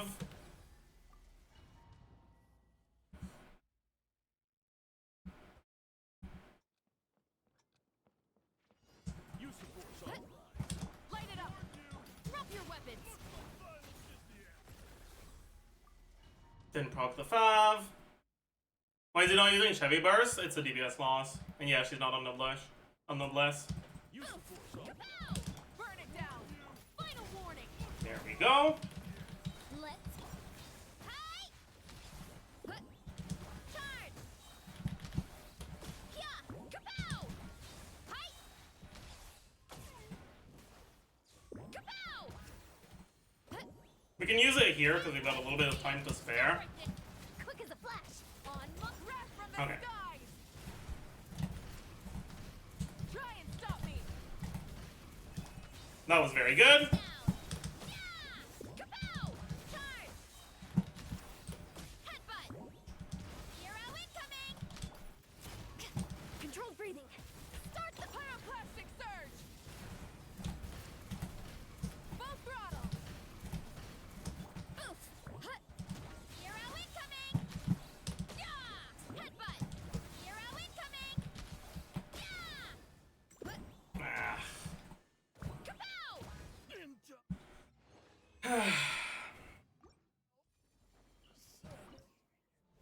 We tried Bennett instead of Malika, or is it worse? It'll be worse.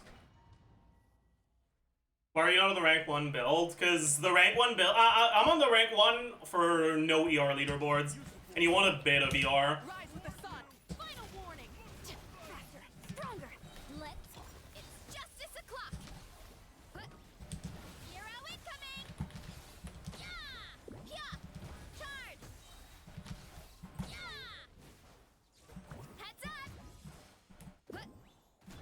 Justice will prevail. Quick as a flash. On my light of the blazing sun.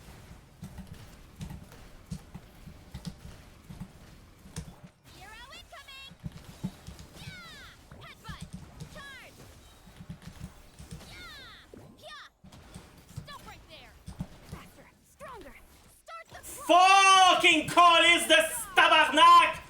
Stupid ass Yonson loser fucking worthless, god damn it! incoming. Yeah. Headbutt.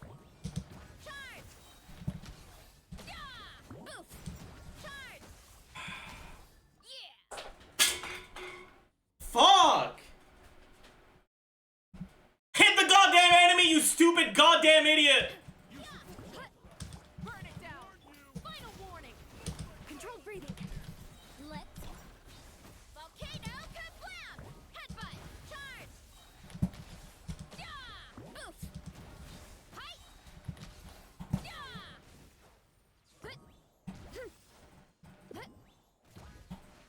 Hi! Not what I wanted to do. Quick as a flash! On my light of the blazing sun. I missed one. Okay, something's deeply wrong here. I'm not sure what, but something's deeply wrong.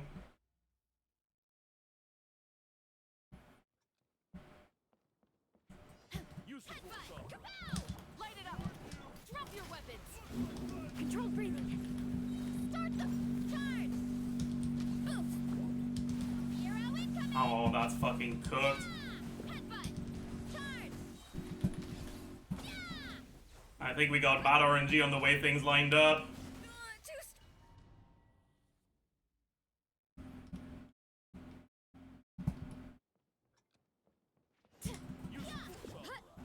Rise with the sun. Stop right there! Quick as a flash! What? How is that enough energy? I didn't proc the Favs. Light it up. Drop your weapons. Faster. Stronger. Let's... I'm very confused. I mean, I'll take it. Drop below! Hero incoming! Headbutt! Hi! Okay, what is happening here, by the way? Oof! Heads up! Controlled breathing. Step aside! Start the wrath from the skies. Rev the engines. I do not get it. Yeah! Headbutt! It's justice o'clock! Yeah! Kapow! Charge!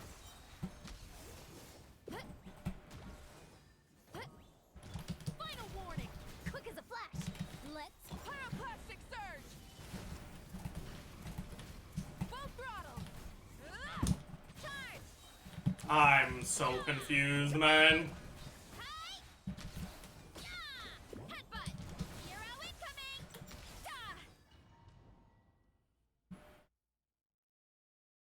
also don't get why sometimes the Maoika burst hits like way harder. Rise with the sun. Stop right there. Controlled breathing.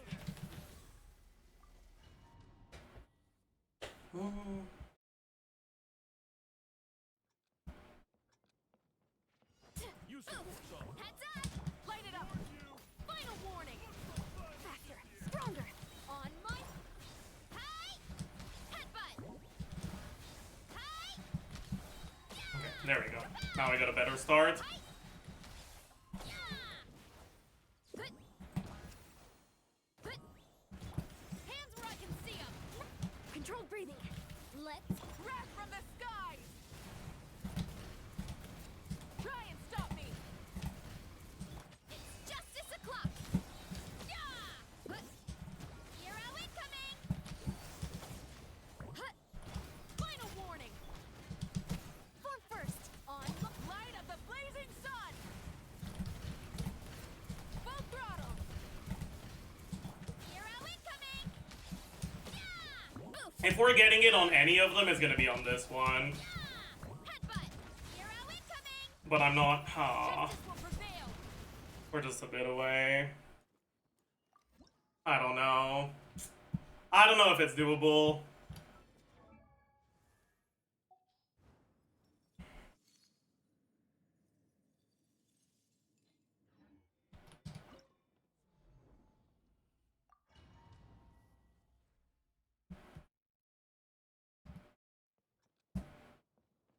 With Sith time? No. Drop your weapons. Quick as a flash. Start the volcano kablam. Headbutt. Hi. Ah, we're cooked. Oof. Hut. Hero incoming. Hut. Hut. Hero incoming. Hut. I don't know what the fuck I just did. Stronger. Let's move. Ah, I hate this game. Pyroclastic surge. Rev the engines. Yeah. Hut. It's justice o'clock. Yeah. Kapow. It's justice o'clock. Yep. You asked for it. Oh.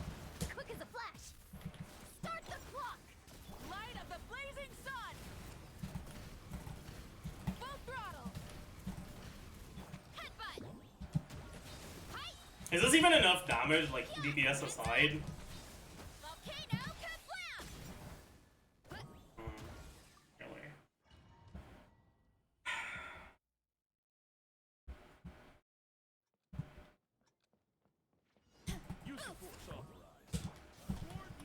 Stop right there. Controlled breathing. On my charge.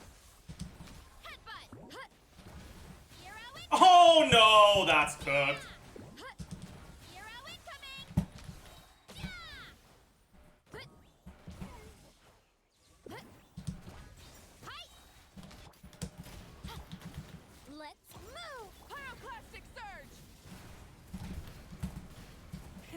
Rev the engines. That was fucking terrible. Charge. Yeah. Kapow. Hero incoming. I'm pretty sure we canceled like 3 attacks too early. Hut. Final warning. Faster. Stronger. Okay. On my mark. Light of the blazing He decided to be annoying too. Try and stop me. Hero incoming. Yeah. Yeah. Hi. Yeah, I'm pretty sure even with that.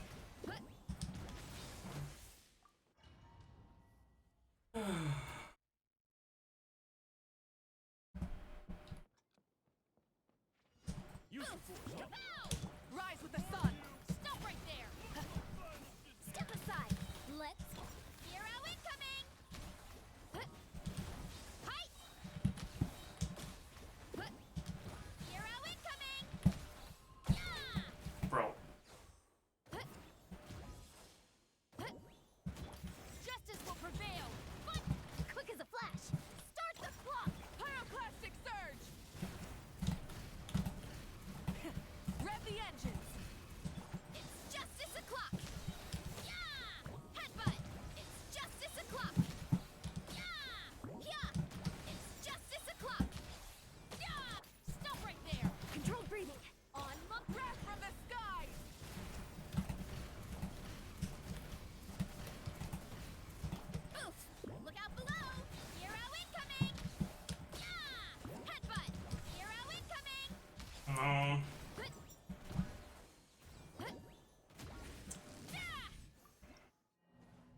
I guess we do have more energy than we actually need, so maybe the lower ER build is the play.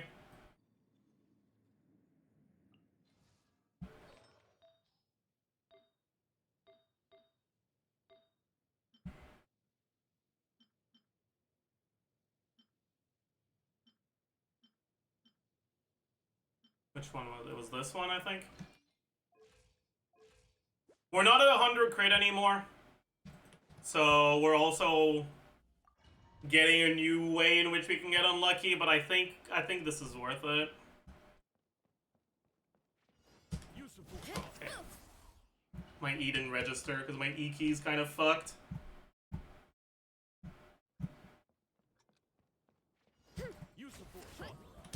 Burn it down. Final warning. Faster, stronger. Let's. It's justice o'clock. Yeah. Huh. It's justice o'clock. Yeah. Headbutt. It's justice o'clock. Huh. Kapow! Stop right there. Quick as a flash. On my Pyroclastic surge. Full throttle.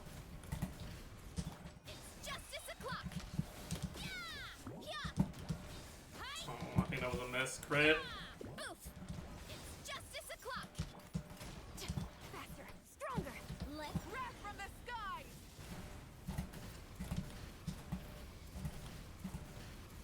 Yeah. Heads up. Hero incoming. Yeah. Headbutt. Hero incoming. Ooh. That could have been it. Okay. If I waited to catch the particle before inputting my charge attack, I could have done a mini burst and then it would have died. Rise with the sun. Final warning. Quick as a flash. Start the. It's justice o'clock. Okay. Let's hopefully. Charge. Yeah. Kapow! It's justice o'clock. Oh, we missed the crit there. That's kind of bad. Drop your weapon. Step aside. On. Pyroclastic surge. Try and stop me. Hero incoming. Yeah. Kapow! Charge. Yeah. Kapow! Controlled breathing. Start the. Wrath from the skies.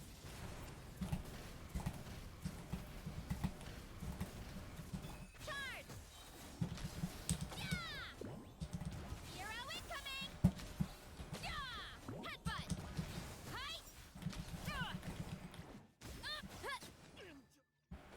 Stupid ass game.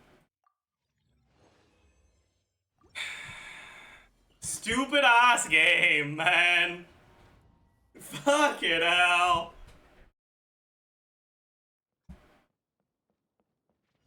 Look out below. Burn it down. Step aside. Let's.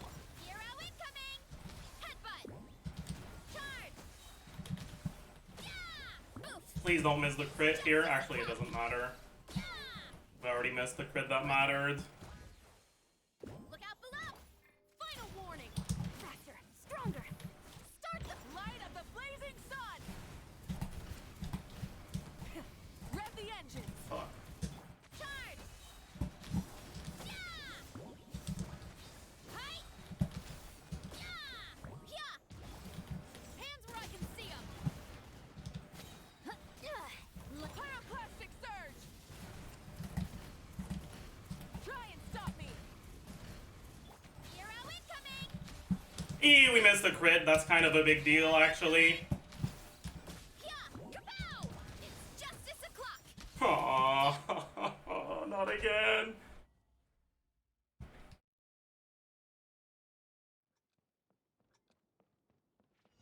Headbutt. Final warning. Quick as a flash.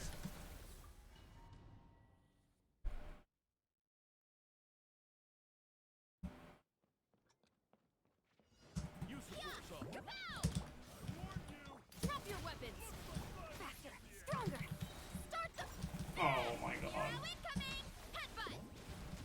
I'd missed the fucking crit. We're cooked.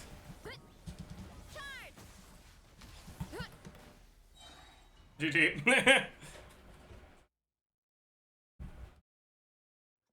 Is he speedrunning? Yeah, I'm trying to get my Fearless clear down to under 200 seconds. Stop right there. Which is definitely doable. So New City Maoika and Alessia Sun is not worth it? No, it's gonna be way worse.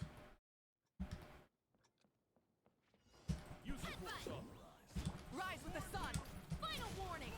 Controlled breathing. On mark. Hero incoming. Okay. Oof. So far, so good. Crit RNG has been... Oh, crit RNG has been insane. Okay, if we don't fuck it up, this is the one. Justice will prevail. Quick as a flash. Let's Wrath from the skies. Rev the engines. hero incoming. Yeah. Hero incoming. Oof. Hut.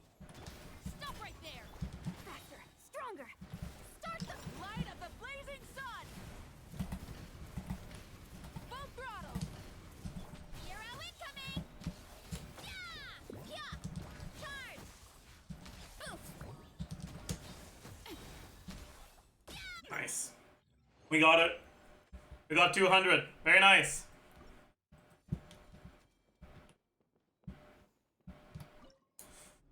We can probably shave off another like 2 to 3 seconds with 3 sets with good RNG, but I'm pretty happy with the sub 1.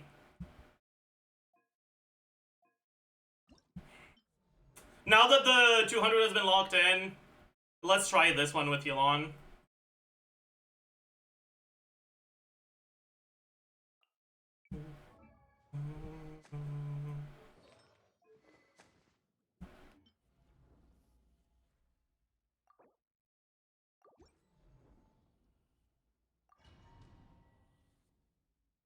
Is Dire way out of reach? I can't get through the shield with Dire. It's not a DPS problem. If I could get through the shield, I could do it.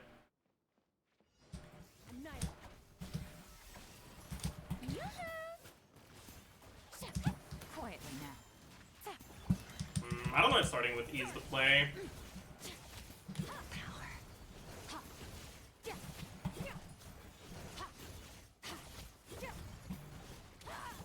Let the world come alive. Show a dash of frosting. The pinnacle like Things are about to get dicey. Gotcha. Fearless. Do I get it in time? No, I don't. Went off YELAN because we don't care about getting the burst every rotation. We care about getting the burst when the thing is down. Quietly now.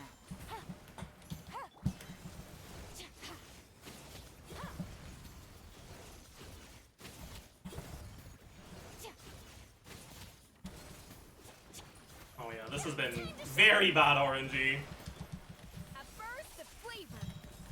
Here comes the but it might not matter. Gotcha. That's more like it. Paradigm shift.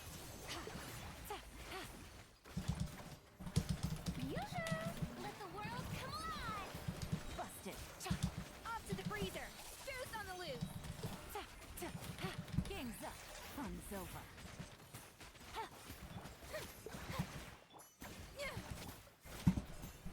Let my name echo in song. Yeah. The pinnacle of excellence.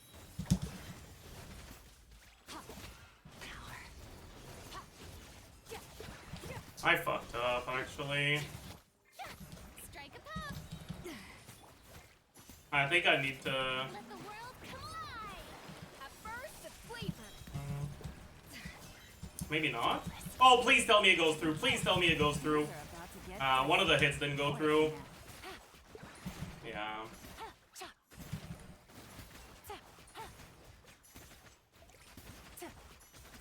I don't know. I don't know if this is even better than Molani, honestly.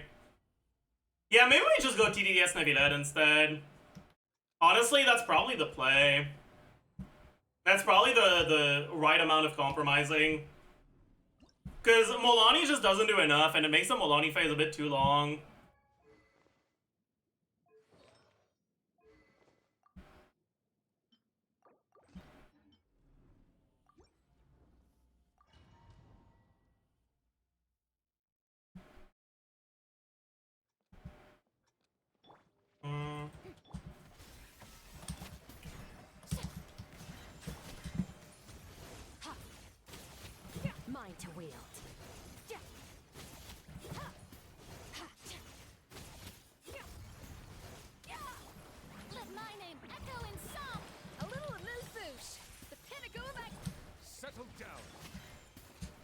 Ah, I was too late.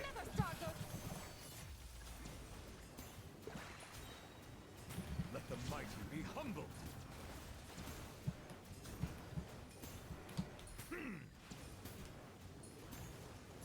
Bow your head. Shower me with praise.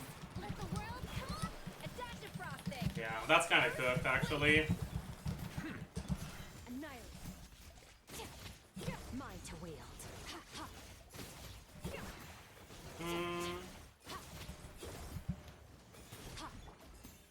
Let my name echo in song. Strike the pinnacle of excellence. Silence. Merciless. Paradigm shift. Be sanctified. Yeah, this is definitely the play.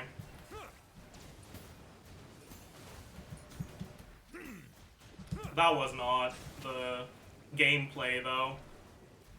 But this is definitely the team. Yeah.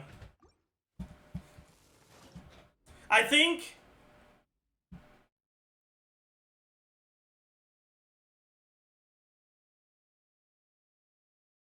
yeah. I'm pretty sure first we proc our TTDS here. We want the TTS to start on cooldown. Shower me with praise. So we can go get this. Extinguished. Hey, that's good.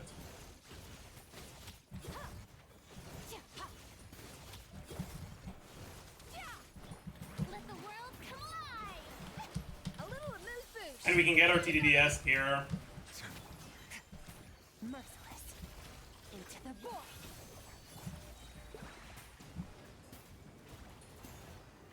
Let the mighty be humbled.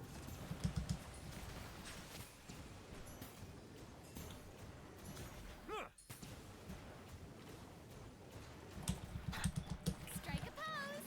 Let my name echo in. Off to the freezer. The pinnacle of excellence. Silence. Mine to wield.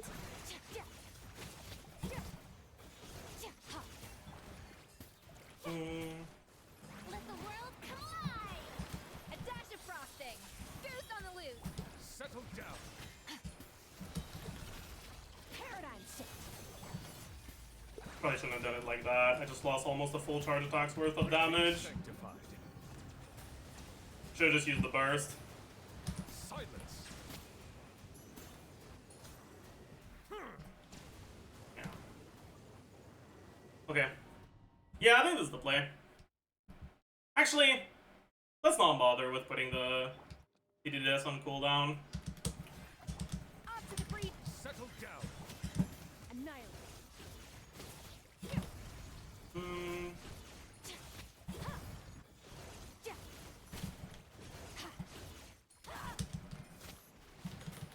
Time to shine. A little amuse Okay, alright, I guess we didn't proc Faz at the start. That was cooked as hell. Your head. Merciless. Into the void.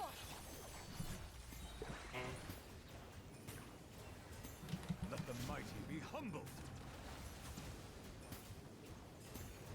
Settle down.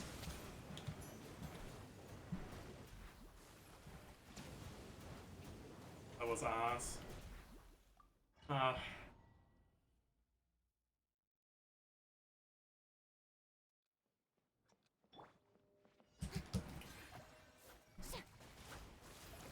You know what? Oh no, I can't. I was gonna say I should just put it on Witset, but that's gonna reset my llama timer, isn't it? Off to the freezer. Shower me with praise. Can I just do this, by the way? Paradigm shift. No, that's not nearly enough.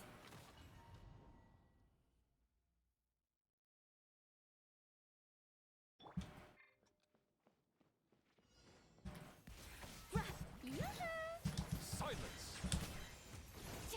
We got really lucky Fab Bronx there. We got it on the first hit on both of them.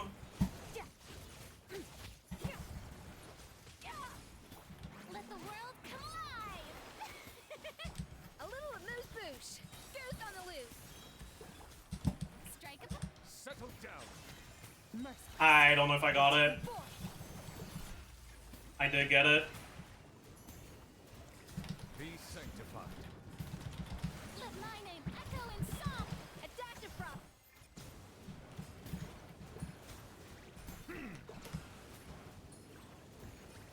Silence. Yoo-hoo! A burst of flavor. Time to shine. Power.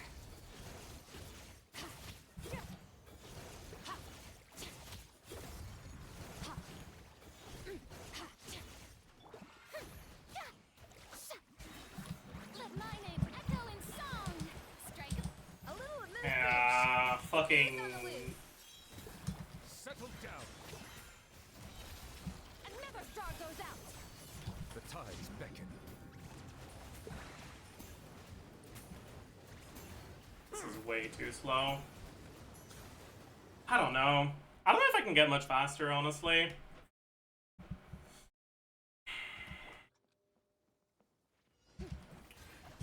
Off to the freezer. Silence. Search. Power. Fuck you.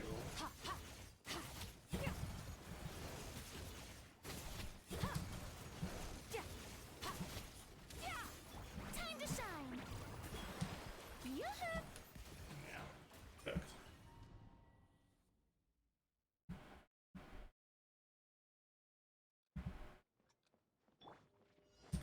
A little amuse-bouche.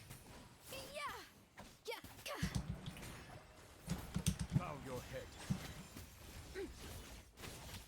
Mine to wield.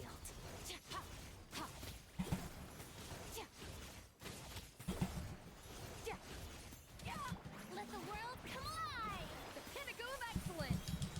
A dash of frost! No. Silence. No.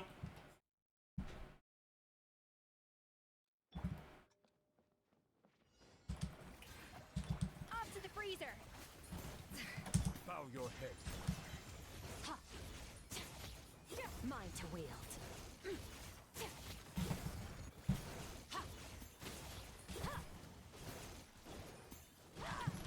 Let my name echo in song! A little amuse-bouche! A burst Settle down. merciless into the void! We missed a crit. That's cooked. Be sanctified. Time to shine! Shower me with the pinnacle of excellence! Silence.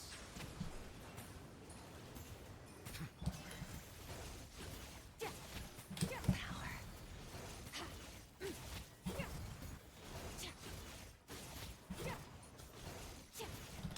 Let my No name one saw echo that. in song! Off to the freezer! Goose on the loose! Settle down. Another star goes out! Let the mighty be humbled.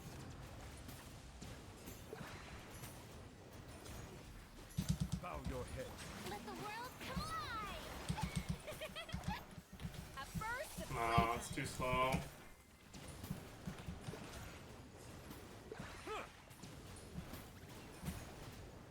Settle down. Way too slow.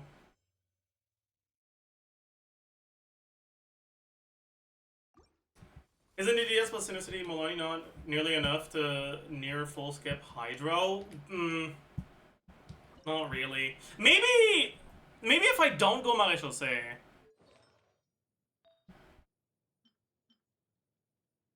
But my finale set is a lot worse.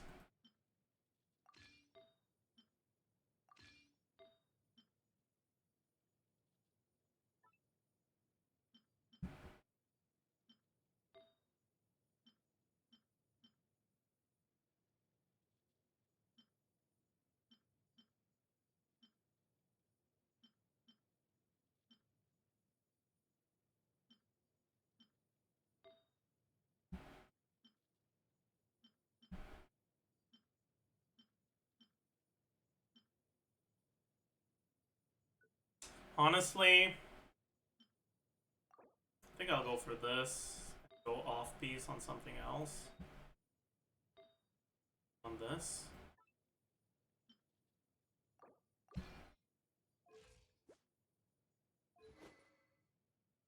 And then I guess we got crit RNG involved.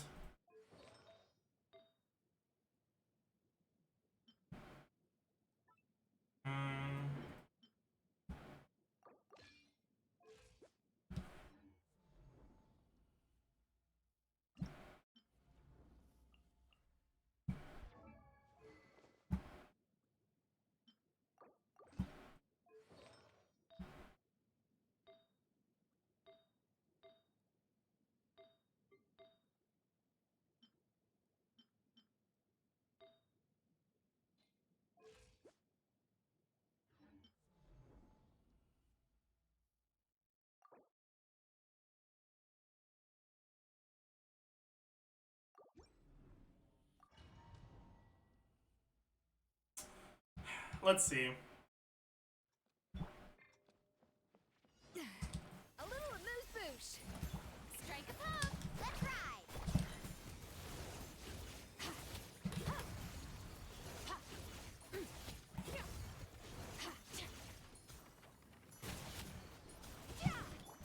'Cause we got a problem here, which is TTDS cooldown. I guess this is the team where I need to do the putting TDS on cooldown tech, right? A dash of frosting.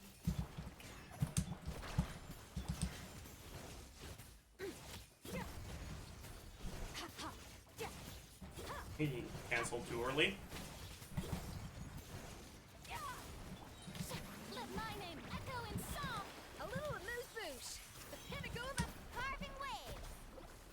I didn't get my Cinder City proc. Getting interesting. Into the void. But I might have still had it from the I'm an idiot. I should have done that and then Time to shine. At first, the this. amazing. 86k?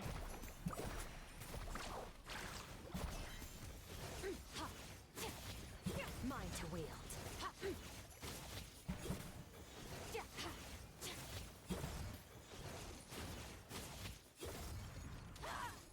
Let my name echo in song.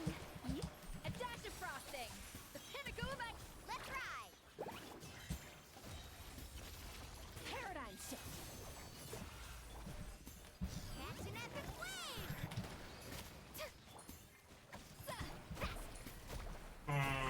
Woohoo! I got this. I don't know.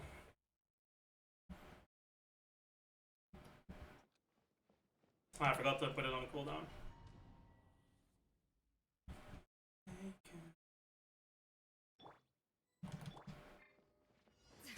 A little amuse-bouche. Shower me with praise. Carving waves. I fucked it up. Extinguished. Power.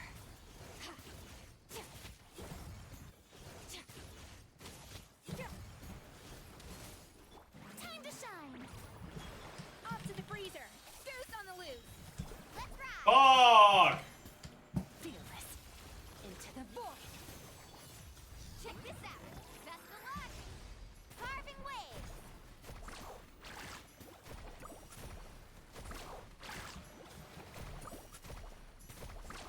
Amazing. Let my name echo in song. Yep. A dash of frosting. A burst of... Need a surfboard? Surf's up. Power.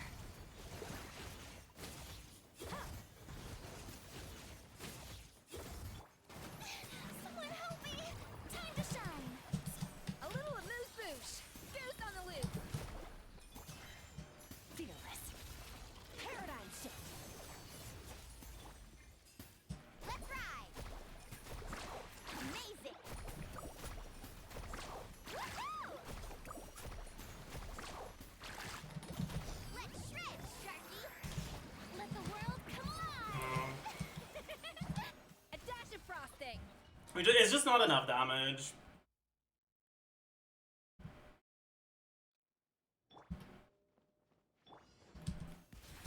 Shower me with the sword. Yeah. Yeah.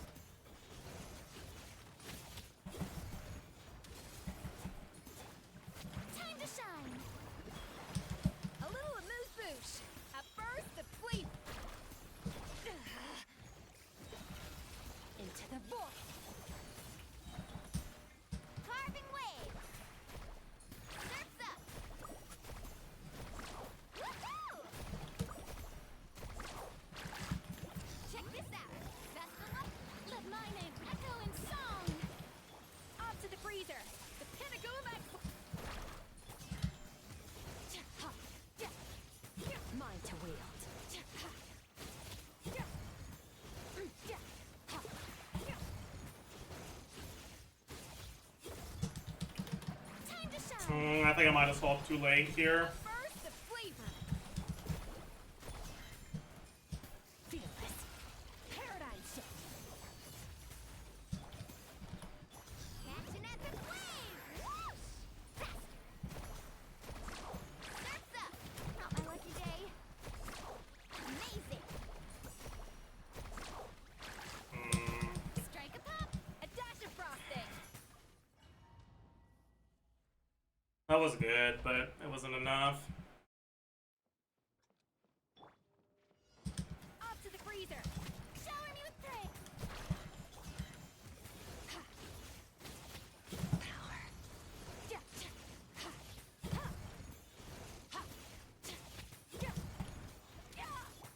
Let my name echo in song. A dash of frosting. Goose on the loop. That was ass. Into the void.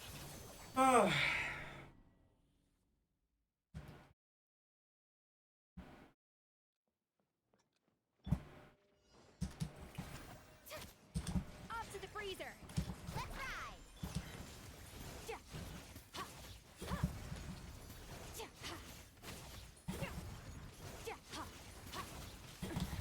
Keep going. Let the world come alive. A little amuse bouche. Up first, carving waves. I don't think that's enough. I missed one hit. That's pretty bad. Surf's up. Amazing. Check this out. Let my name echo in song. Off to the freezer. Goose on the loose. Mine to wield.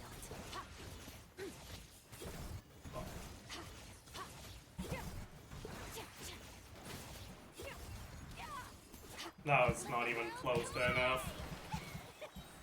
A burst of flavor. Fearless. Another star goes out. Let's shred, Sharky.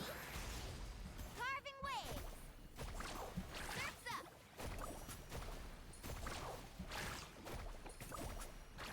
I thought it was enough! Okay, wait. Okay, bet. We got an upgrade. Nice.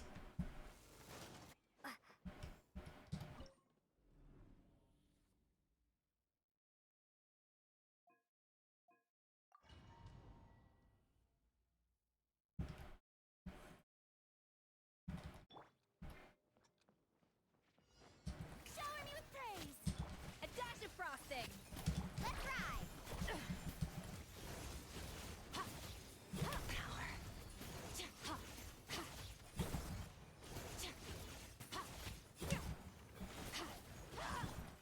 Time to shine. Goose on the loose. Carving waves. Tell me I get it in time? Catching at the flame. I couldn't tell. Woohoo! No crit.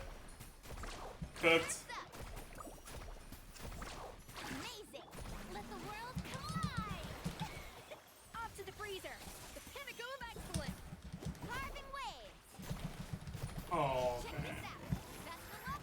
Extinguished.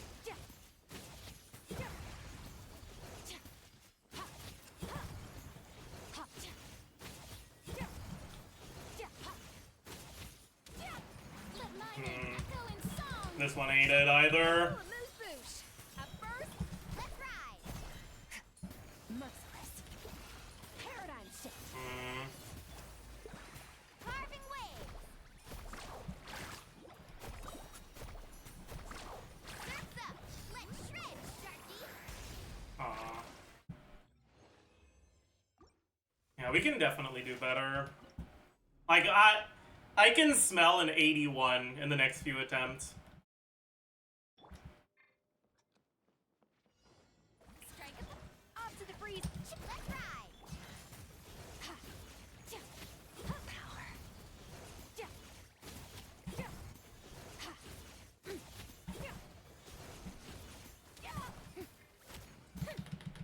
Time to shine.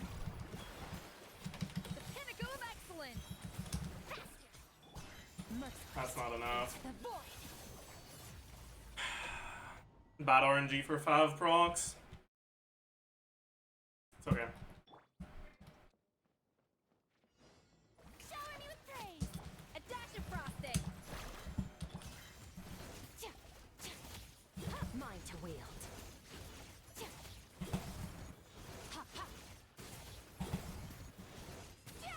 Let my name echo in song.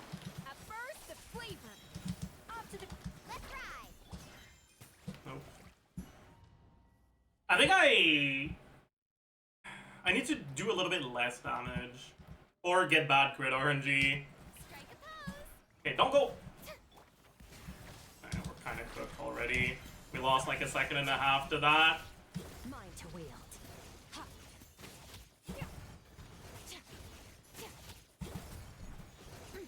Time to shine. Goose on the loose. Carving wave. Yeah, Fearless. he fucked up anyways. What's up, Arnold? Okay, please don't run backwards like a fucking annoying loser. Shower me Thank with you. praise. A dash of.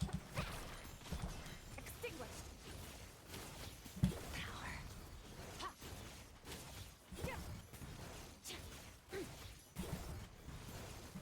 We didn't crit there, so we kept going a little. Off to the freezer. The pinnacle of excellence. Let's ride. Fearless. Another star goes out. Catch an epic wave. Whoosh!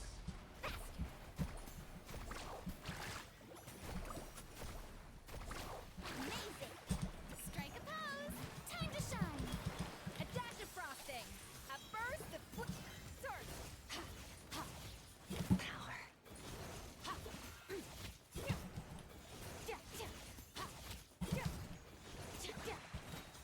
Let my name echo in song. A little amuse bouche. The pinnacle of a carving wave. Fearless. Paradigm shift.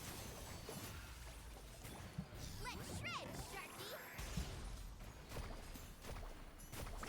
Surf's up. Woohoo!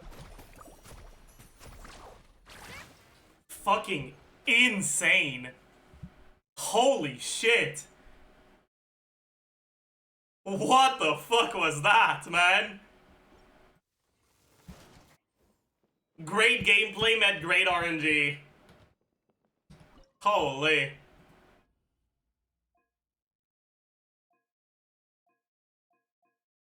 We've got sub 80 here, we've got sub 60 here, next step is sub 40 here, but boy, I don't know about that one.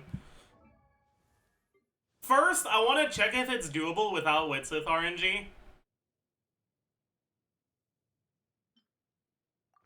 But I get a feeling that it isn't.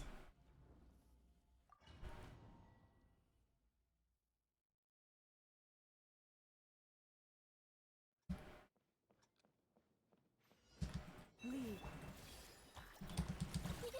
Go. Shadows of fate. Hey,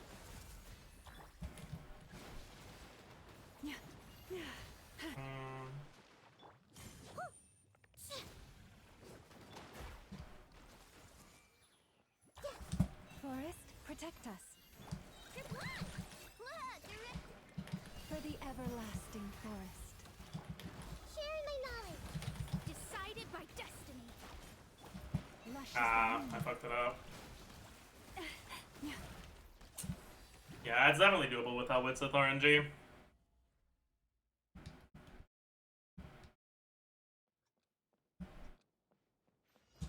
Lead. Chew on this.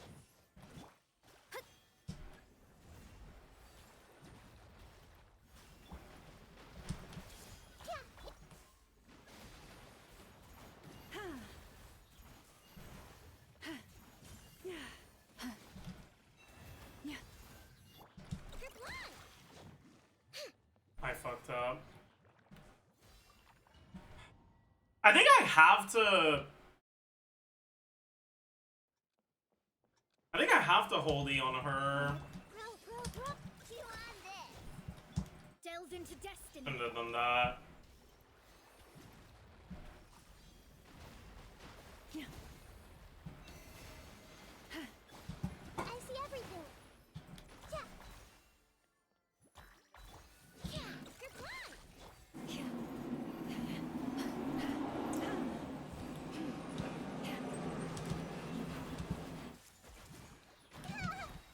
I don't have the energy.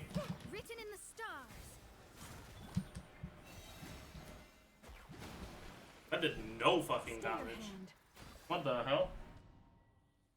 I guess it just didn't crit.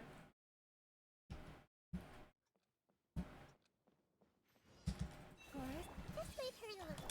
Do you want this? Hmm.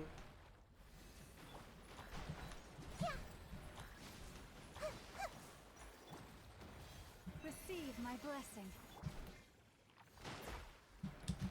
I'm an idiot. I thought it was on the other side. Whatever.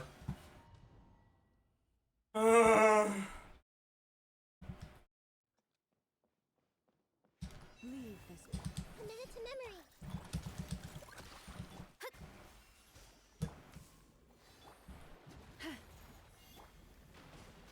Grow, grow, grow.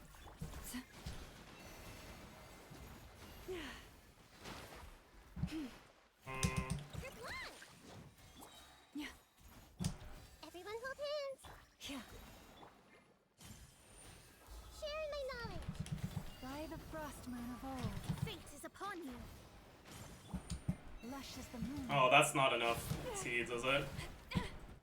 Yeah. Did he only spawn 5 instead of 6? I feel like he only spawned 5.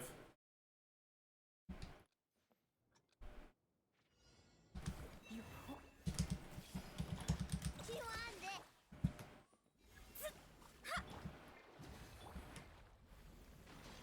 Commit it to memory. Oh, did I not get enough Verdant Dew? Oh, that's very possible. I wasn't paying enough attention. Hmm. Go claw. Look, right? I see everything.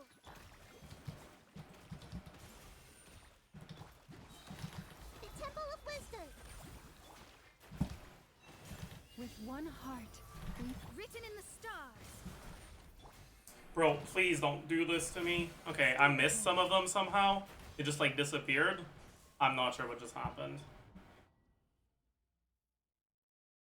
No, I think the play is just to... This might hurt a little. Do you want this?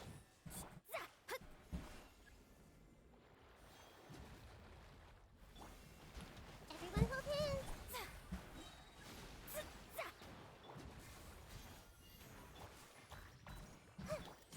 Yeah.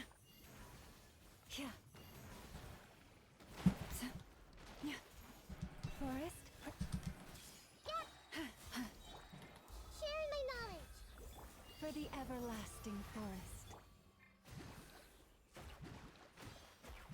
Fate is upon you. Lush as the moon. I missed one of them. Cooked.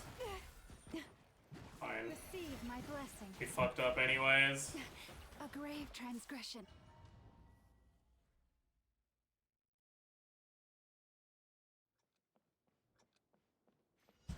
You No fast proc, we're cooked.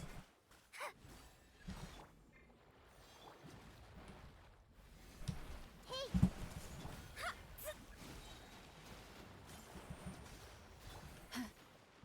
Yeah. Please let me proc the 5, thank you. With one heart. That was not good. I don't know why the fuck I just did that. The Temple of Wisdom. Committed to memory. Yeah, we're cooked. Written in the stars. I lost that. Would that have been it? It would. GG. Elma bursted too early.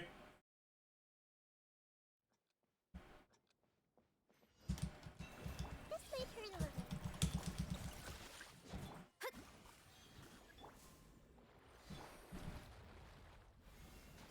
I see everything.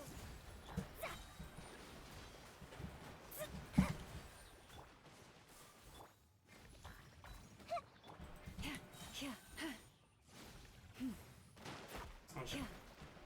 This time, we will not Llama Burst too early. This one lasts for long enough that we can use it now. Now we should be able to use this one. Frost moon of old. Everyone hold hands. Fate is upon you. Lush as the moon. I missed one of them. Cooked.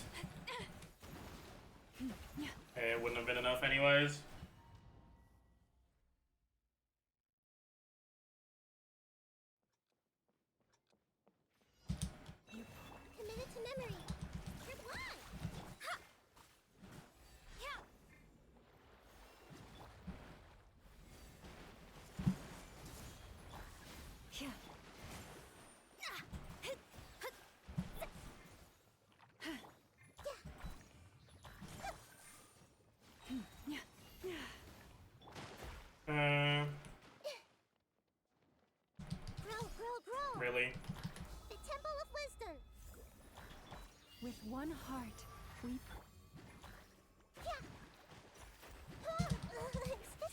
written in the stars. Receive my blessing. Die. Okay.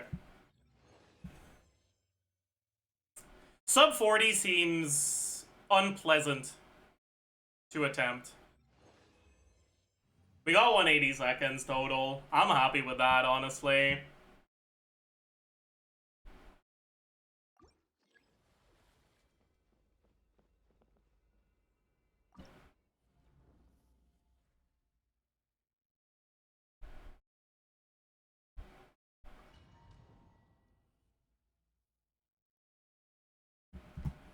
We can set a couple more attempts, see if we can get a good one now that we understand the tech a little more.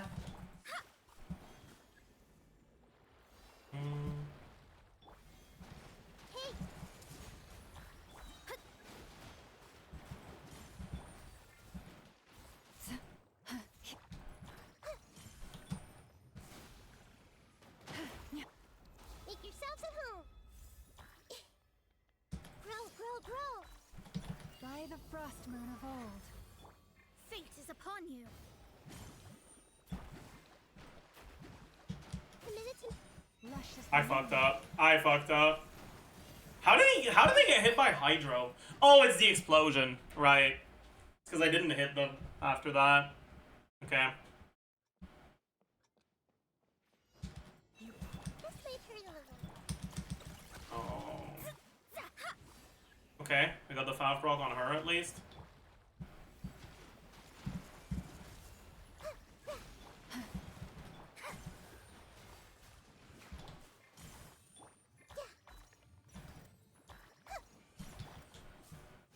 Yeah.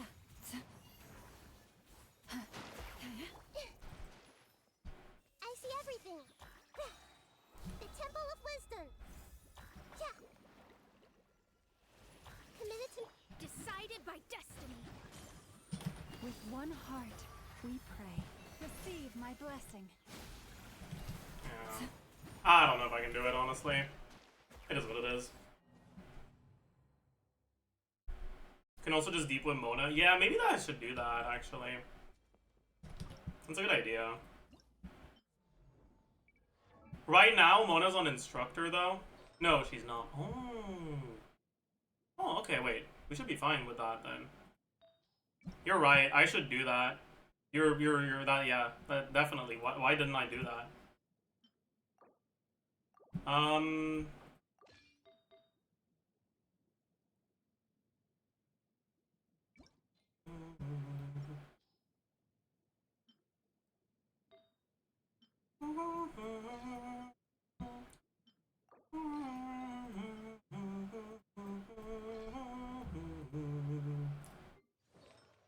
My future's home. Much longer growing up.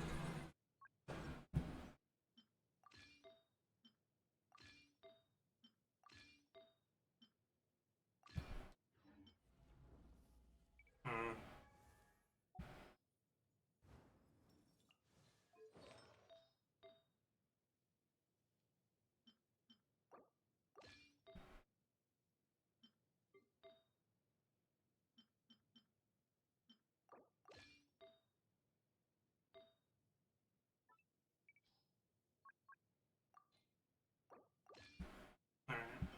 Wait, I'm an idiot. The fuck am I doing? Does he have stupid?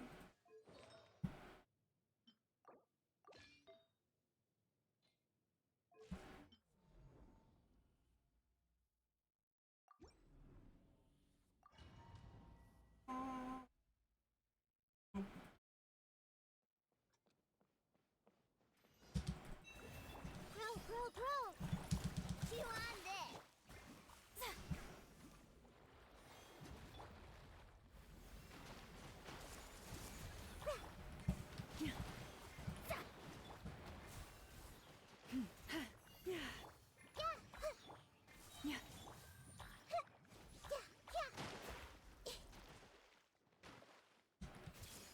Sharing my knowledge.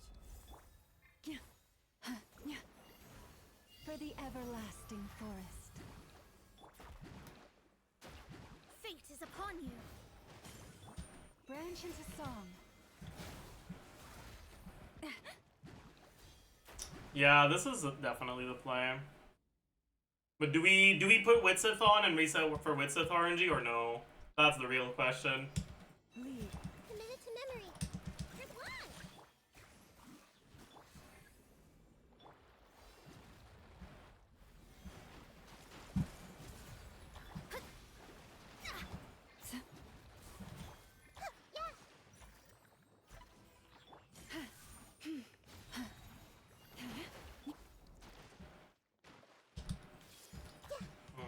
Make yourselves at home.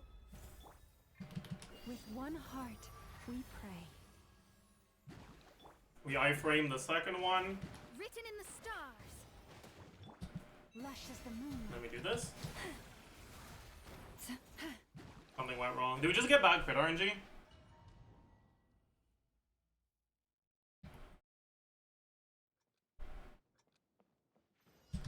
Forest. Grow.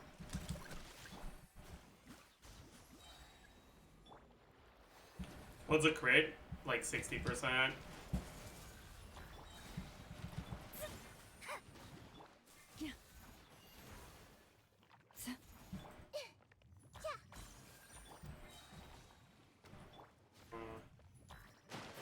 This might honestly just be too slow. Sharing my knowledge. For the everlasting forest. Fate is upon you. Branch into song. A grave transgression. Yeah, honestly, let's just reset for Witsith RNG, I think. It's 1 out of 3. It's not too bad.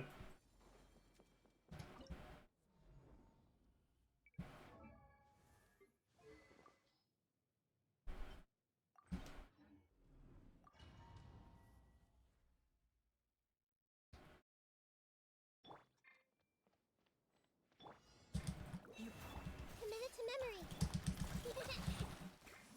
Which one is the EM one, by the way? Hey.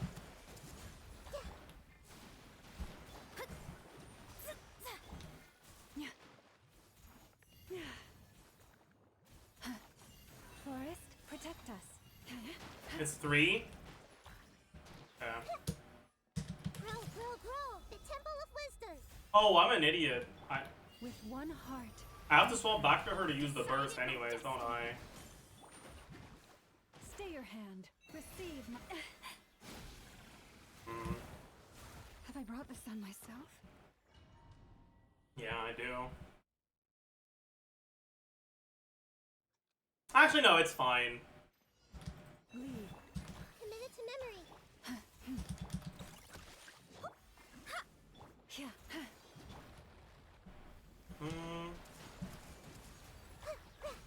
Please proc the 5. Yeah. Forest. Okay. That might be too slow. Pretty sure that's too slow. Yeah, that's definitely too slow. Let's play turn a little. Make yourselves at home. By the frost moon of old. Written in the stars. Lush as the moonlight. I don't think we got EM either. Transgression. Or maybe we did get EM and just didn't get a single fucking crit there. I don't know. Grow. You poor... Here's one.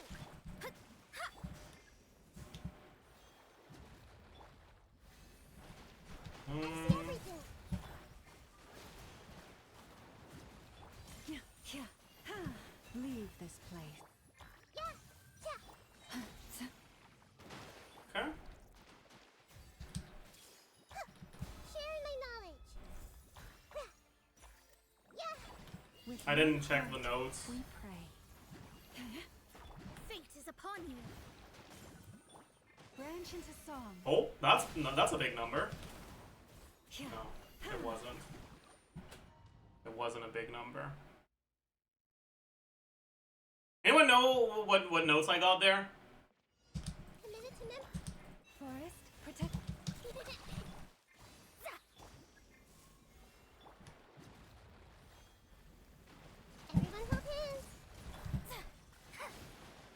Oh. Oh no. No! That's so unlucky. That was such a good start. Leave.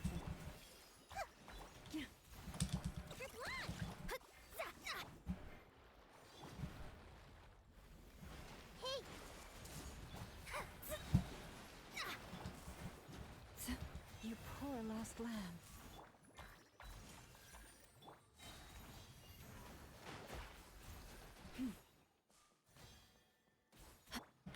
The Temple of Wisdom.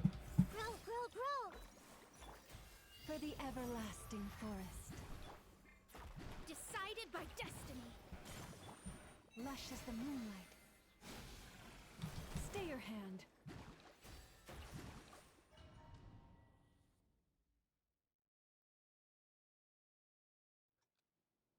What buff was that there? Committed to memory. I don't notice the fucking... Oh, that's so good.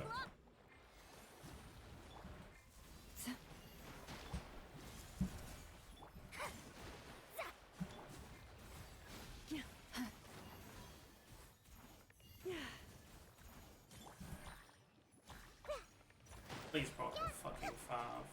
This way, GG. Yeah. Grow, grow, grow. Sharing my knowledge. Bro! Memory. With one heart. Nice cooked. Fate is upon We're not you. getting it, even if we get lucky here. Just watch us get lucky, just cause, yeah, of course, of course, of course, of course, of course, we got it now. Fuck! Pissing me off.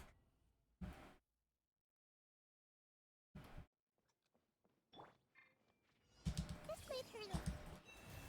You got the EM buff on the setup. You love to see it. Shadows of... Everyone hold hands.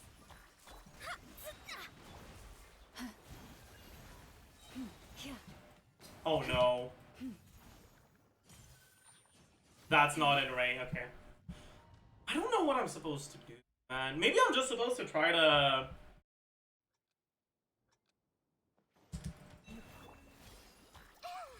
like, use the holdy at the start.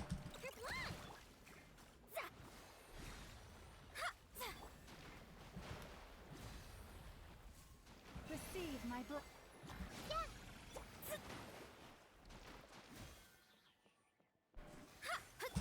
Chew on this. Make yourselves at home. By the frost moon of old. Written in the stars. A grave. Bro! What the fuck?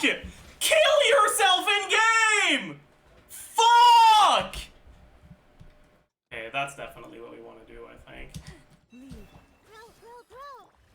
Go. Bro, and we got the good RNG, but he just decided to say fuck you? Oh my god. Branch into so.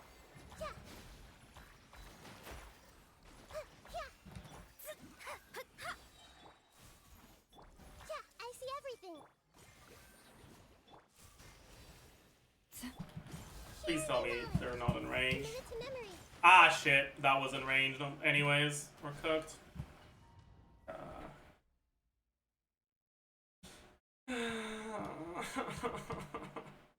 Did you miss all 5? Somehow, yeah. I didn't even know that was possible. Yeah, yeah. Yeah. Yeah. Hey, Lush as the moonlight.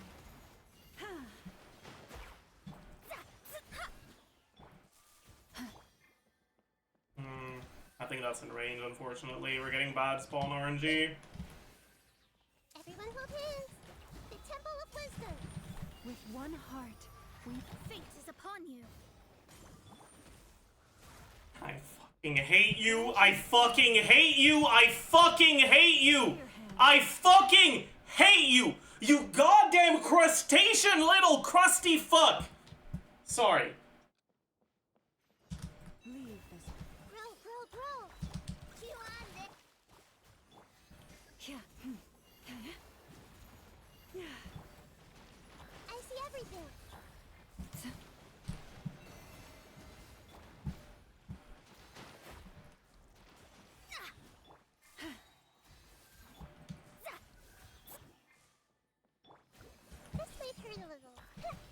Make yourselves at home. For the everlasting forest. Written in the stars. Ah, we didn't get the EM buff there. If we got the EM buff, that was it.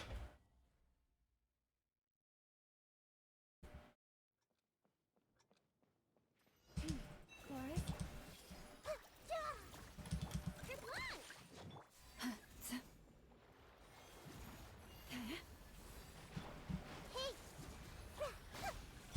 Lush as the moonlight.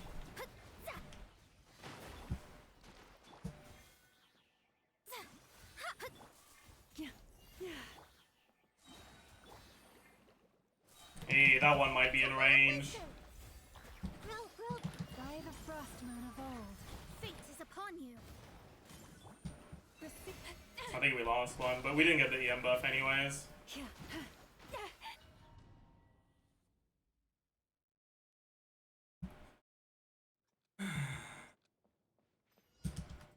poor lost. Chew on this. Everyone hold hands. Yeah. Branch into song.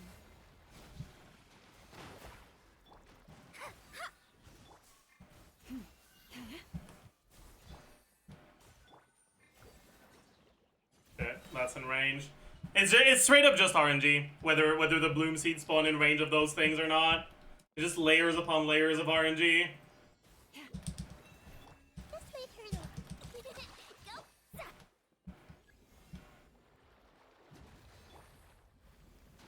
I see everything.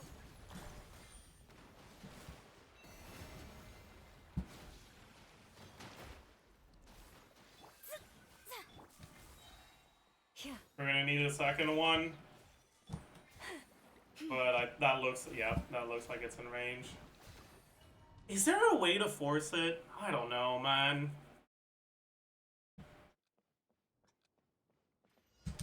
Forest. Grow. Just one.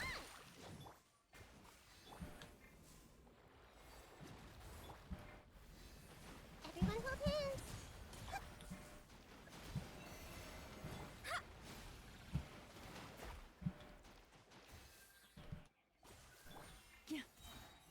I'm pretty sure that's in range. Yeah. Sharing my knowledge. We lost one, but maybe we get lucky anyways. Lush as the moonlight. I think we did get lucky, but the spawn pattern was ass.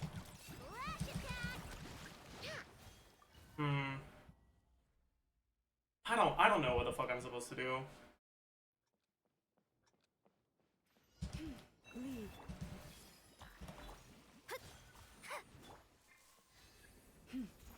Like, maybe I just have to get lucky on the first seed spawn.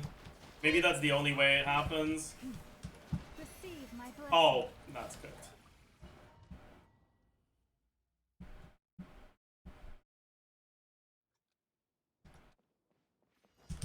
Forest. Committed to memory. Yeah.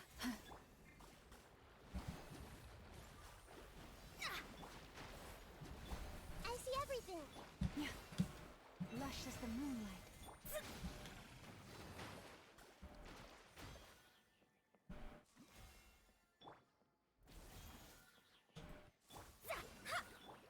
Yeah, like, it spawned on the wrong side, so I'm just cooked. By the frost. Like, what the fuck am I supposed to do, man? The Temple of Wisdom. Fate is upon you. Branch into song. And we didn't hit half of them. Like, I straight up, I don't know. Like, is it just RNG? Leave. Grow. Yeah. Chew on this.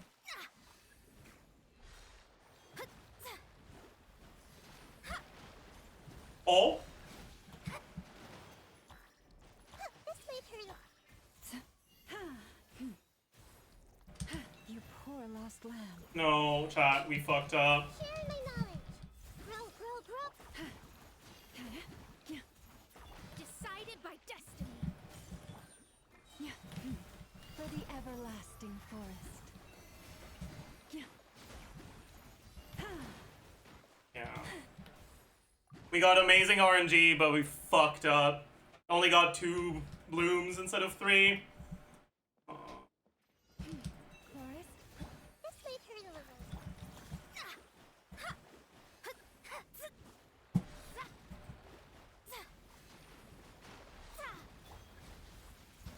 You poor lost lamb. Is distance of the target from the hydro applicator? I mean, I know. Like, we already tested it that way if it was that, and it wasn't. Let me scry. Everyone hold hands.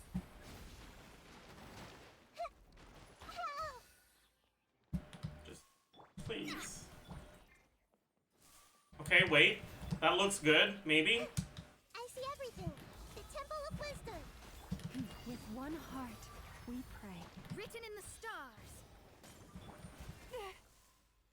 Receive my blessing. Let's go! Easy fucking clap. Easy fucking clap.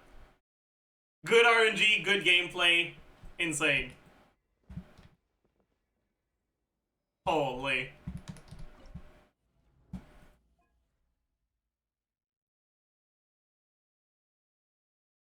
Good hairline, so true. That too.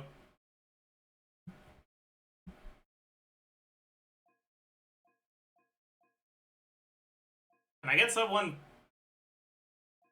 Okay, I don't think I can improve this one. Maybe there's some min-maxing on this one. I wanna see if I can get 170.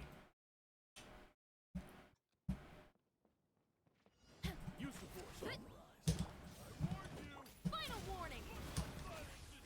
Cooked. They're in the CCD-CDF combo. CCD-CDF isn't possible. What is bro yapping about? Light it up. Stop right there. Quick as a flash. It's justice o'clock. Hero incoming. Yeah. Hero incoming. Yeah. Didn't get as good RNG as we got on the last one. Controlled breathing. On my mark. Wrath from the skies.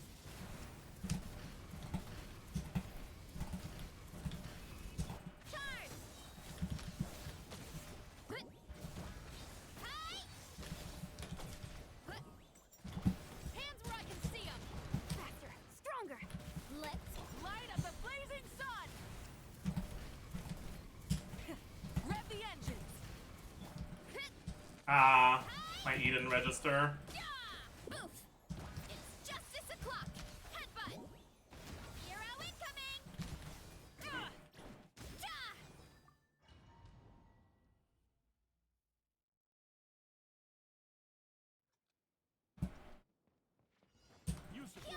Like, you can't do an F after anything other than a C.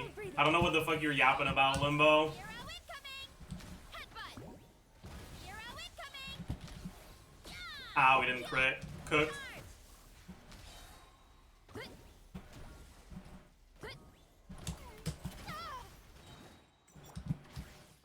Form first. Let's Pyroclastic surge. Full throttle. hi.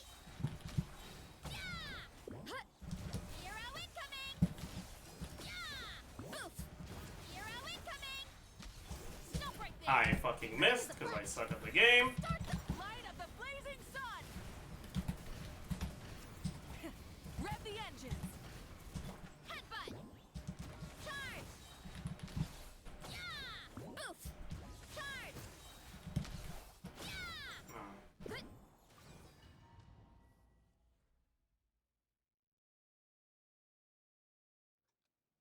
But the CA triggers after the dash input mechanically in that combo? No, it doesn't. Because that combo still melts the F when it does. Use the force on. Look out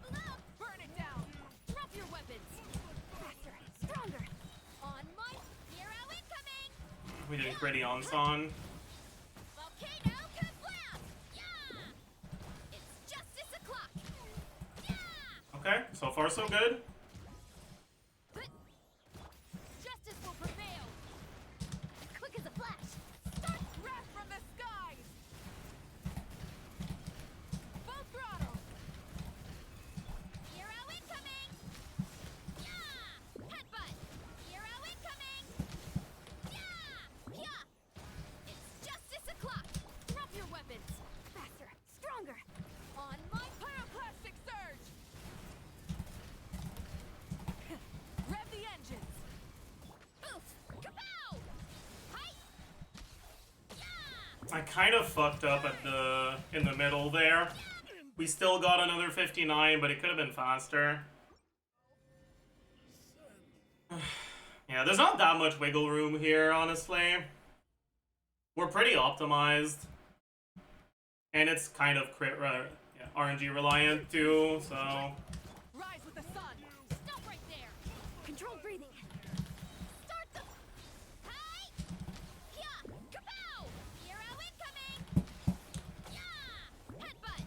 Hey, no crit. We're cooked. Oh, fuck you. Yeah, completely cooked. Look out below! Hands where I can see them! Oh, completely cooked. Of the blazing sun! Full throttle! Hi! Yeah! Oof! Hi! Yeah! Headbutt! Drop your weapons! Quick as a flash! Let... Wrath from the skies! Try and stop me! It's justice o'clock! Yeah! Yeah! Charge! Hero incoming! Yeah! That was close. That would have been faster if we... The actual attack order is CDCF. Force authorized. I warned you. I don't like CDCF or CDCF.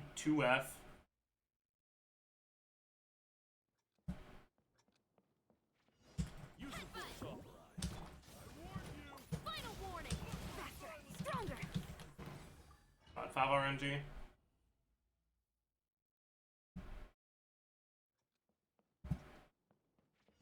Use the force authorized. Heads up! Burn it down!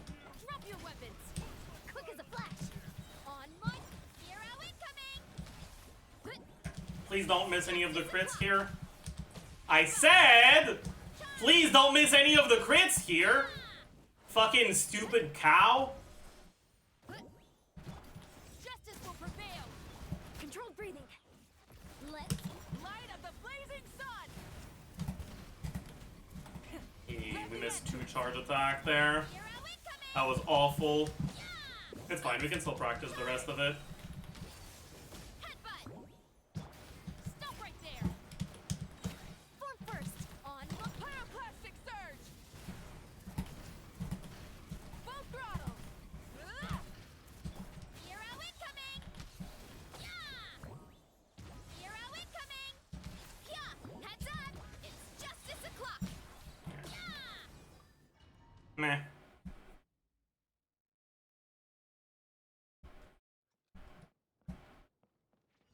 Use the force authorized. Kapow! Light it up! Drop your weapons! Quick as a flash! Start the... It's justice o'clock! Yeah! Please don't miss crits. Oof! Heads So up! far, so... Ah, we missed the crit. Yeah! Hands where I can see them! Stop! Form first! Let... Light of the blazing sun! Rev the engines! Charge! Yeah! Headbutt! Charge! Yeah! Faster! Stronger! On my... Pyroclastic surge! Full throttle! It's justice o'clock! Hero incoming! Yeah! Look out! Missed a below. crit. Charge! Missed another. Yeah, no. I don't think we can replicate a sub 60 again, honestly. Like, whatever. You support Rise with the sun. Drop your weapons. It's justice o'clock. Headbutt. It's justice o'clock. We missed a crit. Missed 2 crits in a row. I have 3 crits in a row. That's crazy. This should be the best Moika combo.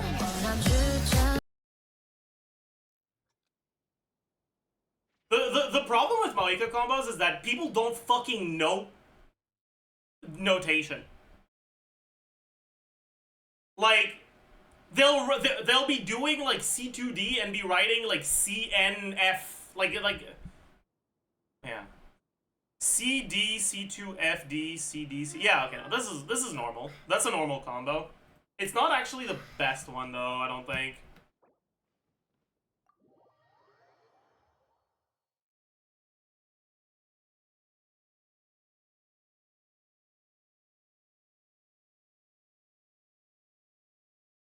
Because, like, if you're doing...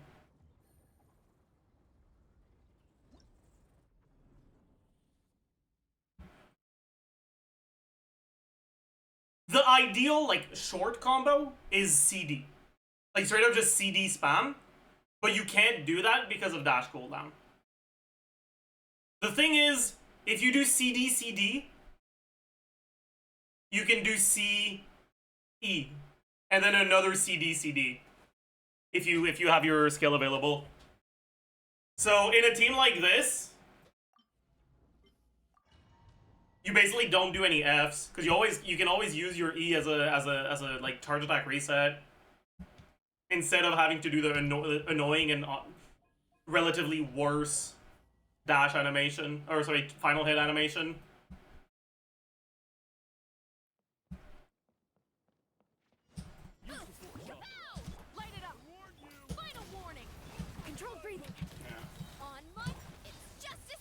Please don't get bad crit RNG. So far, so good. I think we got bad RNG on when the stuff lined up. Justice will prevail. Faster, stronger. Wrath from the skies. But like CD, CD, CE, CD, CD. I fucked it up though.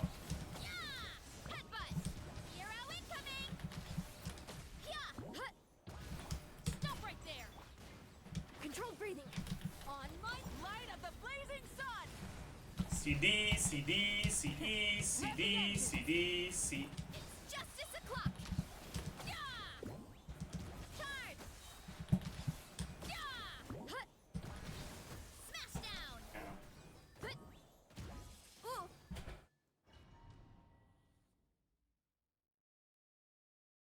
Can I send you a meme? Sure. You support Final warning. Form first. Start the hero incoming. But I won't look at it yet. It's justice o'clock. Okay, please don't miss the crit here. Huge! Okay, great start.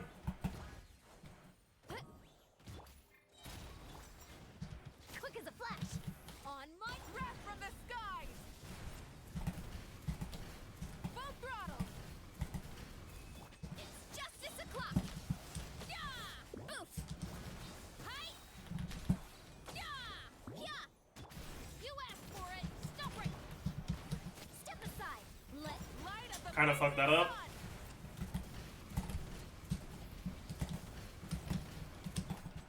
Hi. Yeah. Oof. Charge. Headbutt. Wow, it's not better. Yeah. It's... I think, like, the technical optimal time with these builds is gonna be at, like... 57. And I'm already at 59. But we need, like, perfect execution and great RNG. Because there's a lot of different... Out below. final warning. Faster, stronger. a lot of different RNG things.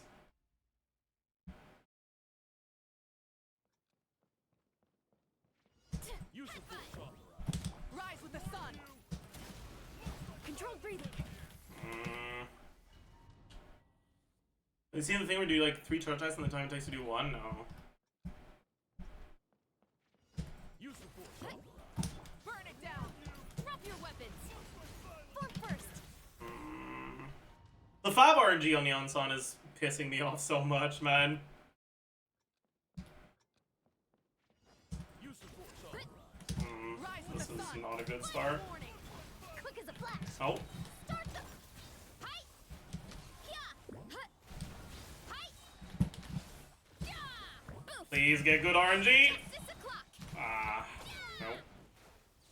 Not good enough of a start. Hands where I can see them. Controlled breathing. On my breath from the skies. CD, CD, CE, CD, CD, C. It's justice o'clock. Yeah. It's justice o'clock. Final war. Faster. Stronger. Let's Light of the blazing sun. CD, CD, CE, CD. Oh, fuck. It's justice o'clock. We fucked up. Boof. Hero incoming. Yeah. Yeah. It's justice o'clock.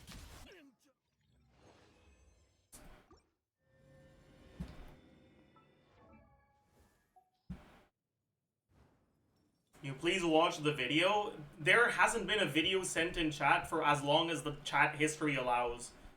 I feel like sometimes you guys like expect me to have read every single fucking message, and then you chat as if I had, and then I can't follow along because I'm just feeling like what the fuck are you yapping about? This thing.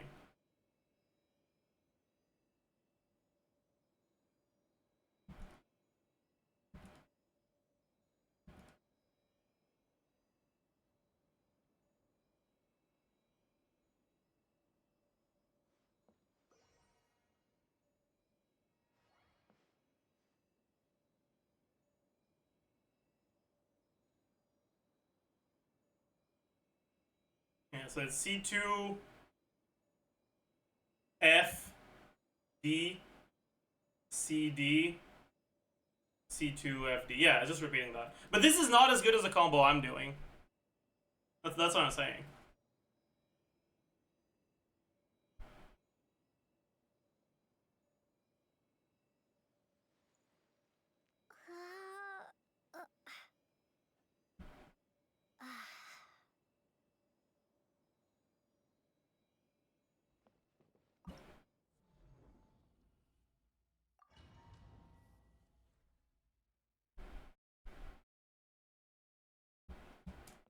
Like, I can do the combo they're doing if you want. Light it up. Drop your weapons. Controlled breathing. As long as we get the fucking 5 RNG.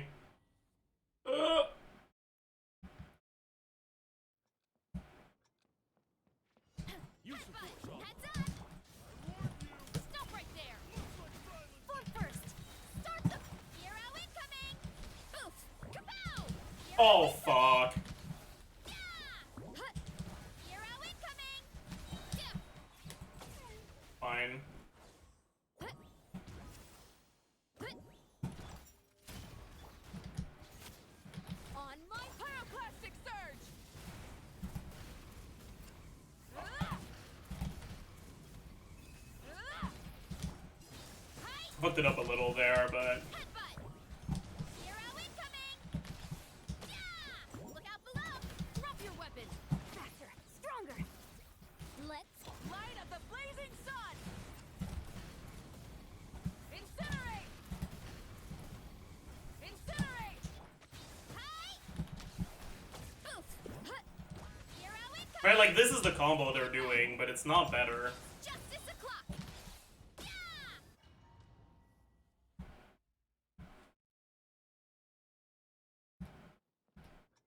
The combo uses different cancels, but like that's what I'm saying. It doesn't. Sun. Both okay.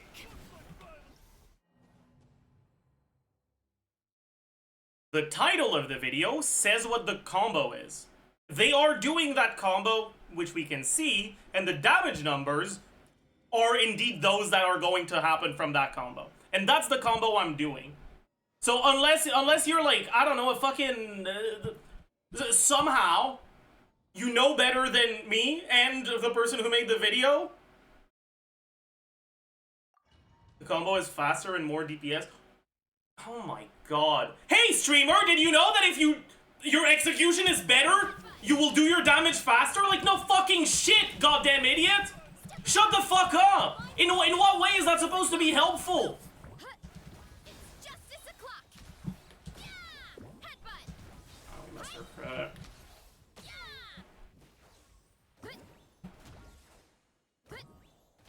Stop right there. Quick as a flash. Start the pyroclastic surge. Incinerate. That was cooked as hell. Yeah. It's justice o'clock. Yeah. Heads up. Final warning. Faster. Stronger. On my breath from the skies. Incinerate. Charge! Yeah! Headbutt! Hero incoming! Yeah! Yeah! We got insane RNG though, what the fuck?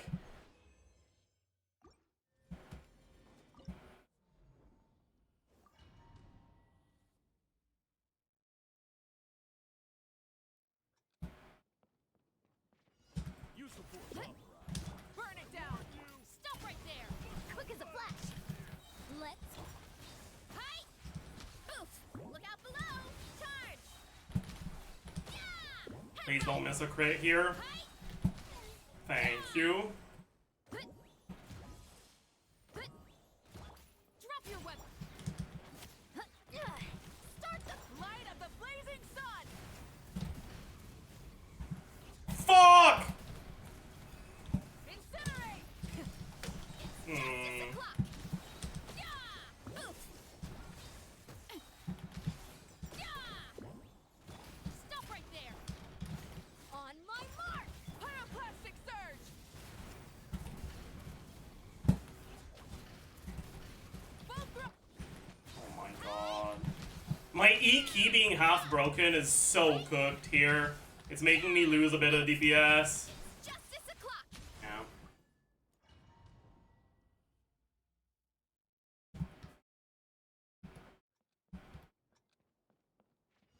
Use the force. Look out below! Rise with the sun! Final warning! Okay, I'm pretty sure I got bad RNG there. Yeah. It's fine. Use the force. Light it up! Stop right there! Quick as a flash! Let's... Hero incoming! Please don't miss the crits here. Yeah! It's so far so good. Charge! Ah, we missed a crit. Oh, fuck! We missed a back-to-back crit. That's cooked. Kapow! Yeah. Okay. You go in versus sooner in the last rotation, it won't help. Use the force. Because I run out of skills. Drop your weapons! And time spent on Barissa without a skill available is not better than time spent on Maoika. 6 o'clock! Yeah! Oof!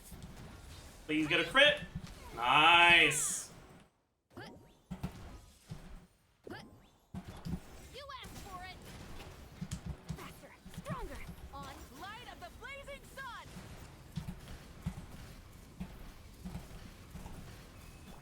Hi! Yeah! Charge! Yeah! Quick as a flash! Let's... Pyroclastic surge!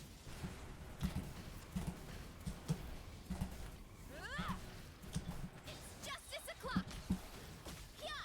Heads up! Hero incoming! Oof! It's justice o'clock! Close. But not quite. Close, but not quite.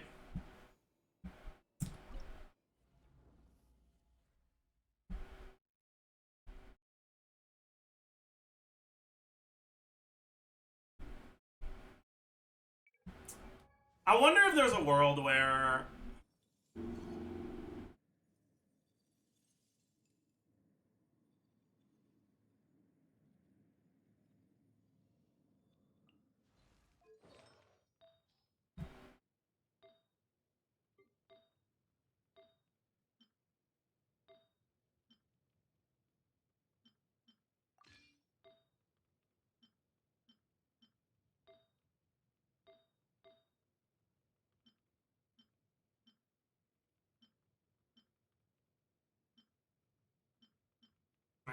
I wish I had better codex.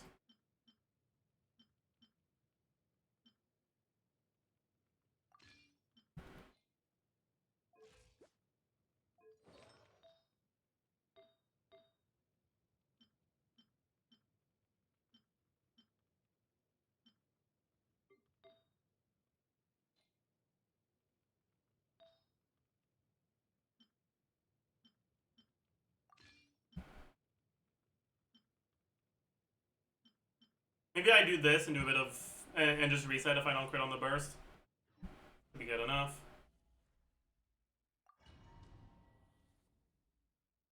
With the optimizer in the back, but it's not about maximizing DPS. It's about finding an acceptable middle ground between average DPS and like resetting requirements.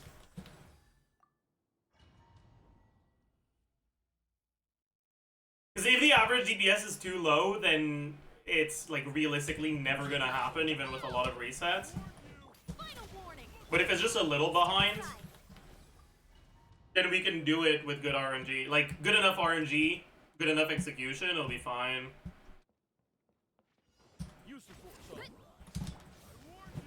Stop right there. Form first. Start the hero incoming. We got a crit on Yansan here, which I don't think matters. Ah, that's cooked.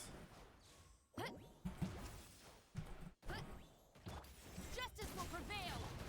Faster, stronger. On light of the blazing sun.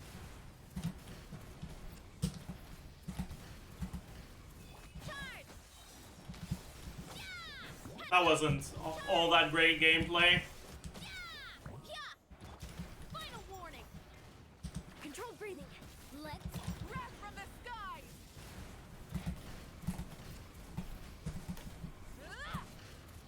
Hero incoming. Oof. Hero incoming. Yeah. Kapow. Charge. Yeah.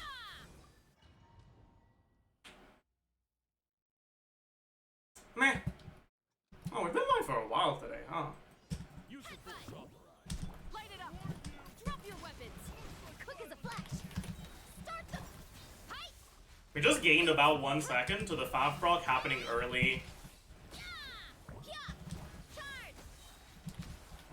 And then we just lost another like 3 seconds to not critting that plunge.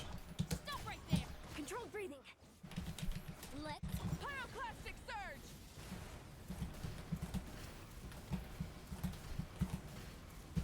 Hero incoming.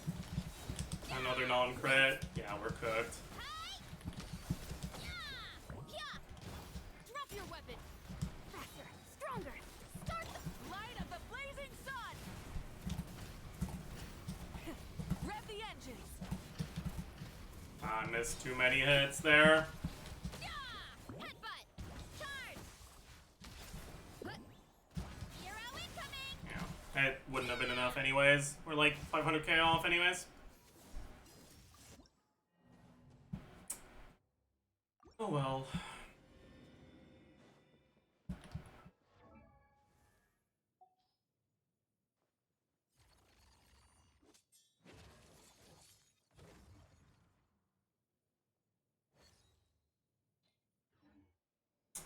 There is something I kind of want to try.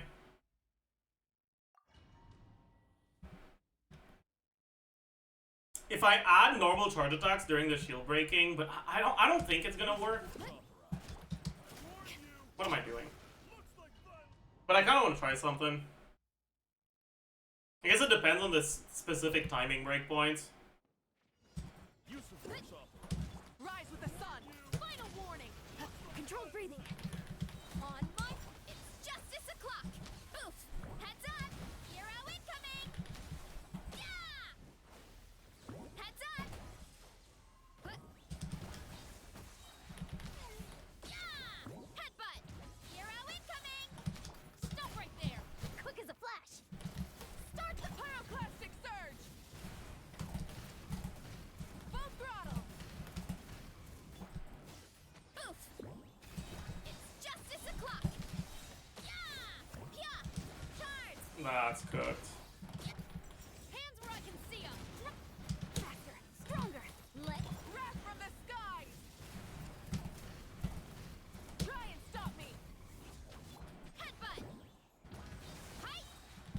But we might be onto something, chat.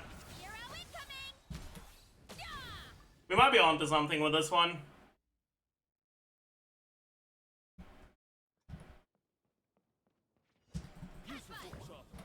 Light it up!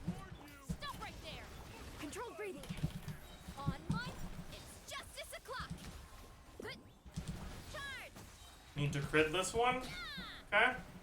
Good! Good! Charge! Yeah! Good! Justice will prevail! Faster! Stronger! Light of the blazing sun! It's justice o'clock! Very good start, actually. Charge! Yeah! Headbutt! Form first! Let wrath from the skies!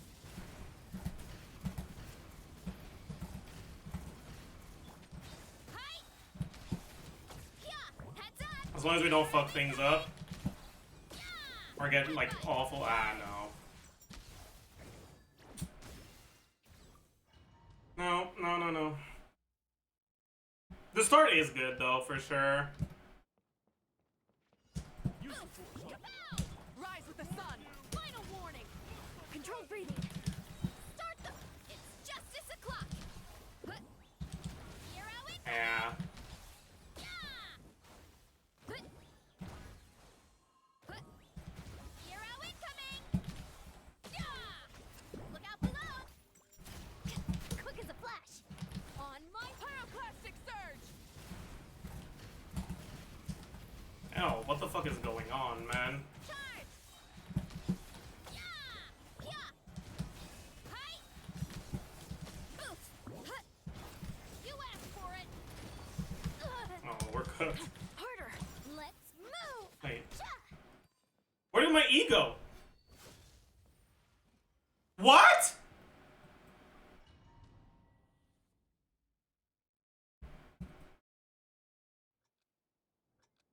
Missed E? No, I didn't miss E. Look out below! Burn it Double down. tap. Oh, I see. Faster! Stronger! Yeah. Dude, I need to get a new keyboard, man. Or at least replace my E key. Use the force authorized. I warn you. Final warning! Start! Hi! Charge! Yeah! Look out below! It's justice o'clock! Controlled breathing! Let's... Light of the blazing sun! Full throttle! Okay, fuck me. Yeah! Look out below! Hero incoming! Yeah! Headbutt! Justice will prevail! Stop right there! Faster! Stronger! Start the wrath from the This sky! was not good. Rev the engines! Hi! Yeah! Heads up! It's justice o'clock! Oof! Charge! Huh, yeah.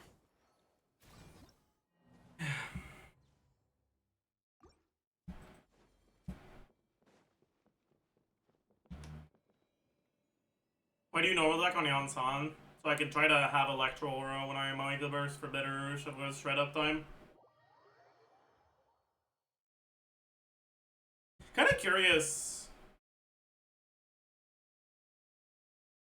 if I can ever like think about trying to do Dire with this one.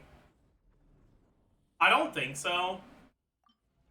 But like I'm down to give it another shot.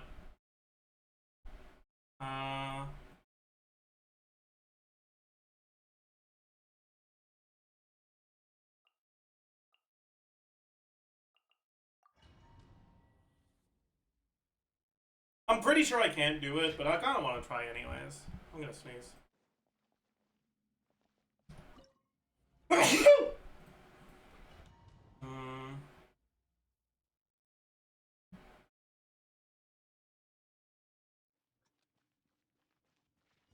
Use the force authorized. I warn you. Drop your weapons! Form first! Let's... It's justice o'clock! Yeah! it's definitely cooked. I can't even get through the first one. Heads up! Yeah, okay. You have the DPS? I would have the DPS if I could get through the shield. But I can't get through the shield.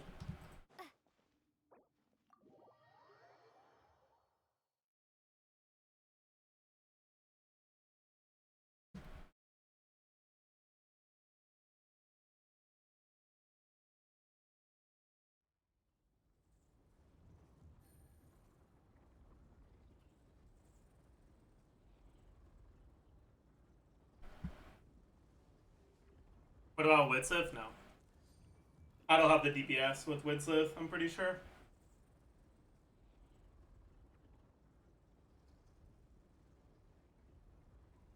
Yeah, velocity.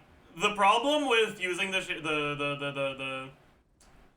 taser versions is that they're less DPS. The situation has changed again. So you can get through the shield, but you can't kill it after that. Anyways, had a good time though. This has been pretty fun. That's gonna be it from me for today. I don't think I have anything to post. So tomorrow, Flynn's. Tomorrow Flynn's is getting released. So it'll be at least some Flynn's testing. Hell yeah.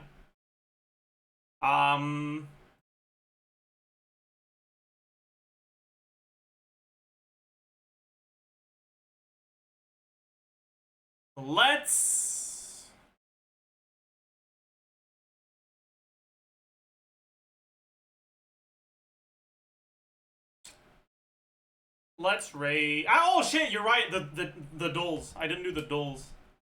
You're so right. We stare. We pound. Today's a zilch for sure. Okay, it's not. Okay.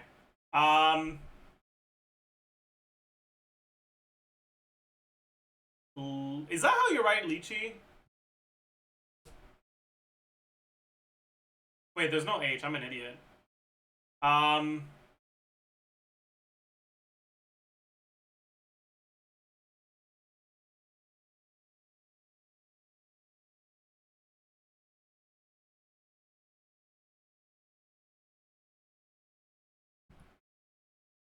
Civil. What the fuck did bro say? Oh. You wanna join me for this, Nick?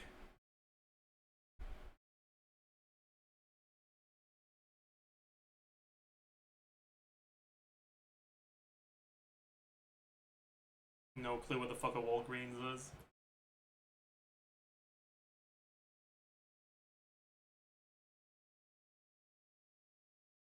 Given? Red, white, blue. Pepsi. Vapor? Probably not, actually. Yeah, no. Okay. I'm pretty sure this is wrong, and this is probably wrong, too.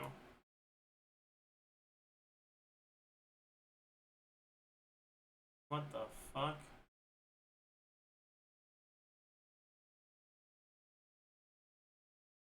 As the meatball.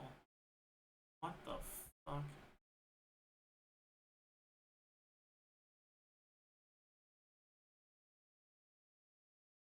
Run a sim?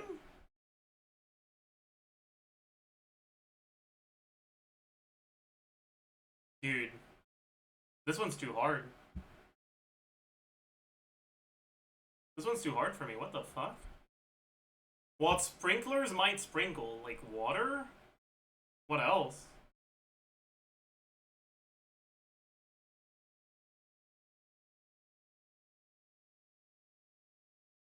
I don't fucking know.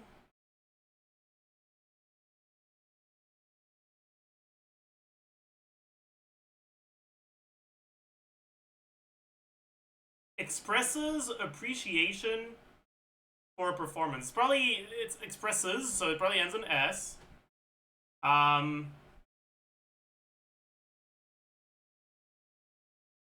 Claps, maybe? Claps. That works.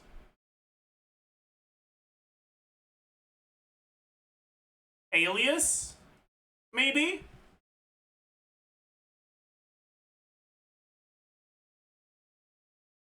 Oh, could be lawn. Like the target of the sprinkle, not the material being sprinkled.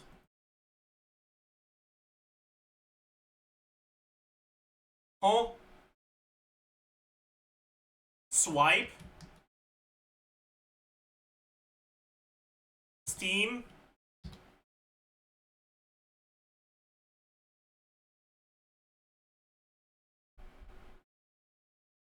Valet?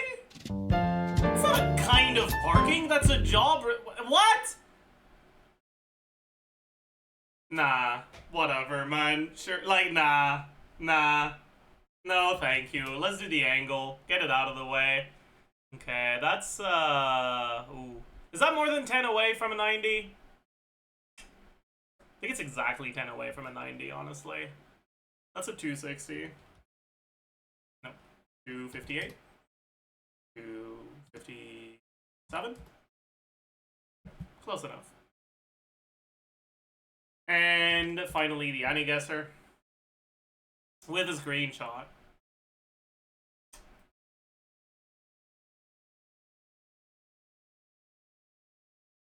Is that Sailor Moon? Probably, right? Yeah. Okay, that's one of the mechas. Mechas with girls. But they're like very clothed. So I don't think it...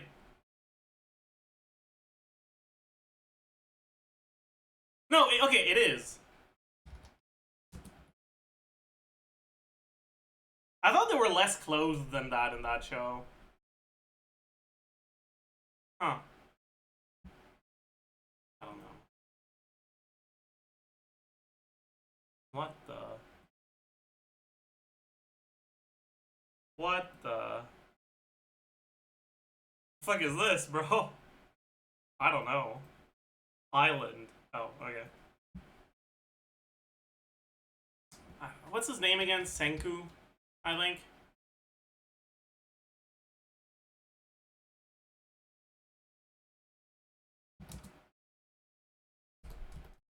I don't remember her name. This is Vash, the Stampede. Okay. Surely I don't have to guess which Trigon it's from, right?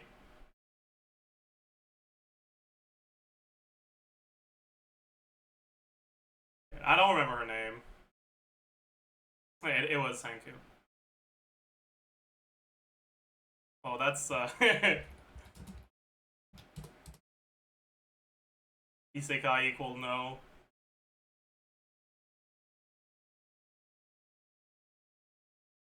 That's a non-human girl that's blushing. I'm gonna guess that's Monster Musume. I think that's Afro Samurai. Probably. I don't remember her name. Maybe her name is just Kuma. Probably not. Yuna, okay. GG.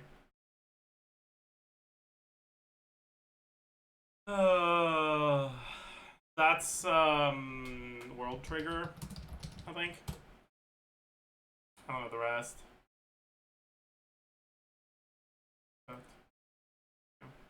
Cooked. Whatever.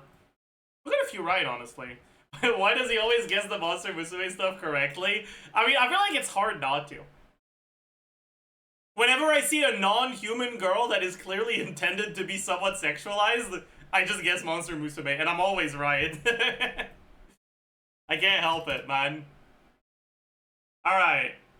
Recent, better, not manga. Let's try Apothecary Diaries. Woo! Okay. Okay. Okay. Oh. I have to fix this.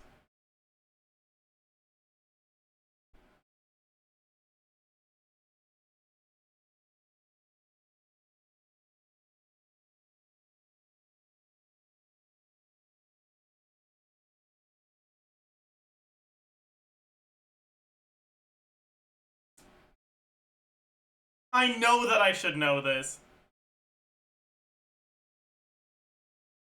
But I don't remember.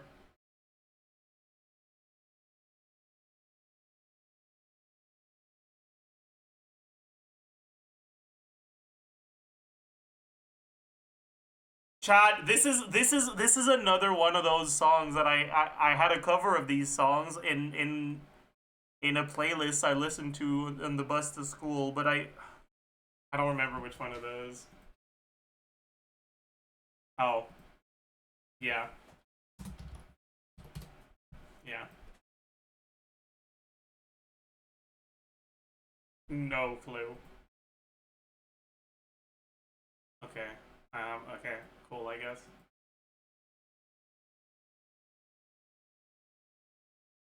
What the fuck?